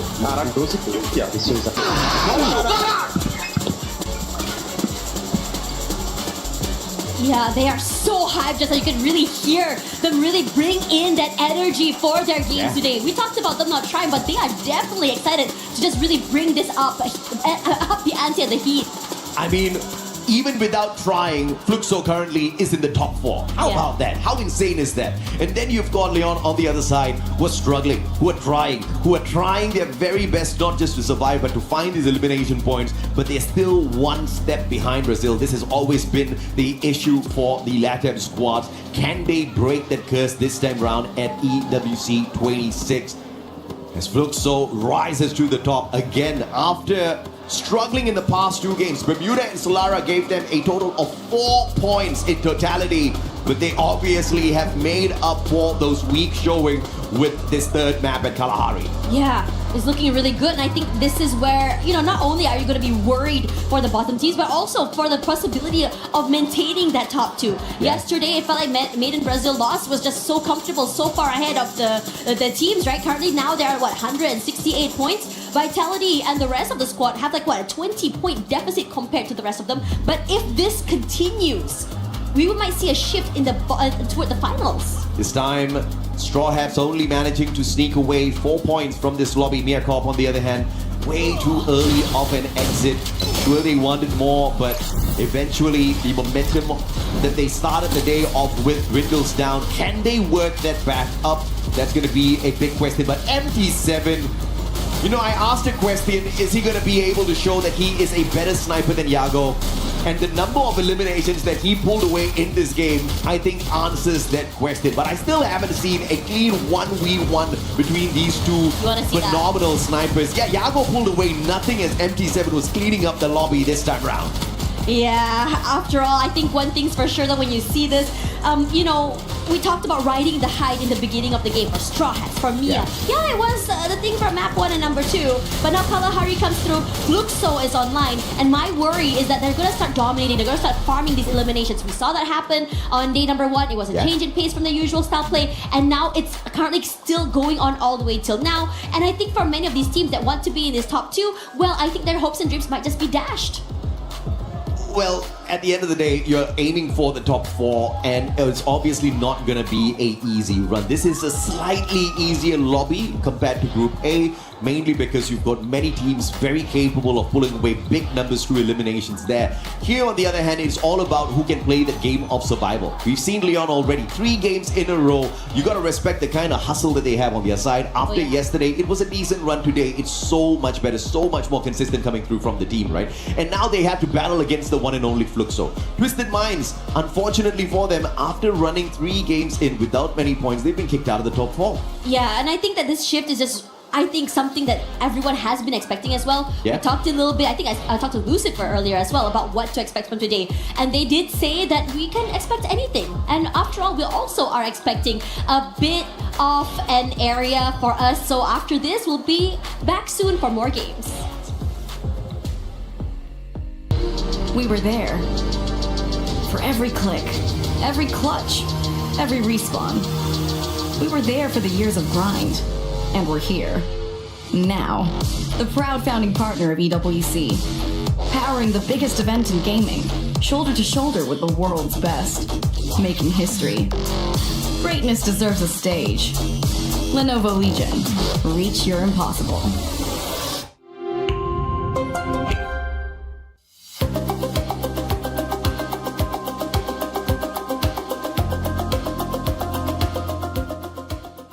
He can come in here and play my game. He knows nothing but oh! Tyler 1, you're done.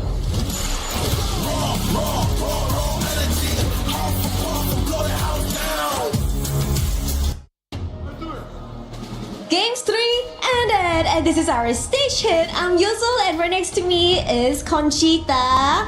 And of course, hey, let's talk about my team today. I am so proud of them. Did you guys see the Kui in that moment with his gun M9590? And then after that, even he's alone, but he still got his 2 eliminations. Of course, we're gonna talk about your team. I mean, Yoon, so let's not forget who gets the booyah. Hello, it's Fluxo's first ever booyah. I know it is a little bit unexpected to see them only getting the booyah on the second day. But then again, hey, it's Fluxo. They're in no rush, no desperation. They have that level of calm that finally show us what Fluxo really is made of. And MT7, I mean, that shot from high up, that was so amazing, and it shows the power that they truly have and why they are one of the strongest, biggest team from Brazil. I agree, MT7 is one of the best sniper that Brazil has ever born. And of course, let's talk about our games. Only 3 games left too, and the last top 4 will go straight to the final. Currently, we have Lost,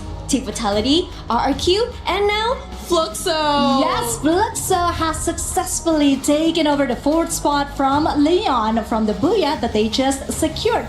And what is even more amazing is the fact that they collected 21 elimination points in just 1 game. Now this is what I want to see, because this is what was missing yesterday. Going against Lost, I do feel like there is some brotherly rivalry going on between these two, but boy oh boy, I am so proud to see Fluxo claiming the throne and claiming the booyah finally today. Well, finally today we can see Fluxo got the booyah, and I'm hoping for more because you can see the crowd. It's so crazy. I really love that the energy here and the heat, it just keep making hot even though here is really cold, you know? And let's talk about our top 11 and top 12. What do you think about them?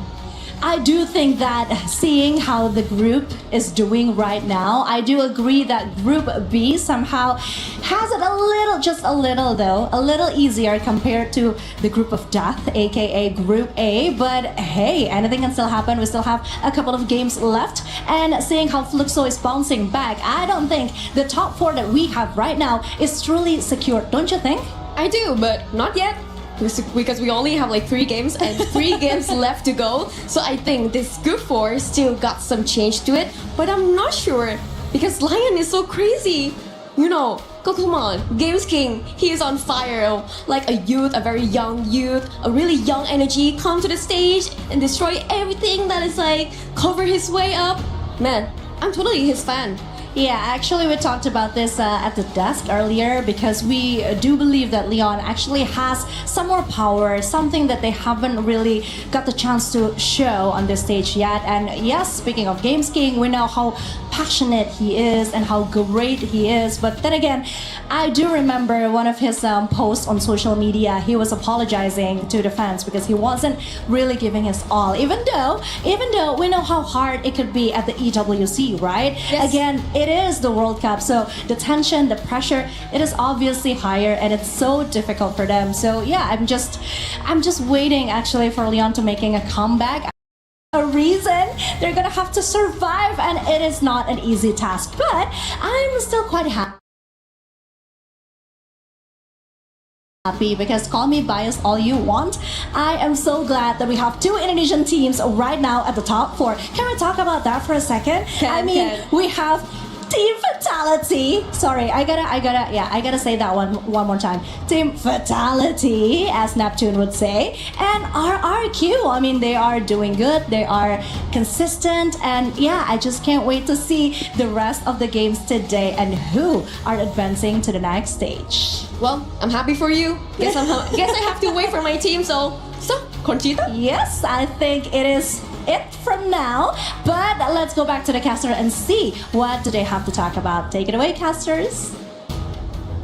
Okay, things are heating up right now. Yeah. I mean, after all, we are talking about the teams that are, I think, supported by both Conchita. We're also talking about teams that are supported by Yunsul as well as Lace as well. But the team that is currently on top, after all, is Luxo. They are heating up. They're looking very aggressive. MT7 is starting to come online, and it is looking very terrifying. Well, not on top just yet, but definitely getting there if MIBR does not wake up in a monstrous way, right? We did see them get to that final circle this time around, walk away with the second spot, but just 4 eliminations to their name. Obviously, that's not going to be enough to protect your throne, but they've already put a phenomenal distance between themselves and the rest of the squads yesterday, so they do get a little bit of lag time here. But like I said at the start of our Group B, regardless of what MIBR loss does, I don't think they're going to get kicked out of the top 4, and that is something that truly deserves our respect, because they pretty much earned their spot at the early access into the grand finals just off of one day's phenomenal run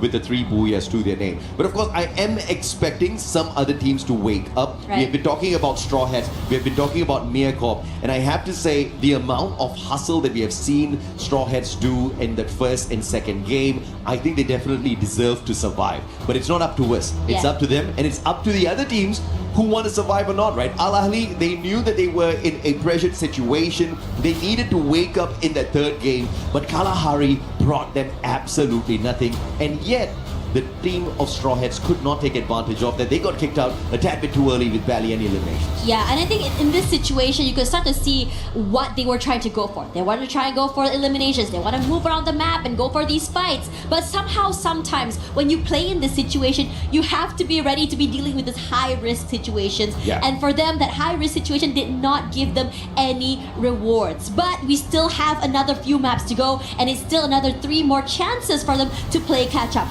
Between the bottom 3 teams right now, Mia Corp, Al Ahly Esports, Straw Hats, only 2 points, 4 points between another. And in this situation, only between them 3, 2 will have to go home. Yeah, absolutely. And obviously, it's savage to have your totem crushed out here within the group stage in itself, but that's exactly how lethal things are at the Esports World Cup. We are savage, baby. You gotta be good enough to step into not just our grand finals, but good enough to step into our survival stage. And the teams who do not step it up, they will be crushed. Not just their totems, but their dreams as well. At least they get a little bit of a longer holiday in Paris. Yeah, for sure. And I think in this situation, right, I mean, for those that are not going on holiday, you play another extra day, you have to go, you have the stress to try and survive today, you have to survive again tomorrow to be able to go to that grand final. Oh, yeah. Regardless, the next map is now here. I am curious to see how things are going to go today. Are teams going to just change up things? Are they going to be able to just go very aggressive, just start to farm up those eliminations? Or are we going to be seeing a more passive approach for some of these teams as well? Because after all today, I mean, the interview just now we had Joel, they said that they are playing very dynamically based on how exactly the rotations and the circles go, and they don't want to just go aggressive the whole way. I say wow because you have more words than what Joel gave in that interview. I mean, the guy was barely giving us any answers, but you gotta love the fact that he was cool, calm, collected, he was confident. He was like, yeah, we're just doing what we always do. We're going out there, we're kicking some good butt.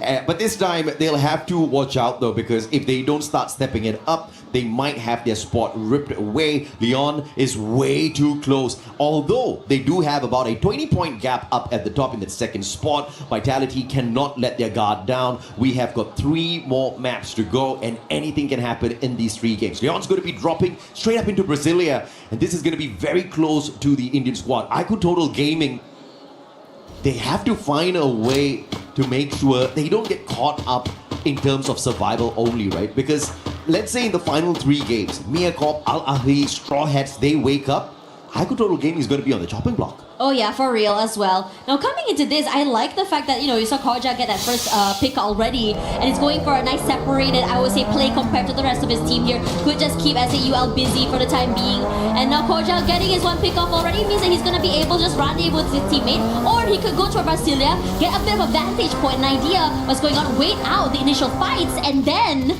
out third party. Oh, the drums have started. The drums of liberation that woke up Fluxo in that game number 3. Nice shot. But Haiku Total Gaming, Riptide Rhythm, perfect combo for Mafia. The VSK will not find elimination, but Water follows it up with a P90. The knock from afar, Mafia taken down. Hax has got the VSS with the rate of fire and the damage to keep the numbers equal here. And it looks like the odds not going to be stepping away from that battle. But Della, with a tiny mistake there with the ice grenade, puts himself out of the equation. Aztec gets knocked down by Joker. Joker holding the squad of Leon together.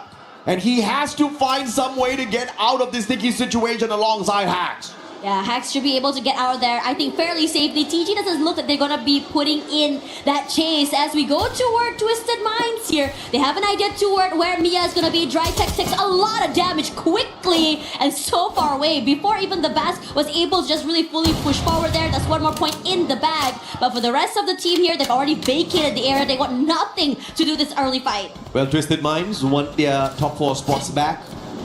But what's the odds that we get 3 Southeast Asian teams qualifying from Group B as well? I think that's too much. 2 is a lot already. It is a lot. I agree with you. I mean, this is the Esports World Cup. We want to see some diversity and representation from so many different countries if we can. And Shanky already knocked down Ahly Esports here, showing a bit more aggression and a little bit more, I would say, proactivity, because Wota is going to be shot out of the sky. Takes a bit of chip damage, but able to get away with his life. Al Ahly stepping it up as well. They understand exactly what's at stake here. The totems and their hopes being crushed. Haiku Total Gaming. Out of the bed into the fire potentially. Wota making sure he lets go of the zip line. It just hit that U-turn a tad bit here. Because moving on forth was just not going to have any bit of advantage for him whatsoever. Would have got it taken out of the equation there early. Mafia crawling around looking for more coins. Rigby will find RRQ's dudes. And the battle between MIBR Lost and RRQ breaking off right now. Vitality is going to find themselves a victim as well in Miacorp. And Miacorp getting crushed. Not just their players, but their hopes as well. They need to step it up. They need to pull those revives back in. You really want to be able to do that as well. Vitality want to make up for their early exit in that previous map. And as we move over here, Noor out in the open, in trouble. There's only so much time before that glue wall goes down here. The Bass will be pressured, but it doesn't stop him from trying to reposition himself away. But he is, after all, the one being pressured and get kept away from that zone. Jump rushes forward here to Who. Somehow the other end gets knocked down. Straw Hats getting involved in this battle, but it's supposed to be between Twisted Minds and SHUL. We don't even spot out the players on the side of Straw Hats, but they're trading blows with Twisted Minds, and that pulls the attention of the Thai squad a tad bit too long. And SHUL, they take advantage of that situation. Jump's gonna get overwhelmed here. Twisted Minds might not see the early access into the grand finals if this continues to happen. But Diamond's just keeping the team alive.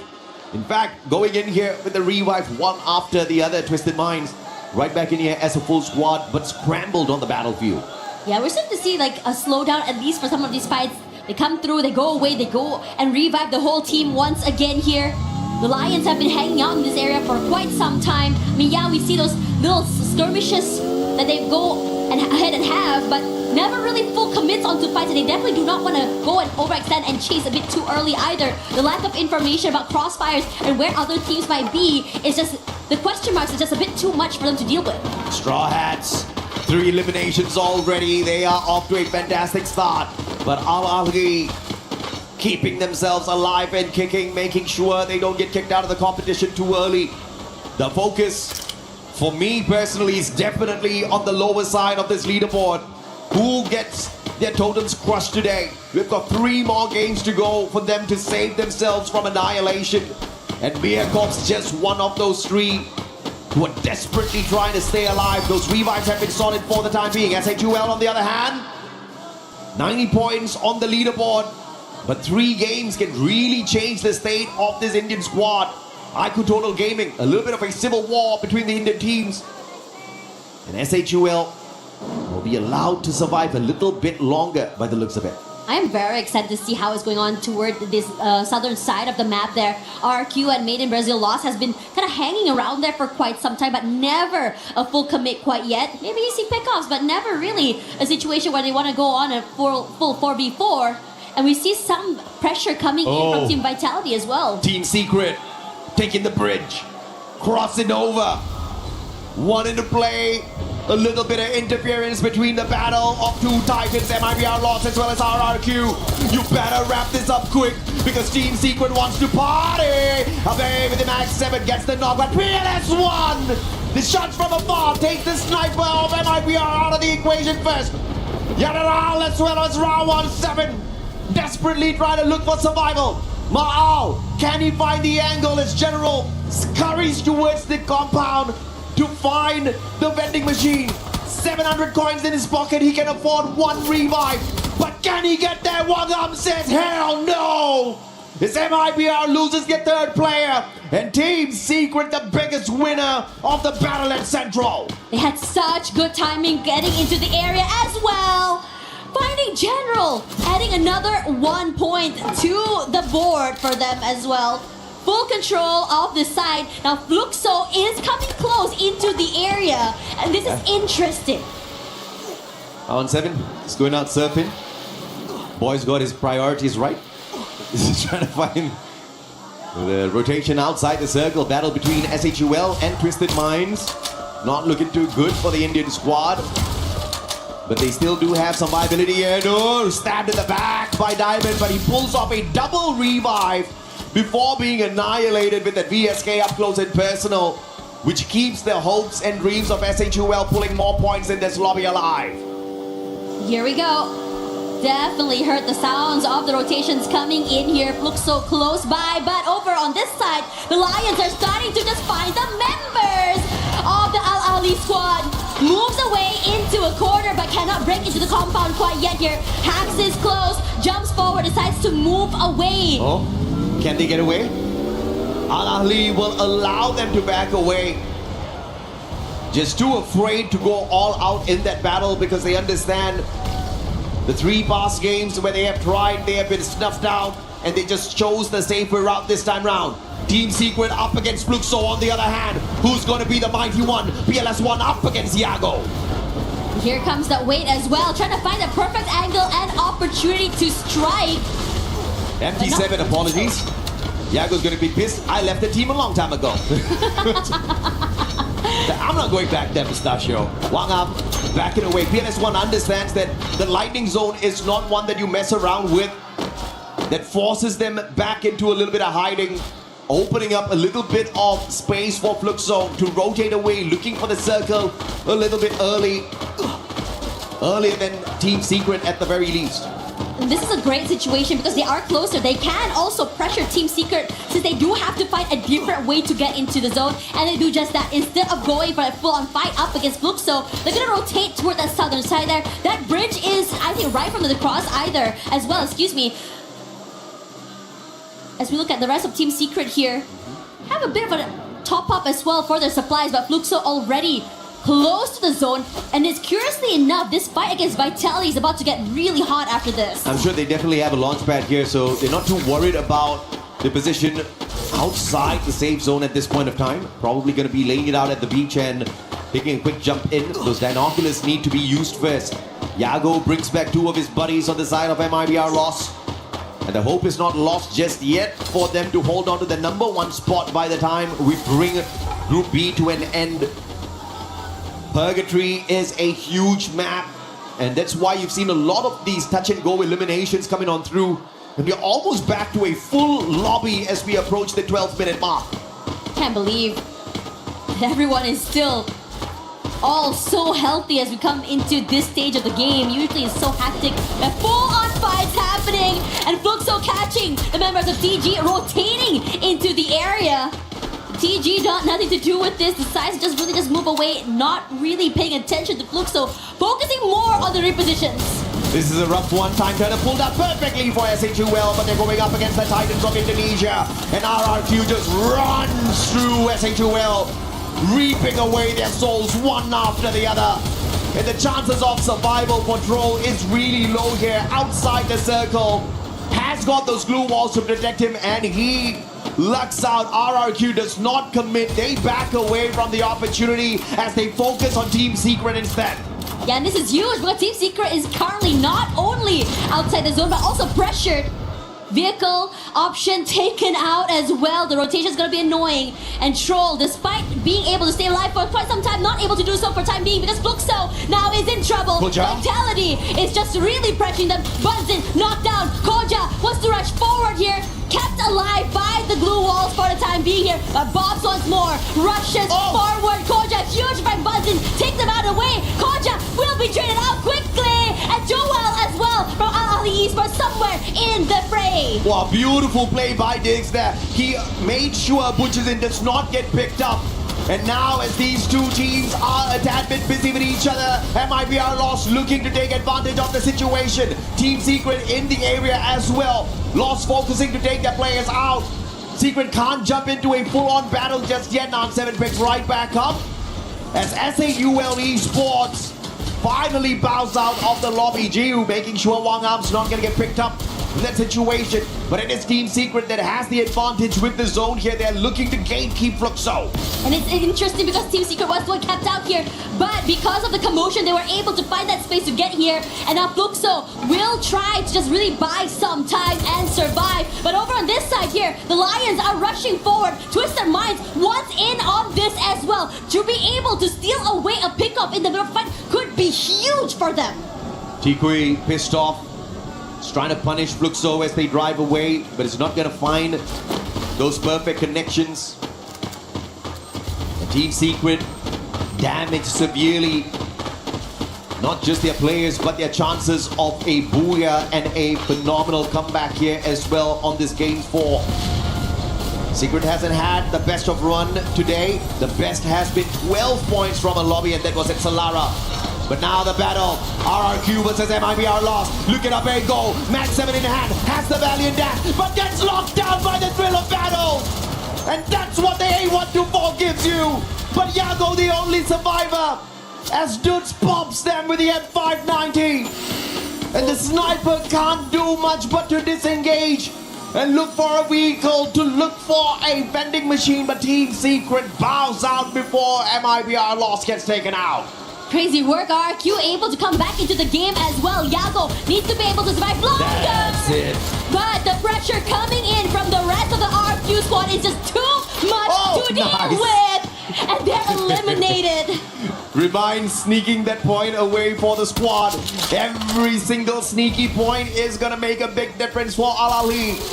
Not just to survive, but to make sure they keep their hopes alive within themselves. Who knocked down to the ground. MT7 sharp shot straight to the head. Riptide Rhythm's going to be breaking down the defense and opening up the house here for Fluxo as well. But they refuse to step on in. Mia caught right behind the squad, so Straw Hats can't go anywhere. Stuck between a rock and a hard place. And Mia can take advantage, but it is the Straw Hats that turns things around. Bobs catches out a player from inside of Mia as well. And it is Mia Corp that gets annihilated instead of the Straw Hats. Clearly, you cannot cage a cornered animal because Straw Hat now decides to move forward. His track stuff already knocked down here as Fluxo tries to find a way into the zone. They're gate capped. They don't have any space either, but they can buy their time. Hoping to see who exactly will be crossing paths here. Twisted Minds should be able to get backstep onto TG. But at the same time here, Fluxo goes head-to-head against Al-Ali Esports. Man, Al-Ali, Remind is going to be the playmaker here. Put up another grenade, baby. The M79 making magic work for Al-Ali. 3 Fluxo members taken down, make that 4. And reminding everyone that Al-Ali's no easy picking. As TJ rushes forward here, that's not a space to work with. But the ones to go down here is not going to be them because Twisted Minds completely annihilate this team. Lions cannot survive, hunted by the Twisted Minds. A lot of space to work with, and now SH waiting in the wings, who almost enough time but survives a little bit longer as Second just The efforts were from Twisted Minds, but the winners of that battle were the Straw Hats who sneaked away those points from them. But that's all they're going to be able to eat off of the efforts of Twisted Minds as they personally take the Straw Hats out of the equation. But a valiant effort for the Bangladeshi squad to find the final circle. Al Ali, on the other hand, with the survival gameplay, will no longer be able to pull away points as they get tortured in the hands of Twisted Minds looking for their comeback match. And this is it. One more player to shut down, to walk away with a massive booyah for Thailand. Waiting in the wings here. There we go. And always it's going to be them. Incredible work coming in from Twisted Minds, just completely collapsing. Looking good. A lot of respect given as well to really cinch up that game. Damn, what a play, what a comeback. Twisted Minds in the past 2 games, they had an accumulated 10-pointer. 7 from Solara, 3 from Kalahari. But they definitely broke away from their unlucky streak here at Purgatory, making sure to farm on anyone they spotted out there. Straw Hats did eat off of their plate quite a little bit. And that does not result in a super monstrous round for Twisted Minds, but they didn't need it. They already had a ton of eliminations on their side, and it looks like the hopes of making the early qualifier for Twisted Minds might not be over just yet. But it is exciting. It is absolutely exciting because they flunked out in the first 3 games. The rest of the teams have managed to catch up. Fluxo has caught up, Leon has caught up, and they are all now so close to each other at the top of the leaderboard. But from down the bottom, Straw Hats as well as Al Ahly making a great run this time in this Purgatory map. Yeah, we're starting to see them really come online. Aggressive as heck as well. We saw a lot of movement coming in from both these teams. Yeah. And I have to say, Mia was just so interesting just now. They were in a situation that they should have won that fight, but somehow Straw Hats being able to turn around the game. Regardless, Fluxo currently waiting on the stage. Let's see what they have to say.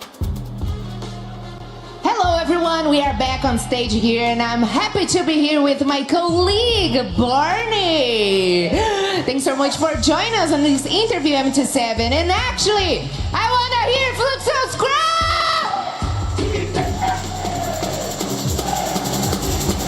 Such great support for you, MT7, definitely.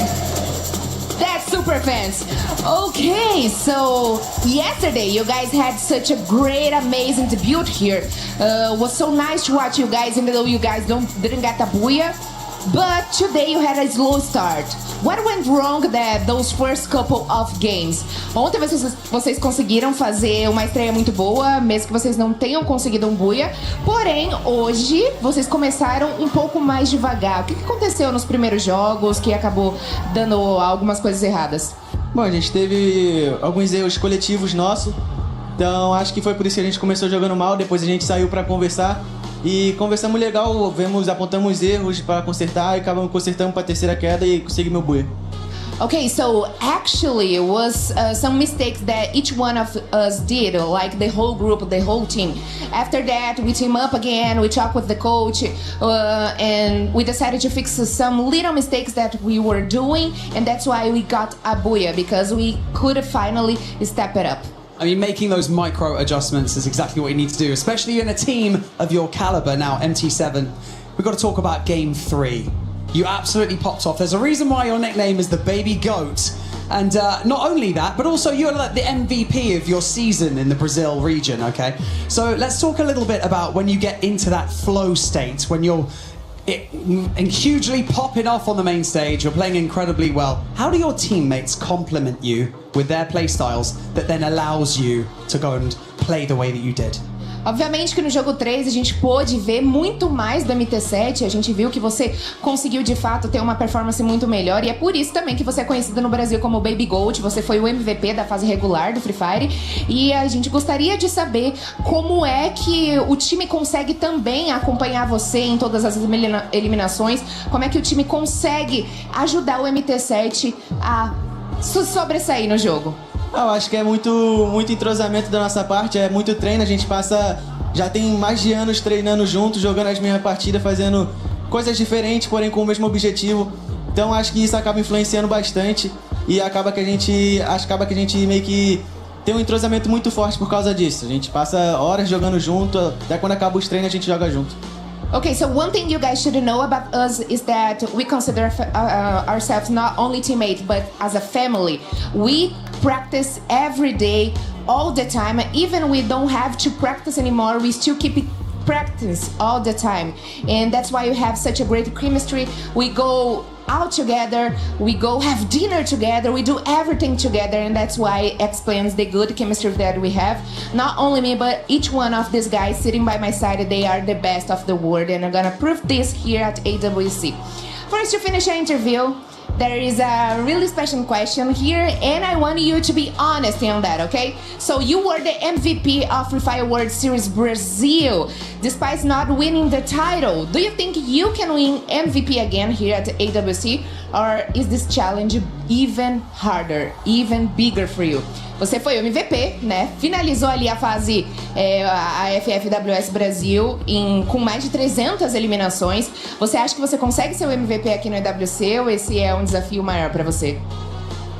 É um objetivo que eu sempre quis, que é ser MVP e campeão. Acho que por mais que tem os caras tá muito aqui na frente, mas mesmo assim eu vou ir atrás, porque é o meu sonho ser campeão e ser MVP.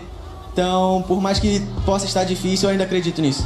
It looks hard, definitely. Is this a big challenge for me? But that's my goal, that's my dream. I don't want only win this. Of course, this is the most important thing for me and my team. But also, I want to be the MVP. I want to be the winner of AWC 26 and wear the crown of the MVP of AWC 26. So that's my dream and that's my goal, and I'm gonna do everything to reach that.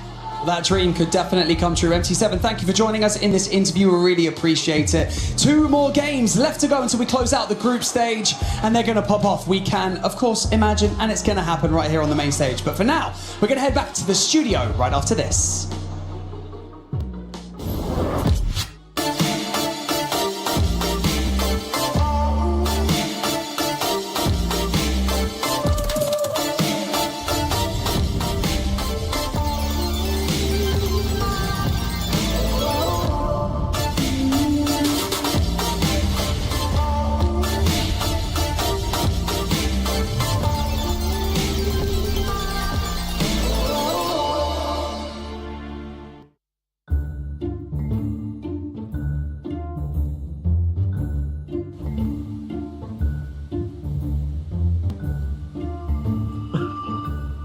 Montanha, mano. Torre Eiffel. Escada. Viver. Escada. Torre Eiffel. Buia. E eu acertei primeiro. Vai puxando o VAR. Pode pra frente não, cara. Não posso. Procurando. Macaco. Que isso? Mas esse aqui tá muito difícil, essa. Ó, quantas letras?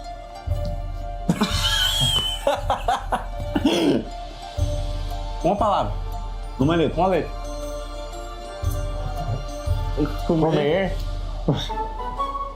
Um hambúrguer. Não, velho. Um croissant. Uma maçã. Banana. Banana, cara. Hambúrguer. E um hambúrguer. Hambúrguer. Pão. Um pão. Pão. Um pão. Pão de queijo. Um pão. É um pão. Você correu. Você corre. Correu. Pão. Você correu. Você correu o pão. Você correu. Ah, vai. Você correu. Você correu pra pegar o pão. O pão. Correu. Isso aí, o que é? Isso não. Ah, tá, o pão. Correu. Você correu o pão? Eu matei o pão. Não, o pão. Tá. Correu. Ele roubou teu pão. O pão correu de você. Correu. O pão correu dele? O pão. De você? Do pão. E você? E você foi atrás dele? Do pão. Sim. Você, pão. Correu atrás dele. Você correu atrás de mim. Beleza, correu atrás dele. Isso!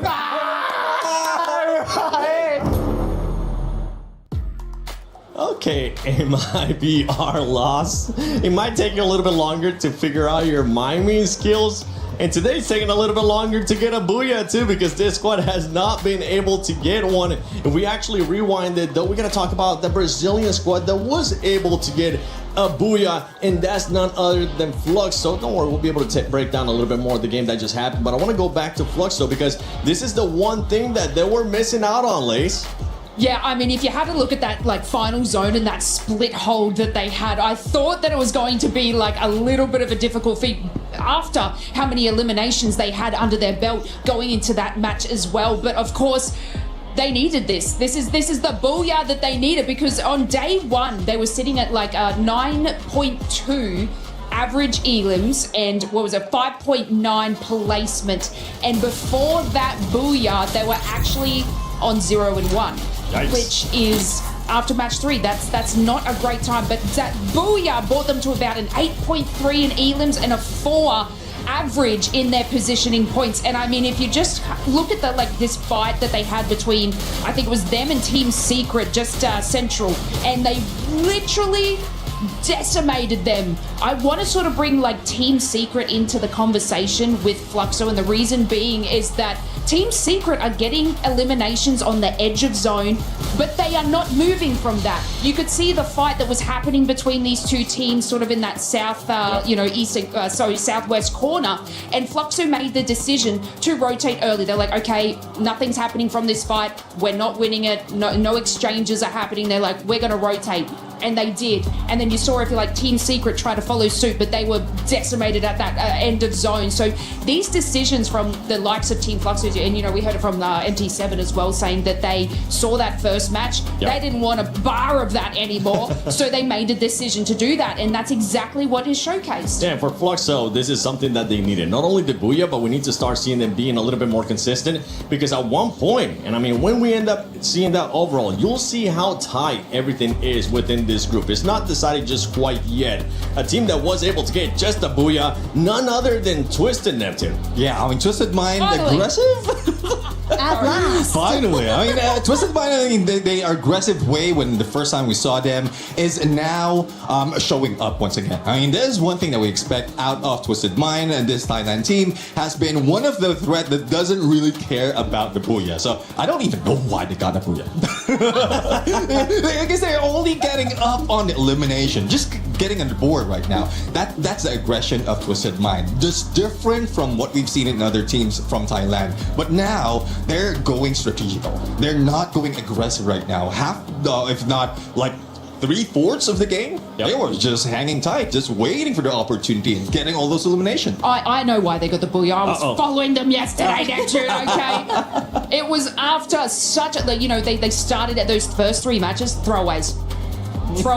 It was not great for Twisted Minds, but then they started their rotation and getting those placement points. And what did I say? The kills come to them. So it was only a matter of time. I thought the booyah was going to happen yesterday for them, I was really hoping, but they got it today because they're following the same formula that they were doing in those final 3 matches of groups yesterday.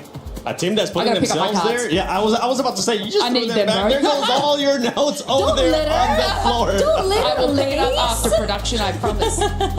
Now, Conchita, actually going to some of the Indonesian teams as we see the overall ranking here. Yeah. You can see Team RRQ right now in 4th place, but they're being followed by Fluxo. Yes, it is not safe at all. I mean, just by looking at what Twisted Minds just did in the game that we have just finished, they sneakily crept up to the 2nd position, and that was supposed to be the safe zone for Team Fatality. I mean, by the way that they're playing today, the consistency that they've been showing, apparently it is still not enough. And if we're talking about RRQ, like I said before, this is the true test that they need to face. Are they ready to really be clutch about this couple of last games? Because if we're talking about them, again, this is where they usually shakes, and I would really hate to see that happening again.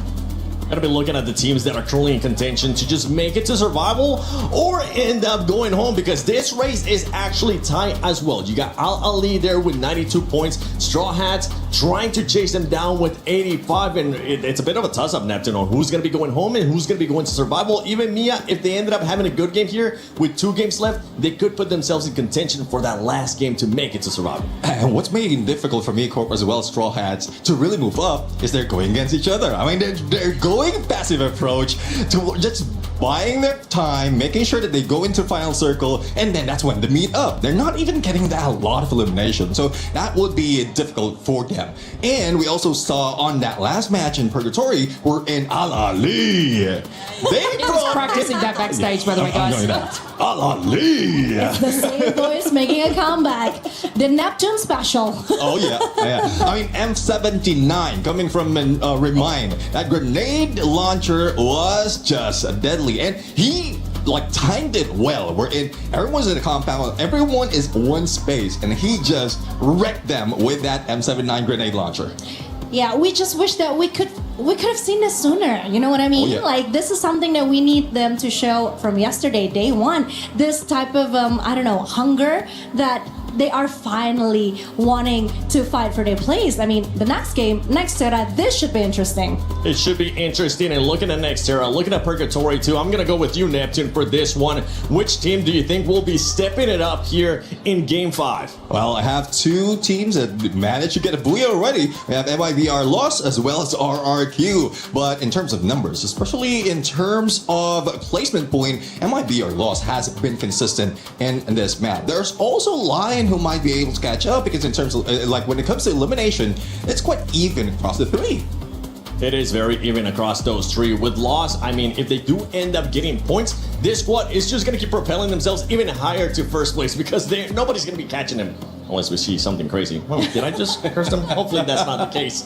But for some of the other squads, right, RRQ, we're talking about Vitali as well. They need to make sure they come in clutch, as you've been saying. This is the time for those Indonesian teams. I swear, we're not biased here, especially with Cheetah. We're not. Well, they need to be clutch. They need to be clutch, and this is something that Fatality has actually proven that they can be. But again, if we're talking about RRQ, this is where the true testament really comes, because I really do want them to exceed. I really want them to finally overcome whatever it is, whatever curse or whatever jinx that they have right now. But that is not what I've been seeing in the last couple of matches, because again, I feel like they are slightly declining, and that is not good. So this better be a wake-up call. I mean, the way Al-Ahli came out of nowhere and really performed well in that last game, that should be something that could wake, RRQ from the deep slumber that they're in right now. Now, we'll see though. I mean, RQ, when it comes to the map, Nextera is their second best. Only 2-point difference when it comes to Solara as well as Nextera. Their averages is also high in there. So I have confidence. I'm with you here, Conchita, about RQ getting this, but I just don't want any surprises come from the other teams. And the thing that happens when we end up going to the final 2 games is that we usually end up getting surprises. And I'm excited to see which team will be surprising us here in Game 5 and later on in Game 6, because this is Group B and these are the last matches. We'll be finding out who's going to be going to the Global Finals Survival and the last 2 going home. Casters, take it away. Thank you very much, Seven. And I think Al-Ahli's definitely feeling the pressure, right?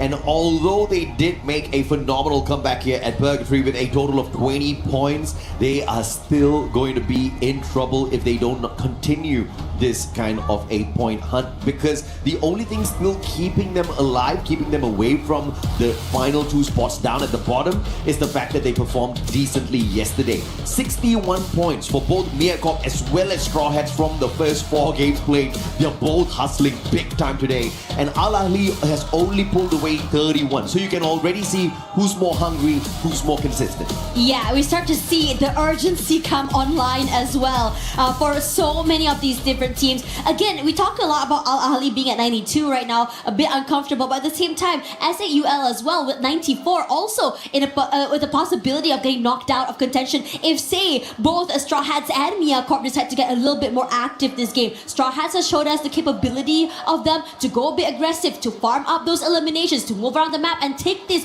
fights head on. And as for Mia, survivability has been key for them, surviving into these very, very deep runs. It honestly would be insane to see see 3 teams from Southeast Asia make it out of Group B as well, right? We saw that phenomenal run from SEA in Group A, and to see it here in Group B as well will definitely be stunning. But obviously, Fluxo, Lion, these 2 teams have got a good chance to ruin the party here for one of the 3 Southeast Asian teams. And Twisted Minds, after that phenomenal victory that they just showed us in the previous matchup for their comeback game, they've jumped into that second spot. And right behind them is Team Vitality as well as RRQ. Indonesia needs to step it up a tad bit as well. Yeah, and no one is even comfortable at all in this lobby because anything can happen. Either be at the top or at the very bottom, as Dix takes a bit of damage from that bottom side of the terrain. But no full fights quite yet, as Diamond does keep his eyes onto Koja. They want to go for this fight. Nah, Diamond said, I will just put in the shots, but not really go for this full-on fight. See what they can pull away from this battle here. Vitality. Fair fight 2v2, but Diamond's gonna get caught out. As his partner was just a tad bit too far, the Bears catching up. Finally! And Exposing with a Punisher off their M24. They lose 1, but they pull away 2. Math-wise, let's check it out for Team Twisted Minds. Very patient on that as well, allowing Diamond to go down and leave them into this false sense of security. Regardless, Vitality easily being able to bring the 2 back into the game. But the fights are happening all around the map. If you see that kill feed, a lot of things are going on right now as Mia does go for 1 but trades out Wota, brings back Mia, his teammate, back into the game. So right there now, Mia looking really good, starting off with 2 points, and should be a big step to just really climb that mountain.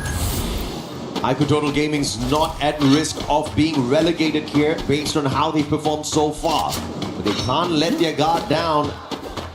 Anything can happen in Nextera and Purgatory.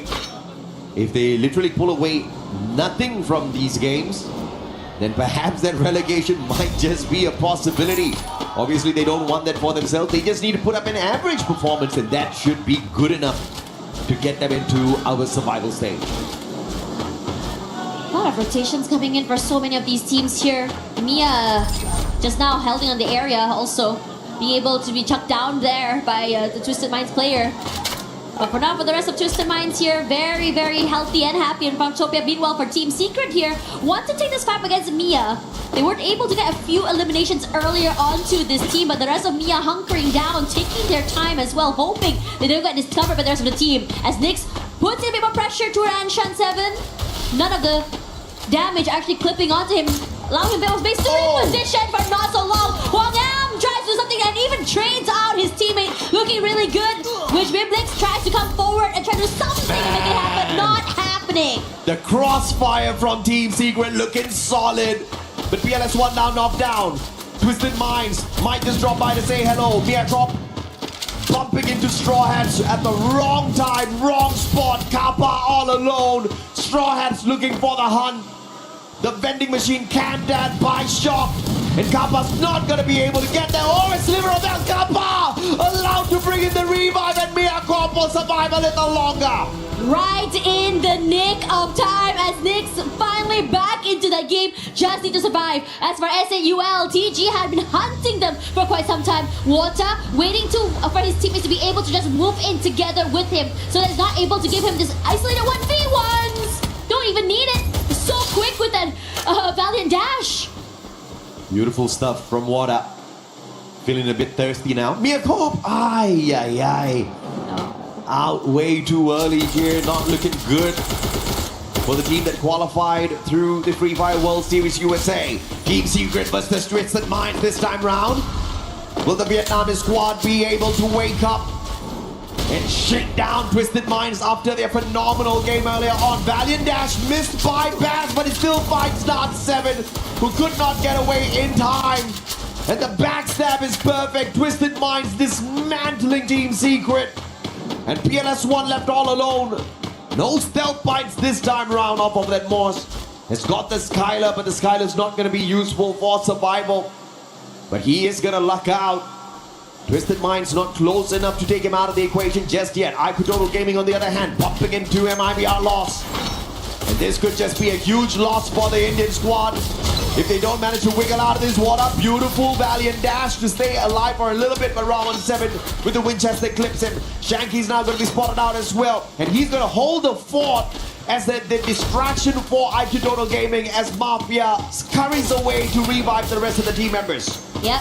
Should be so quick, so I think hard for him to be able to find that last final elimination. Perfectly done. Now, Made in Brazil already with 5 eliminations so quickly into the game. Just see them get active on the map here as the Straw Hats now shot down, knocked down by the Lions. But still 2 more members to stay alive for the time being, but not for long as Hax quick to find Nil. Barely alive right now. Tries to keep the wall up for him to have a bit more space to work with. Oh, man. But not too much. The pressure is just too much to deal with. This double kill elimination already. Yeah, Gamis King is finding that angle towards the right. Taking out the player from the side of Straw Hats. And they are absolutely broke on their revival run here. So it's going to be a rough one for the Bangladeshi squad. They'll have to catch up with them in a little bit. The binoculars used here by the Lions as they are trying to snuff out the squad that they were just engaging with, the one and only Straw Hats. Binoculars finds nothing, but if they continue on this pathway, they are going to bump into them eventually, and the Straw Hats are scrambled on the battlefield at this point of time. And this is the quick revive, the Bass with the Valiant dash. Not really breaking down those glue walls to find the advantage, but Lan7 just got caught out. Wrong place, wrong time, could not get away. Oh. And Twisted Minds did a number on their Vitality, on the other hand, is going to get caught out here by Al-Ali. Yeah, taking a lot of damage, but Ali also well being able to take the Hawk back into the game. Numbers advantage because RRQ decides to join in on this fight. Ran steals away one member of Vitality here. Seabox as well taken, despite the valiant efforts of this team, and RRQ is the one that is reaping the benefits. Absolutely. Sifu Max Zeran. And Dix just ran straight into that one. But how much can you walk away with Al-Ali? Without RQ here as well. Survival is going to be close to impossible. They find Sifu. They put him down 6 feet under. And Al-Ali is out super early. Seeing a lot of these teams getting knocked out super quick and super fast. In RQ, this time around, timing is just so good, so aggressive as well. Not allowing any of these teams to recover from any of these fights. SAUL as well will be joining in on that lobby. Things are getting really hectic as the pressure mounts. We are running out of maps after all as we hit the end of the day. 5 eliminations strong for RRQ, who wants to make sure they find the access into the grand finals as early as possible.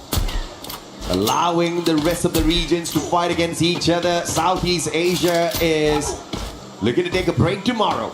I wonder what they'll do with the extra free day, as they can just sit back and watch those rotations, do a lot of homework, see those drop spots, and cherry pick who they want to punish with a couple of hot drops on the grand finals day. It's a big advantage if you can skip over the survival stage.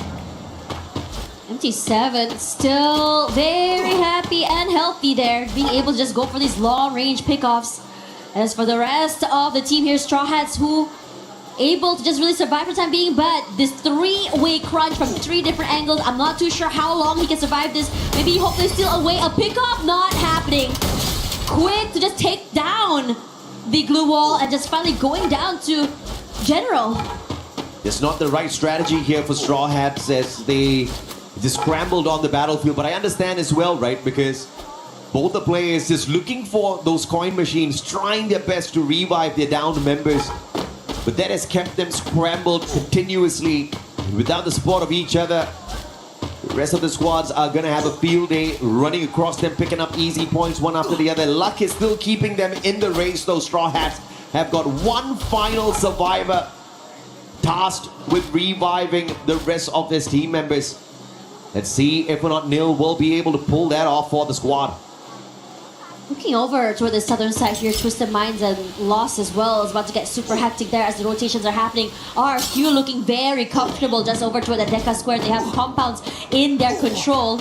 But as for the rest of the Straw Hats, survivability is going to be a problem. So does General, gets knocked down here. The Bass leading the charge early in this fight. and it's looking very, very terrible for this team. The bat knocked down, stolen away, 11 eliminations already for Twisted Minds here as Lost tries their best to keep themselves in this game. Barely alive, knocked down there. Rahone tries to find a different angle to work with, not able to do so. Finally find a way in the end. No, it's Diamond with the long range pickups to really just knock them out of this map. Absolutely dominant battle from the Thai squad. Twisted Minds, twisting MIBR Lost inside out on that fight at Team Secret using the high ground vantage point to take down a player from the side of IQ Total Gaming. The pickup is instantaneous. No doubt at all, they definitely have a Tiba on their side and they will drive out of the confines. The Team Secret will not be able to continuously punish the squad. Great rotation by the Indian squad to disengage.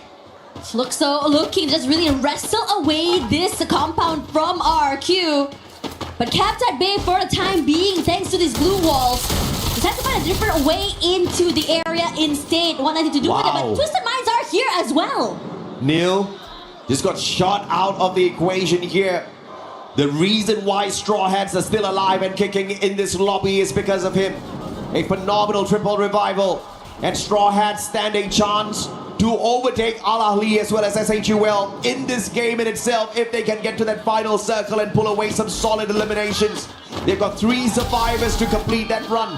IQ Total Gaming losing Mafia. Vitality spotting him out. The Lions are saving themselves as Team Secret send that Riptide Rhythm their way. PLS1 deadly with that shot. But the active skill will not give them the elimination points as the Lions quickly reposition. Yeah, and Team Secret is running quickly out of space as well. Like it or not, you're gonna have to go down this terrain and take this fight.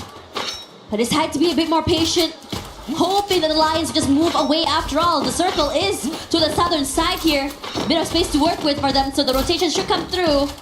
But have to be careful because over on the other side of TG and Vitality just hogging on to the area. Whose Dinoculus was that? Either way, IQ Total Gaming and Vitality looking at each other out. Vitality spotting out Straw Hats as well. They don't care who they shoot at as long as they can pull away some extra points before getting into the thick of the action. Tending down the numbers of your opponents regardless of who they are. That's the game plan here for Team Vitality. RRQ versus Twisted Minds. Great rotation by the Thai squad. Those glue walls used perfectly. And Straw Hats being dismantled by Team Secret. One final survivor. The game where they could overtake Al Ahly as well as SAUL. Both those squads can thank Team Secret for giving them a huge advantage now. And it looks like it might be over with extra. What a phenomenal play, but that would not continue. 2 knockdowns. But he's eliminated from the lobby before he can find the confirmation. And IQ Total Gaming faces the same fate as well. Yeah, MT7 online as well. All eyes and so aware of the rotations coming in from the different parts of that map. Anyone crosses the peripheral vision immediately has the dome of their head popped here. But Team Secret finally into the circle and into the waiting arms of another Apex Predator. RRQ putting in damage and stealing away these eliminations before they even hit the ground. Yeah, too good. Unfortunately, Team Secret did not pick the right spot to jump away to. But shot out of the air and annihilated by 2 squads through those shots. Twisted Minds looking to make a back-to-back super bomber of games. Stitched together Purgatory and Nextera. Can they go for the back-to-back Booyah after avoiding the Booyah like a plague, focusing just purely on eliminations on the first 8 games they played through 2 days? Southeast Asia looking for the dominance, but Brazil and LATAM still having some representation here. The Lions as well as Fluxo both have got great defensive spots. But the Lions are going to be pressured here with the movement of this circle. Waiting in the wings, buying some time. You can hear a lot of pressure coming through from both these teams with MT7 opening it up onto the Lions. Della knocked down as well. Twisted Minds decided to just chunk down all of the members of the Lions as well. They are pressured and they are crunched. Where can you go, Joker? As your HP slowly gets depleted. It's Jump that steals away the final point. Lions are now out of the game. great time turner, but when you have got 3 squads shooting at your time turner at the same time, it's gonna melt that dome down. And RRQ now, like the birds of prey, staring down at everyone with his vantage point. And a smart play executed by Twisted Minds. They quickly run below them to take away the angles from RRQ. So that vantage point is not going to give them a very big advantage. But if Twisted Minds continues to make this very early rotation, maybe they can take advantage. And then Riptide with them breaking down the defenses. And a crucial glue wall flurry from Twisted Minds to keep themselves safe. Yeah, somehow despite all that pressure, they're still unmoved, undeterred, and just repositions themselves onto the other side. And they rally back. A bit of damage onto Ma'al, barely alive, even a nade to come through. And didn't make it two. Tosses up here, but RQ managing to just move away. A bit of damage is enough, but after this, there's just safe and sound inside of the compound. But Abe goes huge with a knockoff onto Exposé. M249 response by Abe, just pushing away Twisted Minds. And Fluxo's just sitting back watching this. You Southeast Asians, get it done, man. We'll just clean up the lobby later on. MT7 high ground, huge advantage for the super sniper. But both Twisted Minds as well as RRQ have got a defensive compound here to work around for themselves. And they will avoid MT7's crosshairs perfectly. Look at the space that Fluxo has, the high ground, also the lower side completely in their control. So many terrains, angles, and crossfire set. And Twisted Minds wants to wrestle this space away from them. Beautiful jump pad use here by Twisted Minds. He's keeping the angle low to not give MT7 a very big advantage there. Not taking too much of airtime gives them that survivability. But now MT7, are you going to break an ankle when you try to get off this roof? That's going to be a big question here. But the AWM might just be able to give the Brazilian squad some extra advantage. Dudes now spotted out, and a beautiful connection ran stacked up. And the Riptide Rhythm breaking down their defenses. But MT7 can't put anyone down just yet, and RRQ makes a perfect location right behind the wall. And as that's happening, Twisted Minds rush forward as well to steal away that space. But Dude's head is out there in the open. He's knocked down, but the glue wall keeps him alive for quite some time. RRQ hunkered down, waves off all of this pressure. They're not done. Not quite yet. Twisted Minds, though, decide just wait this out. Fluxo forced out in the open, and decide just really pressure out the members of RRQ since they have no more space to work with. A lot of damage done. Ma'al knocked down. Abe barely alive. Survival play, you see everybody drop their coins. I think it was Ma'al that picked it up. But you got to respect what RRQ did in that sequence. Although they were getting pummeled by all of those shots, they quickly patched each other right back up. But Bobs is going to be deadly. He's got the Winchester level 2, but more importantly, the M79. The grenade launcher should be able to dismantle RRQ, but he's keeping that for the very final moment. And MT7 making great work off of this vantage point. Switching between the AWM as well as the M82B. For the great big advantage, Ma'al's going to get taken out of the equation as well. As Twisted Minds now books a fast fight up against Fluxo with one final survivor on the side of RRQ. Can't do more than that here. Just really cleaning up the house. A team wipeout. And even Fluxo will be able to get this Booyah finally again. Aggressive and sharp.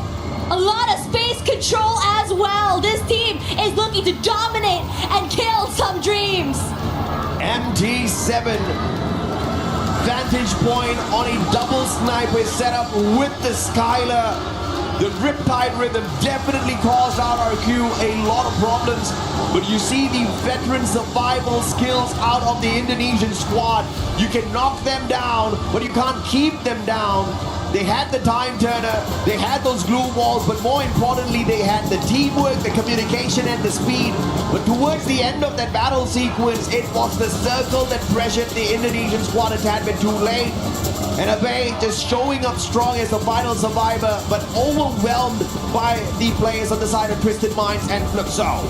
Honestly, incredible seeing so many of these teams just pull off what they're doing today. Fluxo back to back once again. The boogeyman, as Carol mentioned, now back, showing us in this very last day what Brazil is able to deliver. Regardless, as we look at the rest of the team here, the bottom three is the one that intrigues me the most after all, because some of them did get knocked out a bit too early. They ran a bit too quickly as we only have one more map to go. And of course, the superhero in that final battle was Butchizin. The M590 in this monster's hands.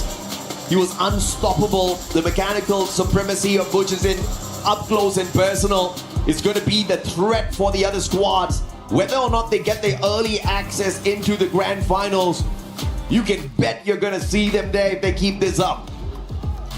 Riding the high, and the fans definitely love it.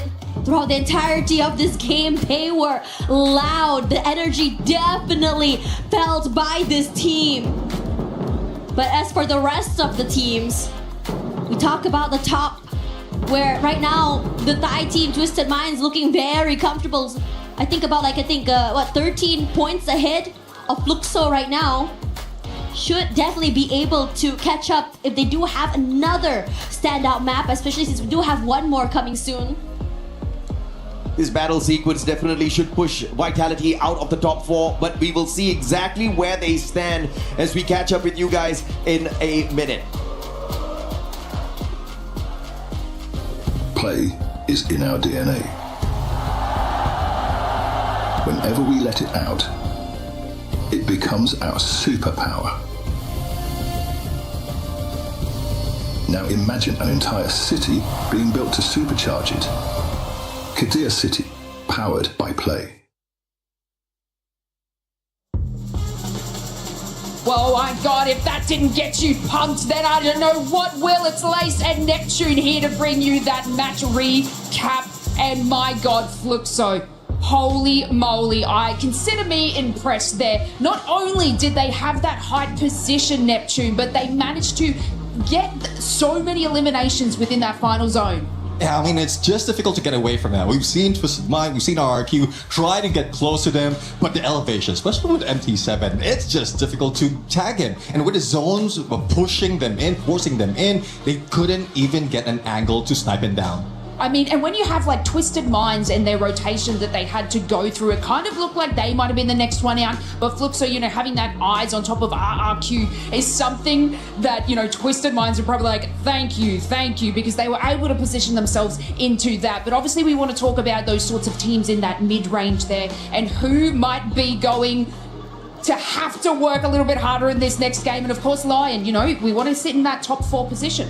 Yeah, I mean, it's getting tougher and tougher for Lion right now because earlier, before that game, like there's 3 teams above them. And now that they got eliminated a little bit early, those fights or those teams are still alive. They managed to get a few more points, but there's a little bit switcheroo in terms of the order, and we might be seeing something being forced down once we see the overall. I mean, this leaderboard is very close. And of course, we talk about that last game in RRQ and how they were sort of sitting in a nice position early on in that stage. But obviously having Fluxo on that height in contention, it didn't really pan out for them to be able to push them way in. And the fact that, they need to be making these proper calls and making these rotations early because they need it. Yeah, exactly. I mean, Fluxo right now, especially with how they got their booyah, the consistency they have, the elimination that they had as well, I think it will work for them, and it will work for their favor.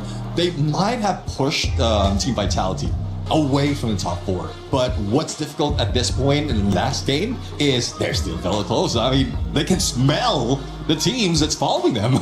Yeah, and we got to look at these sort of top 4 bubbles, but I do want to draw your attention maybe down to the bottom of the leaderboard with Straw Hats, because I mean, a couple of the teams that were going out, I think it was AHL, we're looking at the SAULs being knocked out early in those matches, may have paved the way for Straw Hats to sort of move up and get out of those bottom 2 eliminations, but was it enough, Neptune? I don't think it's enough. I mean, it's very, very close, especially with performance at Al Ali. They had managed to pull off the match before that. So that's already a huge run that Straw Hats need to do, and who did eliminate them? It's Team Fluxo. So it's getting tougher and tougher for those at the bottom too. It's just unfortunate as well that even Mediacorp couldn't get a point or a few more than points, and that's enough to catch up to Straw Hats, and it's just unfortunate that they keep beating up against each other.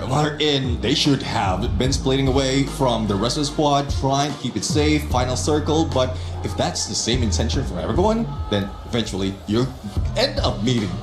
Yeah, and I mean, if we have a look at like MIA, missing in action or what is happening there, obviously they are sort of going in that bottom spot, but I don't believe that they're going to have enough run in this last game to push them out of that bottom two. I mean, unless they pull off some sort of crazy action like Fluxo with these eliminations, but it looks like, you know, it's going to be a little bit difficult for them to be able to just get out of those elimination spots so deeply down. But of course, you know, I'm always an optimistic Neptune. I'm always like, yeah, you know, someone could do something crazy here.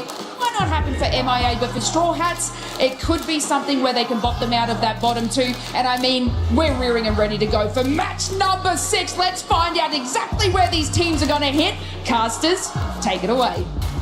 Wow, you can hear how loud the RQ fans are down there, AJ. It's dangerously close. Dash up at the top, down at the bottom.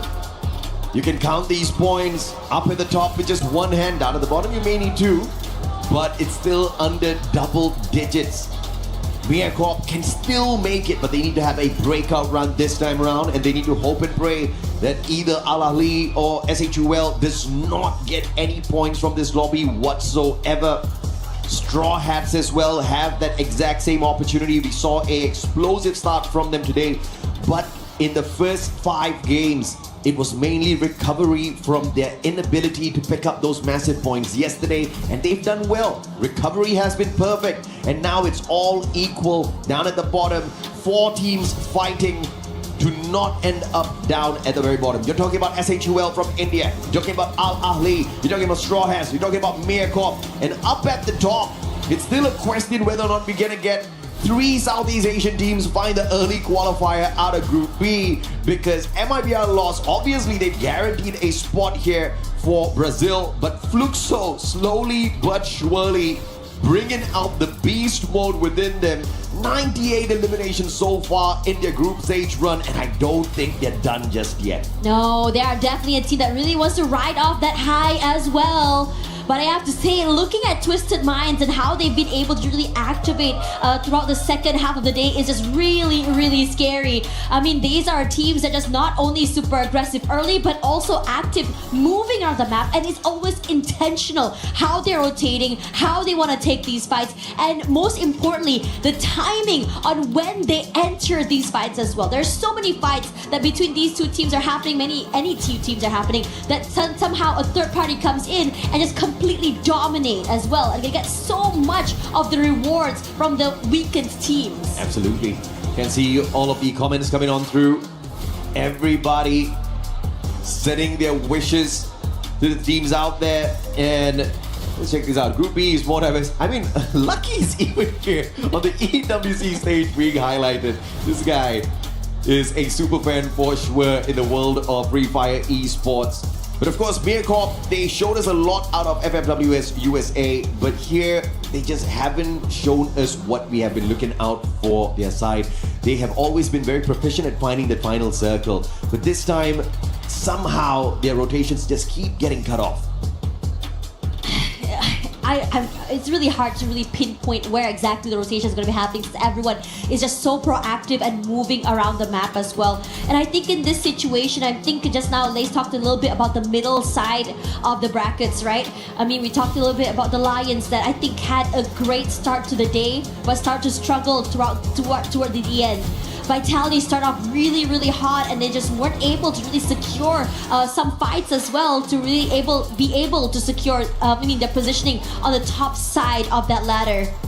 And as things get super interesting here, top 2 maybe we might have an answer as well, but at the same time it's getting more and more aggressive, more and more competitive between many of these teams. If anything as well, we heard Daz talk a little bit about Team Secret, but they weren't able to have the most stable of fights, even recoveries as well, despite their best efforts. Yeah, I think it's safe to say Team Secret is not going to find the early access to the Grand Finals. They're going to have to play survival.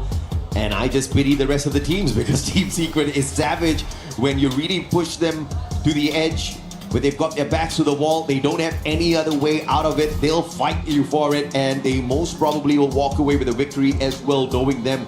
Let's not forget, they became the kings of Southeast Asia recently with 4 magnificent back-to-back booyahs. Nobody saw that coming. Everybody was shocked But for them, they were cool, calm, collected. They saw that all the way. They knew exactly what they could do. But for me, it's not about what's happening around the mid part of the bracket. It's all about who gets the early access into our grand finals and who survives the crushing blow. Down at the bottom two spots will get taken out of the equation. Is it going to be Mircorp, Straw Hats, or will Al Ahly as well as SHUL Esports get pushed down to the bottom? This one game, the final match of Group B, will tell us exactly what their fates are going to be like. Here comes a drop and things are getting interesting. The crowd definitely has their breath baited right now to see who makes it all the way to the grand finals and who will be going home right now. We start to see an early drop coming in from Fluxo. And as for the rest of the teams here just dropping through, TG as well as Lions dropping side by side. These early fights are going to be super excited to see who makes it out alive. Man, this is not the kind of hot drop you want if you are IQ Total Gaming. But then again, how much of risk do they run here? Even if they do get eliminated early, I feel like they have started off the day fairly fine. They've done enough to stay in the competition to make sure relegation is not a danger. They'll have to see. But the super hot drop between the two teams down at the bottom, it's not gonna be helping their cases at all. I cannot take a pick. I love them both equally. Mircorp, Straw Hats, who survives this deadly encounter? It's Mircorp with the big advantage here off of that vending machine. Yeah, SH with who knocked down as well. They do not have numbers advantage and Shock really hoping to equalize. The sprays are there, but only chip damage is around as the rest of Mia looks to collapse. Not able to get close enough quite yet here as Shock still tries to buy some time. But as for the team not happening, Shock will be next to fall. His teammate tries to follow through. Nil able to find one in exchange, but not able to secure that point. And is looking very, very terrifying for SH.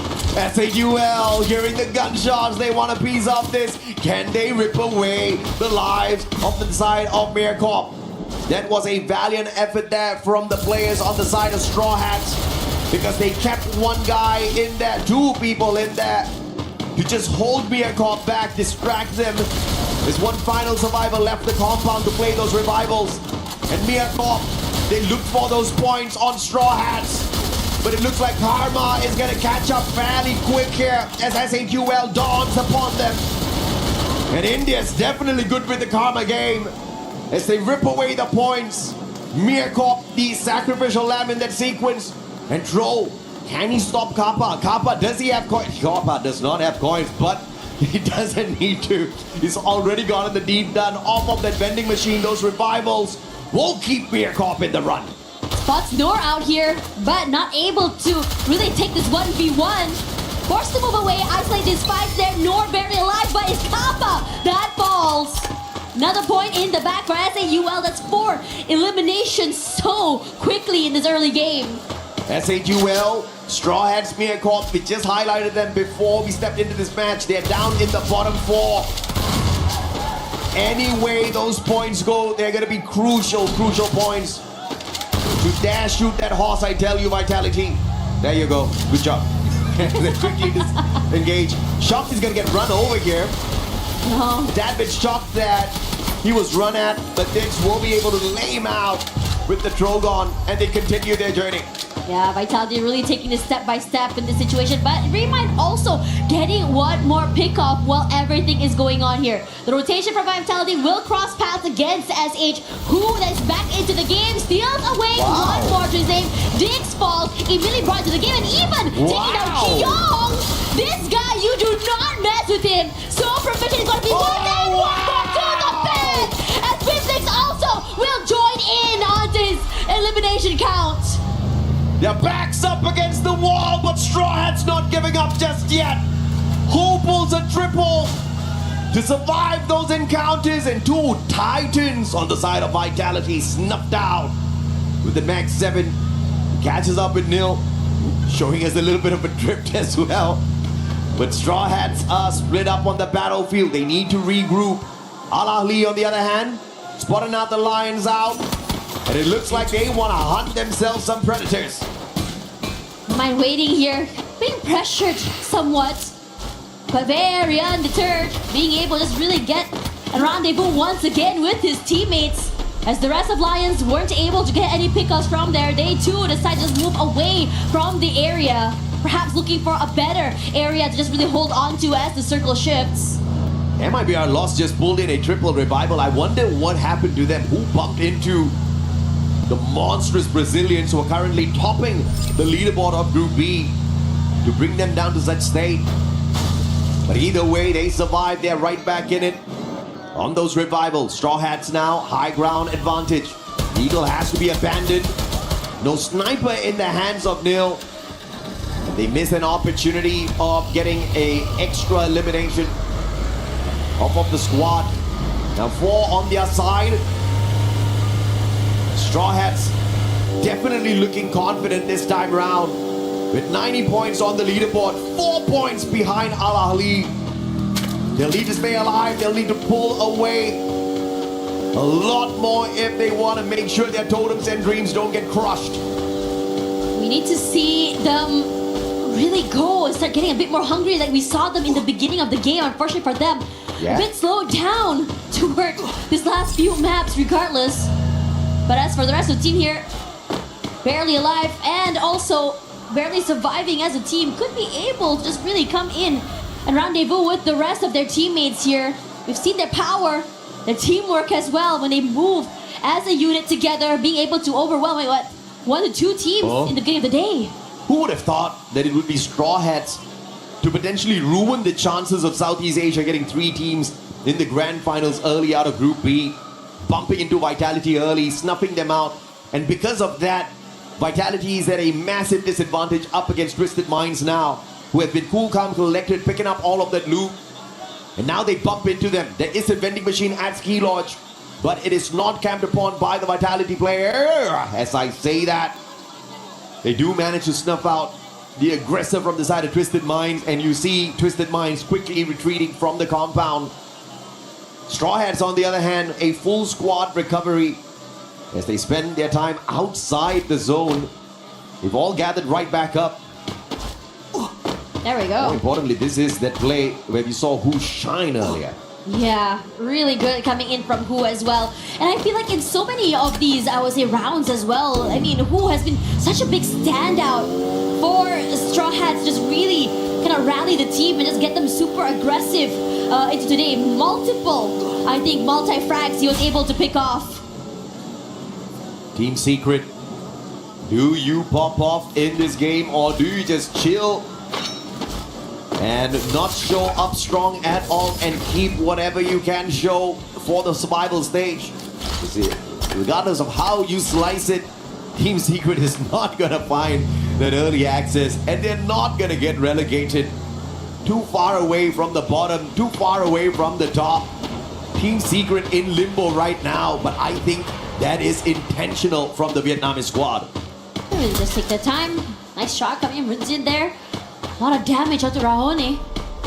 But for the rest of the team here, they're just really being super cautious. They don't want to go into this full fight quite yet. Made in Brazil Lost decides to just really find a different angle, a different area into the zone. They're on the hunt though. Total Gaming with a survivor outside the circle, trying to see if they can survive the whole Brazilian squad from annihilating him and causing the squad a little bit more points, more coins. Shanky brings Aztec back in. The play's looking solid, but S8UL cannot rest on their laurels just yet. As you can see, if Straw Hats catch up, if Al Ahly gets to that final circle with decent eliminations, S8UL, they'll be on the chopping block. Oh yeah. This circle shift toward the southern side doesn't make it easier for many of these northern side teams either. TG still very far out there in the wild.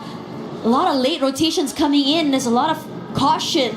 But at the same time, when you are coming into the zone this late, you just have to be so wary when you're rotating. We saw so many long-range snipes from teams that are already so comfortable having these areas, these zones, these high grounds fully in their control. And 27 with some wild snipes, and this is definitely one of the slower games of the day, and it's courtesy of Purgatory. You've got a lot of compounds to rotate around, to focus on the loot, avoid engagements. Those vehicles are littered all around for you to quickly reposition. And that has resulted in many of these teams still surviving, but if you have too many survive to the next circle, all of chaos will break loose. As regardless of whoever you focus on, you can sure as hell bet either your knocks are going to get stolen away or somebody else is going to end up shooting at you. Because as we approach the 11-minute mark, we have a full stacked lobby. Starting to feel very reminiscent of that previous map as well, right? With the only team,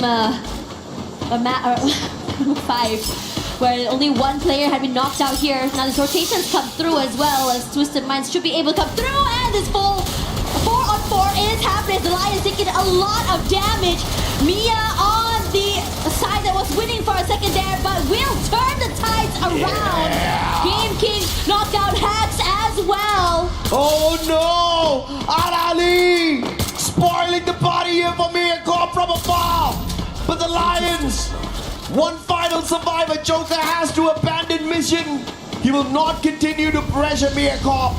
But Ali with the sneaky shots from across, calling out the lightning zone as well on Mia Corp. And Mia almost got annihilated there. Barely alive right now, but still able to prolong their run. Lions are just running for their lives, and once again, it's Joker all alone. Hasn't been spotted quite yet, but still taking some chip damage from so many different angles. Vitality out here on the hunt. And finally taken away by the Twisted Minds players.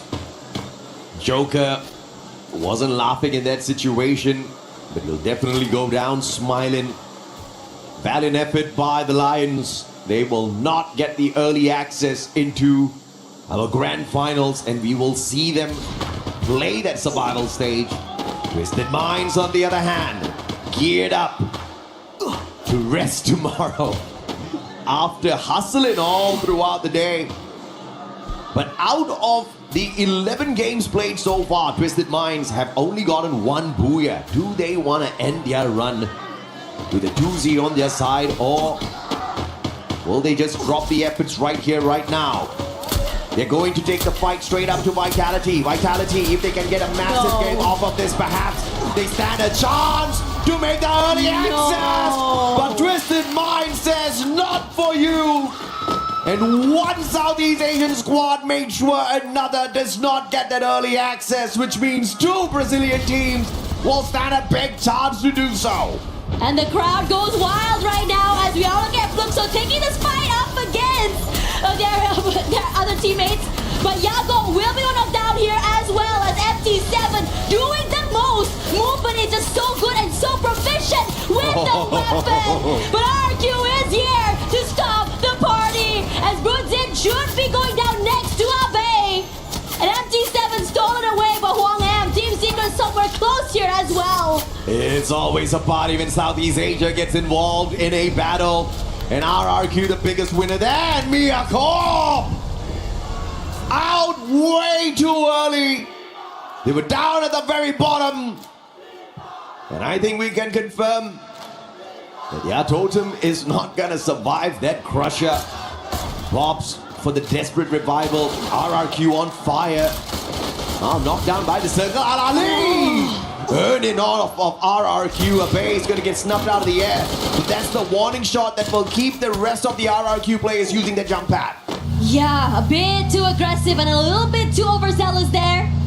Punished so quickly, but at the very least, you do still have two more members at Duds and Rans still alive and in the game, but forced to go for a bigger rotation into the zone. Oh, Straw Hats, are you actually doing it? They're punishing Twisted Minds. But their pickup was instantaneous. The Basto, a sliver of health left on him. Taken out of the equation, but Al-Ali farming Twisted Mind from the opposite end. Straw Hats just pushed the point straight towards Al-Ali. And these two squads are fighting for survival down at the bottom. Both one diamond for themselves. And they cannot move at all. He peeks out immediately. He will be knocked down here. But the zone is not in their favor at all. But this high ground should give them a bit of advantage, but aware that S8UL is close by. And now Al Ahly Esports just decides to wait in the wings. No space, no HP. Will India help out their buddies this time round? IQ Total Gaming Mafia doing a number on the Al Ahly players. Cmox can only depend on his medkits at this point of time. RRQ, not much of a chance to walk away with a booyah. And Dudes shut down by Mafia. But Al Ahly, Cmox goes down right here, right now. The potential of Straw Hats surviving the Crusher. This potential of Bangladesh having two teams play in the survival stage tomorrow is gonna stay alive. And now, it's gonna be the battle between IQ Total Gaming as well as S8UL, who have that advantage with that high ground. But they're not taking aggressive moves just yet. Cmox is gonna get taken out. Aztec claims that life. And Straw Hats will have the advantage with the circle. Ali Esports also now down and out as SH to the high ground here, looking real good right now. Putting in the damage and the pain to the players of SAUL. But they decide to chase up against TG instead. Their backs out there in the open. But Shanky puts a bit of save space towards them as well. Nil top side and then Crunch. TG, where are you gonna go here? SH wins and so does SHUL. Bunny steals away their first knockdown, and so does the rest. Waterfalls, so does Aztec. And eliminated already here is TG. They desperately need this. Can they do it? Bangladesh, they get it done. Amin Tomaki Paramasi, Bangladesh, y'all can rejoice. Both the teams have successfully survived the group stage. From the bottom all the way to the very top. Night and day, yesterday and today, this team show us what it looks like to climb from the bottom. The upward hill is not too high. Nothing is too high for them to climb. But damn, it was difficult to take Pickens down at the bottom. Al Ahly, they tried, they struggled, and you saw the fight in them in this final game. They gave their all just like the Straw Hats. But sometimes luck comes into play. And Al Ahly just was not lucky enough with their positioning in that final circle. The zone started moving with a massive advantage for Bangladesh. But I also have to say, they took their own proactive moves to focus their pressure on the Indian squad to make sure Al Ahly as well does not get away too far. But this final run was just so beautiful. Unfortunate though for Al Ahly, they will not be making it through to our survival stage. And honestly, we started off the day with an idea of what the bottom of the bracket is. But today the switch up happens, a new mindset and mentality came in. Many of the teams stepped up, a different style of play, a different idea, whatever weaknesses that they needed to fix on day one, completely done. We saw the struggles coming from Miyako Al Ahly Esports, and most importantly as well, the Bangladeshi team, Straw Hats. Not only did they manage to claw their way up, but also be able to push themselves up onto the ladder, further up than just the bottom three. You gotta name yourself well, and if you take the name of the Straw Hats, you know, you're not gonna stay down for long. They can be beaten, they can be pushed down, but they rise up. When they most definitely needed those points, they served it up hot. But Al Ahly gave their best, and they were so close. Like I said, the difference in points, you could count them on one hand between Al Ahly as well as the Straw Hats. Let's take a look here at the overall leaderboard. Twisted Minds at the top as Southeast Asia sneaks it away from Brazil. But of course, MRBR loss is not going to be too tickled by that at all. They were not trying today. They were just sleeping, snoozing their way through, and they sailed on through after showing what kind of a monster they were yesterday. But down at the bottom, Straw Hats jumping over SAUL Esports to show that the dream is real, but unfortunately for Mia Corp and Al Ahly, the same ends right here after this game 6. You could tell how much this meant to them as well. They were hungry. They looked very dejected despite their best efforts. I mean, who would have thought that day 2 would bring in this fire from the bottom side of the bracket? I thought you thought, everybody thought. Right. It's day 2, man. It's the day of survivals, day of early access. Everybody giving their all. Everybody said that it was Group A, that was the group of death, but this was the exciting grouping. No, actually. It was so difficult, it was so close, both at the top and the bottom tab. Yeah, the struggle happened everywhere. It was anyone's game. And for now, we are gonna be going to Barney, who will be looking at the teams that will be, I would say, destroying, crushing the keys. Thank you so much. Twisted Minds just edging out that Group B leaderboard, placing top. And congratulations to you boys. Obviously, the journey is only partly way done. So I just want to ask you at this moment in time, how does it feel to close out Group B and the top spot? ก็ก่อนอื่นเลยนะครับขอแสดงความยินดีกับ Twisted Mind ด้วยนะฮะที่ชนะมาได้จนถึงจุดนี้นะครับก็ตอนนี้เหมือนเราก้าวขาเข้าไปครึ่งก้าวแล้วกับการที่เราจะเป็นแชมป์นะฮะอยากถามว่ารู้สึกยังไงบ้างฮะในตอนนี้ ก็รู้สึกดีครับแต่วันนี้ก็มีปัญหานิดหน่อยครับเลยอารมณ์ไม่ค่อยดีนิดนึง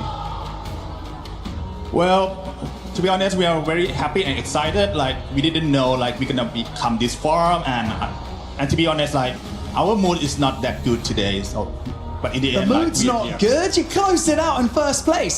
Now you closed down a really impressive lead that was taken into day 2 by MIBR loss, and you managed to catch them up, finish in first place. Now, obviously you had a really good day today, but is there anything that you believe you guys need to work on either tomorrow or just before the grand finals on Saturday? ก็เมื่อวานนะฮะเราเหมือนกับว่าเราจะโดน MIBR loss เนี่ยฮะแบบว่านำขึ้นไปใช่ไหมฮะแต่วันนี้เนี่ยเราก็คัมแบ็กกลับมาได้เนี่ยฮะตอนนี้เนี่ยเราคิดว่าเราจะทำอะไรต่อไปบ้างฮะหรือว่าเราจะเตรียมตัวยังไงกันบ้างกับรอบแกรนด์ไฟนอลฮะครับก็เดี๋ยวจะกลับไปทำแผนครับแล้วก็ปั่นจักรยานไปหอไอเฟลครับ So after this one we're gonna go back and revise all the plan again, and after that we're gonna ride a bike to the Eiffel Tower. Nice, a bit of culture. I like that. Okay, gentlemen, follow me. Let's go this way because as you placed first in your group, you get to crush the 2 keys from your group. Okay, so let's do this the right way. Okay, firstly, can one of you press the button and open up the crusher? ขอpress the button ขออาสาสมัคร1คนฮะกด No one wants to do it. Just press the button. แค่กดปุ่มก่อนเลยเบาๆกดเลย Here we go. The crusher is now activated. The teeth are spinning, ready to crush these keys. Is there anything that you would like to say to the teams before you crush their keys? ก่อนที่เราจะได้ดึงคันโยกลงมาฮะเพื่อส่งเดอะคีย์ลงไปนะฮะมีอะไรอยากจะฝากบอก2ทีมนี้แล้วก็ทีมอื่นๆไหมฮะก็เดี๋ยวเจอกันรอบชิงจะแก้ตัว Yeah, to the team who qualified to the finals, see you soon. We will have our revenge. Okay, I like that. Okay, and very gently, if you could please pull on the lever and send the 2 keys home. Okay, there we go. Congratulations, placing first, destroying the keys, and making it through to the grand finals on Saturday. Now, of course, we are not done here. The survival stage begins tomorrow, and we've got plenty more action coming your way. But for now, let's head back to the studio to round out the group stage. That's right, Barney. I mean, there's plenty of action for Freefire at the Esports World Cup 26. And what a heartbreak, to be completely honest, for Mia Corp. For everything that they have gone through. Honestly, congratulations to the squad for even making it here, for even being on this stage, Neptune. Yeah, I do agree. I mean, they've gone through a lot already, and now, despite of all the efforts that they have, it was just going down for them. And again, one reason why it is happening because the battle at the bottom really didn't stop even towards that final game, and it was difficult for Mia Corp to really catch up because even those at the top are trying to beat them down. So it's just unbelievable that they couldn't make it, but it is what it is. And a huge surprise too to see Twisted Minds end up in first place out of this group. We thought it was gonna be lost. They had such an insane lead, but they were able to just knock it down little by little. Little by little, they climbed to that top spot, and you heard them. Even though they didn't have a good day, it was still a great performance out of that squad. SAUL Esports. Oh my gosh. What? They were just trying to make you sweat. They were trying to make it uncomfortable. By the way, welcome back to 7WG. None other than, sir, please introduce yourself to the crowd. Sasuke. Yeah, that's right. Neptune and Lucifer. Lucifer, SAUL Esports. It was sketchy. I mean, I was scared of that teeth when the button was pressed. It almost looked like there was an opportunity that key could have been crushed. It got so close, especially because of Straw Hats.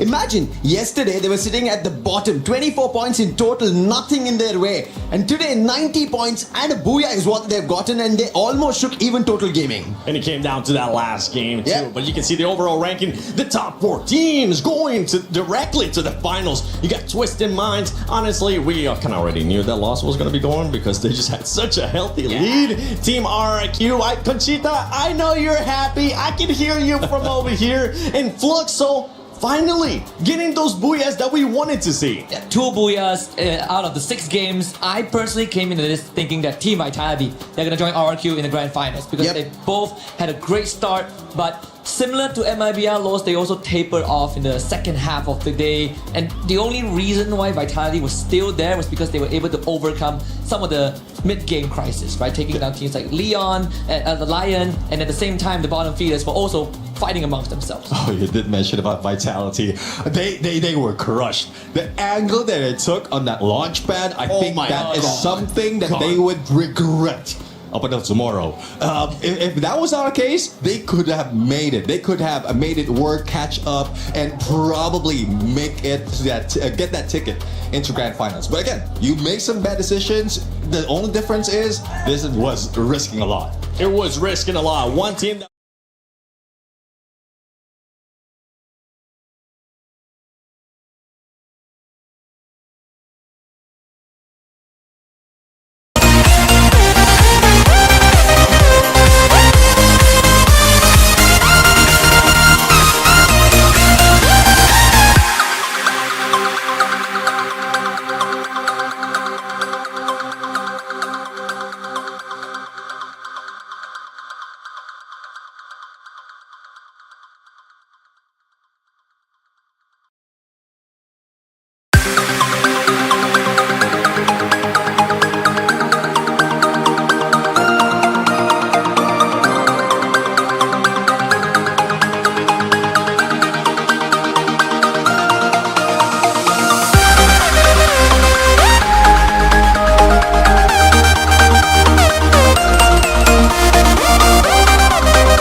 গাড়িটা কি real লাইফে নামানো যায় না?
হ্যাঁ, 25 minute running, কোনো issue নাই।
And I'll join the fight.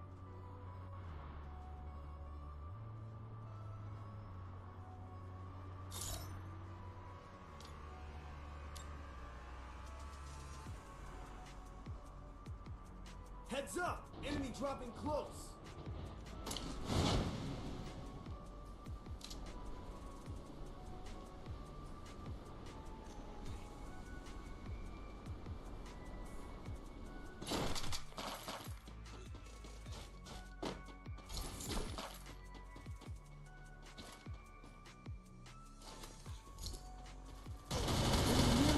need backup!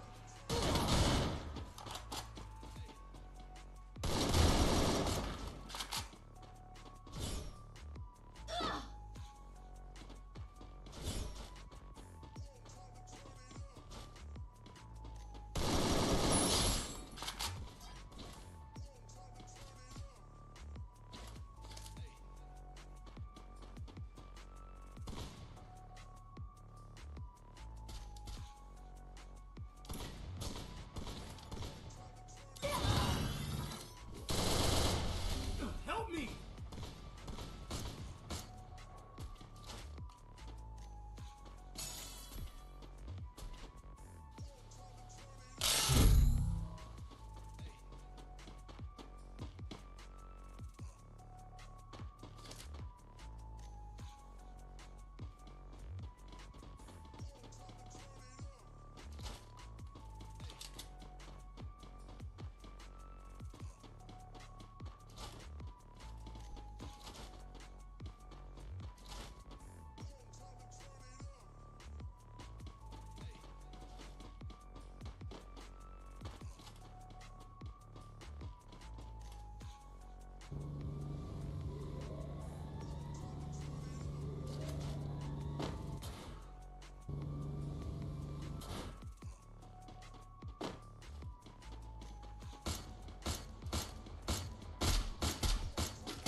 Double kill.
Mushroom time is the prime time.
here.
kill.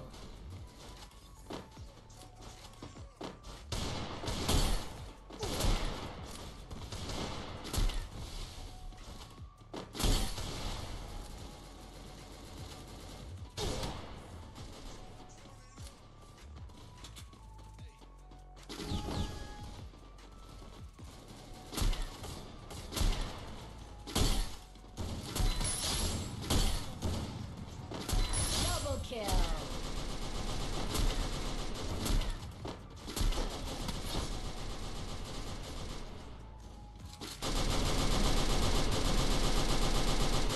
Triple kill.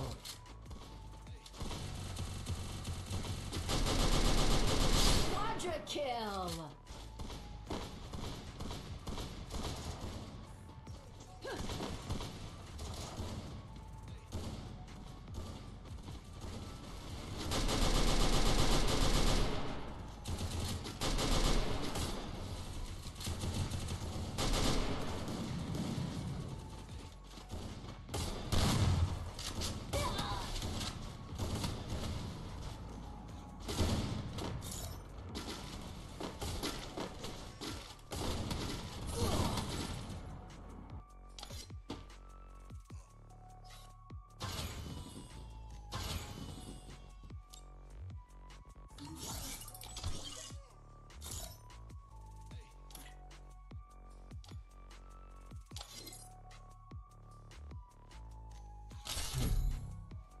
Oh man, I should have finished those deep fried chicken wings from last night. I'm starving.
team boost.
I want a team boost.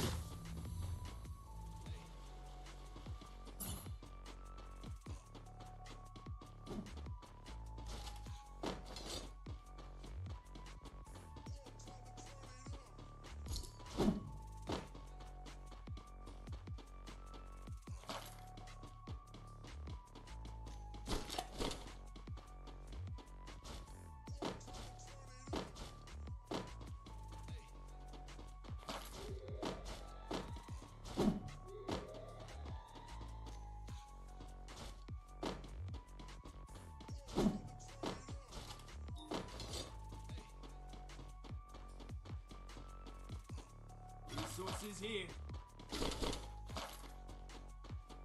Resources here. I want it, thanks.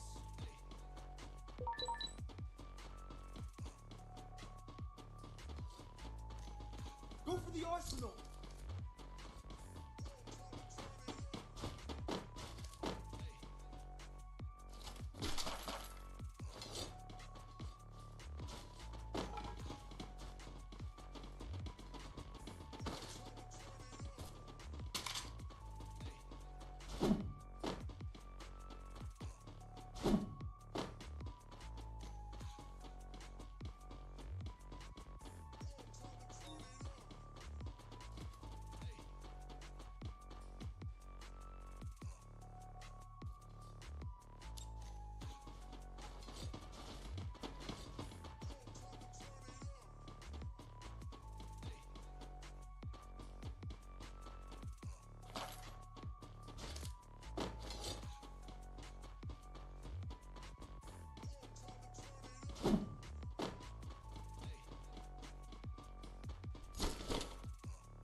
Still on cooldown.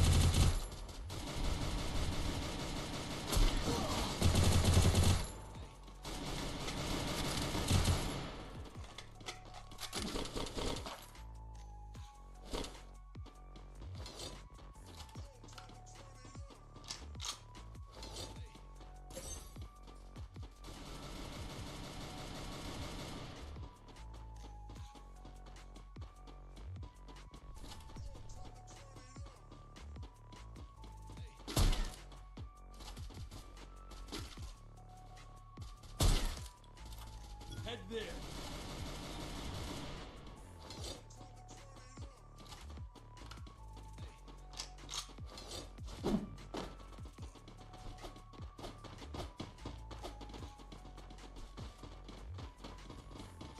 Arsenal unlocked.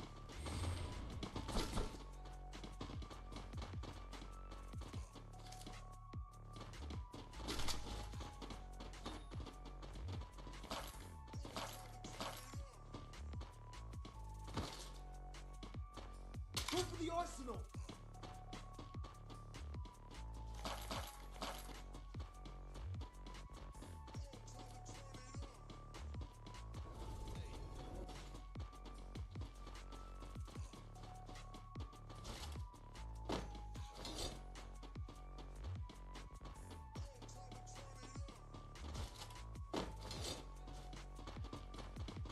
arsenal!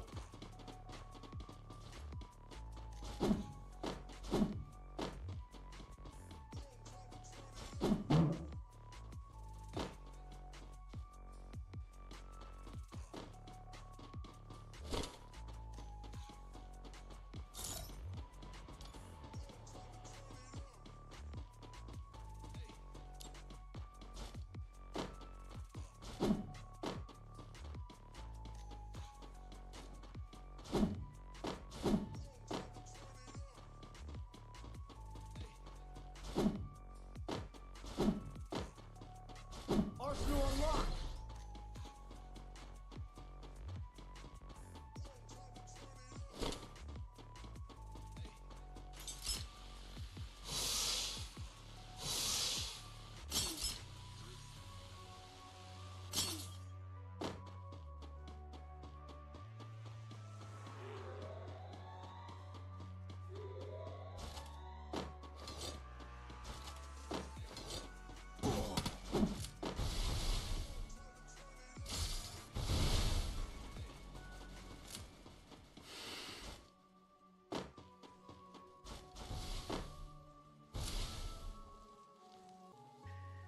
Enemy spotted!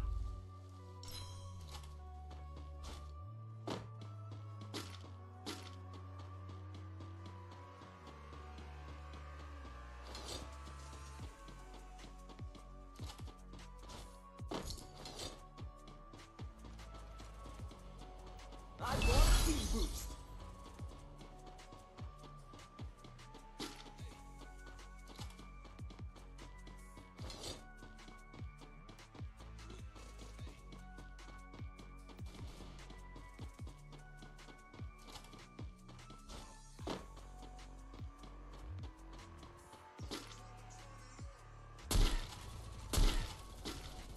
Enemy near me!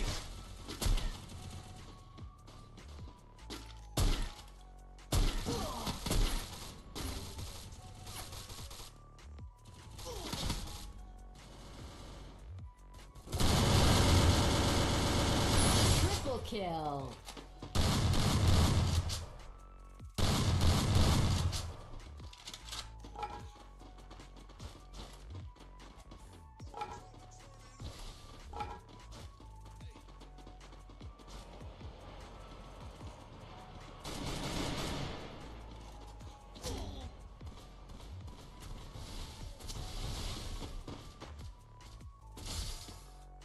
Thanks!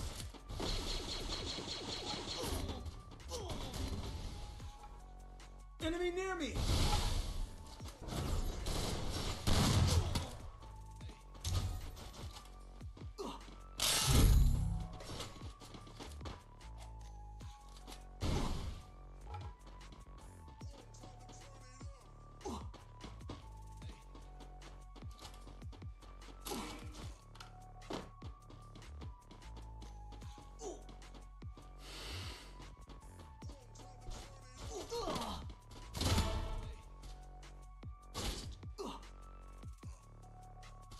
Dominating. My vision reveals all.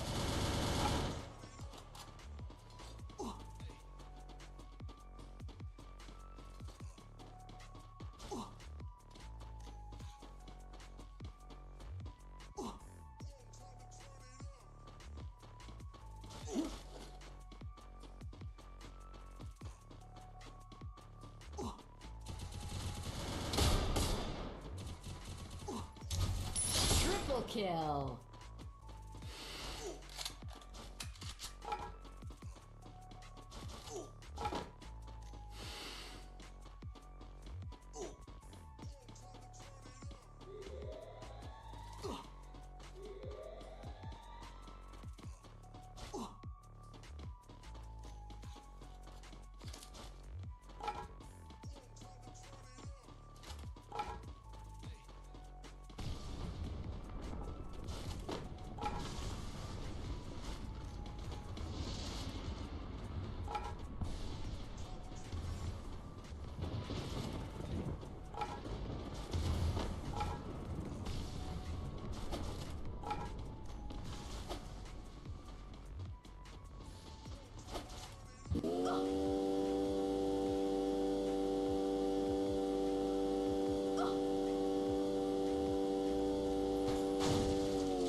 ঘুমাই গেছি আজকে সব দিন আরো current ছিল না Mushroom আমাদের time এখানে is the prime time. আজকে খুব ক্ষুধা।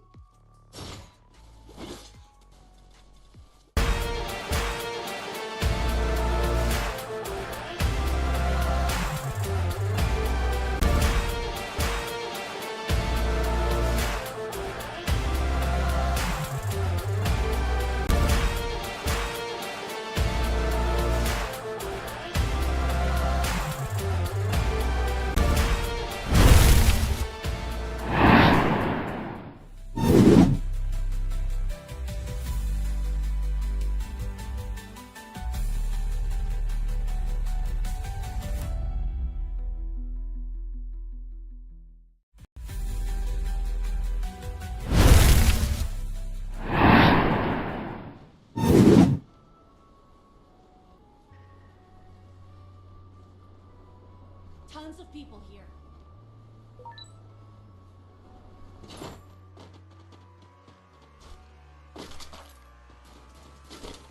Go for the arsenal.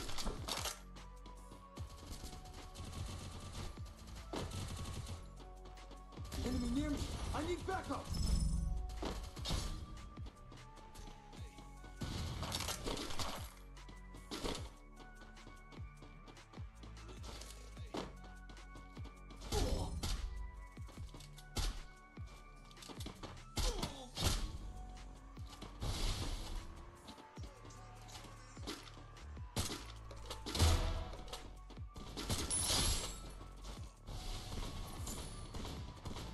Enemy near me!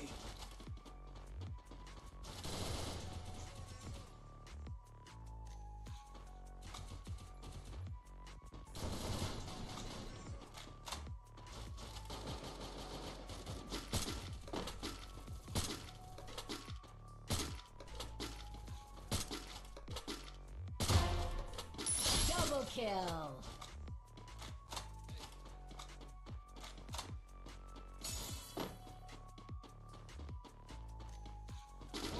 One more bite and I'll join the fight.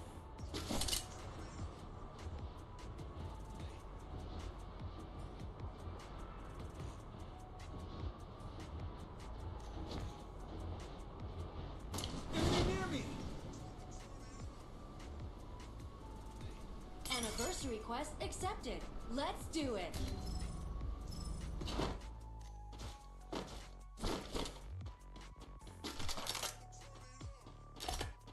Thanks. Go for the arsenal. Resources here.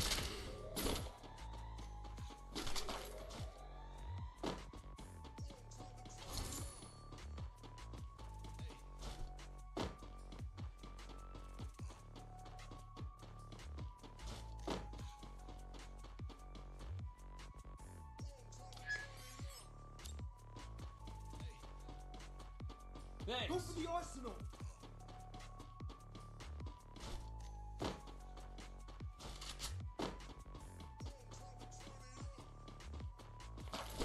Enemy spotted.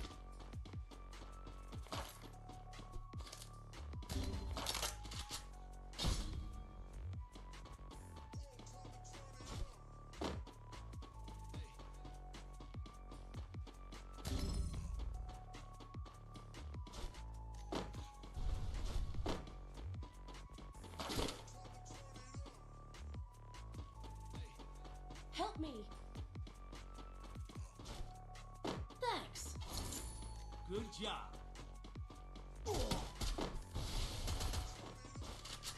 Enemy near me. I need backup.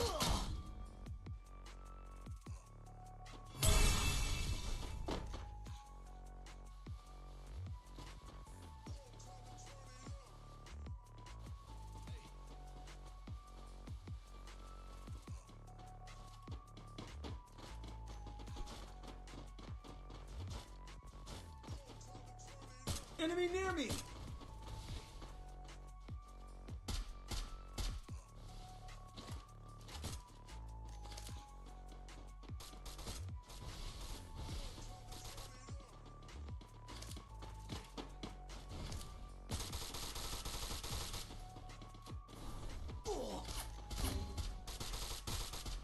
I'll revive you.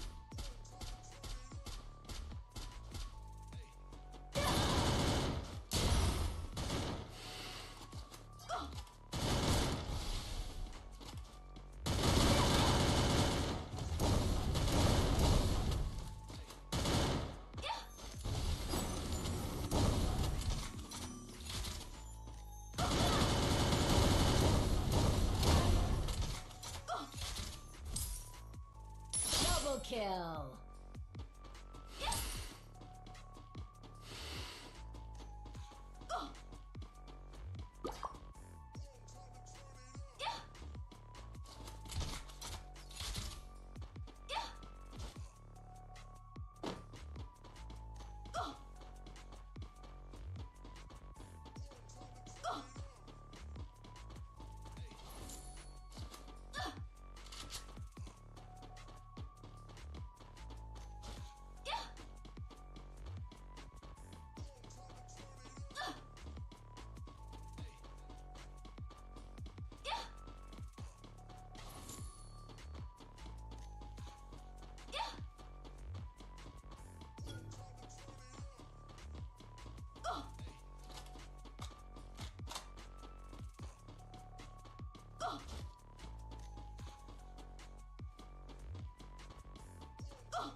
One more bite and I'll join the fight.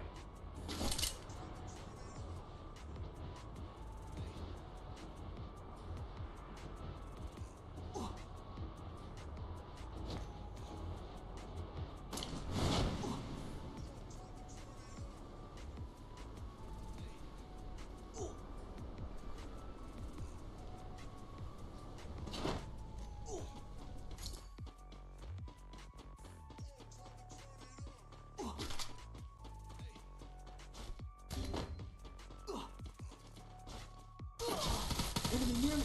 I need backup!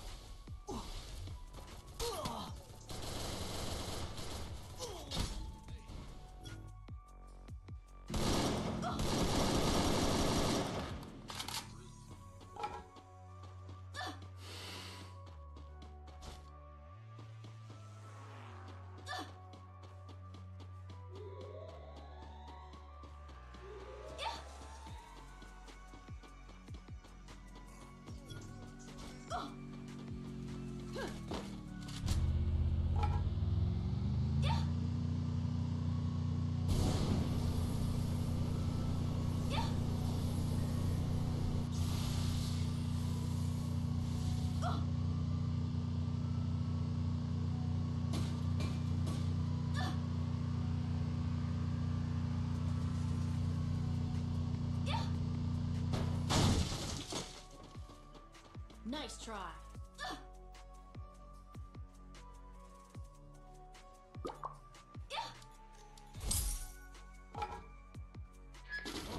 One more bite and I'll join the fight.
Enemy very close.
Enemy near me!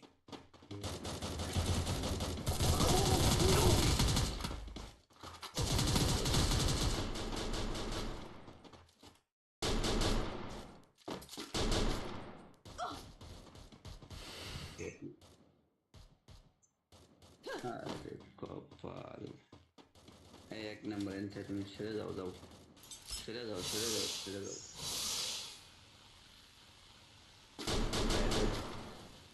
आधी जाऊ जाऊ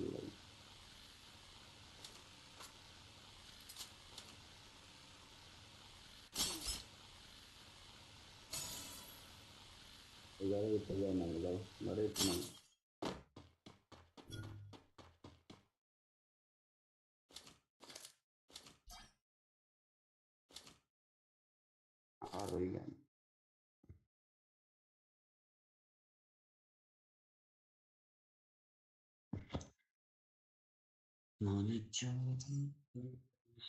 Oregon.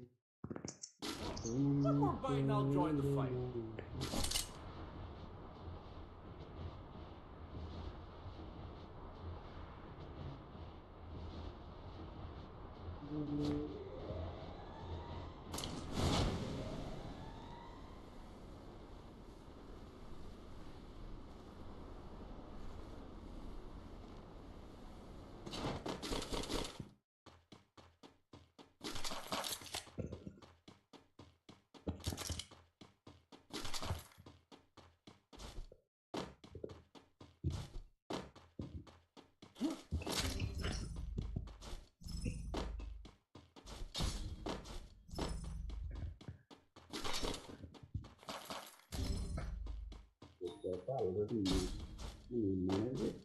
이제 많이 하면 좋아서 왔어요.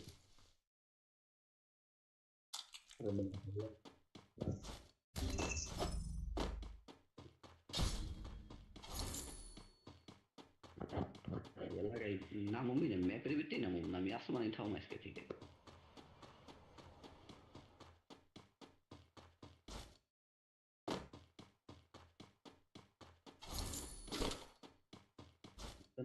Number by the Max 7, shutting Max 7.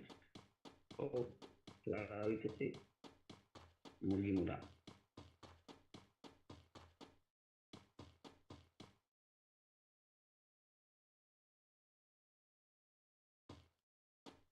Askan मैं फिर भी इतना मुमी नहीं काफी अरे देखी